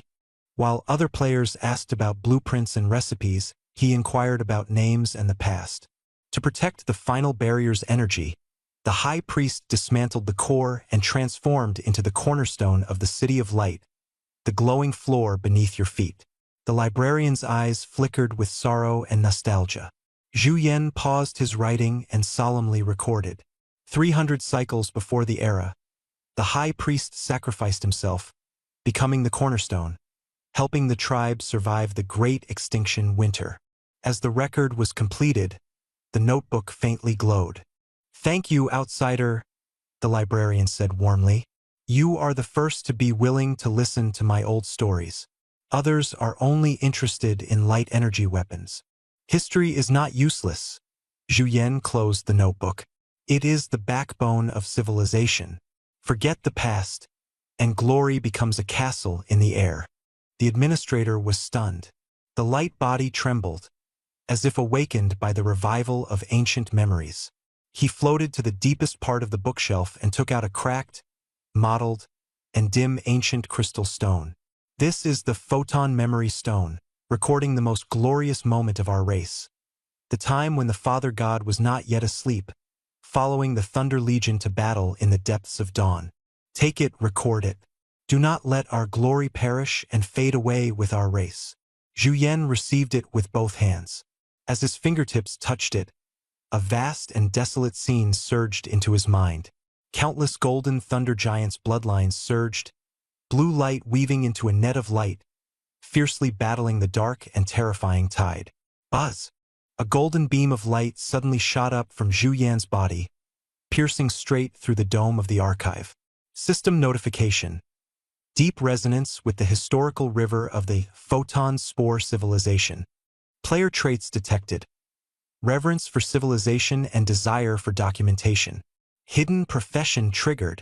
Congratulations! Ling Shu Envoy has changed profession. Civilization historian. Level up. 910. A moment of silence. The scholars in the archive all looked up, staring in astonishment at the inconspicuous level 9 rookie in the corner. Holy crap! Golden light? How powerful must that gear be? What did this level 9 newbie do? NPC favorability maxed out. Even Zhu Yan was dumbfounded. But that was understandable. His character panel had suddenly undergone a massive change. Profession, civilization historian. The profession's trait is called Echo of Time. It cannot directly manipulate elements but can use a medium to briefly project recorded historical fragments. Exclusive weapon, a growing chronicle. Currently, it holds the history of the Light Spore tribe, the Great Cataclysm chapter, fragment. Skill 1. Historical reenactment. Spirit summoning. Spend mental energy to summon a projection of a historical figure you have recorded to assist in battle. Their strength grows with your level and the completeness of the historical record. Skill 2. Civilization artifact. Projection. Materialize historical items or weapons. Zhu Yan stared at the notebook that had suddenly transformed into a heavy tome and tentatively flipped to the chapter on the High Priest. Surrounded by experts, all above LV20, bearing the Great Wall title and forum celebrities, they curiously speculated, a liberal arts comeback? Show us what you've got. Zhu Yan took a deep breath and softly called out, historical reenactment. High Priest of Light. Boom! Countless blue light particles in the air converged into a 1.5-meter-tall phantom wearing intricate ceremonial robes.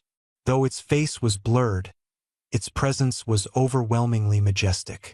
The projection's aura was comparable to a LV-25 powerhouse.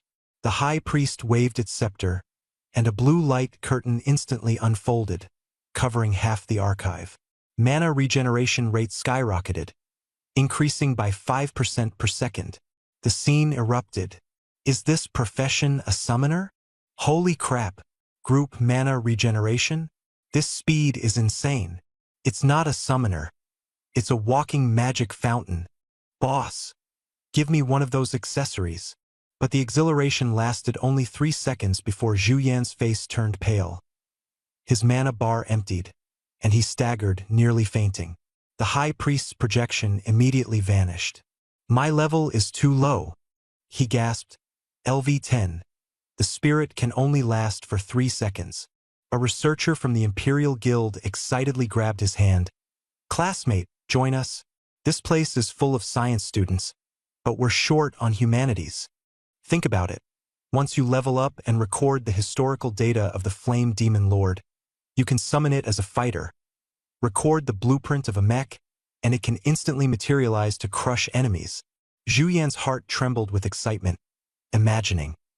While others wield blades, he fights by flipping through books. Here's another move. Appendix 2, Mech Torrent. The imagery was overwhelming. From a higher dimensional perspective, Gu Chun was secretly amazed. A historian of civilization. I didn't expect this type of special magic-based ability. Typically, it's about civilization inheritance. Truly fascinating. 16 days later, Dermis Layer D03, outskirts of the Void Swarm nest. A beam of white light pierced through the purple sky, directly striking the heavy black armor of the Void Shatterer LV-35. The monster's most annoying phase shift shield instantly collapsed and disintegrated, melting away like snow. Immediately, a Berserk Beast player shouted, "The shield's broken. Charge!" Wielding a giant axe, he leapt up and struck down with a powerful blow, briefly stunning the enemy. Green slime splattered as the group's relentless attacks turned the monster into a sieve. Without its damage reduction buff, it was nothing more than a chunk of tough meat. A nearby player complained, "BYD, watch where you're aiming. Stop focusing on me." This wasn't a random occurrence. From the moment the Light Spirit Mage mercenaries joined the battle and the Spirit Manipulators began learning new skills from the Light Energy Fungal Tribe Elder, the tide of the battle completely shifted. At the rear of the team, Spirit Manipulators wielded their newly upgraded, bioluminescent cold light staffs, bursting with excitement. The once Thunder Lords who could only discharge electricity, and mind hackers who could only perform mental interference, now showcased brand new skills. Photon Pulse, high-frequency light beams, 200% damage, the nightmare of void creatures instantly shattering void shields. It's it. Chainsaw of Light is online. ID Namo Gatling Bodhisattva laughed maniacally, wielding the great saw of light against the void worm. Bang! The light-based magical weapon crafted by the light energy fungus is truly hardcore. In the distance, a light spirit mage floated in mid-air, waving their staff. A flare shot into the sky, exposing the void ravagers completely. Hiss! The terrified cries of the void Zerg echoed. They felt the soul-burning radiance.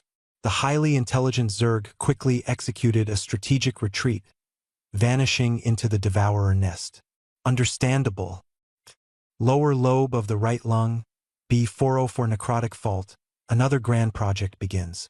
This is the must-visit site for Dragon Nation players. The Skymending Project, whether battle maniacs or newbies, all flocked here in reverence. The internet exploded, with envy and jealousy reaching their peak. The game is phenomenally popular. Titan Genesis has become a nationwide phenomenon, with over 500 million reservations. Ultra-wealthy players scrambled to pre-purchase activation codes. With levels surpassing 20, tens of thousands of Transcendents emerged, the hype skyrocketing. Challenge if you dare. 30,000 kilometers high in the sky, the White Dragon's vascular skeleton extended, pointing directly to the edge of B404. Final 500 meters. Prepare for closure. Yoon Jongyo stood on the floating platform, the atmosphere tense yet exhilarating. 1, 2, lift. Tens of thousands of flesh and blood craftsmen exerted their strength, pulling tens of thousands of biological traction ropes. The gaps slowly aligned. Life and death in an instant. The life sages stepped in, applying green active adhesive to nourish the break. Pink granulation tissue grew wildly, bonding seamlessly like super glue. Crack! Boom! The deafening roar shook the universe. The grand work of mending the heavens was officially completed. Server-wide announcement. The flesh road to heaven is complete. The lower lobe of the right lung is unobstructed. Participating players receive the epic title, Mender of the Heavens. The crowd held their breath, their gaze fixed on the distant horizon at dawn, toward the direction connecting to the Titan's heart. Suddenly, a thunderous roar like galloping horses and raging tsunamis erupted. The crimson vessel has arrived. The white pipeline instantly turned crimson, high-pressure plasma surged, and the crimson vessel rushed into the desolate riverbed. Centuries-dried blood vessels were reawakened, and the gray tissues quickly turned a healthy pink. This is the miracle of life. Just wait and see. The excitement has only just begun. B404 City of Light, Central Square. Tens of thousands of light energy fungi knelt in unison, their gaze fixed on the scorching red river in the sky, their cheers shaking the heavens and earth. To the new generation of light energy fungi, that was the color of life. But the ceremony was far from over. The blood vessels are cleared, next comes the nerves. A certain figure recorded in the annals stood at the edge, the historical tome in their hand flipping pages automatically, the quill pen furiously documenting this historic moment. Their gaze locked onto the towering, 100-meter-high withered spire, the necrotic neuron. The Thunder King hovered atop the tower. Behind him, 500 Thunder Lords formed a massive amplification array. Ancient One, Messenger of Thunder, Thunder King's voice was steady. Centuries ago, to block the virus, you self-immolated your synapses and entered a dormant state of false death. Now, the energy threshold has been reached. We shall awaken it. Roaring loudly. Activate all lightning spells. Target the feet. Maximum power. 500 blue lightning pillars surged toward the neuron resembling withered wood. Electric currents, rampantly spread, the gray-black shell cracked and peeled away, revealing golden shimmering nerve bundles. 1 strike, 2 strikes, 3 strikes. A golden pulse wave erupted at the top, sweeping across B404, rapidly traveling back to the Titan's brain along the vascular highway. System prompt appeared. Neural node in the right lung B404 rebooted. The ancient thunder messenger awakened. Radiance converged, transforming into a massive phantom composed of golden lightning, majestic and vast, faceless yet exuding an overwhelming aura. An electronic voice echoed, "Connection restored. Thank you, new immune system, connected to the Father God's neural network." The electric field spread across the entire city. All players in the B404 area received a new buff. Titan's Will. Skill cooldown reduced by 20%. Mana regeneration plus 100%. Players erupted in excitement. Holy crap! Unlimited firepower? In the Void Insect Hive, a ghostly blue photon sword sliced through the void, its swift and lightning-like movements dominating the battlefield. Dodging the invisible strike of the Marauder, it countered with a piercing blow. The enemy screeched and fell, an experience orb instantly absorbed by Chun Feng. A golden light shot skyward, dispersing the dark fog. System prompt: congratulations on reaching LV.30, first in the entire server to achieve this. A server-wide announcement was shockingly released.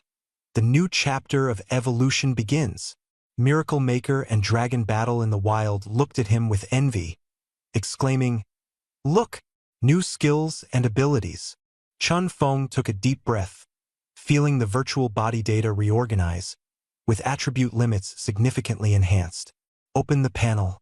From LV.30 onwards, potential points increase to 2 points per level. Currently, 2 points available. He frowned slightly. During LV.20-29, he already had 10 potential points, which were fully allocated to the first and second tiers of the neural sequence, just enough to use them all. Now, the door to the third-tier talent tree has opened. The mist at the top of the blue neural sequence dissipated, revealing the faint glow of the third tier. Unlock condition: current potential consumption greater than or equal to 6 points. Single point requires 5 points. Chun Feng's gaze was resolute, ready to break through the bottleneck once again. This time, he wouldn't stop until he reached the peak. Feng Xing Tianxia raised his eyebrows. The third-tier talent was unlocked. He quickly browsed through the screen, which displayed a series of awe-inspiring skills. Flesh sequence. Red. Muscle fiber restructuring. Body size increases by 50%, weight skyrockets, immune to knockback and airborne effects. Bones as hard as titanium alloy. Cell-level regeneration. Severed limbs can regrow 1% health recovery per second, immune to poisoning and bleeding, vitality off the charts. Life furnace overclocked. Damage absorption converts to energy. Explosive power surges instantly. Metabolism breaks limits. Toxins become harmless like sugar. Flesh domination. The body transforms at will. Hands can turn into blades. Limbs can extend. Ultimate shape-shifting ability. Neural sequence. Blue. Synapse acceleration. Neural piercing. Attacks inflict poison and stun. Can also penetrate armor to cause mental damage. Blink. Instant teleportation. Immune to physical attacks. Disappearing and reappearing like a ghost. Deadly rhythm. Continuous attacks increase critical damage, up to a maximum of 300% critical damage. Pain severance. Fight for 5 more seconds even when severely injured. Damage doubles. Calm and fearless in the face of death. Psionic sequence. Purple. Bioelectromagnetic field. Brain overclocking. Automatic energy gathering. Skill cooldown reduced by 20%. Energy devour. Absorb psionic energy upon kills, enabling infinite endurance. Psionic vision. See through all energy shields and cloaking, leaving targets with nowhere to hide. Reality anchor. Completely immune to lethal and spatial banishment. Unwavering consciousness.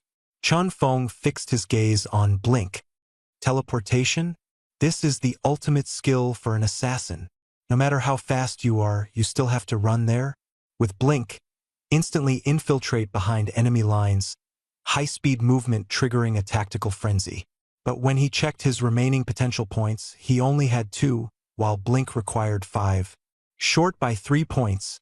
I need to reach LV.32 or find extra potential points. A god-tier skill was within reach, yet locked by his level.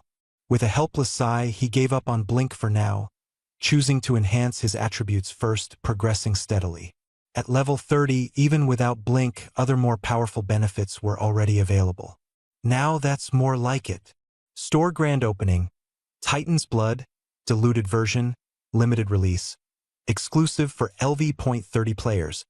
100,000 bioenergy per vial. Limited to 5 vials per player. Chun Feng glanced at his wallet, his bioenergy balance instantly plummeting, the pain almost making him unable to stand straight. Even if I'm broke, I have to buy it, no choice.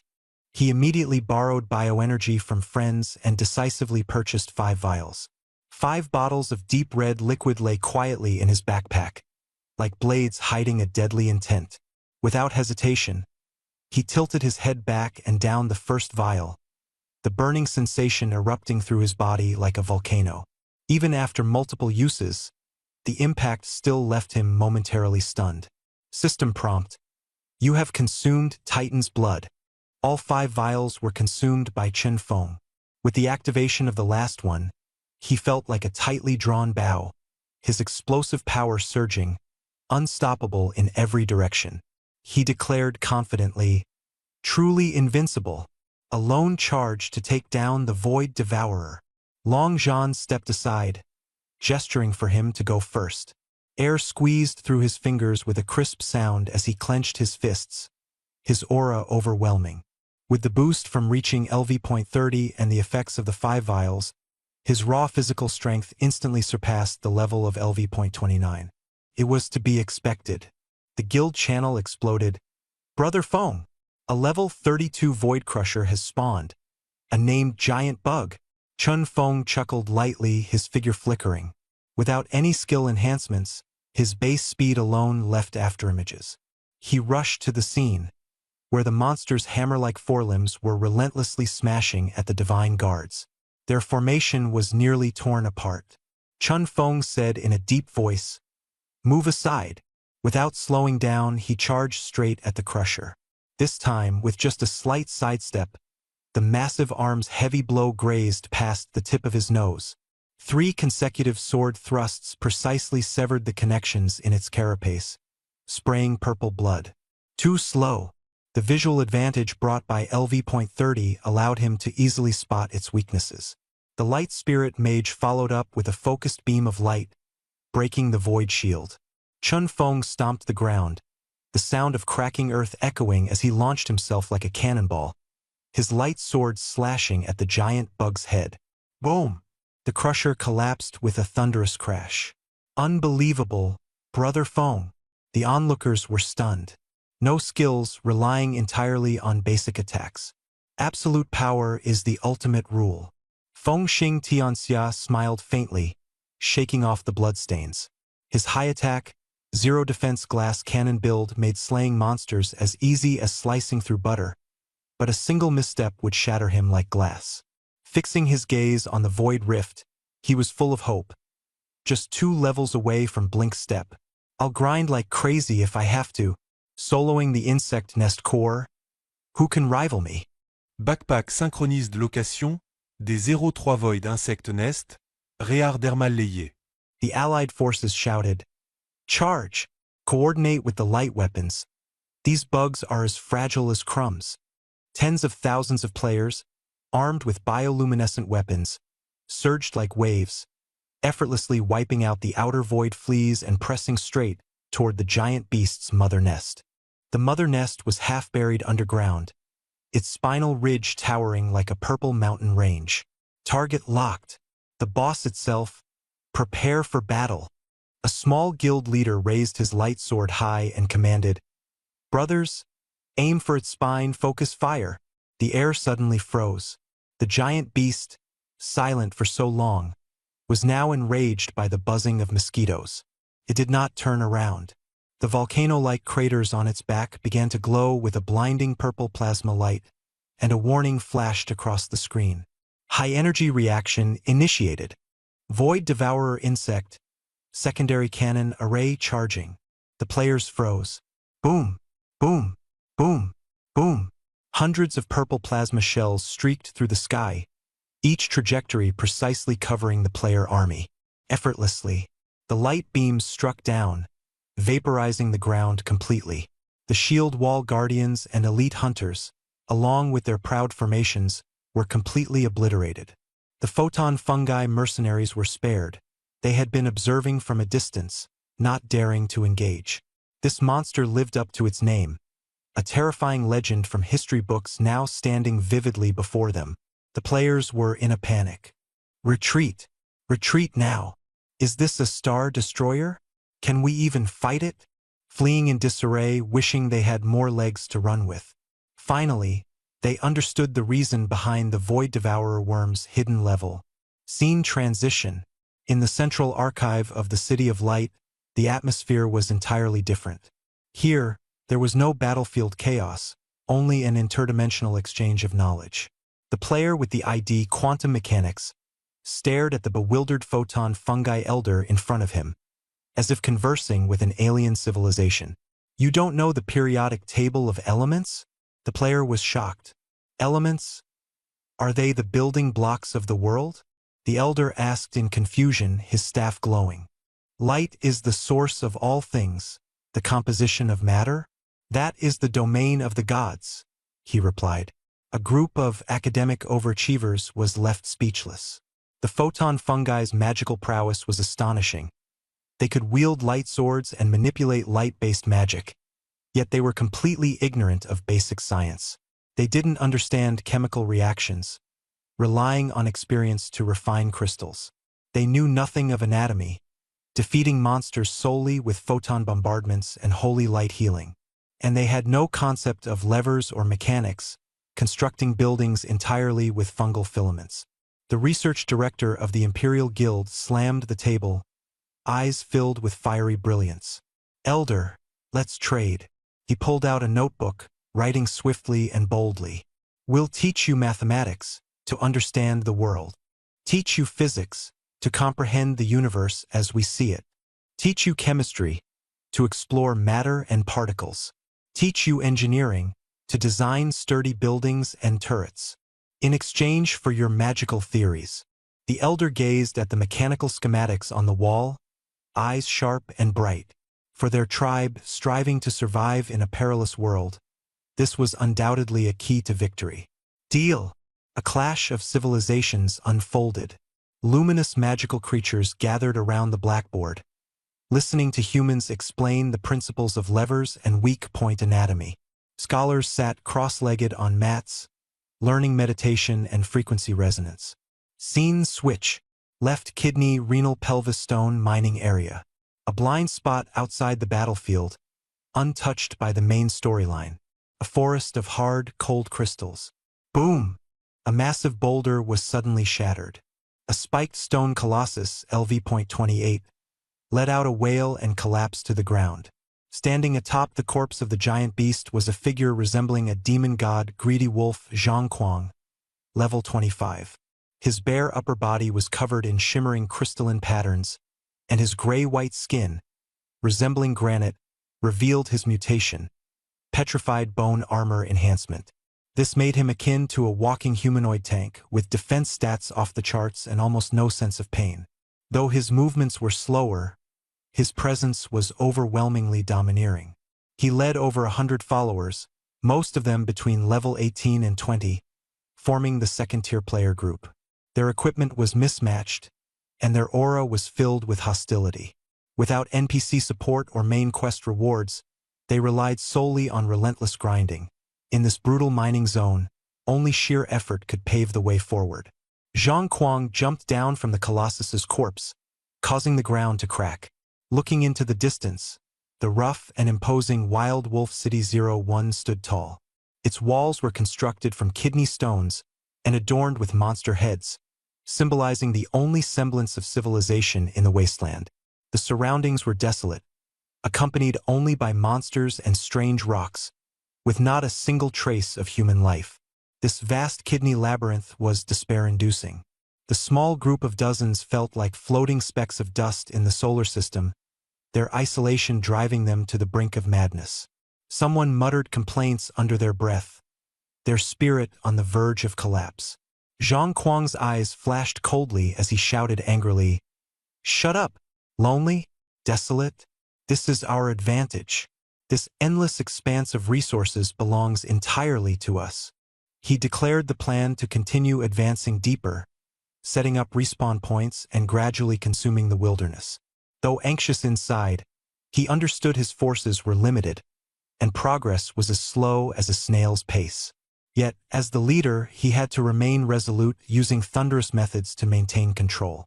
3 months, just 3 short months, and the world had changed beyond recognition.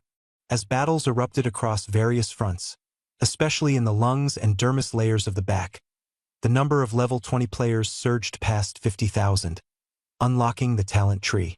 Superhumans were no longer a myth, roaming the streets and shaking governments to their core. Scene shift. Dragon Nation Black Market. Buying large quantities of bioenergy. 1 bioenergy point for 20 dragon coins. Instant payment. A scalper desperately shouted orders over the phone. Despite strict official crackdowns, real currency transactions couldn't be stopped, and bioenergy had become hard currency. However, the market was bizarrely tight, with a severe shortage of supply. "There's really no stock," the scalper lamented. Repairing equipment, buying pets, raising silver wing sentinels, it all costs money.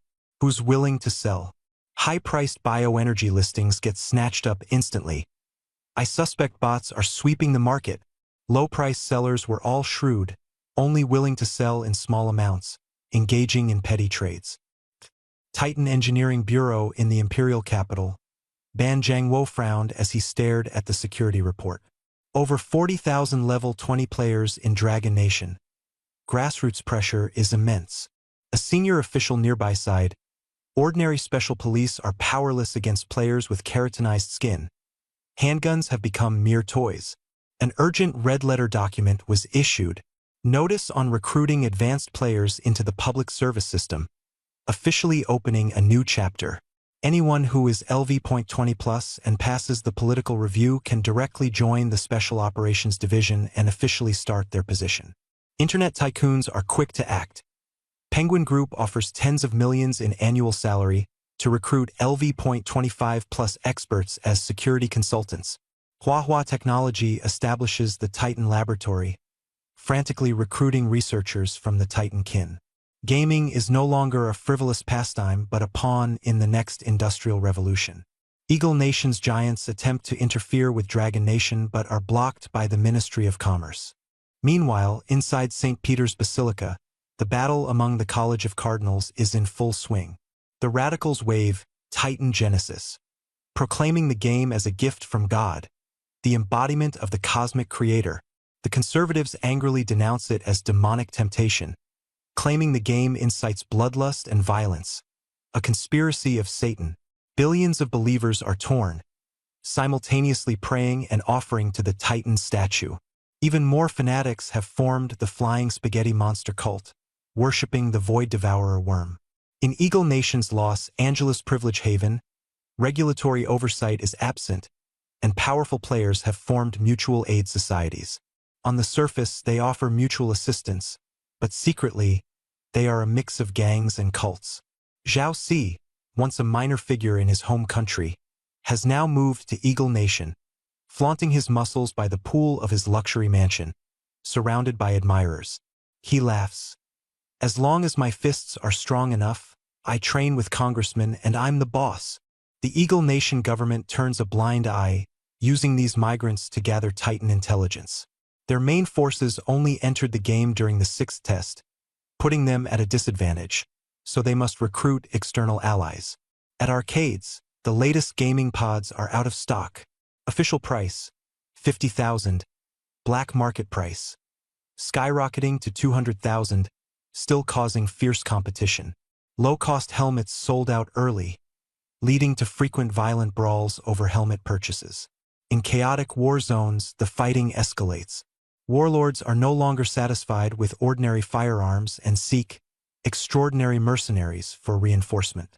LV.20 Berserk behemoth clad in bulletproof armor, wielding a heavy machine gun, an invincible humanoid tank sweeping the battlefield. The era has changed. Single-soldier combat produces kings. High-dimensional perspective, Titan Gu Chun. In the depths of the universe, Gu Chen's colossal body slowly warmed. The data line connecting the divine body system to Blue Star was heating up, as the biological energy of 500,000 players continuously nourished him. Still not enough, Gu Chen sighed, understanding that the chaos of reality was the growing pains of civilization's evolution. He had access to all player information and dismissed these minor skirmishes with disdain. I am no longer human. I cannot waste emotions. The 9th tier represents cosmic deities capable of destroying advanced civilizations. The strongest players are only at the 1st tier, still far from being able to face the most powerful 3rd-tier monsters. Nervous system load capacity passed. Energy at full capacity, bioenergy depleted. Gu Chen decisively gave the order. The game was about to undergo a major transformation. Full server major update announcement. Void threats escalate. Total war is imminent. The 7th large-scale beta test is now open. New slots, 500,000. Total server population instantly reaches 1 million.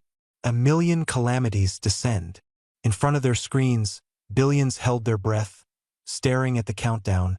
Was it the gateway to heaven or hell? The path to transcendence, it's up to you to decide. The system broadcast resounded like thunder. The 7th beta test officially begins. Welcome 500,000 new players back to the embrace of Titan. Signal chains lit up simultaneously across Blue Star. Countless data lines were not directed to servers but directly connected to Gu Chen's neural network. This time, no single point spawning, 3 major factions for you to choose from. Spawn locations. Hardcore Sanctuary, Safety First, Transportation Hub. Beginner's Paradise, crowded and stable with rare battles. B. Blackstone Fortress, Military Stronghold. Battlefield right at the gate, perfect for passionate combat enthusiasts. C. City of Light, where magic and technology converge. Glowing light energy fungi, a paradise for magic and research. A beam of white light exploded. The super streamer Mr. Beast, with 200 million fans worldwide, slowly opened his eyes. The red giant hall before him was utterly breathtaking, and the sound of heartbeats roared like thunder. My God! He touched the elastic myocardial floor beneath his feet and shouted to the camera. Guys, this isn't CGI. This is real-time rendering. You can even feel the humidity in the air. Among the 50,000 newcomers, over 10,000 were players from Dragon Country, while the rest were foreigners from all over the world. The Hardcore Sanctuary resembled the United Nations Assembly Hall, where players of different races gathered together. A player pointed to the sky in admiration. The vascular column is truly a masterpiece. The NPC Zero rose with its giant body, and the scene immediately fell silent. After a tutorial, players dispersed in all directions. Those daring to provoke the Silverwing Sentinels and Zero were instantly killed. Their corpses hung in the air, resembling a depiction of Jesus' crucifixion. Major guilds' headhunters were busier than ever. Recruitment was no longer blindly frantic. Elite players became the prized members of the main teams. In the game, players are immortal, making management a major challenge. Expanding recruitment recklessly only leads to chaos in resources and distribution. Even if I trick you twice, there's nothing you can do to me. Raising the threshold, though regrettable, is the only option. B404, City of Light. One of the hottest spawn points this time. A paradise for fantasy enthusiasts. Sugoi. Virtual streamer, Sakura Blade, paused in the square, captivated by the glowing blue light energy fungus NPC, her eyes sparkling. The legendary energy fungus, so adorable, This is my home. Spirit conductor. Time to learn magic. Here, the art is exquisite, with a mysterious aura in the tranquility. Many new players surrounded the glowing elder, attempting to unlock hidden professions. The elder had no choice but to close the library, allowing only a few people to enter. In the player's eyes, it was the legendary place that requires high favorability to access. Don't disturb him while he's studying mathematics. Today, he still needs to consult the Divine Envoy about Cartesian coordinates. A lifetime of research in magic, formations, inscriptions, and enchantments, now encountering new knowledge from another world. Mathematics, physics, and chemistry. It's truly indescribable. The light energy fungus people were startled when they first saw this group of divine envoys.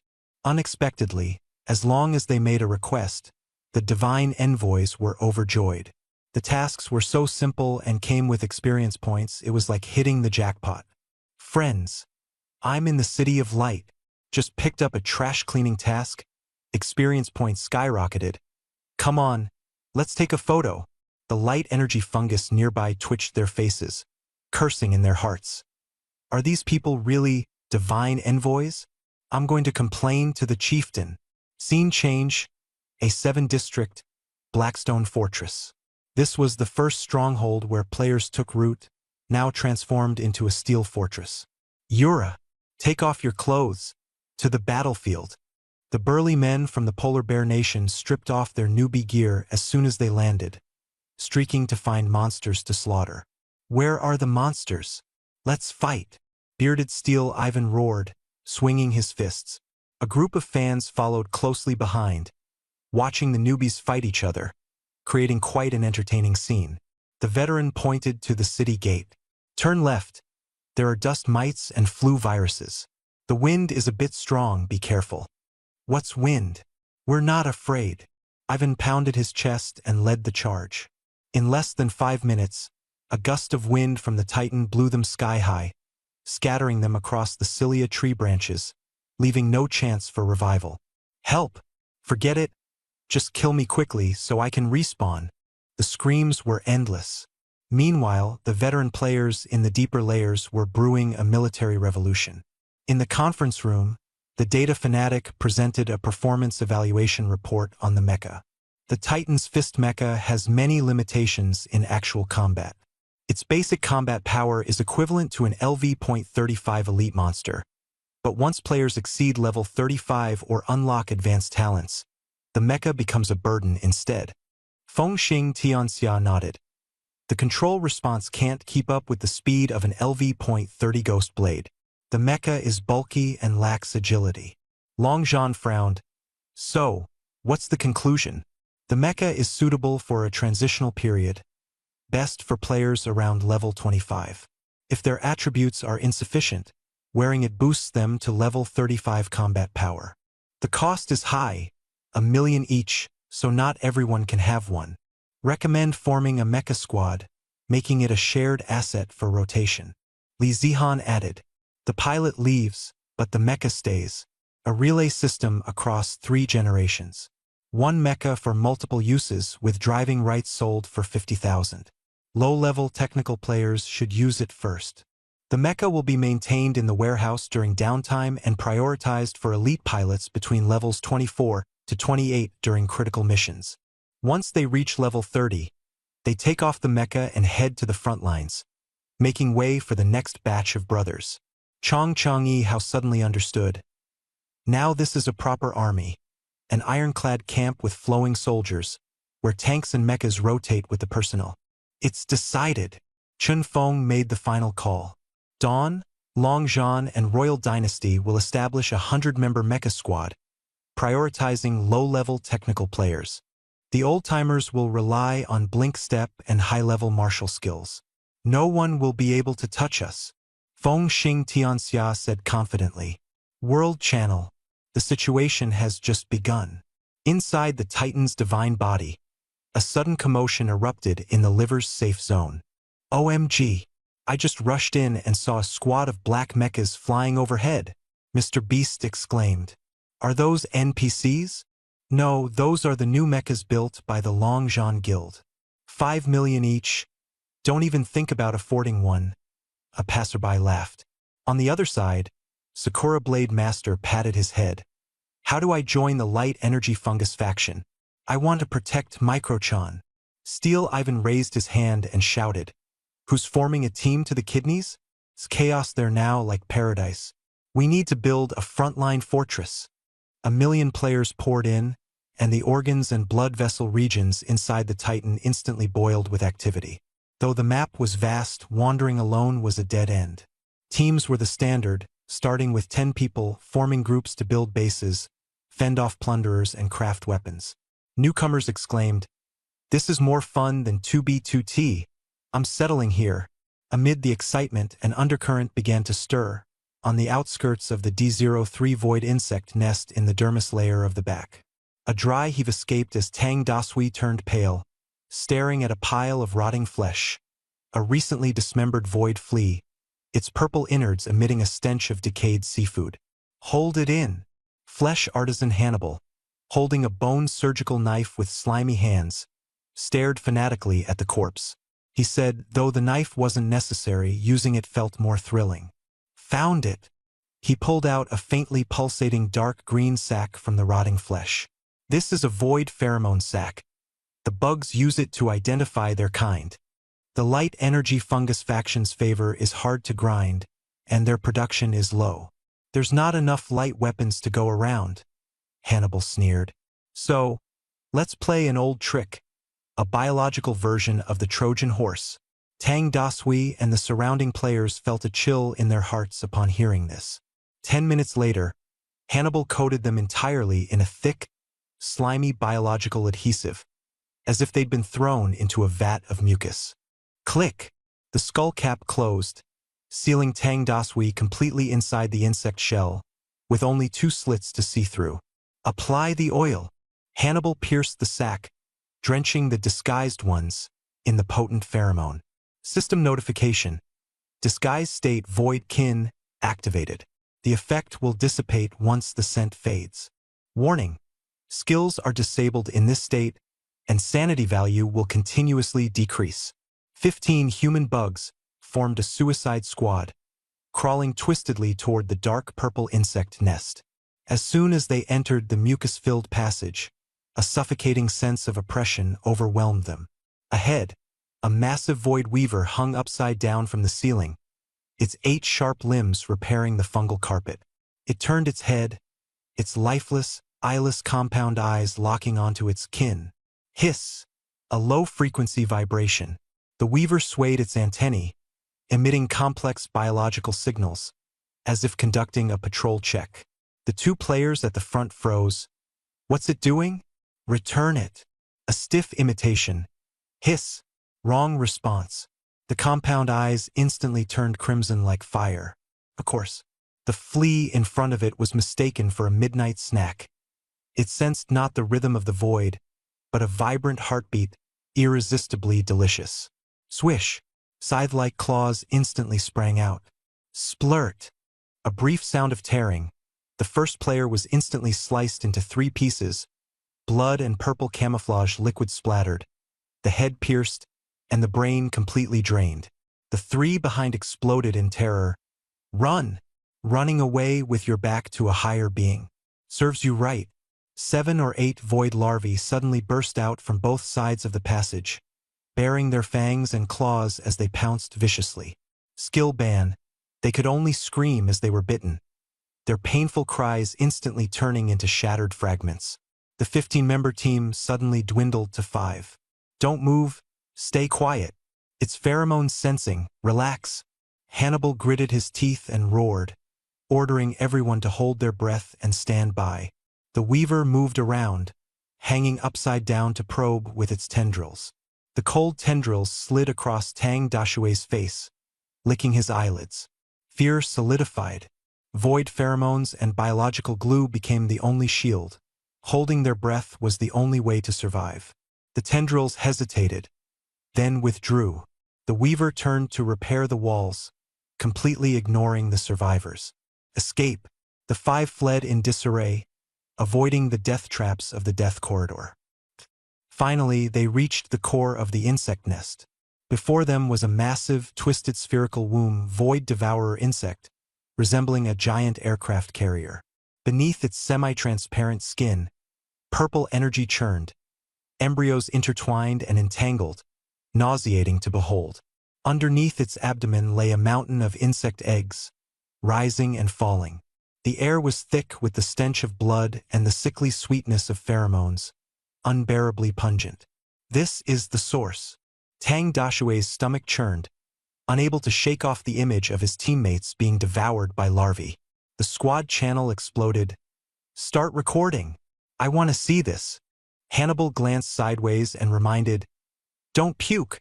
Look at the golden egg above." Golden purple light shimmered, revealing a special Void Devourer insect egg sac. Void Devourer insect egg. Stealing this one, the fallen brothers are worth it. Tang Dasui held his breath, his iron-like insect legs stepping forward, charging towards the egg mountain. The moment his hand touched the golden egg, the air froze. The abdomen of the devourer worm split open with a crack, and the hatching chamber fell into dead silence. The spawn was born, and the storm was coming. The eyes of the devourer worm burned with purple flames, slowly turning, locking onto the tiny flea attempting to lurk from the crack. The hive mind swept through rapidly, but there was no response. Its gaze instantly turned icy cold, hungrily fixating on its prey. System prompt. Locked on by the Void Devourer worm, disguise failed, because it wasn't connected to the hive mind network. Hannibal exclaimed in shock, taking the lead to sprint away. "Run!" Tang Dasui also roared, rushing towards the cliff, trying to jump off to escape. However, it was too late.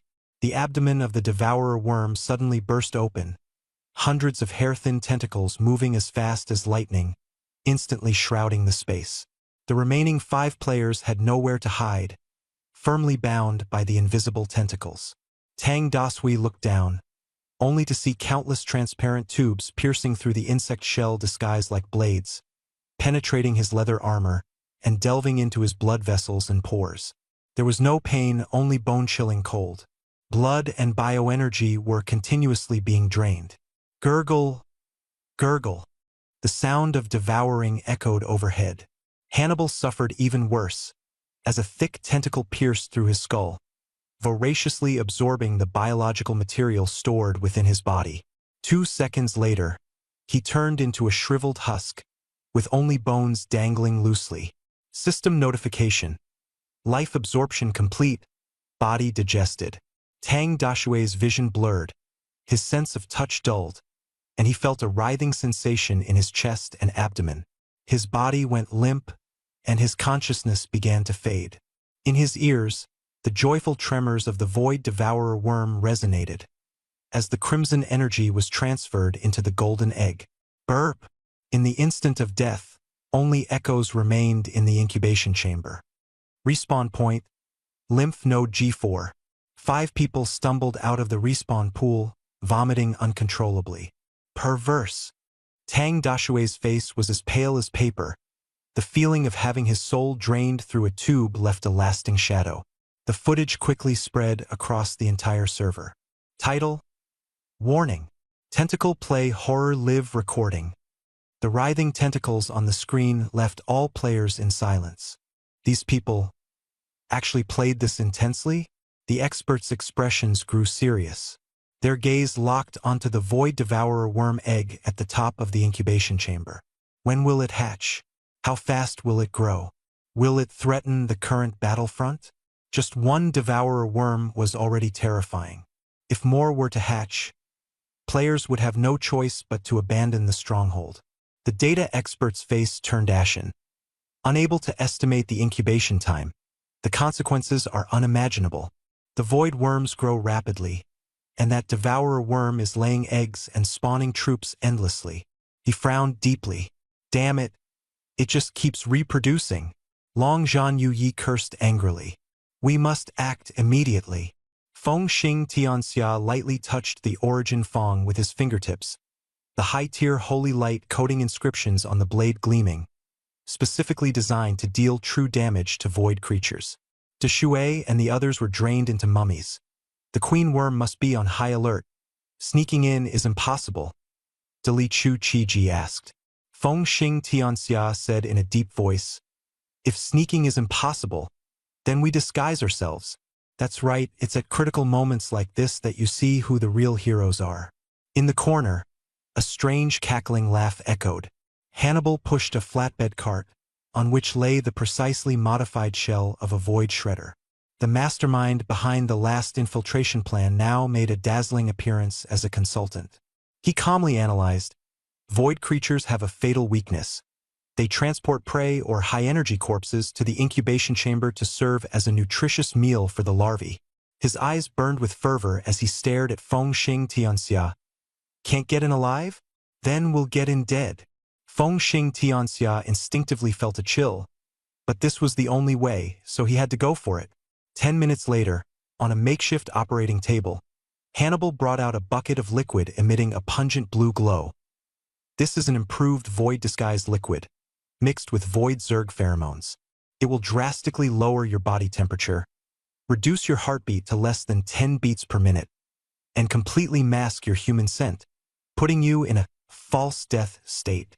Feng Xing Tianxia stripped down, carrying only his weapon, and reluctantly crawled into the foul-smelling abdominal cavity of a worm corpse. Hannibal grinned sinisterly. "And here's a bottle of high-energy attractant, which will make you smell irresistibly delicious to the void worms. The worker worms won't abandon you halfway. They'll definitely deliver you to the queen worm." Before he finished speaking, he began sealing the gaps in the worm shell. "You only have one chance. Once you're dropped, that's your signal to act." The carapace closed, and darkness swallowed him instantly.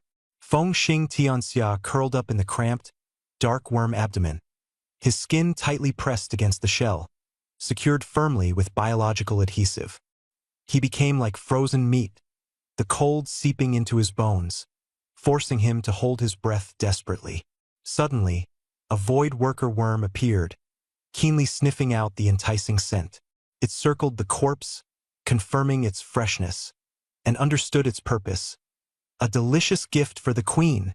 Feng Xing Tianxia suppressed every trace of vitality, and the worker worm, satisfied, let out a screech, dragging him toward the depths of the hive.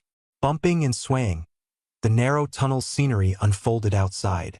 Feng Xing Tianxia activated his recorder, capturing everything.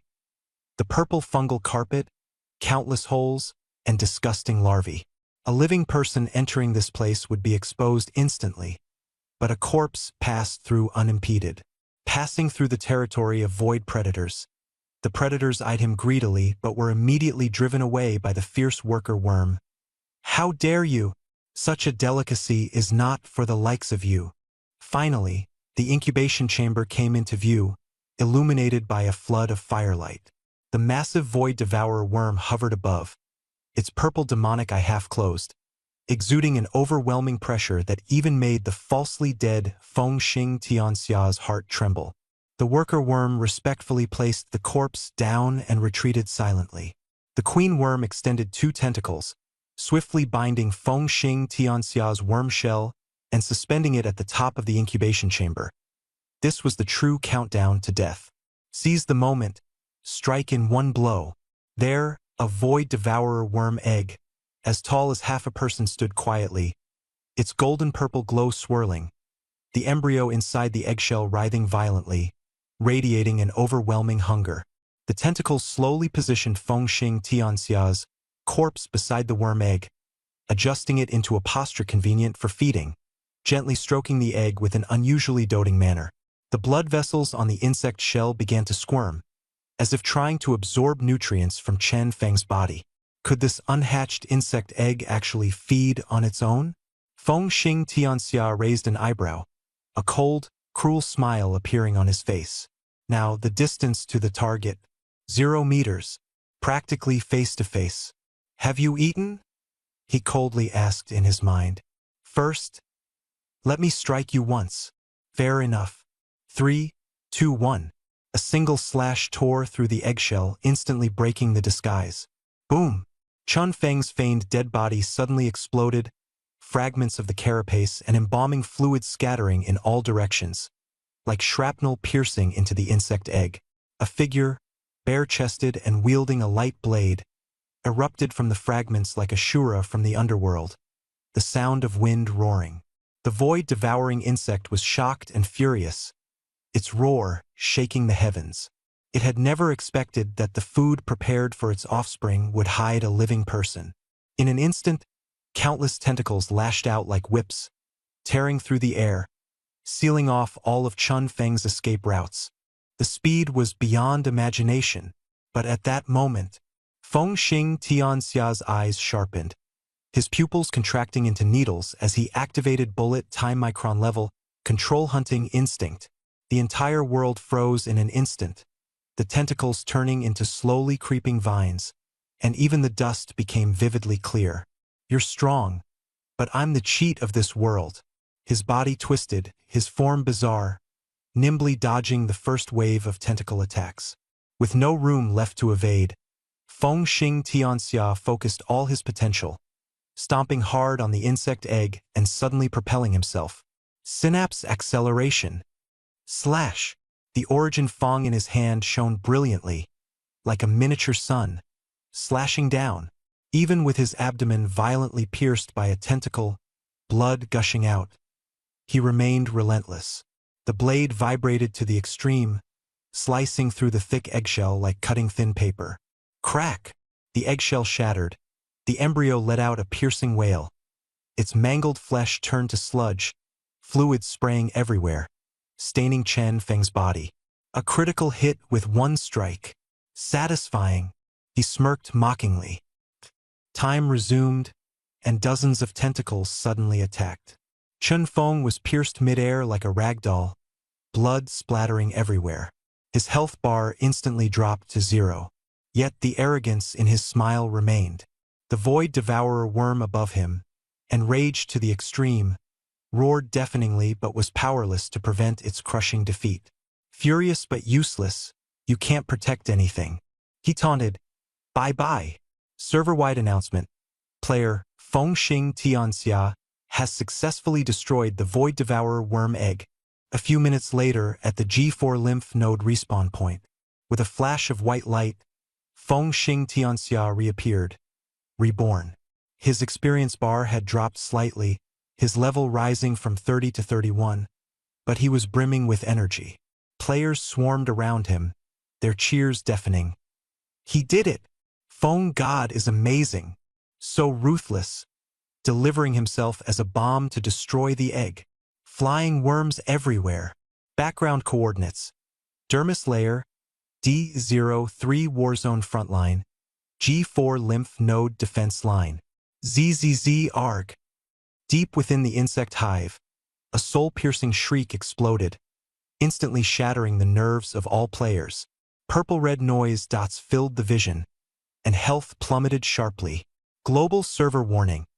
The Void Devourer has fallen into grief of losing offspring. The mechanics have changed. The insect mother no longer channels top-tier energy to the devourer eggs. All remaining energy is poured into ordinary eggs, increasing their hatching speed by 300%, and their attacks directly upgrade to deathmatch mode. The ground shook and mountains trembled as void creatures, like berserk warriors, frantically poured out of the hive. A purple fungal carpet spread rapidly, and tens of thousands of void fleas and crushers swept in like a devastating flood. These bugs have gone completely insane.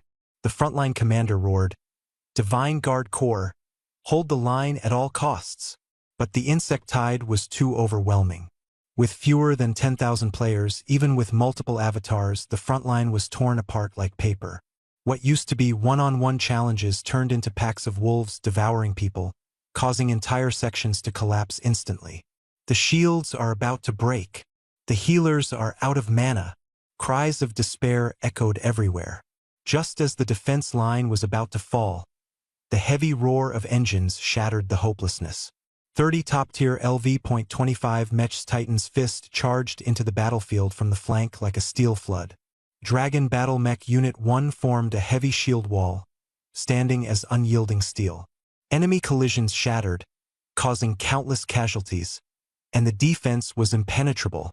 Imperial Mech Unit 2, equipped with shoulder-mounted plasma cannons, bombarded the insect swarm, creating vacuum zones and enhancing the killing power. Dawn Mech Unit 3, wielding chainsaw swords, launched an assault, slaying elite insect swarms with deadly precision. Solo players were dumbfounded. Is this the legendary Mech Corps? But the situation remained dire. The mechs could only hold off hundreds of insects, while players strategized to delay and retreat. The mechs held the line, biting down on the battlefield with all their might. The commander roared, "Mech energy is limited. Retreat to G5 immediately. G4 can't hold anymore." With the last plasma cannon shot fired, the fuel chamber's core ignited, and the mechs retreated at full speed. These precious mechs must not be damaged. 30 mechs escorted the remaining players and resources in retreat. Amid the sea of corpses numbering in the tens of thousands, resources were king. Minutes later, the newly constructed biological beacon, G4 lymph node, collapsed with a thunderous crash. Regional announcement: G4 outpost has fallen. Battlefront retreated by 400 kilometers. Coordinates: right lung lower lobe B404 City of Light, Royal Library. The atmosphere here was completely different. The player with ID Master of all eras excitedly held the ancient tome of the Light Energy Fungus Elder, Illustrated Guide to Deep Dawn Species, Ancient Chapter. Surrounding scientific experts and guild executives stared intently at the screen, awaiting major clues. According to the records of the Light Energy Fungus. According to the records of the Light Energy Fungus. That's it. The professor pointed to the ancient runes and calmly recited the key secret. Void Devourer worms are the core calamity of the Deep Dawn evil god, Wuxiang Zhishir. Its mother body is extremely powerful but has limited reproductive ability. A single egg consumes all void essence, and once it ruptures, the mother body is completely depleted and cannot regenerate. Converted to time, it's roughly 1 year. As the words fell, everyone froze, then erupted in ecstatic joy. Haha, 1 year. Long Zhanyu Yi burst into laughter. Fengzi, that slash of yours was worth it. You've earned us a whole year of development time. Data Maniac sighed. If this boss could spawn offspring in just a month, we'd be doomed. But now, the mass-produced soldiers are just cannon fodder with no growth potential. As long as the mother body doesn't regenerate, there's still hope. Currently, it's just hard mode, definitely not extreme mode. G5 lymph node, the new defensive line. Fengxing Tianxia sat on a resource crate, listening to the battle reports, his face finally showing some color. He had just been resurrected not long ago, carrying a mountain of supplies while running, exhausted to the point of breathlessness. Watching the forum video of G4 being swallowed by the purple insect tide, he couldn't help but laugh out loud. Losing a stronghold, the monsters surging, everyone defeated and battered. It was indeed miserable, but the blade of the devourer worms hanging over their heads had finally been severed. 1 year. Chun Feng gripped the Origin Fong tightly. More than enough. He thought fiercely to himself. By then, it won't just be about blowing up its eggs. I'll cut off all its tentacles, dismantle all its turrets, and destroy every single attack organ. BYD dares to poke me with tentacles. He stood up, his gaze resolute, looking at the retreating mechs and the continuously arriving reinforcements. Fortify the G5 defensive line into a fortress. Since they want a war of attrition, we'll play along. Inside the Titan, there's no shortage of 4th Calamity players eager to level up. These bugs are quite considerate, delivering endless void resources for free. Right lower lobe of the lung, A7 area of the bronchioles. The earliest base of the Dawn Guild, relatively safe here. The pink mucosa is covered with glowing moss, with a few harmless dust mites occasionally flying by. Suddenly, a mix of laughter and screams erupted. This monster actually bites butts? Interesting. Fried chicken and beer squad, A small group of newbies from the 7th test, levels 3 to 4, equipped with beginner gear. All had standard non-human athletic builds, exuding a strong presence. At the front of the team was Redemption, a steady guardian, holding the shield firmly. The aggro is messed up. Old Lin, slow down your output. Beside him, Life is Short was sprinting, using the shield as a brick to smack the monster. Take this smack. Annoyed yet? The Dust Mite squeaked in protest and immediately lunged at him. Hold steady. Focus fire. The team leader, Wild Forest with sharp eyes, in the role of a hunter, precisely stabbed the monster's joints with a bone dagger. The Dust Mite charged, knocking Life is Short to the ground. Where's the healer? Heal me quickly. At the very back, Happy Chubby Homebuddy, a weaver, cast a spell, but the green light orb veered off course and hit the stealth teammate Shadow S. But awkwardness maxed out. The scene descended into chaos. This is how it should be to make it exciting. Ah, you fat idiot. You exposed me. Shadow screamed, forced to reveal himself. Originally planning a cool backstab, but the teammates messed up with chaotic moves. The Dust Mite charged, and Shadow was flattened into the ground like mud. What on earth are you guys doing? Shadow rolled his eyes, looking utterly disheveled. In the midst of a chaotic battle, two newbies tangled with each other. The LV.3 Dust Mite was finally worn down to death. Everyone collapsed on the ground, exhausted, exclaiming, "I'm beat!" Life on Earth was still poking the corpse and playing with its bones. The chubby guy was exploring around when he suddenly shouted, "Come quick! There's a hole under this ciliary forest." The group peeled away the mucous membrane and picked up an old medal emitting a dark silver glow. T-Cell Commando Medal, a symbol of the glory of ancient warriors who fought against viruses and perished to the last man. The recipient enjoys the Heroic Spirit's Blessing buff in the A7 area, with experience plus 5%. Permanent expérience boost? We're rich, the newbies exclaimed in awe, thrilled by the 5% bonus. Redemption gently brushed off the dust and murmured, "The game's backstory is tougher than we imagined. No matter how heavy it is, leveling up is the real deal." Life on Earth snatched the medal and shouted with a grin, "I'm the captain now, charge." Scene shift. Left kidney, around the renal pelvis. Leveling up here feels like royal treatment. An elderly man in high-tier gear, spiritual pivot mastersmith, excitedly pointed his finger, unleashing a roaring current. Thunder! Beside him, LV.21 expert Zhao Si finished off the stone golem with a single strike, causing it to explode into fragments. That was brilliant. The feeling of mastering lightning is simply godlike. Zhao Si flattered obsequiously. Smith smiled, savoring the tingling electric sensation. Even this basic power is intoxicating. Zhao, well done. Bodyguard stood guard, clearing out all the wild monsters, leaving only the final bit of experience for the old man to finish off. Master, once you reach LV.30, you can buy the Titan's Blood Key of Immortality. Zhao Si's eyes gleamed with profit-driven intent. Understood. Smith nodded, surveying the desolate wilderness. This place is both safe and perfect for leveling up. It's even better than the bronchioles. How did you find it? Business is an art. Zhao Si lowered his voice. This area belongs to Greedy Wolf. No one dares to come here. We gave them some real-world support and they sold us the terrain data. Titan is too vast.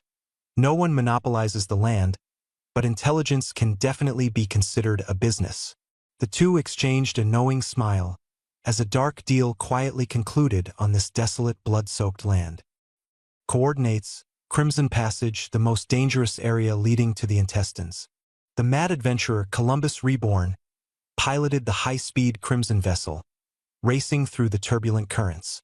I am Columbus. Welcome to the live stream, everyone. He streamed while navigating the map. Routine monster farming wasn't thrilling enough. Map exploration always offered fresh excitement. Beyond this point lies the intestines. The game's greatest treasure is hidden here, untouched by anyone. The speedboat sprinted for hours, only to encounter a sudden blockage ahead. Now this is getting interesting. The real excitement lies ahead. A thick layer of yellow grease, mixed with calcified substances, completely blocked the passage. Columbus frowned. Blocked? Not exciting enough.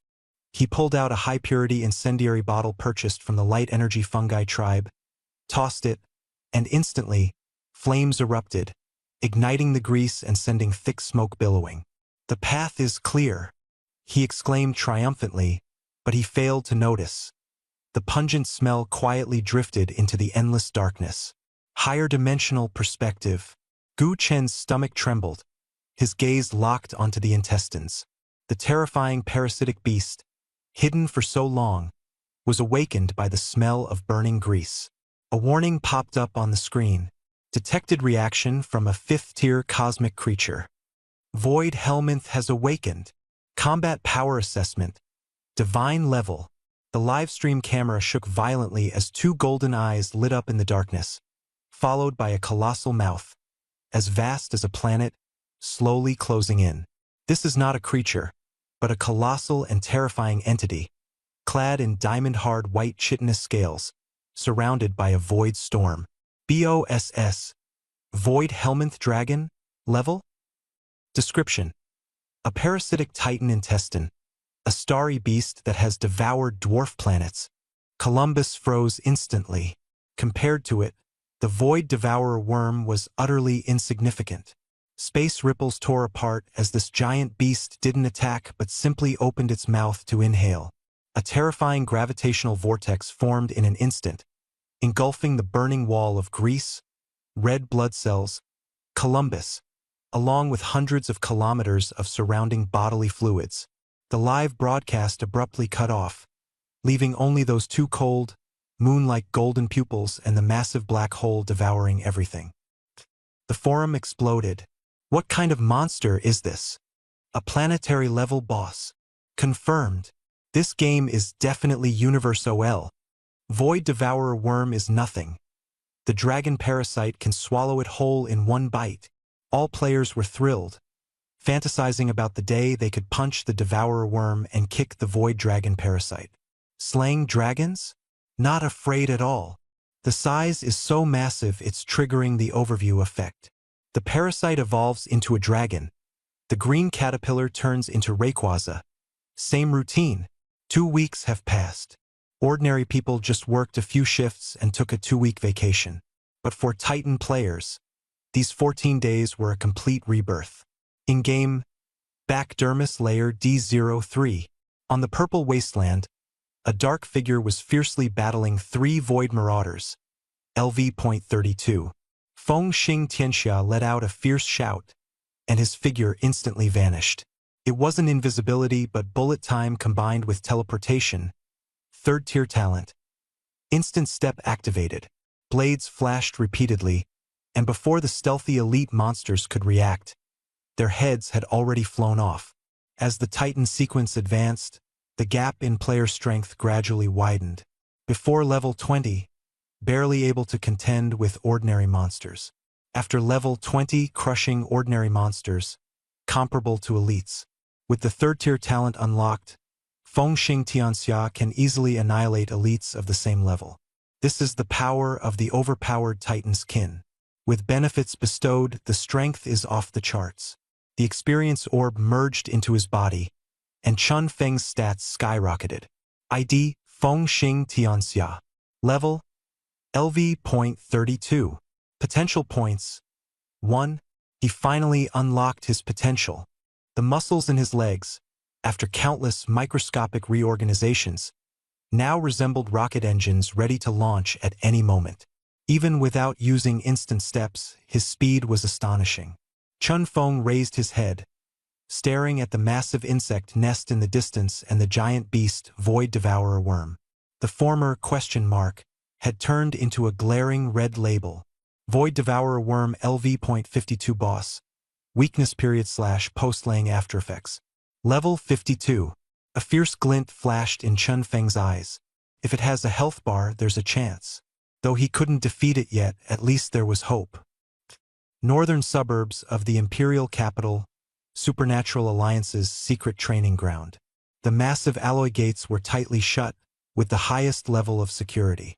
Lei Jin, Zhao Kuo, Li Zihan, and the observer sent by Ban Jiangwo all focused intently on Chun Feng in the arena.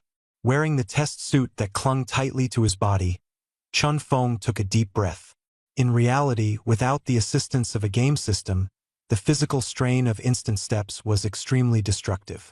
But he had used nearly 10 vials of Titan's blood to strengthen his bones, and his body had already been completely transformed.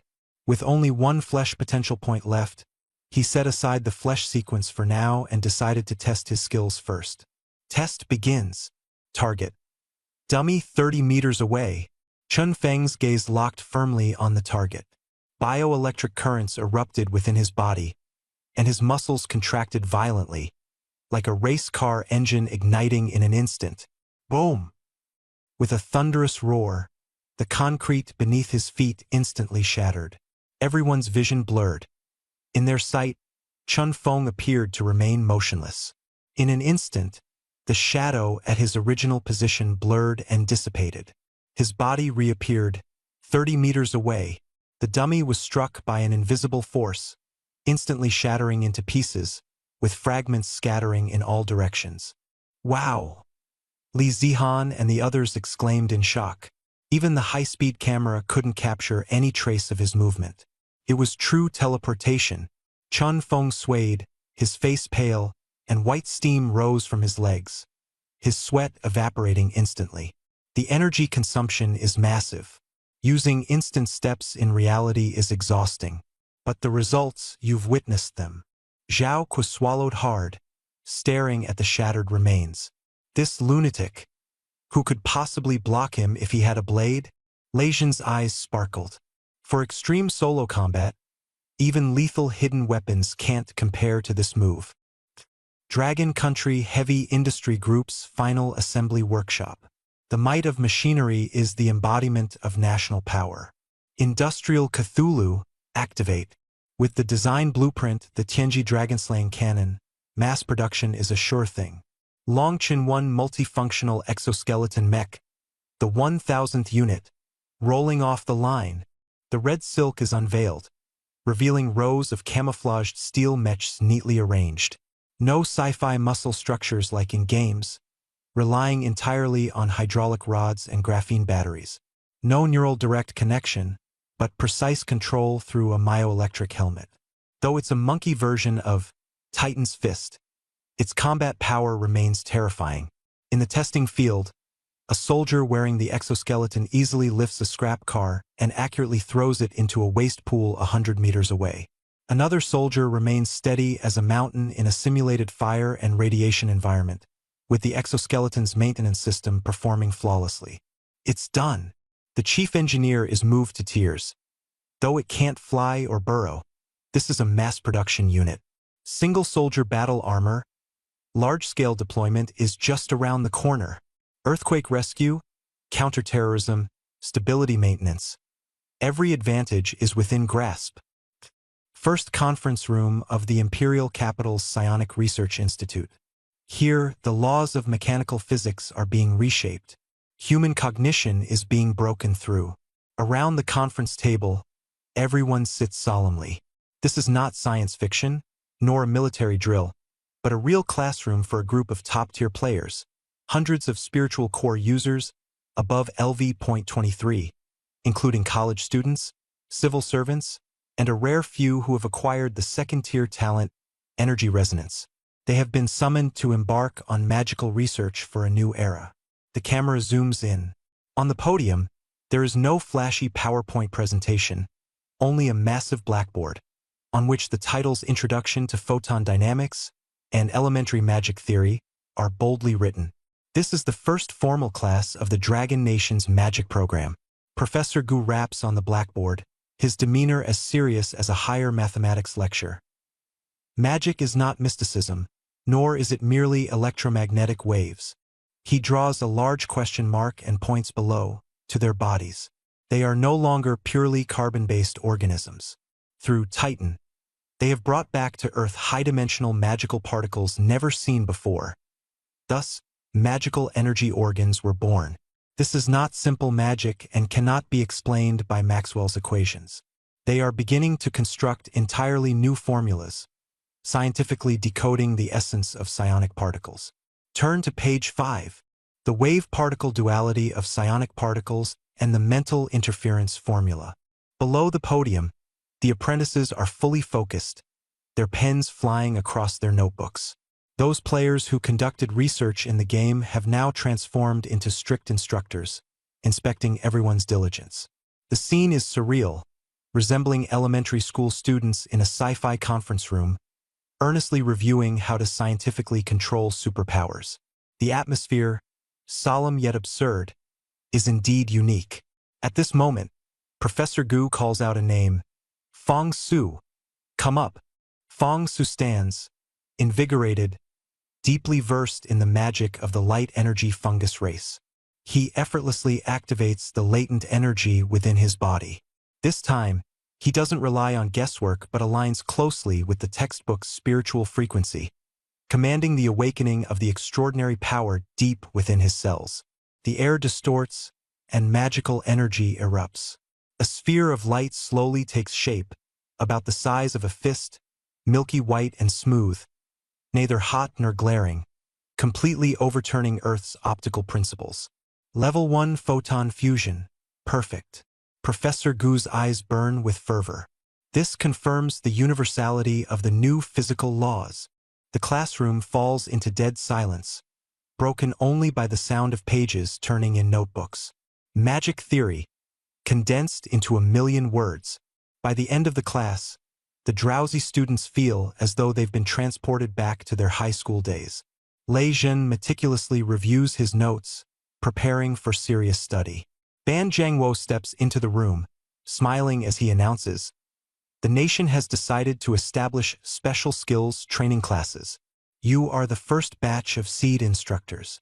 Remember, the light you wield is the ultimate truth. You are the first of the new humanity." At this moment, the Dragon Nation declares the establishment of a second-generation scientific system centered on psionic physics. While other nations remain enamored with the mysticism and religiosity of magic, Dragon Nation players have already ascended to the pinnacle of science, using mathematics to imprison miracles and seize control of the future. Knowledge is power. At the back of the classroom, Zhu Yan lowered his head and wrote in his diary, "Myth becomes reality. We neither kneel nor worship, only analyze." End. Levels skyrocketed, experience surged, and the first echelon firmly held their advantage, reorganizing squads to enhance monster farming efficiency. The Void Zerg ravaged the area between G5 and the old G4 stronghold, with thick purple mist rolling, void fields spreading, and the stench of death filling the air. A dull impact shook the ground. A 15-meter-long Void Shatterer, clad in heavy purple armor, swung its siege hammer-like forelimbs, furiously smashing against the dark red alloy tower shield in front of it. Behind the shield, Long Zhan Yuyi stood calmly, his level maxed out at 31 in the second-tier flesh sequence. His muscles were taut like steel cables, enduring blows powerful enough to destroy skyscrapers. His feet sank deep into the ground, unmoving, as solid as a rock. "Engage!" Long Zhan Yuyi roared. On the flank, flames erupted. Dalichu Qiji's fists burned fiercely, his obsidian magma armor spewing lava, igniting the monster's armor with a single strike. Fire clashed violently with the cold void environment, creating a stunning display of offense and defense. In the rear, a 3-person triangular formation stood as steady as a rock. Tian Su lightly tapped his staff, his deep blue eyes exuding profoundness. A mental wave unleashed spikes, precisely piercing the monster's neural nodes, paralyzing the giant insect.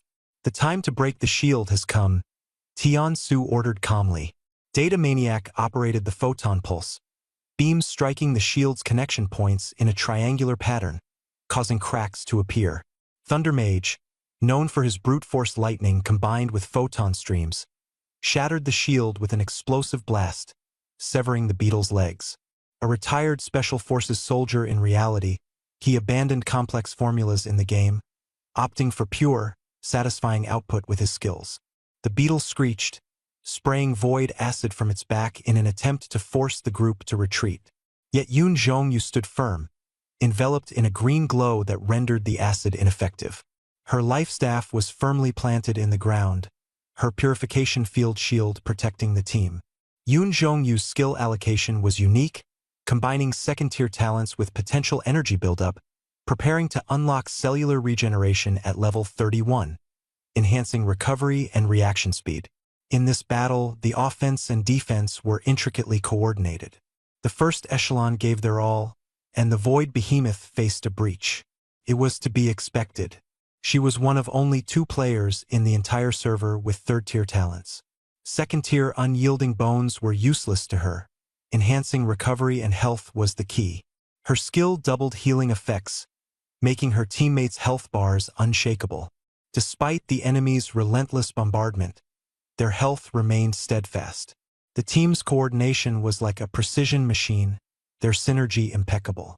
Though their levels were capped at 31 with the Titan's gift, their strength far surpassed elite creations of the same level, easily withstanding the level 38 Void Insect.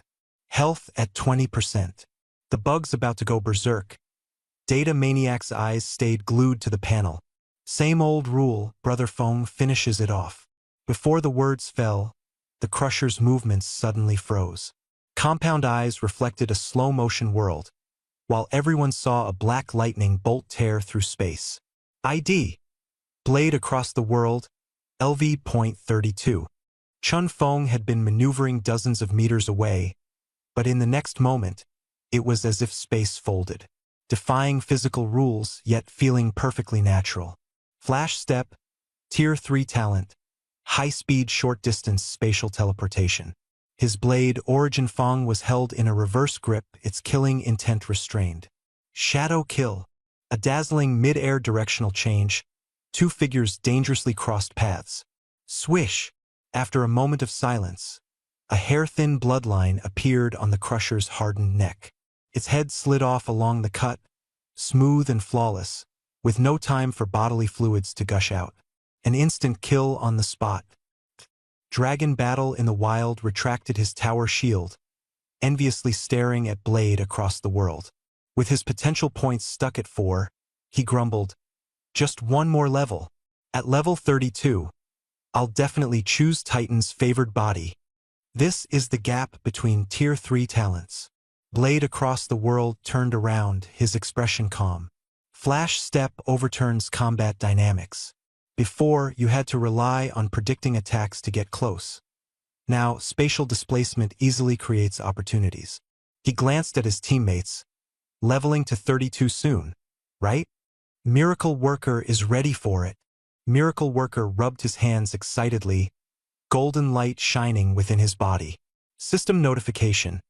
Player Miracle Worker has leveled up to LV.32, gained 2 potential points, totaling 6 points. With the support of resources from 3 major guilds, Miracle Worker's leveling speed was astonishing, surpassing Dragon Battle, becoming the second player in the entire server to reach level 32 and unlock a Tier 3 talent. Brothers, I'll go ahead first.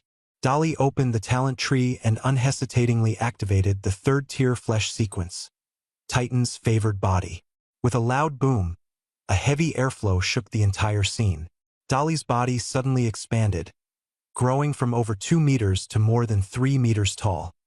His muscles bulged like rocks, and his skin gleamed with a dark golden metallic sheen.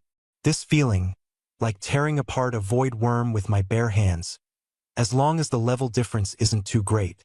I'm terrifyingly strong now. Tyance and Data Maniac exchanged glances, their eyes gleaming with excitement. With one more 3rd-tier talent, the team's combat power multiplies exponentially. Dali returned to his normal size and actively activated the skills to enlarge and enhance all attributes. Keep pushing forward. Probe deeper. Let's see how strong the top-tier elite of the Frenzied Devourer Worms really is. Meanwhile, in Light City B404, the level 16 someone from the history books was making frequent appearances. Although Zhu Yan is not high level, he is a popular figure in the City of Light, spending his days pondering historical records and conversing with NPCs. He steadily enhances himself by studying the history of the light energy fungal tribe, striving for a perfect historical recreation. Just wait and see. The exciting journey ahead has only just begun. Lower lobe of the right lung, A7 zone, Blackstone Fortress, Job Change Hall. The old Watcher Zero is no longer sufficient, and NPCs from various strongholds are vying to take over. The hall is bustling and noisy, with level 10 novices surrounding several Silverwing Sentinels and ancient mentor NPCs, enthusiastically selecting their future professions. In the corner, the 5 members of the Fried Chicken and Beer Squad are seated together, showing off their new panels. "I'm invincible now," Lin Zai exclaimed with fervor. He had once glided for over 10 kilometers in the Gale Zone, accidentally unlocking a hidden profession, Wind Hunter.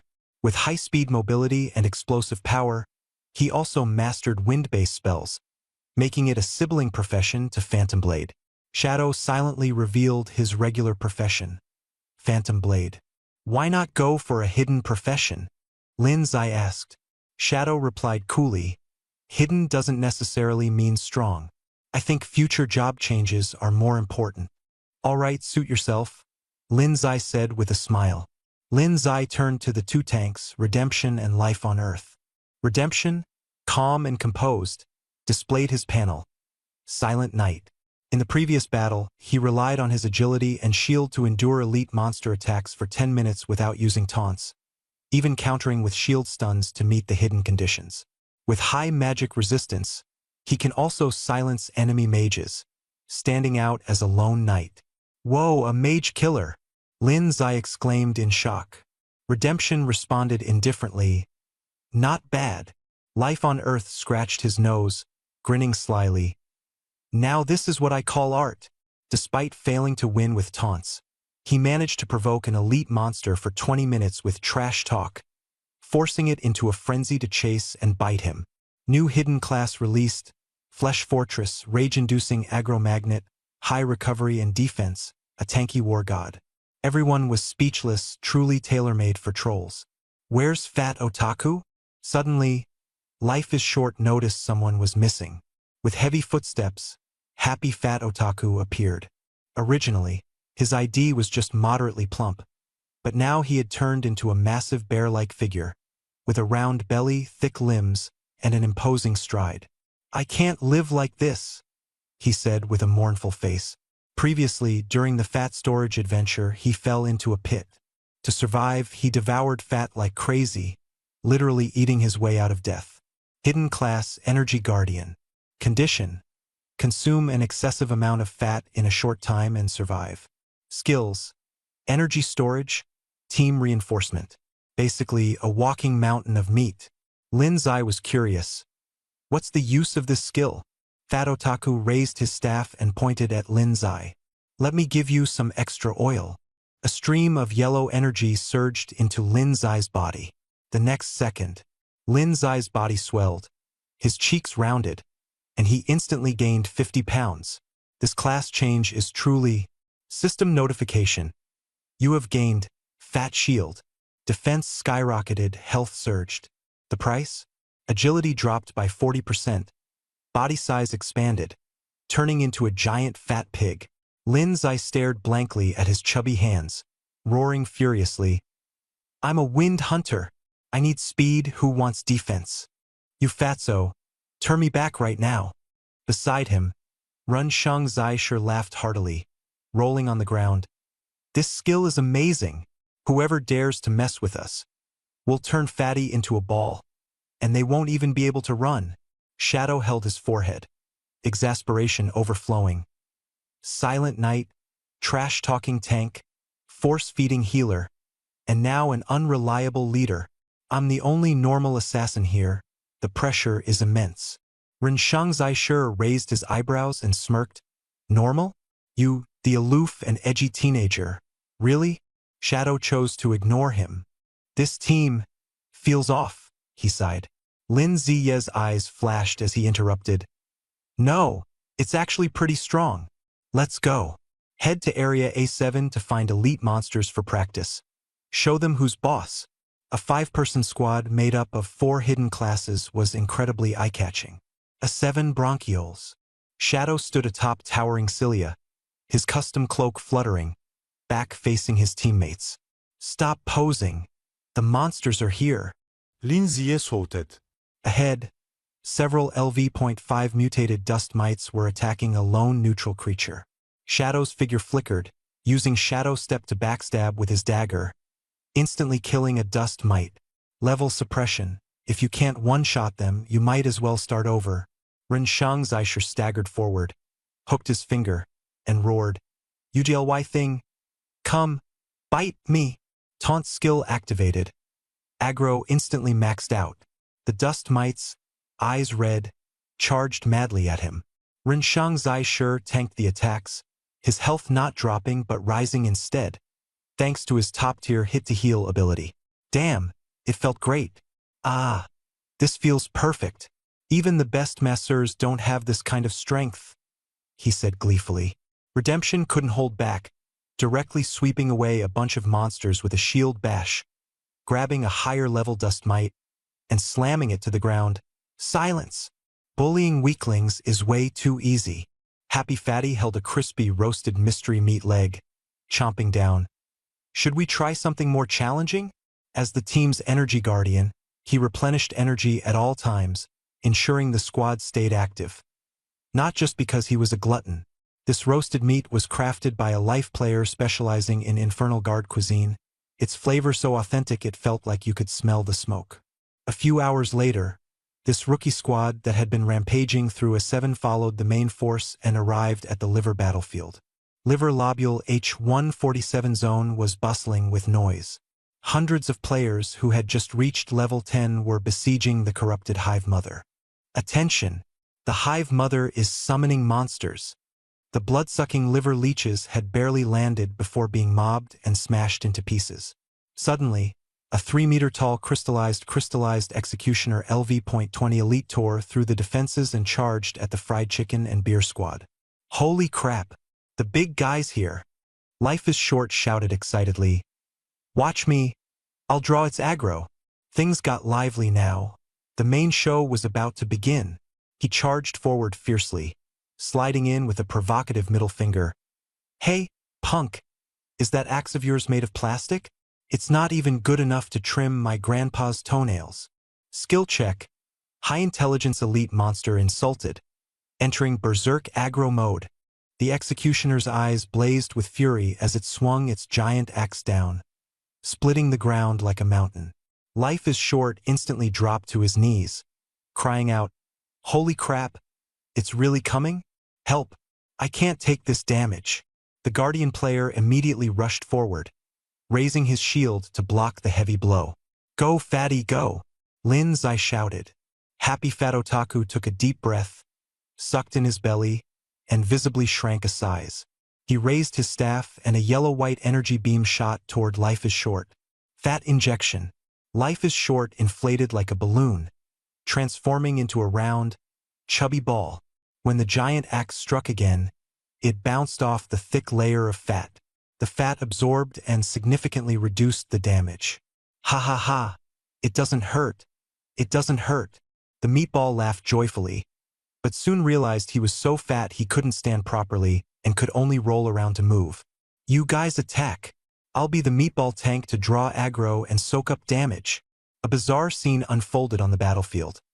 An enraged elite monster furiously chasing a rolling meatball, while the other players surrounded and attacked the monster, which completely ignored them. Stop messing around. There are more monsters coming. Shadow was about to step in when a few blood-sucking liver leeches suddenly appeared, ambushing the rear line. Redemption stepped forward, wielding a knife in one hand and a shield in the other, striking a valiant knightly pose. The liver leeches attacked but were silenced with a single slash, reduced to mere weaklings unable to bite. Lindsay waved his hand to release wind blades, while Shadow stealthily assassinated the leeches. They were instantly taken down. The crystallized executioner, meanwhile, fell under the onslaught of the rookies, only managing to take a few sacrificial players with it. The battlefield, though chaotic and absurd, saw the team heavily injure the enemy with the combination of fatty meatball and hot-blooded techniques, drawing countless astonished glances. Understandable. After achieving victory in the liver stage, this group became completely overconfident. Let's go. Time to explore uncharted territory. The bronchioles no one's ever been to. Lin Zai took the lead in suggesting. Everyone immediately agreed. They sneaked into the remote B-74 bronchiole. The crimson vessel infiltrated the lesion, preparing to slay the boss. The air was deathly still, with black mucus spread everywhere. At the end was a pulsating giant black cyst. LV.20 boss. Mutated aggregate. A level 20 boss? Isn't it more fun to toy with level 20 elites? Feeling invincible after shedding the meatball state, they were brimming with confidence, cursed furiously, and launched an all-out attack. The boss awakened, grotesquely expanded, and exploded into countless microspores, covering the entire area. Full-screen AoE virus storm. Cough, cough. The health is dropping too fast. Shadow's health was halved in an instant, as environmental magic damage surged uncontrollably. Can't silence it. Its level is too high. It's a passive aura. Redemption shouted nervously. Can't heal. The fat's gone. Fatty Otaku pulled out his staff, but as soon as he transferred energy to life on Earth, he slimmed back to his original form, frantically waving his staff around the battlefield. The boss reassembled, its giant tentacles sweeping across the area. Bang! Life in the world and redemption were both knocked away, their health bars plummeting. Oh, danger of a team wipe. Run! The boss, dissatisfied and foul-mouthed, sealed off the retreat with tentacles like an iron net. Hold on to me. Lin Zai erupted. His cloak billowed, air currents surged wildly. Wind Hunter exclusive skill. Wind Corridor. High-speed airflow instantly boosted the speed of all five. The whirlwind swept the ground. Spores were blown away, and Lin Zai forcibly tore through the toxic mist barrier. The five escaped the boss's aggro zone like they were on a roller coaster. Safe zone. The five collapsed to the ground, covered in wounds, bruised and battered. Amid heavy breathing, laughter shook off the lingering tension. Thrilling. Now that's what I call a fight. Shadow adjusted his gear, reminding them of the harsh level suppression. Titan sequence requires level 20. We're still too green. Lin Zai patted off the dust. This escape deserves a perfect score. Void worm nest. The flames of battle reignited. Yun Zhongyo stared at Dali, who had stripped off his divine gear, with a "you're crazy" expression. Dali was excited. Freshly minted at level 32. Barefoot fears no one wearing shoes. He was the second player in the server to achieve a Tier 3 talent, possessing the flesh sequence with combat power off the charts. I just want to see how tough the boss really is. Don't follow, just watch from a distance. If the situation looks bad, retreat immediately. Dali slowly approached the insect nest. Void fleas and crushers attacked, but he struck them head-on and swiftly took them down. In his sights was the boss Void Devourer worm, a colossal beast whose towering form shook the heavens, now less than 10 kilometers away. Taking a deep breath, he unleashed his ultimate move. Flesh sequence, Tier 3, Titan's favored body activated. Bones cracked loudly, his body expanded, and muscles surged beneath his metallic dark gold skin. The spare tower shield in his hand now seemed like a toy disc. The frenzy buff was activated. Keratinized skin, muscle fiber reorganization, unyielding bones, and life furnace all fully engaged. The exclusive infernal shield of the Infernal Guard protected him, transforming him into a humanoid fortress. Dali, go! The giant's heavy steps charged toward the devourer worm. The boss, lazily dozing, had its secondary cannons on its back already locked on target. Come on! Face me head-on! Boom! The first shot of purple void energy blasted forth, vaporizing the shield, blowing off both arms, and sending Dali 10 meters deep into the ground. His skin was tainted with an ink-like corrosion. Whoa! At the bottom of the pit, the heavily injured Dali weakly lifted his head, utterly shocked. This shot? Already crippled? Before he could recover, the second shot roared in. The world fell silent. The air froze. Respawn point lymph node G5. A flash of white light, and Dali stood up, utterly bewildered. This? Is it over? Long Jean, who had been lying in ambush nearby, laughed so hard he couldn't straighten his back. How does it feel? Did the Titan's favored body hold up? Dali rubbed his completely unharmed body, his expression complicated. Too fierce. Even with full stats and max talents, I couldn't withstand 2 shots. A level 52 boss truly overpowered. But he was also the only player in the entire server who managed to survive 1 shot. This sacrificial experiment clarified the upper limit for top-tier players. Tier 3 talents only let you go from being 1 shot to taking 1 more hit, nothing else. Meanwhile, chaos erupted in mid to low level maps. The B-20 small bronchus in the lower lobe of the right lung used to be a high-risk zone that required a standard team to pass. Now, 1 person leads an army to clear the way. A level 28 life sage, soloing, leisurely wandered through the monster horde with a drink in hand, completely unbothered. Ahead, 2 10-meter-tall ancient overseers blocked the path, bulldozing viruses like machines. On either side, for Silver Wing sentinels launched precise strikes, casually applying armor-breaking buffs. Over 20 monster pet guards behind him. 5 headless knight shield guards, 10 frenzied hounds tearing madly, and a blue slime on his shoulder constantly generating mana recovery bubbles. The mercenary pets kept leveling up, starting with 1 person and gradually forming a legion. This is the explosive troop strategy. Forming a legion solo, who can compete with me? He said proudly. Suddenly, a level 25 Flame Colossus elite monster charged out.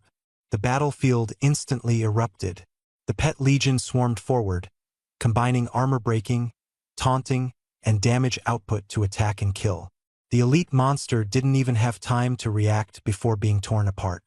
This playstyle greatly increased the efficiency of clearing mid to low level maps.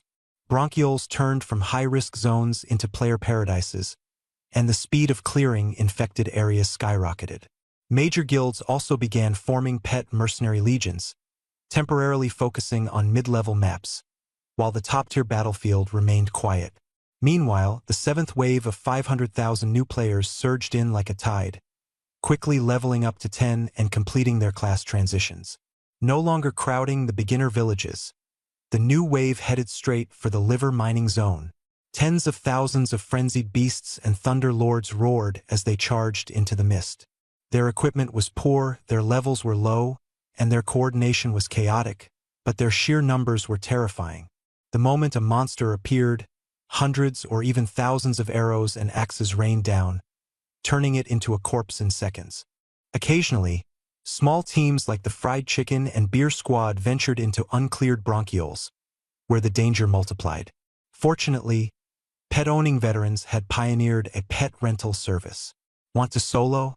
Want to form a small team? Rent high combat power pets here. Affordable, reliable, durable, with plenty of options. Food not included. The world of the Titan god's body had already become a layered microsociety. Overlooking this map, the player gathering points were clearly visible. The cleaned bronchioles resembled a bustling novice village, with hundreds of thousands of players shouting in various languages as they hunted down mutant dust mites. Their skills varied, but their enthusiasm was boundless. On the outskirts of the liver, in sectors H100 to H200, lay the battlefield for newly transitioned players. Rich in resources and teeming with powerful monsters, the players were kept endlessly busy. Medium-sized guilds and fixed squads, like countless worker ants, were nibbling away at the foggy map. They continuously harvested bile crystals, supplying the factories with an unending stream of resources. The rookie team, Fried Chicken and Beer Squad, dared to venture into the bronchioles, facing unknown paths, undiscovered bosses, and the coexistence of risks and rewards. More powerful players were entrenched in segments A1 to A105, delving deep into the liver and tearing through enemy lines with their blades. The Void Insect Nest was a labyrinth for top-tier players. Though it remained unconquered, the competition for resources had reached a fever pitch.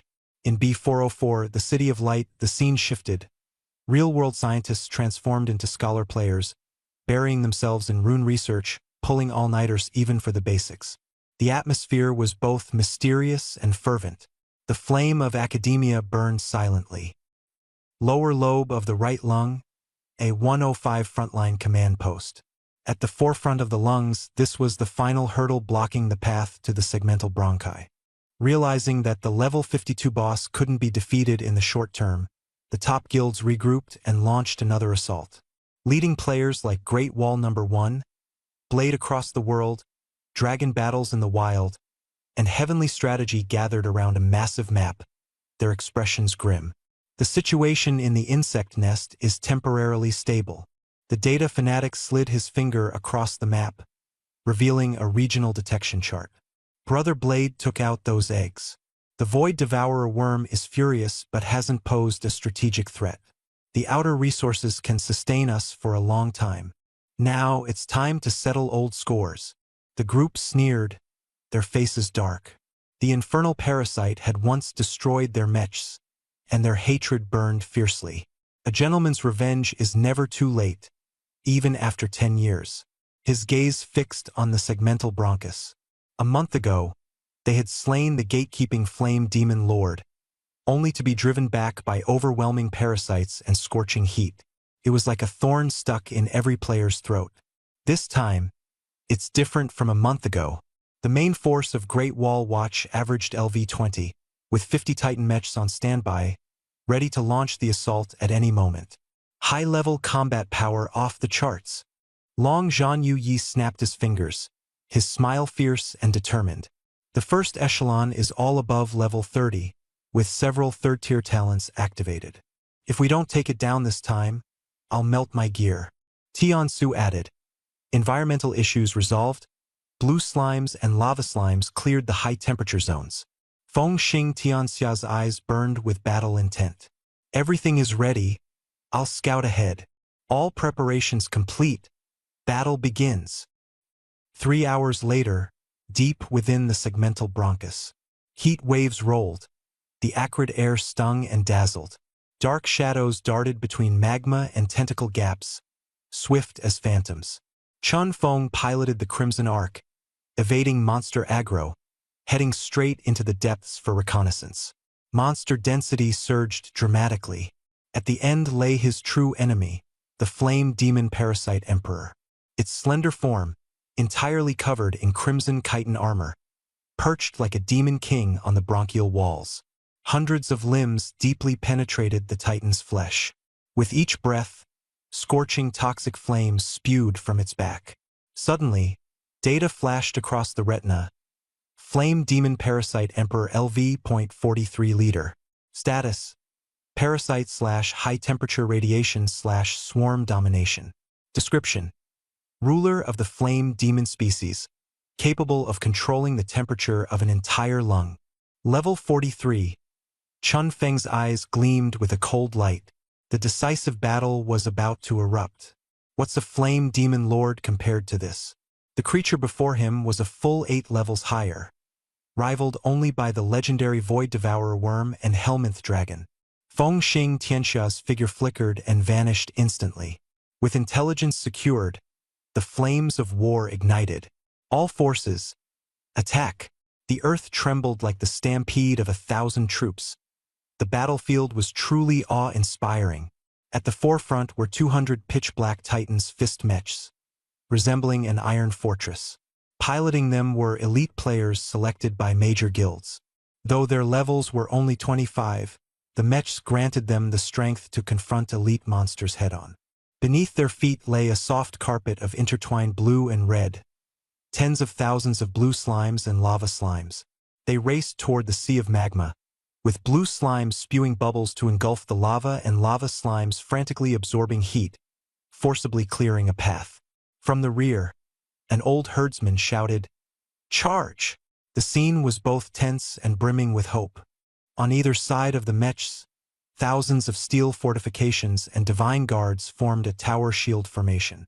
Heavy hammers struck the ground, creating an impenetrable defense. In midair, thousands of silver-winged sentinels, mercenaries wielded light spears, escorting the army and ready to unleash powerful enzymatic breakdown to dismantle enemy armor. In the distance, the Parasite Emperor roared, emitting a piercing screech. Countless flame demon parasites crawled out of the magma, their fiery blue heat and billowing smoke charging toward the player army. "They're here!" Long Zhanyu Yi piloted his modified mech, leading the charge with a thunderous roar. With reinforced armor and doubled power, he rallied the Dragon Battle Guild, shouting, "Steel Tide! Show these bugs what we're made of!" Boom! Iron collided with carapace, flames and beams intertwined, and the battle erupted instantly. Fengxing Tianxia, however, did not enter a mech. He slowly drew Origin Fong, staring at the roaring Parasite Emperor, his eyes ablaze with fighting spirit. The explosive clash was like a tactical nuclear detonation. Players above level 20 might be considered experts elsewhere, but here they were mere foot soldiers. Scalding magma splashed, steel fragments spun, and the deafening sounds of battle cries and spell explosions wove a symphony of war. At the forefront were the Heavy Mech Battalion, Divine Guard players, and a group of warlords, ancients holding their ground with unyielding resolve. Long Zhanyu Yi roared, "Hold the line! Not a single step back!" His mech's armor and blue shield glowed brilliantly, resembling a mobile fortress. Charging head-on were countless lava mammoths LV.40 elites. The steel fortifications stood firm like a mountain, while bloodthirsty beasts darted through, engaging in brutal and intense life-and-death combat. Behind the shield wall, a team of fleshcraft artisans worked in tight coordination. They were constructing flesh mechs on site. Skeleton complete, muscle stitching, psychic hackers in position. At the command, dozens of artisans worked together to finish the assembly, birthing several flesh Gundams. These monstrosities were armored with pale bones, stitched together with beastly muscles, their exposed blood vessels and tendons grotesque and terrifying. Without pain or fatigue, they ferociously tore into enemies, using the corpses of monsters to fight against monsters. The war correspondent shuttles through the battle lines, busy capturing every thrilling moment. This is the legendary Iron-Blooded battle. The flank battlefield is in utter chaos. The enemies are not ordinary monsters but lava tumor towers, growing on the tracheal walls, spewing deadly micro-parasitic spores. Release the dogs! With a command, thousands of ferocious hunting dogs charge forward. They are killers of the immune system, specifically designed to eliminate parasites. Their eyes are blood red, soaked in cooling blue slime, frantically tearing apart those lava towers and spore clouds. Their teeth are sharp enough to easily rip through the parasite's outer skin, and their special saliva enzymes instantly dissolve the target. One hunting dog fiercely sucks in a parasite engaged in combat, its body instantly swelling, growling in satisfaction. Practically a mobile vacuum cleaner, players follow closely behind, effortlessly harvesting the suppressed parasitic monsters, steadily securing precious space for the core battle. Meanwhile, the leader above the central lava lake finally reveals its full form. Flame Demon Parasite Emperor LV.43 emerges from the sea of fire. This is no ordinary insect but a nightmare-stitched demon. Its entire body is covered in crimson armor, hundreds of segmented limbs deeply embedded in Titan flesh, twisted tentacles constantly twitching, dripping lava. 6 main limbs are as sharp as scythes, and a massive flaming face of agony burns on its back. Though only tens of meters tall, its oppressive presence is overwhelming. Roar! The piercing scream of the flaming face sweeps across the battlefield with tangible fiery sound waves. Suddenly, a loud shout echoes from the sea of fire. Miracles through Strength LV.32, the only Tier 3 Talent Guardian, the ace main tank of the Infernal Guards. Infernal Guards around him harass the enemy, easing the pressure on Miracles through Strength. The battlefield is surrounded by Infernal Guards, as only they can withstand the burning damage. Miracles through Strength fully unlocks the Tier 3 Talent Titan's favored body, his muscles swelling into a dark golden giant, forcibly grabbing the front leg of the Parasite Emperor. Lift it up! With a crack of his bones, the Parasite Emperor, weighing thousands of tons, is directly slammed to the ground by Miracles through Strength. This move, satisfying. The Parasite Emperor, enraged, spews fire poison in an attempt to disperse the players, but the Infernal Guard's fire resistance is extremely high, making the fire poison damage negligible. Keep healing miracles through strength. Liu and the Life Sages frantically healed from a distance. The third-tier healing was overwhelming, and Dali's health bar danced wildly but stubbornly stayed above the execution line. The scorched skin quickly peeled off, regenerating fresh flesh. One person stood firm against this powerful tank, holding steady. The fire damage from the Insect Emperor, when faced with the super healing and high fire resistance of the Infernal Guardian, seemed bound and unable to shake free. Meanwhile, the mage group tightly blocked the gaps between the minions and elite monsters, taking turns unleashing electric currents and mental shocks on the Insect Emperor, causing its entire body to stiffen. The opportunity is here. Suddenly, a ghostly figure appeared above the Insect Emperor's head. Feng Xing Tianxia, relying on third-tier talent, blink, and mid-tier synapse acceleration, his speed broke through the limits. Mecha? Nonsense. Completely useless. He abandoned mechanical armament, preparing for a fatal strike. In mid-air, Chun Feng unleashed over 10 afterimages, as if 10 Chun Fengs were attacking simultaneously. The Insect Emperor furiously swung its 6 scythe-like arms, attempting to sever his ant-like body. Yet Chun Feng's movements were impossibly fast, and the enemy's attacks appeared in slow motion to him. Joints, ligaments, nerves. Every weak point was precisely locked onto by his sharp gaze. The Origin Fang in his hand stabbed swiftly, directly targeting the Insect Emperor's joints. With a squelch, the giant arm's tendons snapped, hanging limply. Before the Insect Emperor could react, Chun Feng had already launched a chain of flash steps. Z-shaped cuts in the air created blood blossoms, severing arms, slicing hind legs, piercing the flame vents on its back, causing flames to backflow and explode, violently tearing apart its battle body. Dismemberment became the assassin's secret weapon. Though the health bar was thick, Chun Feng could shred it into pieces. The Insect Emperor roared in fury, already covered in wounds. But at that moment, the fiery face on its back opened, devouring surrounding flames. Its severed limbs regenerated instantly, bone spikes grew wildly, and its body size surged. Infernal Parasite Insect Emperor, second phase activated. Gluttony, regeneration, armor evolution. Feng Xing Tianxia landed steadily, flicking the blood off his blade, his gaze icy. Dali, can you still hold on? Dali's skin regenerated, his lips scorched, yet he grinned viciously. Just starting, no problem. All right, continue. Aiming at the target, Chun Feng gathered his strength again. Cut it down to the skeleton. In its second phase, the Insect Emperor's carapace blackened. Severed limbs turned into bone blades. The toxic flames disappeared, replaced by close combat. With one slash, several Infernal Guards were swept away. Blood splattered, their paper-thin armor shattered instantly. Forcing himself to endure with Titan's favored body, he was still sent flying over 10 meters by the bone blade, a deep gash appearing on his leg. Coughing up blood, he cursed, "I can't hold on. This is too strong." The Insect Emperor pressed its advantage, its bone blades spinning like a blender, white light scattering with every slash. Don't panic, reinforcements are here. From the flanks, the mech squad and main forces converged. The parasites were completely cleared, and all firepower was focused. Surround it. Subdue it. Dozens of mass-produced mechs rammed into the Insect Emperor, pinning its legs and forming an encirclement. Melee players swarmed the Insect Emperor's legs, frantically exploiting its weaknesses.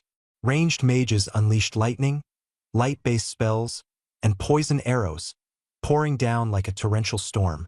Amidst the chaotic battle, a golden pillar of light suddenly appeared. System notification. Tiansu LV.32. System notification. Dragon battle in the wild LV.32. At the core of the mage faction, Tiansu's eyes gleamed with the light of a decisive battle. The real show is finally starting. Tian Su deftly pressed the purple tier psionic sequence, immediately activating energy affinity. Environmental energy automatically converged, boosting mana and cooldown reduction. The previously raging fire elements instantly became as docile as lambs. He waved his staff, mentally linking with hundreds of blue slimes around him. The jelly-like energy entities frantically spat out mana bubbles, coordinating their energy, and the mage group instantly went into overdrive, with unlimited energy coming online. Unlimited firepower. Full-scale bombardment. The barrage poured down like a torrential rain, forcing the Bug Emperor to keep its head down. Meanwhile, on the other side of the battlefield, Long Zhan Yuyi stepped out of his heavy mech armor, wielding a massive double-handed axe. He instantly activated Flesh Sequence, Titan's favored body, his figure swelling to nearly 4 meters tall. His dark red metallic skin gleamed coldly, dominating the entire field. "I'll handle this side. Leave the other to Dali." His thunderous roar shook the heavens as he charged into the Bug Emperor's ranks like a tank. Bone spikes pierced his shoulder, but he ignored the pain, swinging his axe with explosive power. The Bug Emperor's knee shell cracked under the impact. Two giants coordinated their assault with mech support, forcibly pinning the Bug Emperor down. The Phantom Blade seized the opportunity to probe its weak points, launching relentless attacks from all directions. The sharpest assassin on the field, Fengxing Tianxia, staggered slightly. The continuous use of high-intensity skills had drained him, leaving his stamina critically low. Though his mana remained, he lacked the strength to continue outputting damage. He decisively called out, "I can't keep going. Leave the head to you guys." On the other end of the channel, Zhao Ku's blood boiled with excitement, finally seeing the Guardian players ready to land the final blow on the boss. The Bug Emperor was firmly pinned down. Hundreds of Guardians clung to its legs, mechs jammed its scythes, and mages burned its eyes with beams of light. It struggled in vain, like an elephant overwhelmed by ants. Long Zhan Yuyi stepped onto its back, charging toward its head. He raised his giant axe high and smashed it down onto the skull. The axe got stuck. "It's not dead? Do we need mages to unleash their ultimate moves?" The crowd grew anxious. Zhao Ku refused to give up, pulling out the axe and delivering 3 consecutive heavy strikes. Bang! Bang! Bang! Like chopping ribs, the Bug Emperor's screams echoed endlessly. Relentlessly, the axe fell again. After several brutal blows, the tough skull finally shattered into a bloody mess.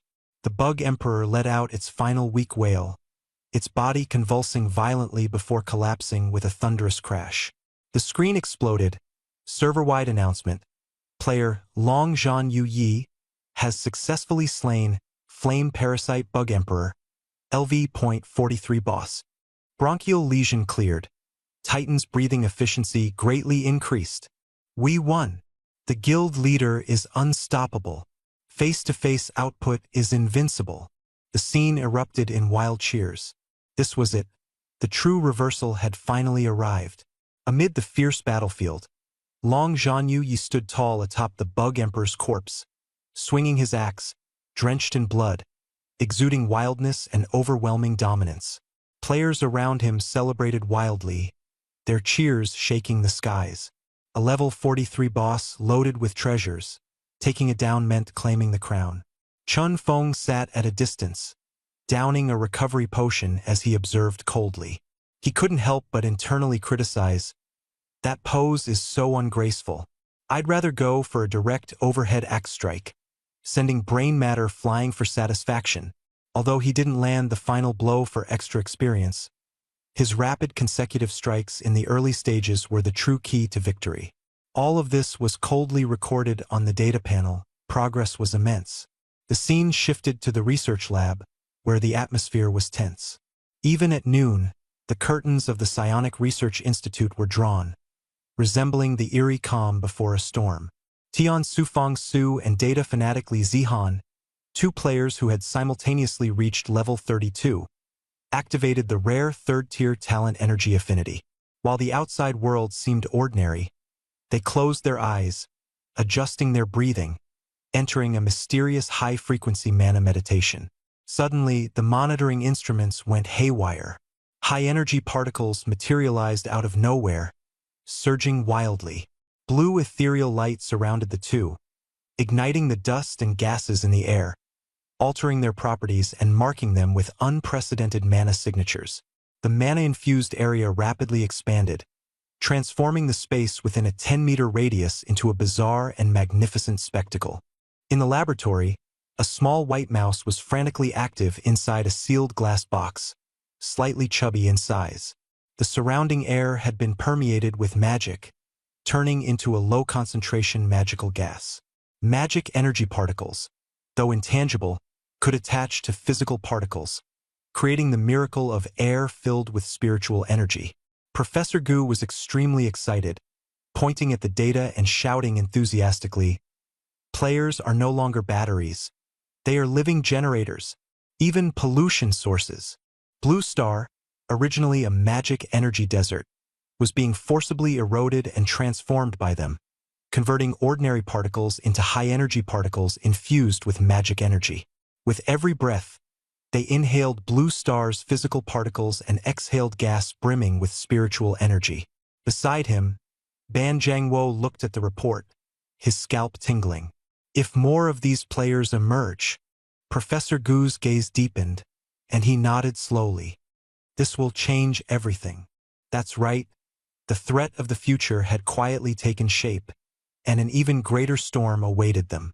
The secrets of Blue Star were quietly changing the world. The existence of two spiritual energy players seemed insignificant in terms of energy fluctuations. But what if the number of players above LV.30 surged to 10,000, 100,000, or even 1,000,000? The spiritual energy they emitted would completely rewrite Blue Star's atmosphere. Ordinary people, without any special talent, would experience a dramatic increase in physical fitness by inhaling this new air filled with spiritual energy. Plants and animals would also mutate. The revival of spiritual energy depicted in novels was now being vividly reenacted in reality. This was the Era Awakening, known as the Artificial Spiritual Energy Revival. At this moment, the Dragon Nation held the core secrets, while the world closely monitored every move of the extraordinary individuals. In the underground laboratory of Eagle Nation's Area 51, several LV.1520 players were forced to undergo tests, their palms sweating as the instruments displayed extremely weak energy readings that dissipated instantly. The general roared, "What kind of low readings are these? Throw money at it. Recruit LV.30 samples. Spare no expense to compete with the Dragon Nation for energy." The chief scientist gave a wry smile. Levels determined everything, and low levels simply couldn't unlock the true talent tree. In Europe, the Bear Nation and Neon Nation, all were pouring their efforts into researching this unknown new particle. Pandora's box had been opened, and no one wanted to fall behind. This was the rule of survival for the strong. As the Titan game became a global sensation, LV.20 marked the beginning of a revolution in real-world power. Below 20 were mortals, above 20 were superhuman candidates. In a certain area of the Dragon Nation, the Iron Fist Super Body Club had a striking banner at its entrance. 3 registered LV.22 Divine Guard coaches, teaching you hands-on how to master your transformed body. In the training area, a muscular coach erupted with power, his muscle fibers reorganizing as he single-handedly supported a hydraulic press with barely a gasp. The coach roared, "Break through LV.20, and your strength will reflect in reality. You won't just grow stronger in the game. You can overturn the world in real life." The trainees recorded with their phones, their eyes burning with determination. These LV.15-18 aspiring superhumans saw a clear path to advancement. Membership discounts, Titan-exclusive private coaching, and game strategies.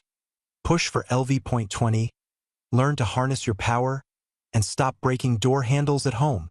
Meanwhile, a top university's esports club had transformed into the Titan Tactical Research Society. The club president, LV.23 Thunderlord, stood in the spotlight, his fingers dancing as a coin hovered and spun in midair for 3 seconds. "You all saw that, right? This is spiritual energy."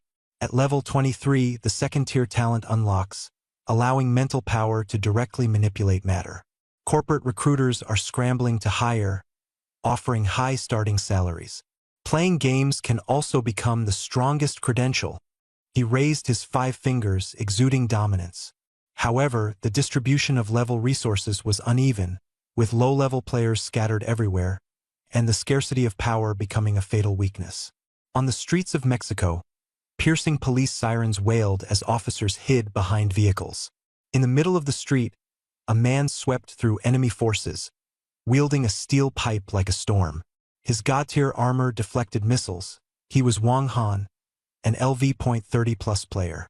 The police car was smashed flat by his strike, the hood dented, and the local thugs shouted madly that he was the uncrowned king here. A high-level player, revered by the gang as an honored guest, becoming the true god of the streets. A small war-torn country in West Africa, where extraordinary beings are scarce, and the spark of desire to become a god burns fiercely. On the battlefield, a brutal warlord stepped on corpses, holding a blood-stained gaming helmet aloft like a holy grail, his ambition unstoppable. This is the edge of Blue Star's rise, where psychic energy awakens, wars rage, and the game of the strong has just begun. Listen to me, all of you. The leader's bloodshot eyes glared as his thunderous roar echoed, surrounded by a group of child soldiers wielding AK-47s. This helmet can make you gods. Whoever snatches the most will become a general and enter the game to ascend to godhood. In this forgotten wasteland, the login devices for the Titan game have become treasures more precious than diamonds. To enter the game, countless people shed their last drop of blood, staining the desolate land. From a higher dimensional perspective, Gu Chun quietly observed the chaos of Blue Star. This chaos was just the nourishment he needed. As the concentration of magic energy on Blue Star slightly increased, his connection with the planet became more stable, as if a two-way channel had opened. They evolve, I awaken. His divine consciousness soared instantly, piercing through billions of kilometers. The false gods swept by the Titan's divine consciousness quietly concealed their traces. Gu Chen's lips curled into a cold smile. Don't even think about outlasting me. This is not just a game, but a shared evolutionary carnival between two worlds. This is the collision of destiny. Bronchial segments A1 to A105. Once a lake of burning magma, now a towering black fortress stands proudly. High-level players worked with incredible efficiency, and this fortress was swiftly constructed. Tens of thousands of players were busy building the forward base to attack the lung lobe. Wherever they went, they built. This was the basic norm of the fourth calamity. In the Bronchi, the territory cleared by players was becoming smaller and smaller. Everyone preferred to challenge high-level zones, special zones, and new maps. So many lesions left uncleared? I'm afraid we'll never get out of the lungs in our lifetime. Newbies were full of confusion. Don't worry. Leave the grunt work to the NPCs. An experienced player nearby pointed to the sky. Thousands of silver streaks darted like missiles. The Silver Wing Sentinel Legion had been deployed. As key nodes were cleared, part of the Titan's immune system was restored. These white cell warriors automatically dispersed, conducting a carpet-style purification of the bronchioles. System notification.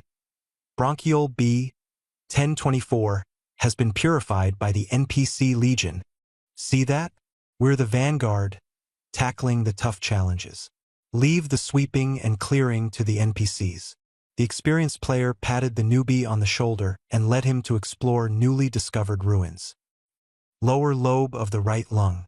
Here, there was no clamor of player armies, only a solitary black figure moving through. ID. Blade Runner LV.32. Chun Feng was alone without heavy equipment. With the aid of instant steps, he moved like a ghost, invincible until his stamina ran out. Any monster daring to block the way was instantly killed. He paused at the fork of a massive cartilage structure. Before him, the view suddenly opened up. It was no longer a passage but an inverted forest. Thick bronchi stretched out like towering tree branches in all directions. At the ends of the branches hung thousands of semi-transparent sac-like structures, alveolar sacs. The early-stage boss players encountered was hidden here.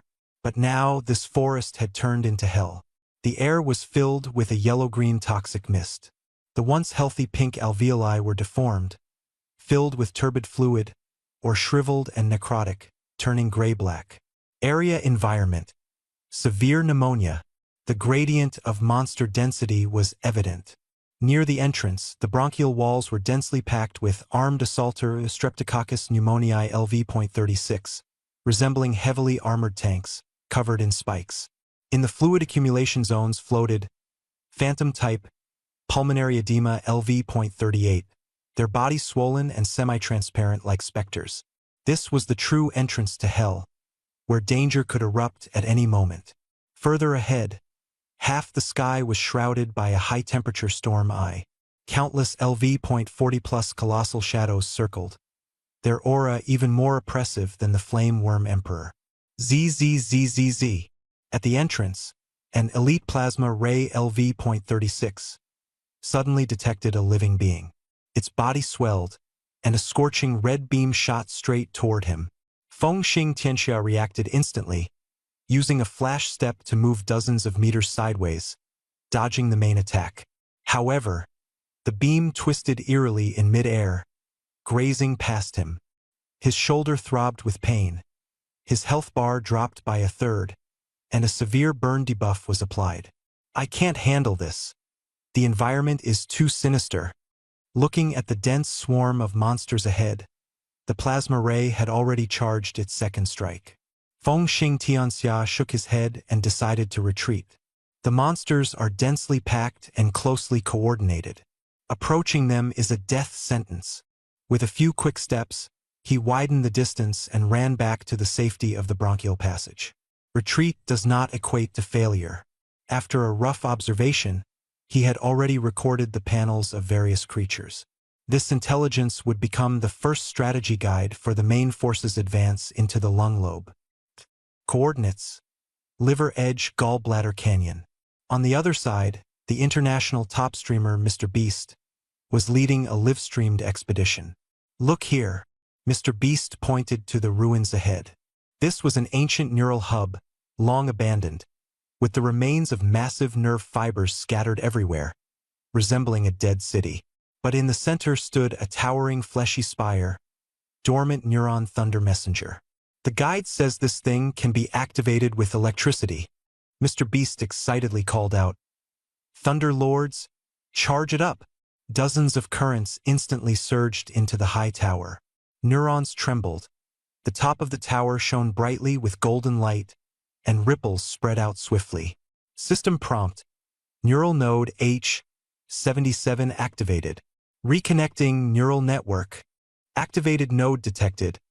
Lung B404. Neural transmission initiated. Below the tower, a golden vortex suddenly opened. Mr. Beast cautiously reached out, and in an instant, his entire body was sucked in, transforming into an energy form, crossing countless spaces in a flash. The vortex engulfed him, completing the reassembly. He abruptly opened his eyes, now standing in the plaza of the City of Light at B404. Witness the miracle. Teleportation anchor point. Map traversal in mere seconds. Previously, players relied on the Crimson Vessel and return scrolls for the fastest map traversal. Now, the teleportation network is fully activated. This is the vast and intricate neural network within the Titan's body. A true instantaneous teleportation system covering the entire body. As long as you find these thunder messengers, you can teleport immediately, spanning thousands of miles to reach other organs in an instant. Find the teleportation towers. Mobilize the entire server. Dig deep. Scour every neural relic. Higher dimensional perspective, Titan Ancient Dawn. In the depths of the universe, amidst the tranquil sea of stars, the floating Ancient Dawn trembled slightly, sensing the second light point of the neural network activating. H77 node responding. Ancient Dawn nodded, its consciousness passing through the newly connected neural pathways, casually scanning its divine body. Now, the grand scheme officially begins. Within that colossal body, countless players floated like specks of dust. To them, this was an unknown wilderness. But Gu Qin knew that this was an extremely precise war machine, born for the universe. A damaged body, yet possessing the terrifying combat power of the 10th tier of the universe. As a Chaos Titan, he had long broken free from the shackles of mortal creatures. Without an excretory system, his digestion was a matter-energy annihilation furnace. Stellar fragments, divine corpses, none could escape his intestines, only to be converted into pure energy. No waste, only the destructive power surging forth after devouring. Gu Qin attempted to mobilize magic energy, and sharp pain immediately struck. Magic energy was sealed. 2 hearts beat within his chest cavity. The first, the red star-like heart core sanctuary, sustained his vitality, its shield nearly repaired, as steady as a rock. His vision penetrated layer by layer into the depths of the golden divine bone, where the second heart floated, the magic energy core. It was a crystal condensed from high-dimensional spiritual energy, yet it was bound by black chains, with divine seals engraved on the chains. The magic energy heart was lifeless and dim. Under the seal, he could not perform divine arts, relying only on his massive body and immune system to hold on. Those thieves who ambushed me, they truly lost everything. Gu Qin sneered inwardly. Once I break the seal, the first thing I'll do is tear them apart. Suddenly, an alarm sounded. Feng Xing Tianxia, lockdown. The wind speed in his lungs surged. The main quest was updated. Players quickly focused on 2 key missions. Void Insect Nest, Dermis Layer on the back. Suppress the LV.52 Void Devourer insect. Rewards include rare void crystals and powerful equipment. The sealed secret, Liver Region. Bile Duct Canyon, Ancient Civilization Ruins. Recommended for spirit artificers and fate weavers. Rewards unknown. Immediately, players split into groups. Charge. The market price for void materials is skyrocketing. It's irresistible. Swarms of players leapt onto the Crimson Ark, speeding toward the insect nest on the back. Meanwhile, in B404 City of Light, the situation was entirely different. Mr. Beast became the center of attention, bombarded with questions. You said you came from near the bile ducts? And there's a civilization ruin. Neural transmission? Is that for real? The crowd gathered tightly, with sentinels guarding closely. Mr. Beast was sweating nervously as his companions arrived. Quantum mechanics scanned the surroundings, visibly shaken. Colleagues, this second civilization must be studied. The story was just beginning. Over the past few days of focused learning, everyone gradually realized that while the Light Fungus clan's light-based magic was powerful, its horizontal expansion was almost non-existent. The host made a startling suggestion. Form an archaeological team, bring along a Light Fungus clan magic master, and set out together. What do you think? The excited Professor Zhongding made a decisive decision. No more talking. Let's go immediately. The scholar of the dynasty quickly informed the Tian's guild leader. Neuron transmission? A new civilization's ruins? Tian's eyes sparkled. This is immensely valuable. He decisively commanded. You all go explore. Take bodyguards with you. However, in the next second, Tian's clenched his fist. Forget it. I'll go personally. The guild channel immediately issued an order. All map exploration teams discovering similar ruins must report immediately for centralized development. Scene transition, Liver's Edge, Bile Duct Canyon. The darkness was heavy, with bile ducts coiling through the canyon like dragons. The air was pungent and stinging. The cliffs were covered with yellow-green bile crystals, bearing the marks of time. A dilapidated ruined city stood in the center, with the remnants of abandoned nerve fibers resembling a city of deadlocks, only the core neuron node radiating golden light. A humanoid figure formed by golden lightning. The Thunder Envoy stood with arms crossed, eyes closed, and motionless. Its aura was icy, reminiscent of that guy B404's brother, rarely paying attention to the outside world. An elite exploration team, equipped with top-tier gear, had just stepped out of the portal. Tiance was accompanied by data maniacs, quantum mechanics experts, and other academic giants, along with iron-blooded bodyguards like Fengxing Tianxia, Longzhan Yuye, Dalachukiji, and Yunzhong Yu. Even a history enthusiast from the annals of history squeezed into the team, looking around curiously, adding to the atmosphere. Fengxing Tianxia lightly swung the blade of origin and coldly reminded, "Watch your step. Toxins accumulate in the liver area. Don't let your guard down." Yunzhong Yu smiled nonchalantly. "What's there to fear? With me covering you. The healing buff is on. We're solid." The team stepped into the mist, with murky balgas permeating the air. The gradually emerging ruined city was grand and eerie, not built on flat ground but embedded into a massive hepatic lobule, resembling a mountain city. The city's rugged industrial style hits you in the face. Massive rusted bronze gears interlock tightly, pistons and connecting rods stagger like the skeleton of a giant beast. Conduits connect buildings like blood vessels, leading straight to the central pyramid. Quantum mechanics paused, stroking a fallen centrifuge. No electronic components, all mechanical transmission. The precision is terrifyingly low. The power relies entirely on hydraulic springs. They haven't even developed internal combustion engines. Biochemical Dr. Breaking Bad squatted beside a shattered glass tank, pointing to a dried yet faintly glowing green substance. "This looks like a biological enzyme extract?" Before he finished speaking, he tried a taste. System prompt. Breaking Bad has died from poisoning. Cloudy Pomelo was about to make a move but froze midair. The history buff couldn't hold back and burst into laughter, quickly flipping through historical records. Everyone's faces turned dark.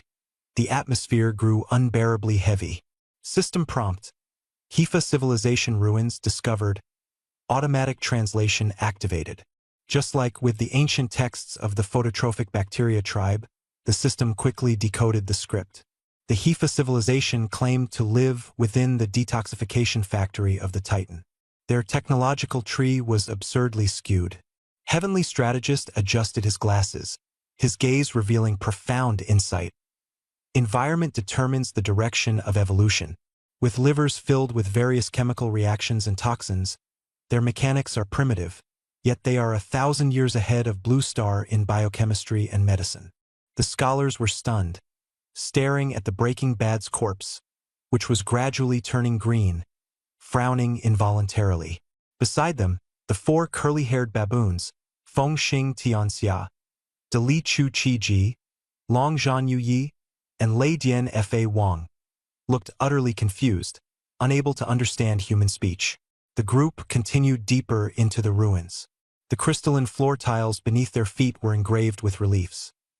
Hifa people wearing heavy protective suits extracting liquid from giant bowled tubes, refining it with cumbersome machines, and finally injecting glowing potions into the earth to sustain the lifeline of the environment.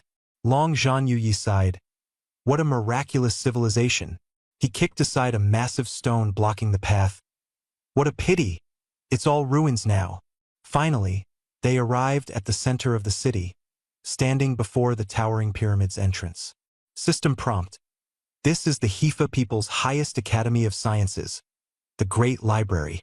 The door is tightly shut, engraved with a symbol of 3 intertwined snakes. Magic lock. The accompanying phototrophic bacteria elder floated over, lightly touching the symbol with a tentacle, the fluctuation obscure. I've never seen this kind of magic before. Its principle is similar to our tribe's formations. It requires a special magic frequency resonance to decode. Dozens of spirit artificers instantly surrounded it, ignoring the elder's final words. A psychic hacker opened their mouth, mimicking the elder's fluctuations to inject energy into the door. Runes flickered. Green smoke spewed out. Not good. It's poisonous. The health bar turned green instantly, and the player collapsed coughing, eyes rolling back. Tiance held his forehead. That's the second one. It's just a game.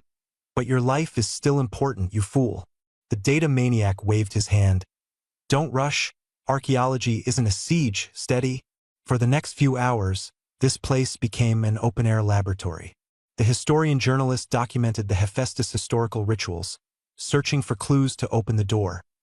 The photonic fungus elder sensed the flow of magic, science and quantum mechanics experts, along with other science and engineering geniuses, searched for patterns in the runes, solving cross-temporal puzzles, tedious yet captivating. Feng Xing Tianxia and the other bodyguards yawned, itching to slash at some wandering small monsters. Several hours later, found it.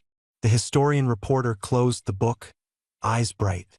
The three snakes represent decomposition, neutralization, regeneration, the three cornerstones of Hifa alchemy. The frequency is a 3-1-2 rhythm. The foundational magical theory accumulated by the liberal arts students came in handy. The elder of the light energy fungus wiped his sweat, fearing that reckless brute force cracking might result in being poisoned unconscious. Spirit pivot delegation. Infuse energy according to the rhythm, Tianzu commanded. A series of precise magical energy injections followed. The massive door roared and cracked open, awakening from thousands of years of slumber. A musty yet not decayed scent filled the air, mixed with a refreshing medicinal aroma that invigorated the spirit. In the hall, stone racks were neatly arranged, densely packed with crystal-sealed scrolls and stone tablets. At the center, a green glowing orb floated, slowly rotating, with runes flowing around it, resembling the recombination of chemical molecules. This is. The life sage held her breath and reached out, her fingertip touching a strand of wandering rune. In an instant, an electric current surged from her fingertip into her mind.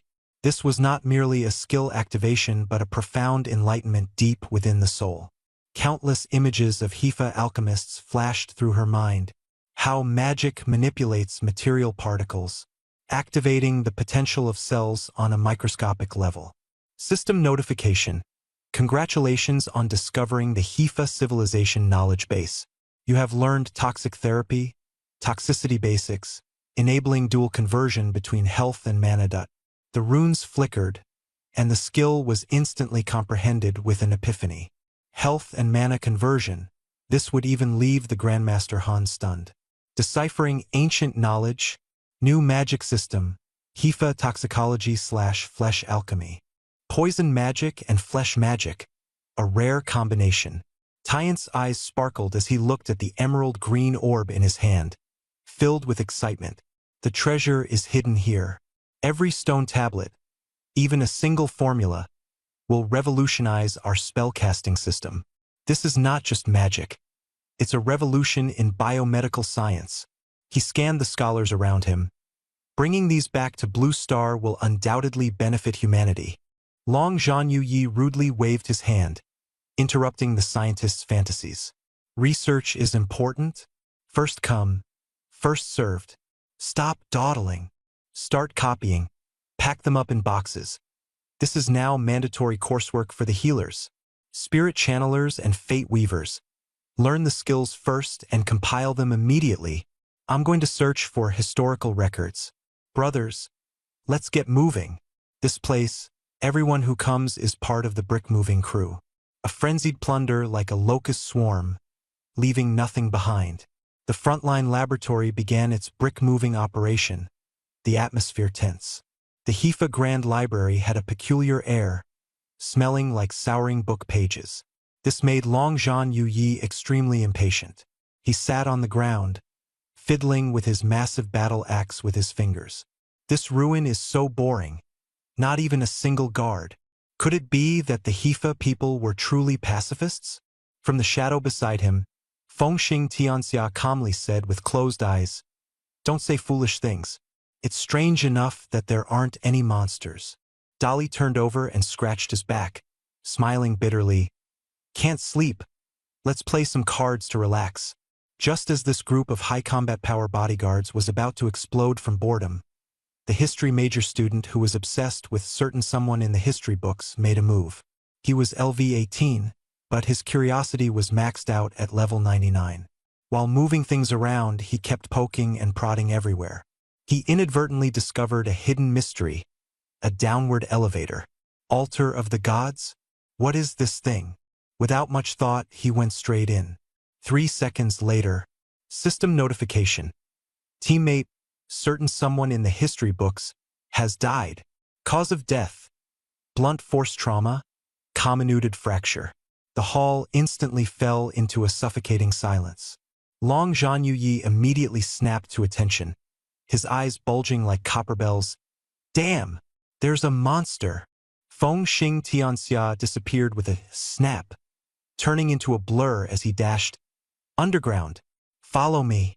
The underground space of the HEPA library. There was no scent of books here, only the stench of blood and formalin. The center was filled with giant glass tanks, 10 meters high. In the murky green liquid, unsettling shadows faintly emerged. At the elevator entrance, a blood-stained mosaic covered a barely recognizable human figure. The situation was intense. Danger lurked everywhere. This was just the beginning. Beside the corpse, the giant stitched monster slowly turned around. The alarm sounded. High-risk enemy locked. HEPA BioGuard number 042. Level 40 Elite. This monster is a killing machine of the HEPA civilization, pieced together with enhanced muscles, metal skeletons, and unknown limbs. Feels no pain, has no consciousness, only cold commands. Its 4 thick arms end in rusty blades, its ashen skin covered in stitching marks and writhing blood vessels, eerie and terrifying. Roar! A roar like grinding metal echoed. A lump on its back sprayed a jet of green steam, rushing straight at everyone's faces. Miracle of Strength sized it up and down. Haven't fought such a small elite in a while. Guess it's not used to it. Compared to 100-meter beasts, this guy is like a toy. The dragon roared with wild laughter. Red light surged explosively, instantly expanding to 4 meters. Muscles bulged like granite. Both hands raised a battle axe high, charging forward like a red cannonball. Titan's blessed body activated. Get down for me. The battle axe smashed out a fierce gust of air. 2 arms forcibly blocked it, while the remaining 2 swung heavy punches at the face. Smack, smack, smack. The dragon staggered back repeatedly, his palms numb. The shield-bearer charged forward, bracing for impact. Overwhelming strength. The dragon's mouth twitched. I thought it was a poison mist monster, but its melee combat is ferocious. Cloudy Pomelo quickly waved her staff to heal, but didn't tell the dragon that his face had already been disfigured by the poison. Biochemical creation, dual damage from melee and poison. Finish it quickly. Calm voice echoed. Swift Blade's figure flickered, already suspended above the monster's head.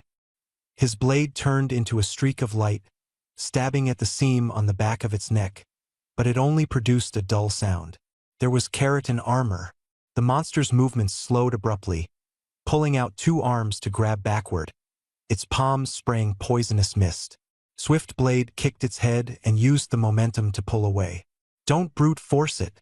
This thing can regenerate. Behind them, Data Maniac unleashed a psychic shock, causing a momentary paralysis. He sighed helplessly. No brain, hard to control, regenerates 3% per second, can't drag this out. The shield-bearer gritted his teeth, enduring the punches. A moving fountain. We have to fight it head-on. Cloudy Pomelo rapidly purified, preventing a poison outbreak. The Thunder Mage charged up a blast, firing plasma. The monster recoiled. It turned out it feared electricity. The shield-bearer and the dragon flanked it from both sides, roaring through the team channel. Thunderlord, gather in the basement to fight the boss. Even with 4 arms, it couldn't withstand the combined assault of multiple strong enemies. The monster was forced to defend against rear ambushes, frontal heavy strikes, and the Thunder Mage's long-range electric attacks, creating an extremely tense situation. This round was by no means easy, but that was to be expected. Heavenly Strategist calmly issued orders. Target the energy core in its abdomen. Old Zhao, Shield-bearer, block it. Blade God, charge it. The dragon roared furiously, throwing down his battle axe, wrapping his arms around the beast's 2 limbs in a wrestler's stance, locking it tightly. Want to move? Get past me first. The shield-bearer followed closely, smashing 2 arms away with his shield, closing in for an encirclement. This match is purely a contest of strength. The biochemical guardian struggles violently, its arms spraying eerie poisonous mist. However, the healer steadily maintains the health bar, the healing beam shining down like a spotlight, and the strange green poison fails to break through the defense. The mage is up. Several high-level mages immediately deploy an electric grid, currents enveloping the stitched monster. The biochemical guardian's 6 limbs convulse, its core activity rapidly declining. Fengxing Tianxia's eyes light up. Bullet time activated. 7 afterimages streak through the air, targeting the monster's critical points. In an instant, 7 flashes of cold light precisely sever the fascia. Green blood gushes out, and the monster lets out a piercing wail. Regeneration is blocked, its massive body loses balance, trembling as it kneels down. Press the advantage. Full firepower annihilation. The Thunder Mage King leads the spirit manipulators in a fierce bombardment, lightning pouring down in a final battle of flashes and thunder. In mere seconds, the gatekeeping beast is reduced to scrap and flesh amidst its roaring demise. Biochemical Guardian Hifa slain, gained a large amount of experience. Long Zhanyuyi cancels his transformation, rubs his shoulder, and lets out a hearty laugh. Now that's gaming, just grinding bricks is no fun. Chun Feng glances at the bloodstains on his dagger and teases. If the healer wasn't strong, you'd already be a meat patty. Yun Zhongyu playfully circles around, snapping photos rapidly, turning the venom-scarred face into a focal point of destruction. Photos are free, deleting them costs money. The atmosphere is relaxed, with only Long Zhan looking completely bewildered. After the battle, the group surveys the true appearance of the basement, which turns out to resemble a mysterious altar. Behind the shield, a massive emerald wall shimmered dreamily, glowing faintly. The reliefs on the wall were vivid and lifelike, silently unfolding stories one by one, as history seemed to writhe. Fengxing Tianxia glanced around and said, "So-and-so is about to respawn. Let's take a look at these reliefs first."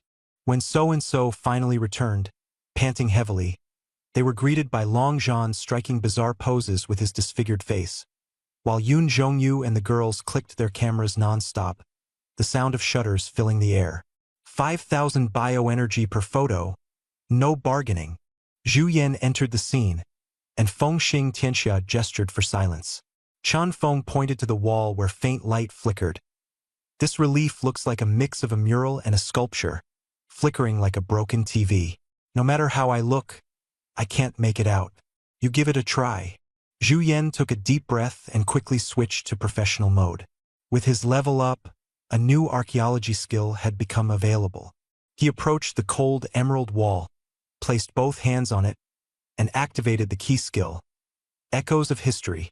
A humming sound resonated, and the chaotic flowing light around them began to settle, gradually forming a clear image. The Hepa people, with 4 arms, looked nothing like humans. The upper 2 arms were slender and dexterous, adept at intricate tasks. The lower 2 were thick and powerful, used for heavy lifting. They had pale green skin, large heads, no noses, only massive compound eyes and respiratory gills that filtered toxins. No wonder that stitched-up monster had 4 arms. Fengxing Tianxia turned to look at the massive corpse of the bioengineered guardian. The scientific players began to discuss. Could this form suggest that humanoid shapes are surprisingly common in the universe? The Hepa people lived on the plains of liver lobules within the Titan's liver. Their civilization was insignificant, yet they tirelessly cleaned metabolic waste day after day, relying on alchemy and magical energy to break down toxins. At the central altar, they offered sacrifices to the Father God. With all 4 arms raised high, they filled the altar with energy crystals, praying for warmth and protection. Being subservient to a deity was a common trait among all internal civilizations. Suddenly, the scene darkened. It was an ordinary day with the Hepa people worshipping the Father God. Yet, the god did not respond, and the divine emissaries had vanished. Black rain poured down, but it was not rain. It was black worms with tentacles, carrying external malicious viruses and curses. The HEPA people's toxins and mechanics were utterly defenseless. In their panic, they continued to pray, but to no avail. The black rain hit the ground, and the infected began to twist and mutate.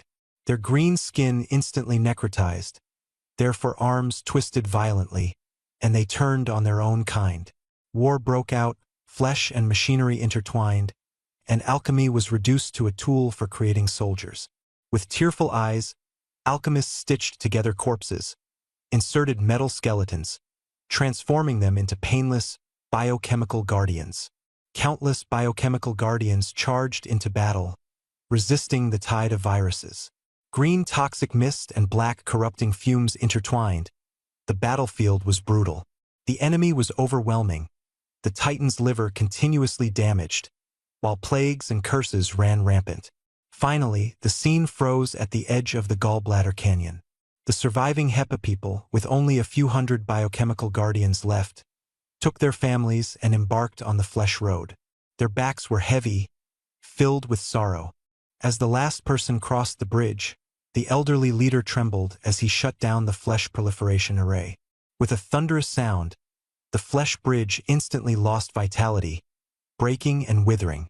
Countless infected fell into the abyss, and the HEPA civilization severed its own retreat, exiling itself into the highly corrosive environment of the gallbladder, wandering in the distance. Zhu Yan's gaze was profound. So that's how it was.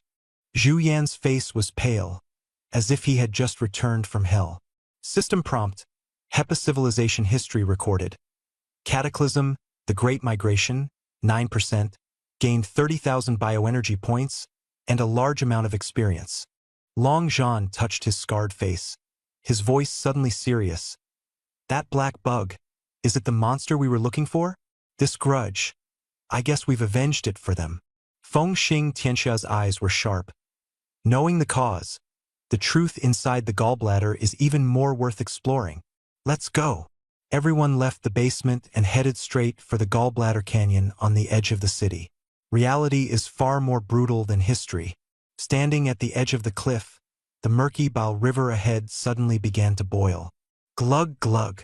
Countless black bubbles surged, and numerous tentacled monsters slowly crawled out. Their skin peeled like monkeys, eyeless with only sharp-toothed giant mouths. These were the legendary descendants of mutated infectees. Withered Lurker, LV.40. One after another, they quickly filled the rock walls, surging like a tide toward the top of the cliff. Their cold, indifferent gazes locked onto the players. The atmosphere froze. Suddenly, a piercing screech broke through the air. The black tide surged, and the monsters charged madly. Oh my God! This is triggering my trypophobia. The research players trembled in fear. The Thunder Mage erupted. His entire body bristling, he roared, and lightning flashed. Chain lightning! A few monsters were severely injured, but there were too many, and it barely made a dent in the army. The generally low-level research players were even more powerless to fight back, their faces pale. LV.40's strength is no joke. With one claw, I'm done for. Tyance calmed his anger, coldly watching the overwhelming tide of monsters, his mouth twitching. This game designer is truly twisted. Resolving himself, Tyance unleashed a crowd control skill, Psychic Scream, temporarily immobilizing hundreds of monsters. Run! The scientific research players desperately fled for their lives. But their speed was too slow, and soon several monsters climbed up the cliff. Shrill screams echoed as they directly pounced on the one at the rear. Quantum mechanics. Slow! Before he could react, he was instantly torn to shreds. Right behind him, Breaking Bad tried to unleash a new toxic technique, but was immediately suppressed and bitten by 3 monsters. Screams filled the air, pleading for the developers to show mercy. Data Maniac, however, remained composed, watching as the academic gods were slaughtered, calculating in his mind to regularly bring newcomers for leveling in the mid-tier zones. This is the fate of those without combat talent.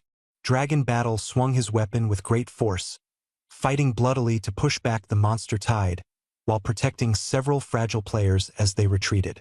Top-tier players moved quickly, and the monster tide couldn't do anything to them. Feng, cover us. Got it. Chun Feng didn't waste his burst with instant steps, relying on the passive neural sequence to move freely among the monsters. Synapse acceleration. The conflict erupted in an instant, a life-and-death battle at the edge of the canyon. Ready to ignite, with micron-level precision, Feng Xing Tianxia's movements were sharp and agile. Not a single monster could get close. The Origin Feng turned into a whirlwind, slashing several times every moment, extinguishing the monsters' lives. These monsters are as fragile as paper? Unrivaled mode activated. Feng Xing muttered, his killing intent surging. De Li and Dragon Battle exchanged glances, their eyes brimming with fighting spirit. The frontline muscle giants, their coordination impeccable. Titan Kin Body. The two giants suddenly rose from the ground. Dragon Battle swung his heavy axe, severing countless withered stalkers, their corpses bursting apart. Power roared, flames engulfing his body, charging forward with his shield like an unshakable steel tank. The monster tide surged madly. For everyone killed, 10 more climbed up simultaneously, their overwhelming numbers leaving no solution. Too many. We can't possibly wipe them out. People shouted. Retreat. Head to the neuron. That's the only safe place. The crowd retreated in disarray, sprinting toward the city center. The black tide followed closely, mixed with a few larger elite monsters, their roars shattering the ruins. Even the top-tier teams felt the tension, as the oppressive presence of level 40-plus elite monsters was overwhelming. At the critical moment, just as they were about to be torn apart, on the plaza's edge, the thunderous and indifferent Thunder Messenger H77 Neuron slowly opened his pure golden eyes, exuding unmatched majesty. Unauthorized intrusion warning, threat level low, initiating purification protocol. Boom! A massive golden lightning bolt descended from the sky. It struck precisely between the monster horde and the players. Hundreds of withered stalkers were struck as if by divine punishment, instantly vaporized into nothingness, silent and swift. The monster horde froze in terror, screeching to a halt. The Thunder Messenger slowly raised his hand. Judgment! Golden arcs of electricity spread like a tidal wave, forming a lightning net with no blind spots. The monsters were engulfed in the sea of thunder, disintegrating and vanishing piece by piece. In just 10 seconds, there was no trace of enemies left at the canyon's edge, only scorch marks and the smell of charred remains. The players collapsed to the ground, staring in shock at the golden giant, who once again closed his eyes with an air of aloofness. This NPC is way too OP. I want to see Watcher Zero go one-on-one with him, someone whispered. The Watcher lightly stretched his wrist, exuding an imposing aura. The head coach was ready after warming up. Why didn't you show up earlier? Power stomped his foot. The Thunder Messenger slightly lifted his eyelids and murmured, Bound by duty, I cannot act at will. Sweat dripped down, the reasoning flawless. This is the power of a Titan? The historian trembled as he recorded, swallowing his saliva. Just a single neuron can destroy the heavens and the earth. How strong is a Titan really? The chilling question echoed. After a brief rest, Feng Xing Tianxia suddenly slapped his forehead, pulled out a biological beacon, and placed it on the ground. H-77 outpost established. Respawn point activated. Several battlefronts yield fixed profits. No room for windfall gains. Windfalls come from pioneering. Our central outpost will radiate outward. Gallbladder exploration requires careful calculation. First, secure the respawn point. Call for reinforcements. The beacon, made from a portion of Titan stem cells, could resurrect teammates, though the Q limitation made siege defense more manageable. The air was filled with the ozone smell of high-voltage arcs and the burnt stench of withered lurkers. The danger temporarily subsided, but the next wave of battle was imminent. This was how it should be. That golden giant, Thunder Messenger, had just unleashed a world-destroying strike like an illusion. In an instant, its power retracted, and it stood with arms crossed, as still as a statue, as if nothing had happened. Long Zhanyuyi excitedly approached, rubbing his hands together and softly calling, "Big bro? Sir." He even took out energy blocks, trying to hire it as a bodyguard. "Name your price, no matter how high." The Thunder Messenger's cold eyes were like frost, not even lifting its eyelids. It was an ancient system guardian, with only the authority for protection tasks. To it, Long Zhan was insignificant. "Don't waste your effort." Feng Xing Tianxia mocked leisurely while moving supplies. He explained, "This thing is just like the Watchers, a system NPC. It definitely won't sell." Long Zhan sighed. "What a pity. If I could take this bodyguard, who would still need mechs?" Ide dominata avaivara. Although they couldn't hire the bodyguard, their exploration results left everyone excited. Feng Xing Tianxia took out the active muscle fibers he had cut from the elite monster, the withered lurker. The green glow flickered, and it was still twitching. "The biggest flaw of our mechs is that the materials are too heavy. Biological fibers lack flexibility. This thing has incredible toughness and can even conduct magic. Installing it in the joints is perfect. Flexibility doubled." Long Zhan quickly analyzed. "The void hive and the segmental bronchial zone are overflowing with resources. This is the new frontier, the source of high-end materials." He decisively ordered, "Send out the notice. Tell the second and third squads to stop wasting time in the lungs. Restart the liver and begin full-scale pioneering." B404 City of Light, Central Hall. Here, however, was a completely different scene. Countless elders of the Light Energy Fungus clan surrounded the HEPA tablet brought back by the players, their glowing heads flickering on and off, faces full of confusion. "Impossible to understand, completely incomprehensible," one elder said solemnly. "We rely on pure light energy, yet the HEPA people have unlocked filthy dark magic." Another elder paced back and forth. "Dark magic infusing the body, physical mutations, and even using toxins for healing? This is hard to accept." The elder frowned. "Blasphemy against the light." But nearby, quantum mechanics calmly explained, "Elder, magic comes in countless forms. The Light Energy Fungus clan focuses solely on light elements, neglecting others. Their magic is a form of life alchemy combining toxicology and flesh magic." At the mention of life alchemy, the elders of the Light Energy Fungus clan had a flicker in their eyes. Luban number 7 added, "This magic seems like an evolution of anatomy. Toxins are not just for harm. They act as a medium to maintain internal balance.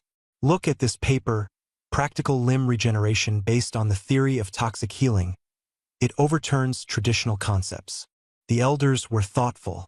Despite their aversion to this slimy and sticky magic, their thirst for knowledge led them to break their prejudices.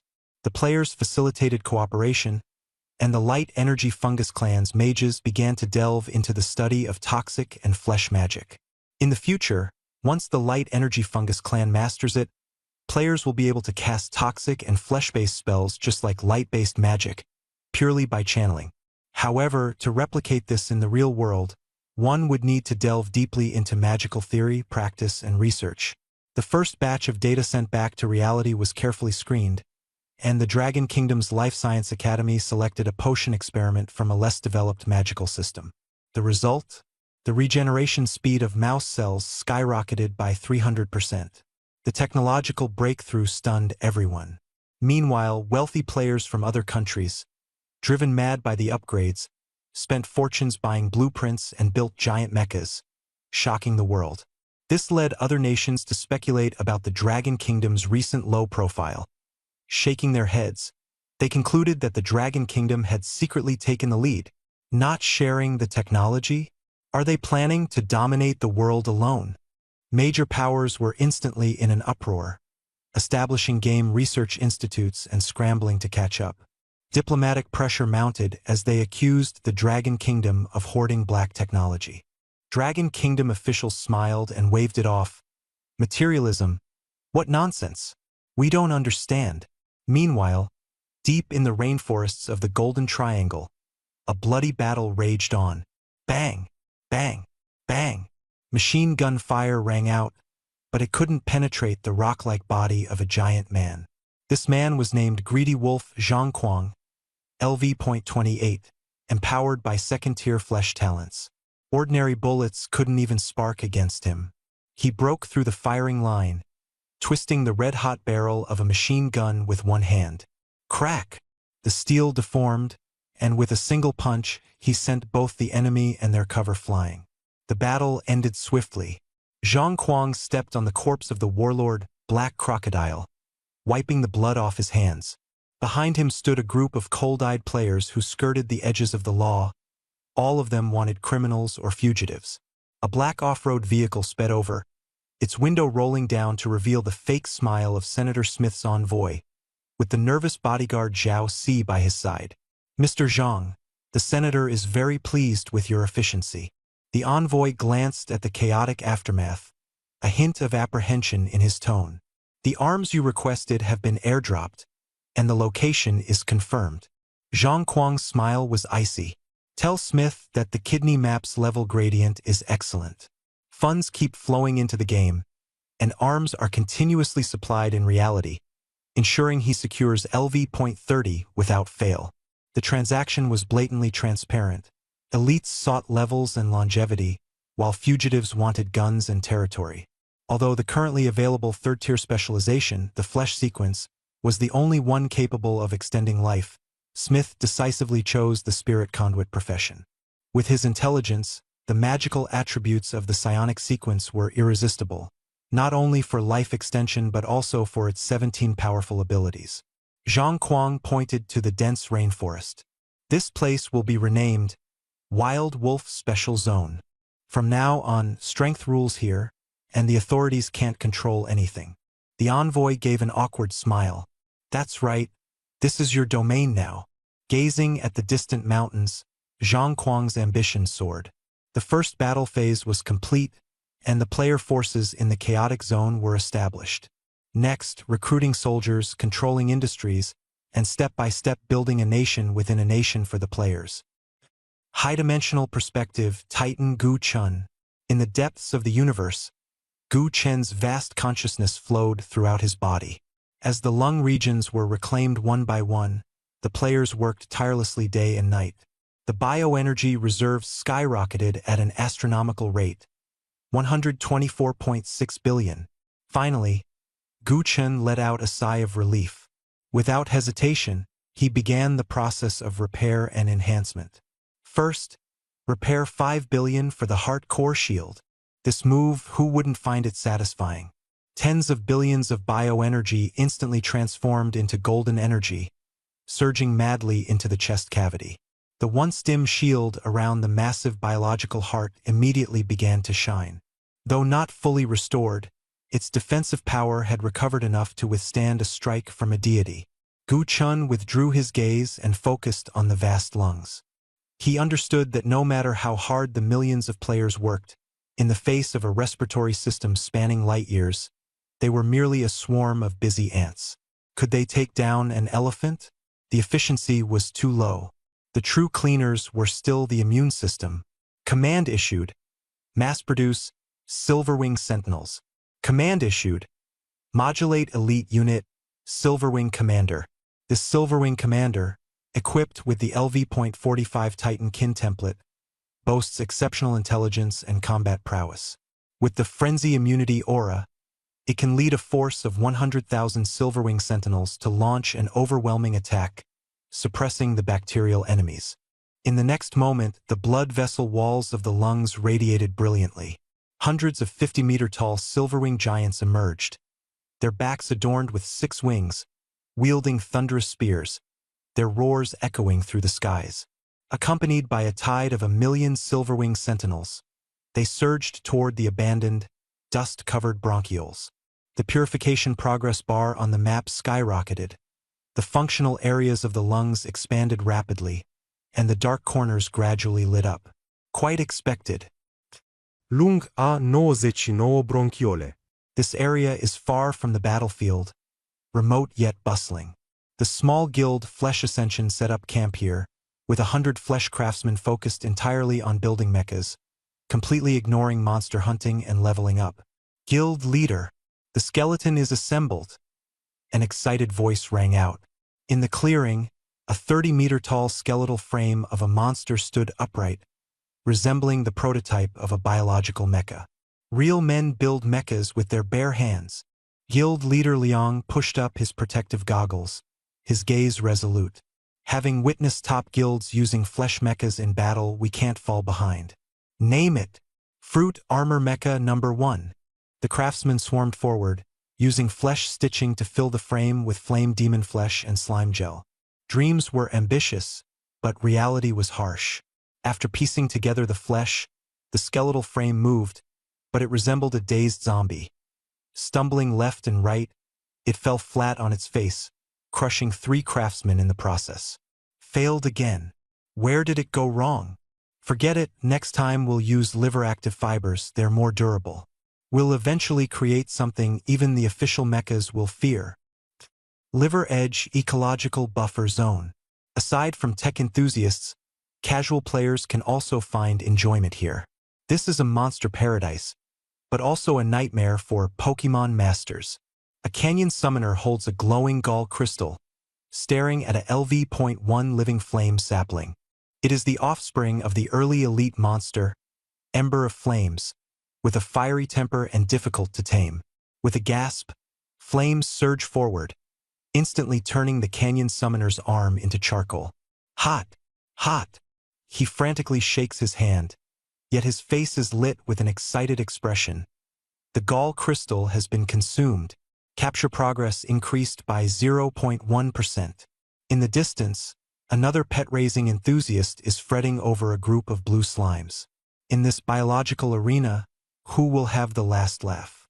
To evolve the slimes, Fong Yuan conducts frenzied experiments, feeding them ores, void shells, and even the corpses of teammates.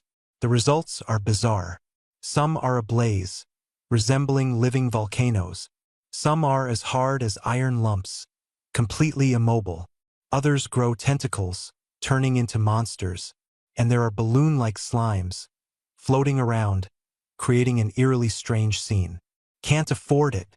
The costs are skyrocketing.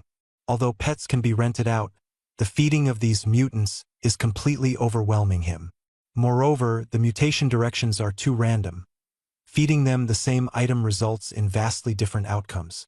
In despair, Fong Yuan began to meticulously record the traits of each slime. Meanwhile, in another part of the game world, the livestream room was exceptionally lively. ID Bear Grylls Possessed was holding the freshly cut tentacle of a ghost jellyfish, enthusiastically promoting the treasure to the camera. This thing is toxic, but once you remove the head and guts, its protein content is 6 times that of beef. Incredible. He took a big bite of the tentacle, his mouth making a crunching sound twice. Very chewy. The taste is okay, but my tongue feels a bit numb. The audience flooded the screen with comments. 666. The streamer is literally risking his life for food. Suddenly, Bear Grylls' possessed face turned pale and colorful, foaming at the mouth, and collapsed to the ground. The system coldly displayed, "Player Bear Grylls Possessed has died. Cause of death: neurotoxin overload." The comments exploded. The streamer is truly fearless. Try the Void Shell next. Who dares? The virtual world is full of self-entertainment, with endless creativity. Truly a capitalized spectacular. In reality, Longwa Kyoto University. An abandoned teaching building in the old campus of this top university was tightly sealed off. On the streets and alleys, the eyes of onlookers were sharp, faintly revealing plainclothes guards everywhere, the atmosphere tense to the extreme. Fong Yuan stood at the door, his heartbeat accelerating. He, last year's global math competition gold medalist, had now been admitted early to the mathematics department. Yesterday, the competition coach and mentor had a mysterious conversation and handed over a serious confidentiality agreement. Fong Yuan obediently agreed, but no one disclosed the specific details, only that he needed to check in at Hua Building 201 today. Hua Building was the old mathematics department building, which had produced famous mathematicians but was now abandoned. While walking, Fong Yuan keenly felt the piercing stares of passers-by fixed on him. Plain clothes. Of course, this storm was just about to begin. Taking a deep breath, he stepped into the abandoned building. Outside classroom 202, Fong Yuan saw many familiar faces, former teammates and other national team players. Classroom 201 was almost full, with people inside wearing military uniforms as well as student attire, exuding an overwhelming aura. Fong Yuan exchanged glances with his comrades, chose a corner, and waited silently. Suddenly, two people appeared at the door. One was a middle-aged officer, rugged and unrestrained, with shiny military rank insignia on his shoulder. The other was a tall, thin scholar with an academic demeanor, giving off a sense of familiarity. The soldier suddenly saluted, but the middle-aged man waved his hand to indicate no formalities, and the atmosphere in the room instantly grew heavy. Such a grand setup? Fong Yuan scanned the military ranks but couldn't recognize them. Welcome, talented players and advanced spiritual operators. Spirit Conductor? Fong Yuan suddenly became alert.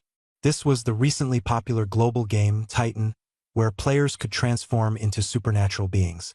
One of the 4 initial professions, the Spirit Conductor represents the magic-based class. Immediately, countless possibilities flashed through Fong Yuan's mind. Could this secret project actually be? From this moment on, Kyoto University's Department of Psionics was born. The first batch of students officially set off. Forget everything you previously learned about the laws of physics and chemistry. What we teach here is an entirely new knowledge system, psionics, also known as magic. Fong Yuan and his companions looked as if they'd seen a ghost, while the surrounding soldiers had bright, enthusiastic eyes. It turned out they were members of the Great Wall Watch Guild, privy to many hidden secrets. In short, this matter is of great importance, and all students must keep their mouths shut. A young officer joked that those who hadn't joined the Titan game should go register. The person beside him was their new instructor. The young instructor stepped onto the stage, appearing somewhat nervous. Looking at the stern military personnel below, he softly complained, "Can you not wear military uniforms during class?" A nearby general laughed heartily. "My bad. We'll wear school uniforms next time." The young instructor broke into a sweat, awkwardly accepting the remark. Textbooks were distributed, and Fong Yuan immediately opened the 4 heavy magic books. Principles of Basic Magic, Introduction to Light Magic, Overview of the Correlation between Optoelectronics and Light Magic, Toxicology and Flesh Magic Basics, Alchemy. He pinched himself lightly to confirm he wasn't dreaming. On the preface page, Professor Gu advocated the resource civilization determinism theory, ending with, "Begin to understand the other side of the real world, starting now." Through the window, Fong Yuan saw 2 generals conversing with an elderly man in civilian clothes, a legendary figure renowned throughout Longua. Time shifted, the first official magic class in human history began. Large words on the blackboard, Basic Magic Theory. Magic is not superstition. It is a science that developed parallel to physics. The instructor's fingers trembled slightly as he gently moved the chalk. Without sound or incantation, a soft white light suddenly appeared at the tip of the chalk. Basic light magic, illumination. The students below the stage held their breath and stared intently, their eyes reflecting the glow. As for those players who had experienced Great Wall Watch, although they had unlocked the second-tier talent Energy Resonance, their power was extremely limited. At most, they could light up a small circuit lamp. This was the simplest trick, yet it shocked everyone in reality. Light magic includes photon focus, refraction shield, and light therapy. The mentor adjusted his glasses, his expression growing increasingly confident. Choose Spirit Conduit, trigger Energy Resonance, reach LV.23, and practice according to the textbook. You will master light in reality. Sunlight poured through the windows, and in 2 classrooms, the first batch of academic mages was about to rise. After several days of transition, the Heifa ruins were no longer lifeless but had been transformed by the 4th calamity into a solid fortress blending steampunk and wasteland styles. Emerald City. Planners, Data Maniac and Heavenly Strategy had locked onto the most valuable resource, Thunder Messenger, and were determined to maximize its use. Yes, it was the NPC that had once destroyed tens of thousands of withered lurkers, its power etched into every player's memory. The Thunder Messenger was not only unmatched in bravery, but craftsmen around it were rapidly repairing the defenses. Turrets were revived, walls reinforced, chevaux de frise and trenches fully equipped. At the center of the ruins, the collapsed gear tower was restored, its signs flashing, H-77 Supply Station, Dragon Battle Guild Office, high-priced Crystal Gall Recovery. No tricks, don't even think about leaving. Thousands of advanced players moved like worker bees, their efficiency far surpassing that of newcomers. The scale of Emerald City was unmatched. But once outside the city, order immediately collapsed. On the wasteland, top-tier players from the first echelon piloted modified mechas, brutally tearing through LV.40 terrifying monsters. In the outskirts, ordinary people struggled to advance. Suddenly, Dawn Guild squad leader, Tian Xiao, issued an alert. 3 o'clock direction, crystal executioners incoming, purple crystal armor, heavy axes, giant blades, as tough as iron. Elite monsters appeared in batches, once a major headache. A few bolts of thunder struck down, instantly breaking their shells and killing them with ease. But more insidious enemies lurked in the shadows. Tian Xiao had just cleared the area in front of him and hadn't yet caught his breath when Eerie Revival suddenly appeared, smiling as he handed over a bottle of medicine. This isn't scientific. Tian Xiao was on guard, his hand frozen mid-air, staring intently at the other. Imperial Jade Liquor? He probed. Eerie Revival froze, feigning confusion. Before he could finish speaking, his figure suddenly transformed. His right arm grew 10 meters in an instant, and he swung a lightning-fast punch. Tian Xiao reacted quickly, furiously throwing a thunder-piercing strike. Eft! The enemy's skin waxed and melted away, revealing flesh and tentacles. Shapeshifter, LV.25 Elite. The shapeshifter was exposed, frantically pulling out its wheel-like legs and fleeing at high speed.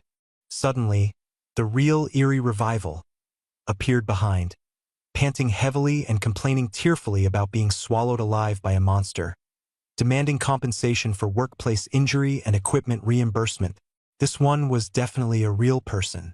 These shapeshifters were the player's worst nightmare, capable of perfectly mimicking the faces of teammates, making it impossible to distinguish real from fake, causing immense psychological pressure. In the liver zone, the first thing to do upon meeting was to ask for the secret code, life or death hung by a thread. Not only did the local monsters wreak havoc, but interdimensional hackers also ran rampant.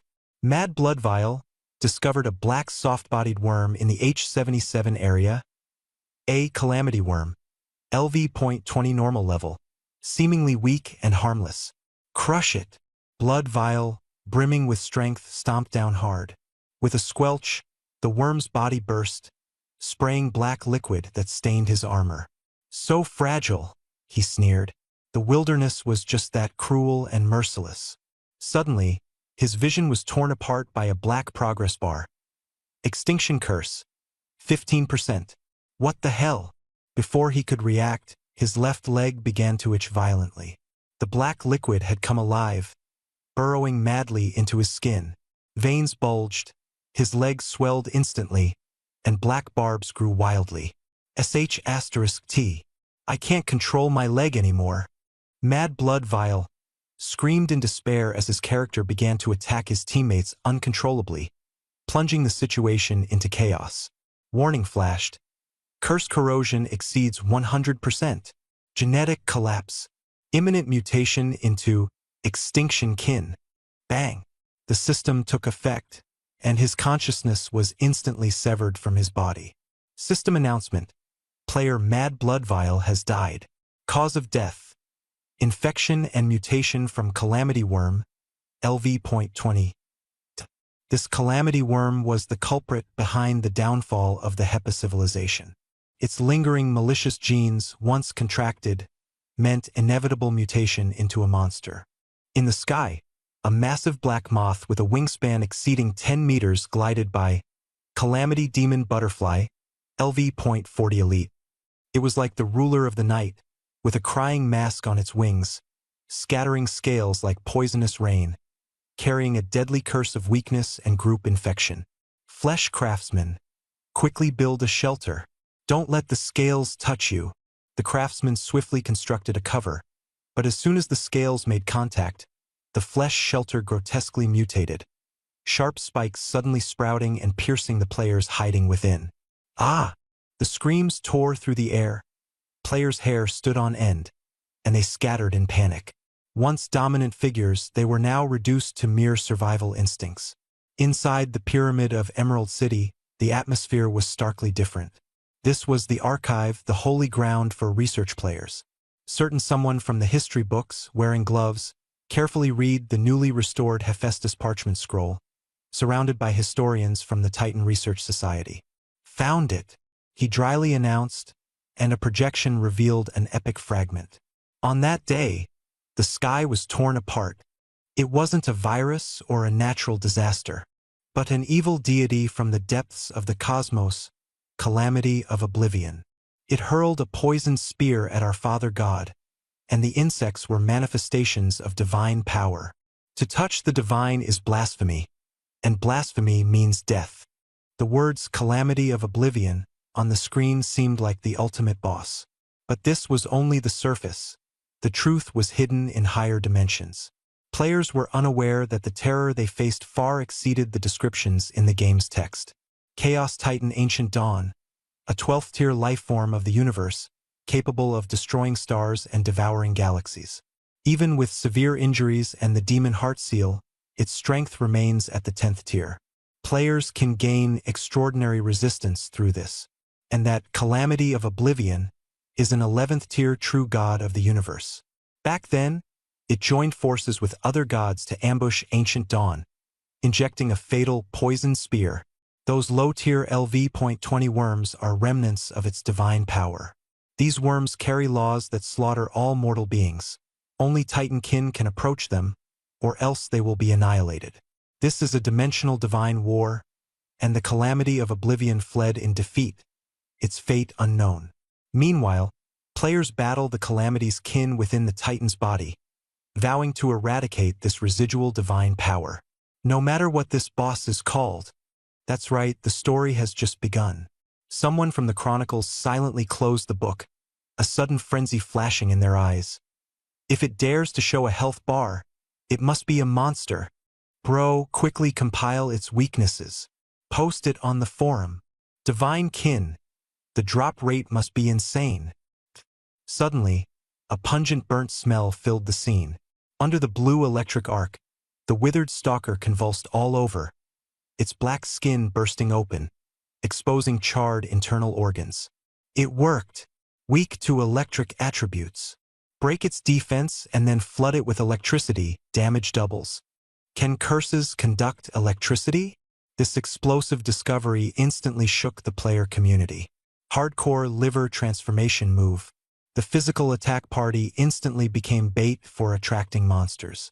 Be careful. You're pulling too many monsters. The leader of the monster-pulling group kicked a teammate away, turning back to see the screen filled with densely packed monsters. No time to explain, run. The hunters moved nimbly, weaving through the monster tide, forming a long monster train. They broke away from the crowd, heading straight for the dead city's minefield. Release! Fire in the hole! The Thunder Lord raised his staff like a mountain, and with a thunderous roar, billions of lightning bolts filled the air. The monsters turned into electric wires, wildly dancing a frenzied lightning dance. This is amazing! Harvesting a massive bounty. Amid the slaughter and revelry, no one cared about the hunters who fell behind and were torn apart. Quick! Give me some compensation. Some cunning players conserved their mana. Pull them back to the city gates. Let them guard for us. The monster tide reversed course for thousands of miles, crazily surging into Emerald City. At this moment, Thunder Messenger slowly opened his eyes. Though he despised the players diverting disaster eastward, He had no choice but to face the battle.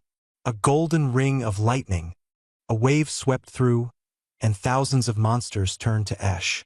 The players were overjoyed, picking up dropped materials, partying on the battlefield, completely ignoring the NPCs grinding their teeth in frustration. However, the carpet-style eradication disrupted the delicate balance of the hepatic lobules. The deeply hidden catastrophic power finally spiraled out of control. The earth trembled, viscous liquid boiled, and a thunderous boom erupted beneath their feet. Players and rocks plummeted into the depths of the morning, as the space instantly collapsed. Immediately after, a black column of corpse gel burst out of the ground, its spikes piercing the sky. Roar! A colossal giant rose from the earth. Its form is shapeless, a mixture of rotting flesh, worms, bile ducts, with faces twisted in agony covering its entire body. The faces of the Hepa tribe clearly emerge. Warning: ultra-large hostile unit. Calamity Abomination, LV? Lord! An unspeakable aggregation of calamity. Everyone run for your lives. Damn! All question marks. Players witnessed the sky-covering giant monster, their weapons falling to the ground, instantly speechless. A drop of black liquid fell, instantly condensing into hundreds and thousands of calamity worms. A cursed aura spread. The black rain is here. Fanged mouths split open, writhing and pouncing. Players were completely dumbfounded. High-dimensional perspective Titan Gu-Chun. The camera zoomed in. Gu-Chen's consciousness locked onto the monster's attributes.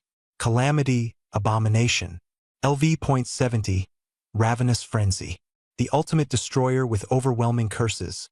Once it lands, it can devour the ecosystem of a planet within a month. Gu-Chun smiled calmly, finally revealed. It couldn't be hidden any longer. The curses within its body had completely breached. Magic energy sealed off. Active cleansing hopeless. But with the player's startup resources, those newly awakened kin within his body were far from benevolent. Resist the invaders. Gu-Chen issued his divine command. Emerald City Square. The Thunder Messenger suddenly opened his eyes in silence.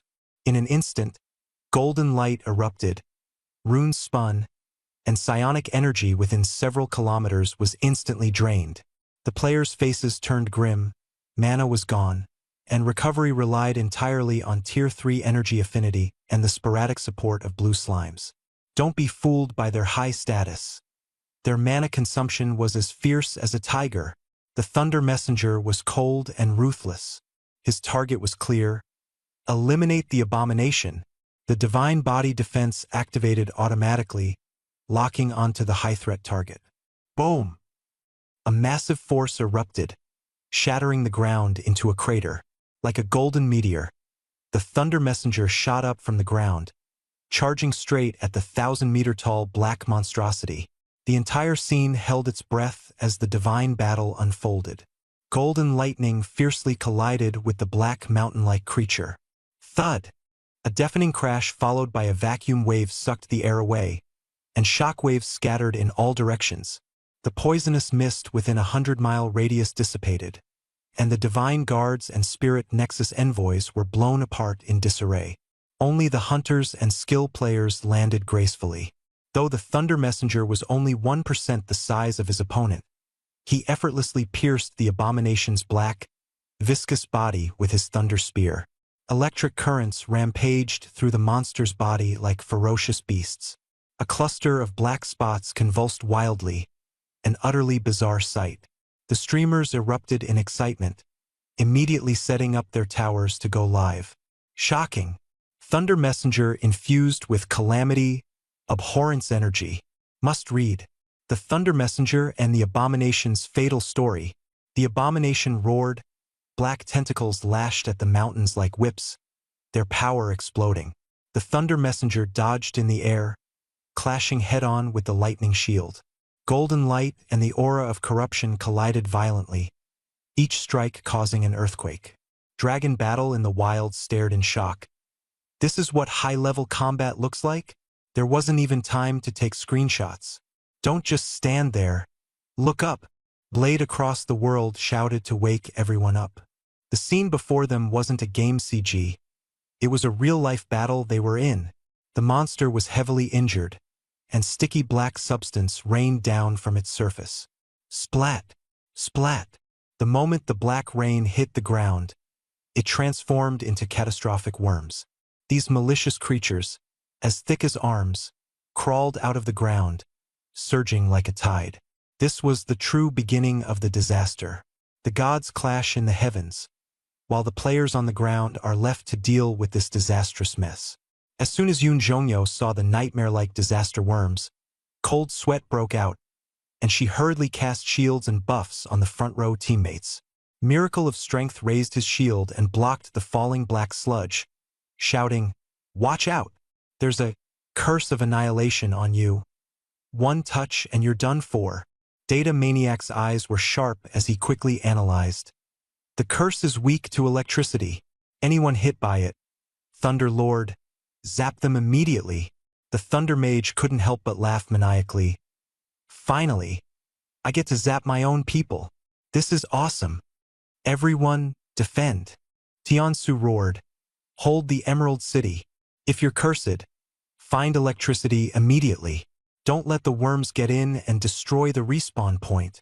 Dragon Battle in the Wild endured the pain of electric shocks, watching the curse on his body slowly peel away, and he breathed a sigh of relief. He immediately led Miracle of Strength and the Divine Guards into formation, shields raised like bulldozers, charging into the swarm of worms. The pitch-black swarm retreated with a roar, as if someone had used a mop to fiercely stir up the dust. On the distant watchtower, streamers hurried to capture this big cleanup spectacle. Countless disaster creatures fell from the sky like black snow, even more exaggerated than the black rain described in ancient texts. Thunder Lord, use up all your mana. Cover the field with an electric grid. The commander shouted anxiously. Hunters, move up. Don't let any escape. Under the golden black sky, the fourth calamity roared thunderously. The sky was torn apart as two forces clashed head-on. One side was the decayed darkness of disaster, Abomination, and the other was the dazzling golden light of Thunder Messenger. The Abomination was like a living volcano, towering 1,000 meters high, spewing black clouds. The Thunder Messenger was merely a few meters tall, humanoid and as small as an ant. But the ant toyed with the elephant. Roar! The Abomination bellowed, its body splitting into countless openings, from which thousands of black disaster worms transformed into tentacles, covering the sky and earth, rushing at supersonic speed toward the Thunder Messenger. The Thunder Messenger didn't dodge, his golden eyes surging with lightning. In the next instant, he vanished into a flash of electricity. The Abomination's strike missed. Electric light reappeared, and the Thunder Messenger had leaped onto the Abomination Titan. He raised one hand high, grasping golden lightning from the void, condensing it into a spear of thunder judgment, dozens of meters long. The spear pierced the skull, plasma poured in, and the black worms were instantly carbonized. The Abomination convulsed in pain, and strange black light surged from the wound. Flesh buds expanded wildly, forcibly pushing the thunder spear out. Then its back split open, black ripples spread. Domain skill Echo of Annihilation activated, corroding the air for hundreds of kilometers. The players' Annihilation Curse progress skyrocketed, and mages scrambled to self-electrocute and chug potions. Seriously, can't you tone it down? You don't get the theory, and your execution is a mess. The situation grew increasingly perilous, and the battle to defend Emerald City reached a critical turning point. Dragon Jean roared in the wild, glancing back to see the Thunder Mage with an innocent look, showing no sign of remorse. Above, the golden shield of the Thunder Messenger flickered incessantly. His body blurred and instantly retreated hundreds of meters. The Abomination's tentacles quickly anticipated his movements, surging forward to engulf him, frantically attempting to crush him. The Thunder Messenger transformed into a golden phantom, agile and graceful, dodging like lightning. Each flash narrowly avoided the tentacles, as if dancing on the edge of a blade. Support request sent. With a calm command, he suddenly stopped mid-air, his entire body trembling. Zap! A golden portal roared open. On the other side of the portal, the familiar city of light was calling. Another thunder messenger strode out from the gate. Holy crap! Even NPCs can call for backup. The players were in an uproar. Two golden titans stood side by side. They were rare high-ranking retainers within the titan's body, numbering only in the billions, incredibly precious. Under tacit cooperation, they swung their hands together towards the abomination. Dual thunder prison chains. Two golden lightning chains suddenly clamped onto the abomination's body on both sides, locking it firmly in place. Immediately after, their hands pressed down. Thunder and lightning crashed down, engulfing the abomination in a tide of thunder. But the abomination, enraged, began to rapidly swell, attempting to self-destruct and annihilate everything around it. This was the ultimate move of cursed creatures, at the cost of curse spreading and birthing new life. The two envoys exchanged glances, and in an instant, lightning flashed as they began to merge. Titan form activated. Golden light exploded, and their size grew wildly. 10 meters, 100 meters, 1,000 meters, until they towered over the heavens and earth, forming a golden light giant. It extended its massive hand and pressed down on the rampaging abomination, as if pinching a frenzied, diseased toad. This looks familiar? It's you, Daegu. In the sky, the giant battle reached the pinnacle of Tokusatsu, while on the ground, it was a disaster in reality. The insect swarm suddenly descended. Feng Xing Tianxia wielded his dagger like a whirlwind, instantly slashing and destroying several bugs. Each drop of black gel that fell to the ground transformed into monsters, their levels skyrocketing from LV-20 to LV-30.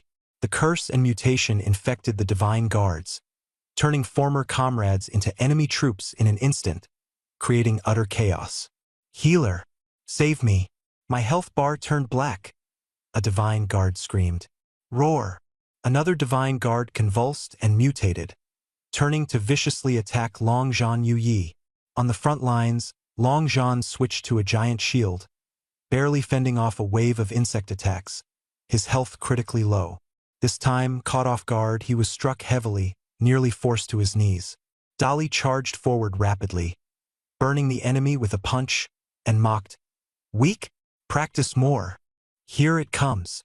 Great healing spell. Yun Zhongyo lightly waved the staff, and white light descended. However, a strange scene appeared. Long Zhan's left arm not only failed to heal under the healing light, but swelled into a tentacle-like form, covered with tumors and purple bubbles. System warning. Annihilation curse triggered. Abnormal life energy. Healing turns into proliferative damage. Long Zhan looked at the mutated arm and roared in pain. Damn it! Stop healing. It's toxic healing. In this life and death battle, the hidden eerie mechanism had just revealed the tip of the iceberg. The flesh army was completely wiped out. Once the curse struck, it went berserk directly, and only the biogel shield had any use. Electricity first. Electrify. Remove the curse. Then heal. Tiansu shouted wildly from the rear. At this moment, yours truly Liang's flesh Gundams completely collapsed. Those mechanical behemoths, fused from the flesh of various monsters and players, instantly rebelled and turned on their master upon contact with the descending black rain. The massive flesh weapons slapped their creator to the ground with fatal blows, directly joining the monster army. The battlefield turned into a purgatory. Players were killed by the saliva dripping from the abominations, torn to shreds by hundreds of calamity worms the moment they tried to scavenge, without even a chance to transform into calamities themselves. Thunder Lord. Only electric type works. Tian se roarde. All mages abandoned mana consumption concerns and unleashed their skills at full power. Healers held back desperately, only daring to heal after electrifying. Drink potions, drink potions. Rely on yourself. When gods fight, mortals suffer. Players were crushed underfoot by the Titan-level monsters, struggling to catch their breath. As the black rain continued to fall, their once prized healing abilities turned into a death sentence. A player suddenly had their chest explode while being healed, immediately dropping to their knees, their legs twitching as they transformed into a calamity kin, utterly overwhelmed with despair. In the distance, the Golden Titan finally steadied the head of the abomination, ready to deliver a fatal blow. After a few days of recovery back at school, the updates are finally back. Roar, roar, roar. This moment will be etched into the lips of all casual players in Titan Chronicles. The golden giant of light, towering 1,000 meters high, formed by the fusion of two thunder envoys, slowly raised its mountain-like fist. Pure energy, lightning radiating in all directions. Divine punishment. Few words, great impact. Boom! The golden fist struck. The destructive electric spirit slammed into the grotesquely regenerating calamity abomination. The force of the punch pierced through the heavens and earth. The massive body trembled violently, wailing in despair. The black calamity laws within its body disintegrated instantly, like snow meeting molten lava. Crack! Its head shattered, and the LV.70 Lord burst into countless black fragments scattered across the sky. The entire audience erupted. Woohoo! Awesome! Victory was within reach, yet Fengxing Tianxia's hair stood on end. A chilling sense of danger surged instantly. Hunting instinct activated. An explosive intuition urged him to run quickly. Leave. Run. Run. As the abomination fragment fell, dark energy quickly gathered and expanded. It was a cursed black shockwave, a frenzied counterattack, like a detonated dirty bomb, rapidly spreading in all directions. Run! Fengxing Tianxia roared but did not immediately flee. His gaze suddenly locked onto two key players, First Healer, Cloudy Pomelo, and Chief Strategist, Data Madman. Save whoever you can. Dying at level 34 would be a huge loss. He clenched his teeth. Bullet time. Instant step. Swish.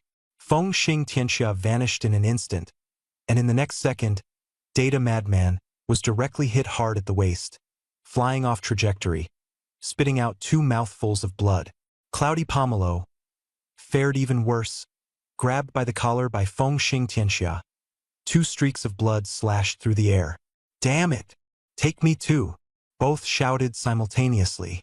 Tian Su and Thunder King reacted quickly upon seeing this. Not taking you. Too heavy, he glared. Fengxing Tianxia completely ignored the outstretched hands, not looking back, rushing into the distance with the 2 fragile players. That's the way. The level 28 and 29 ghost blades grew increasingly tense. Seeing Fengxing Tianxia decisively turn around, instantly activate bullet time, and charge in the opposite direction, step by step closing in, yet still far from keeping up with his speed. Boss, wait! Help! Someone shouted. Fengxing Tianxia had his eyes only on the front, pedaling furiously, flashing 12 times in a row. Swish, swish, swish.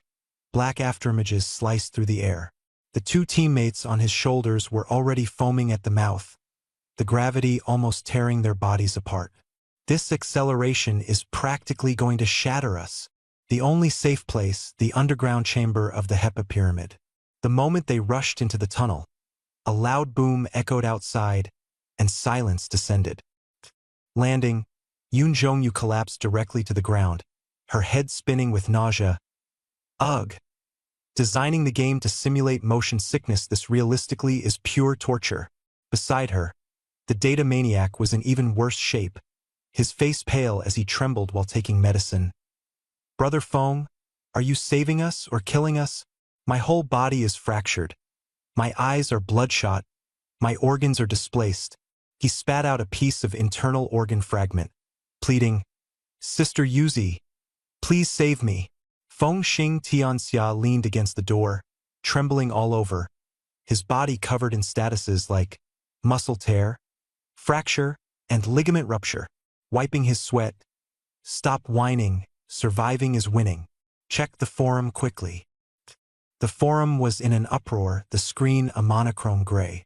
The Thunder Messenger gave it his all, the golden electric net barely absorbing 90% of the cursed impact, but the remaining 10% of energy instantly obliterated the battlefield. Thousands of troops turned into black statues, their cheering, fleeing, and pleading postures frozen, instantly becoming fragile black charcoal. Crash, tens of thousands of players turned to dust, all sent back to the city. System announcement: high-energy catastrophe in Area H-78. Player survival rate, 9%. The aftermath had already slaughtered half of the elite forces. Extremely tragic. From a higher dimensional perspective, Titan Ancient Dawn stared at the black energy scattered across the sky. The purification by the Thunder Messenger stripped the deadly curse into pure high-energy particles. Awesome. Let's eat.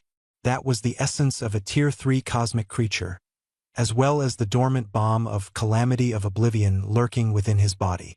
Gu Chun didn't hold back, taking a big bite and swallowing it whole. The system notified a surge of 5 billion bioenergy. Boom! Psionic energy struck the seal on the demon heart, causing ripples on its surface, but failing to break through. The seal is ridiculously thick. Forget it, I'll leave the rest for my underlings. He waved his hand, scattering a strand of golden divine power toward the surviving players and the Thunder Envoy. The players were still immersed in the joy of surviving the disaster, taking photos with their teammates' corpses. Suddenly, golden raindrops began to fall from the sky. Gu Chun quietly set aside some resources, planning to distribute them later to those unlucky comrades who had perished. The raindrops fell gently, causing no pain, only a warm and comforting sensation. The wounds previously corroded by curses instantly healed, and depleted mana bars were fully restored. System notification: you have been bathed in divine grace. Race ascension in progress. Ascension failed. You are now a Titan core favored race. Racial potential has reached its limit. All attributes permanently increased. Massive experience points gained. Crackling sounds erupted as the glow of level-ups illuminated the dark battlefield. The players were ecstatic one by one. I leveled up twice. Now I'm LV.29. Experience points explosion. Grinding for half a month wouldn't compare. Abomination, your rocket boost came at just the right time. In the basement, Cloudy Pomelo and Data Maniac's injuries instantly healed, golden light shining above their heads. Blade across the world glanced at his panel. LV.33, LV.35 potential points increased by 7. He took a deep breath, finally gathering enough points. With trembling fingertips, he unlocked the long-coveted Tier 3 talent. Lethal Rhythm. Attack speed skyrocketed, critical damage infinitely stacked with combos, and his entire body entered a combat flow state. Muscle memory seamlessly connected movements, and he could even predict the enemy's actions. With his blade sweeping across the world, he closed his eyes to feel. Even the heartbeat of Yun Zhongyo became crystal clear.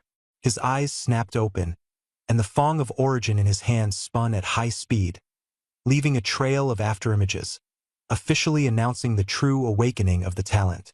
Truly worthy of divine grace, leveling up defies the heavens. Calamity, abomination, completely dissipated, and the damaged hepatic lobules began to recover. The golden afterglow left by the Thunder Messenger slowly purified the purplish-black decayed ground, causing the withered lurkers and calamity creatures to flee in terror. The boss is down. This place is insanely dangerous.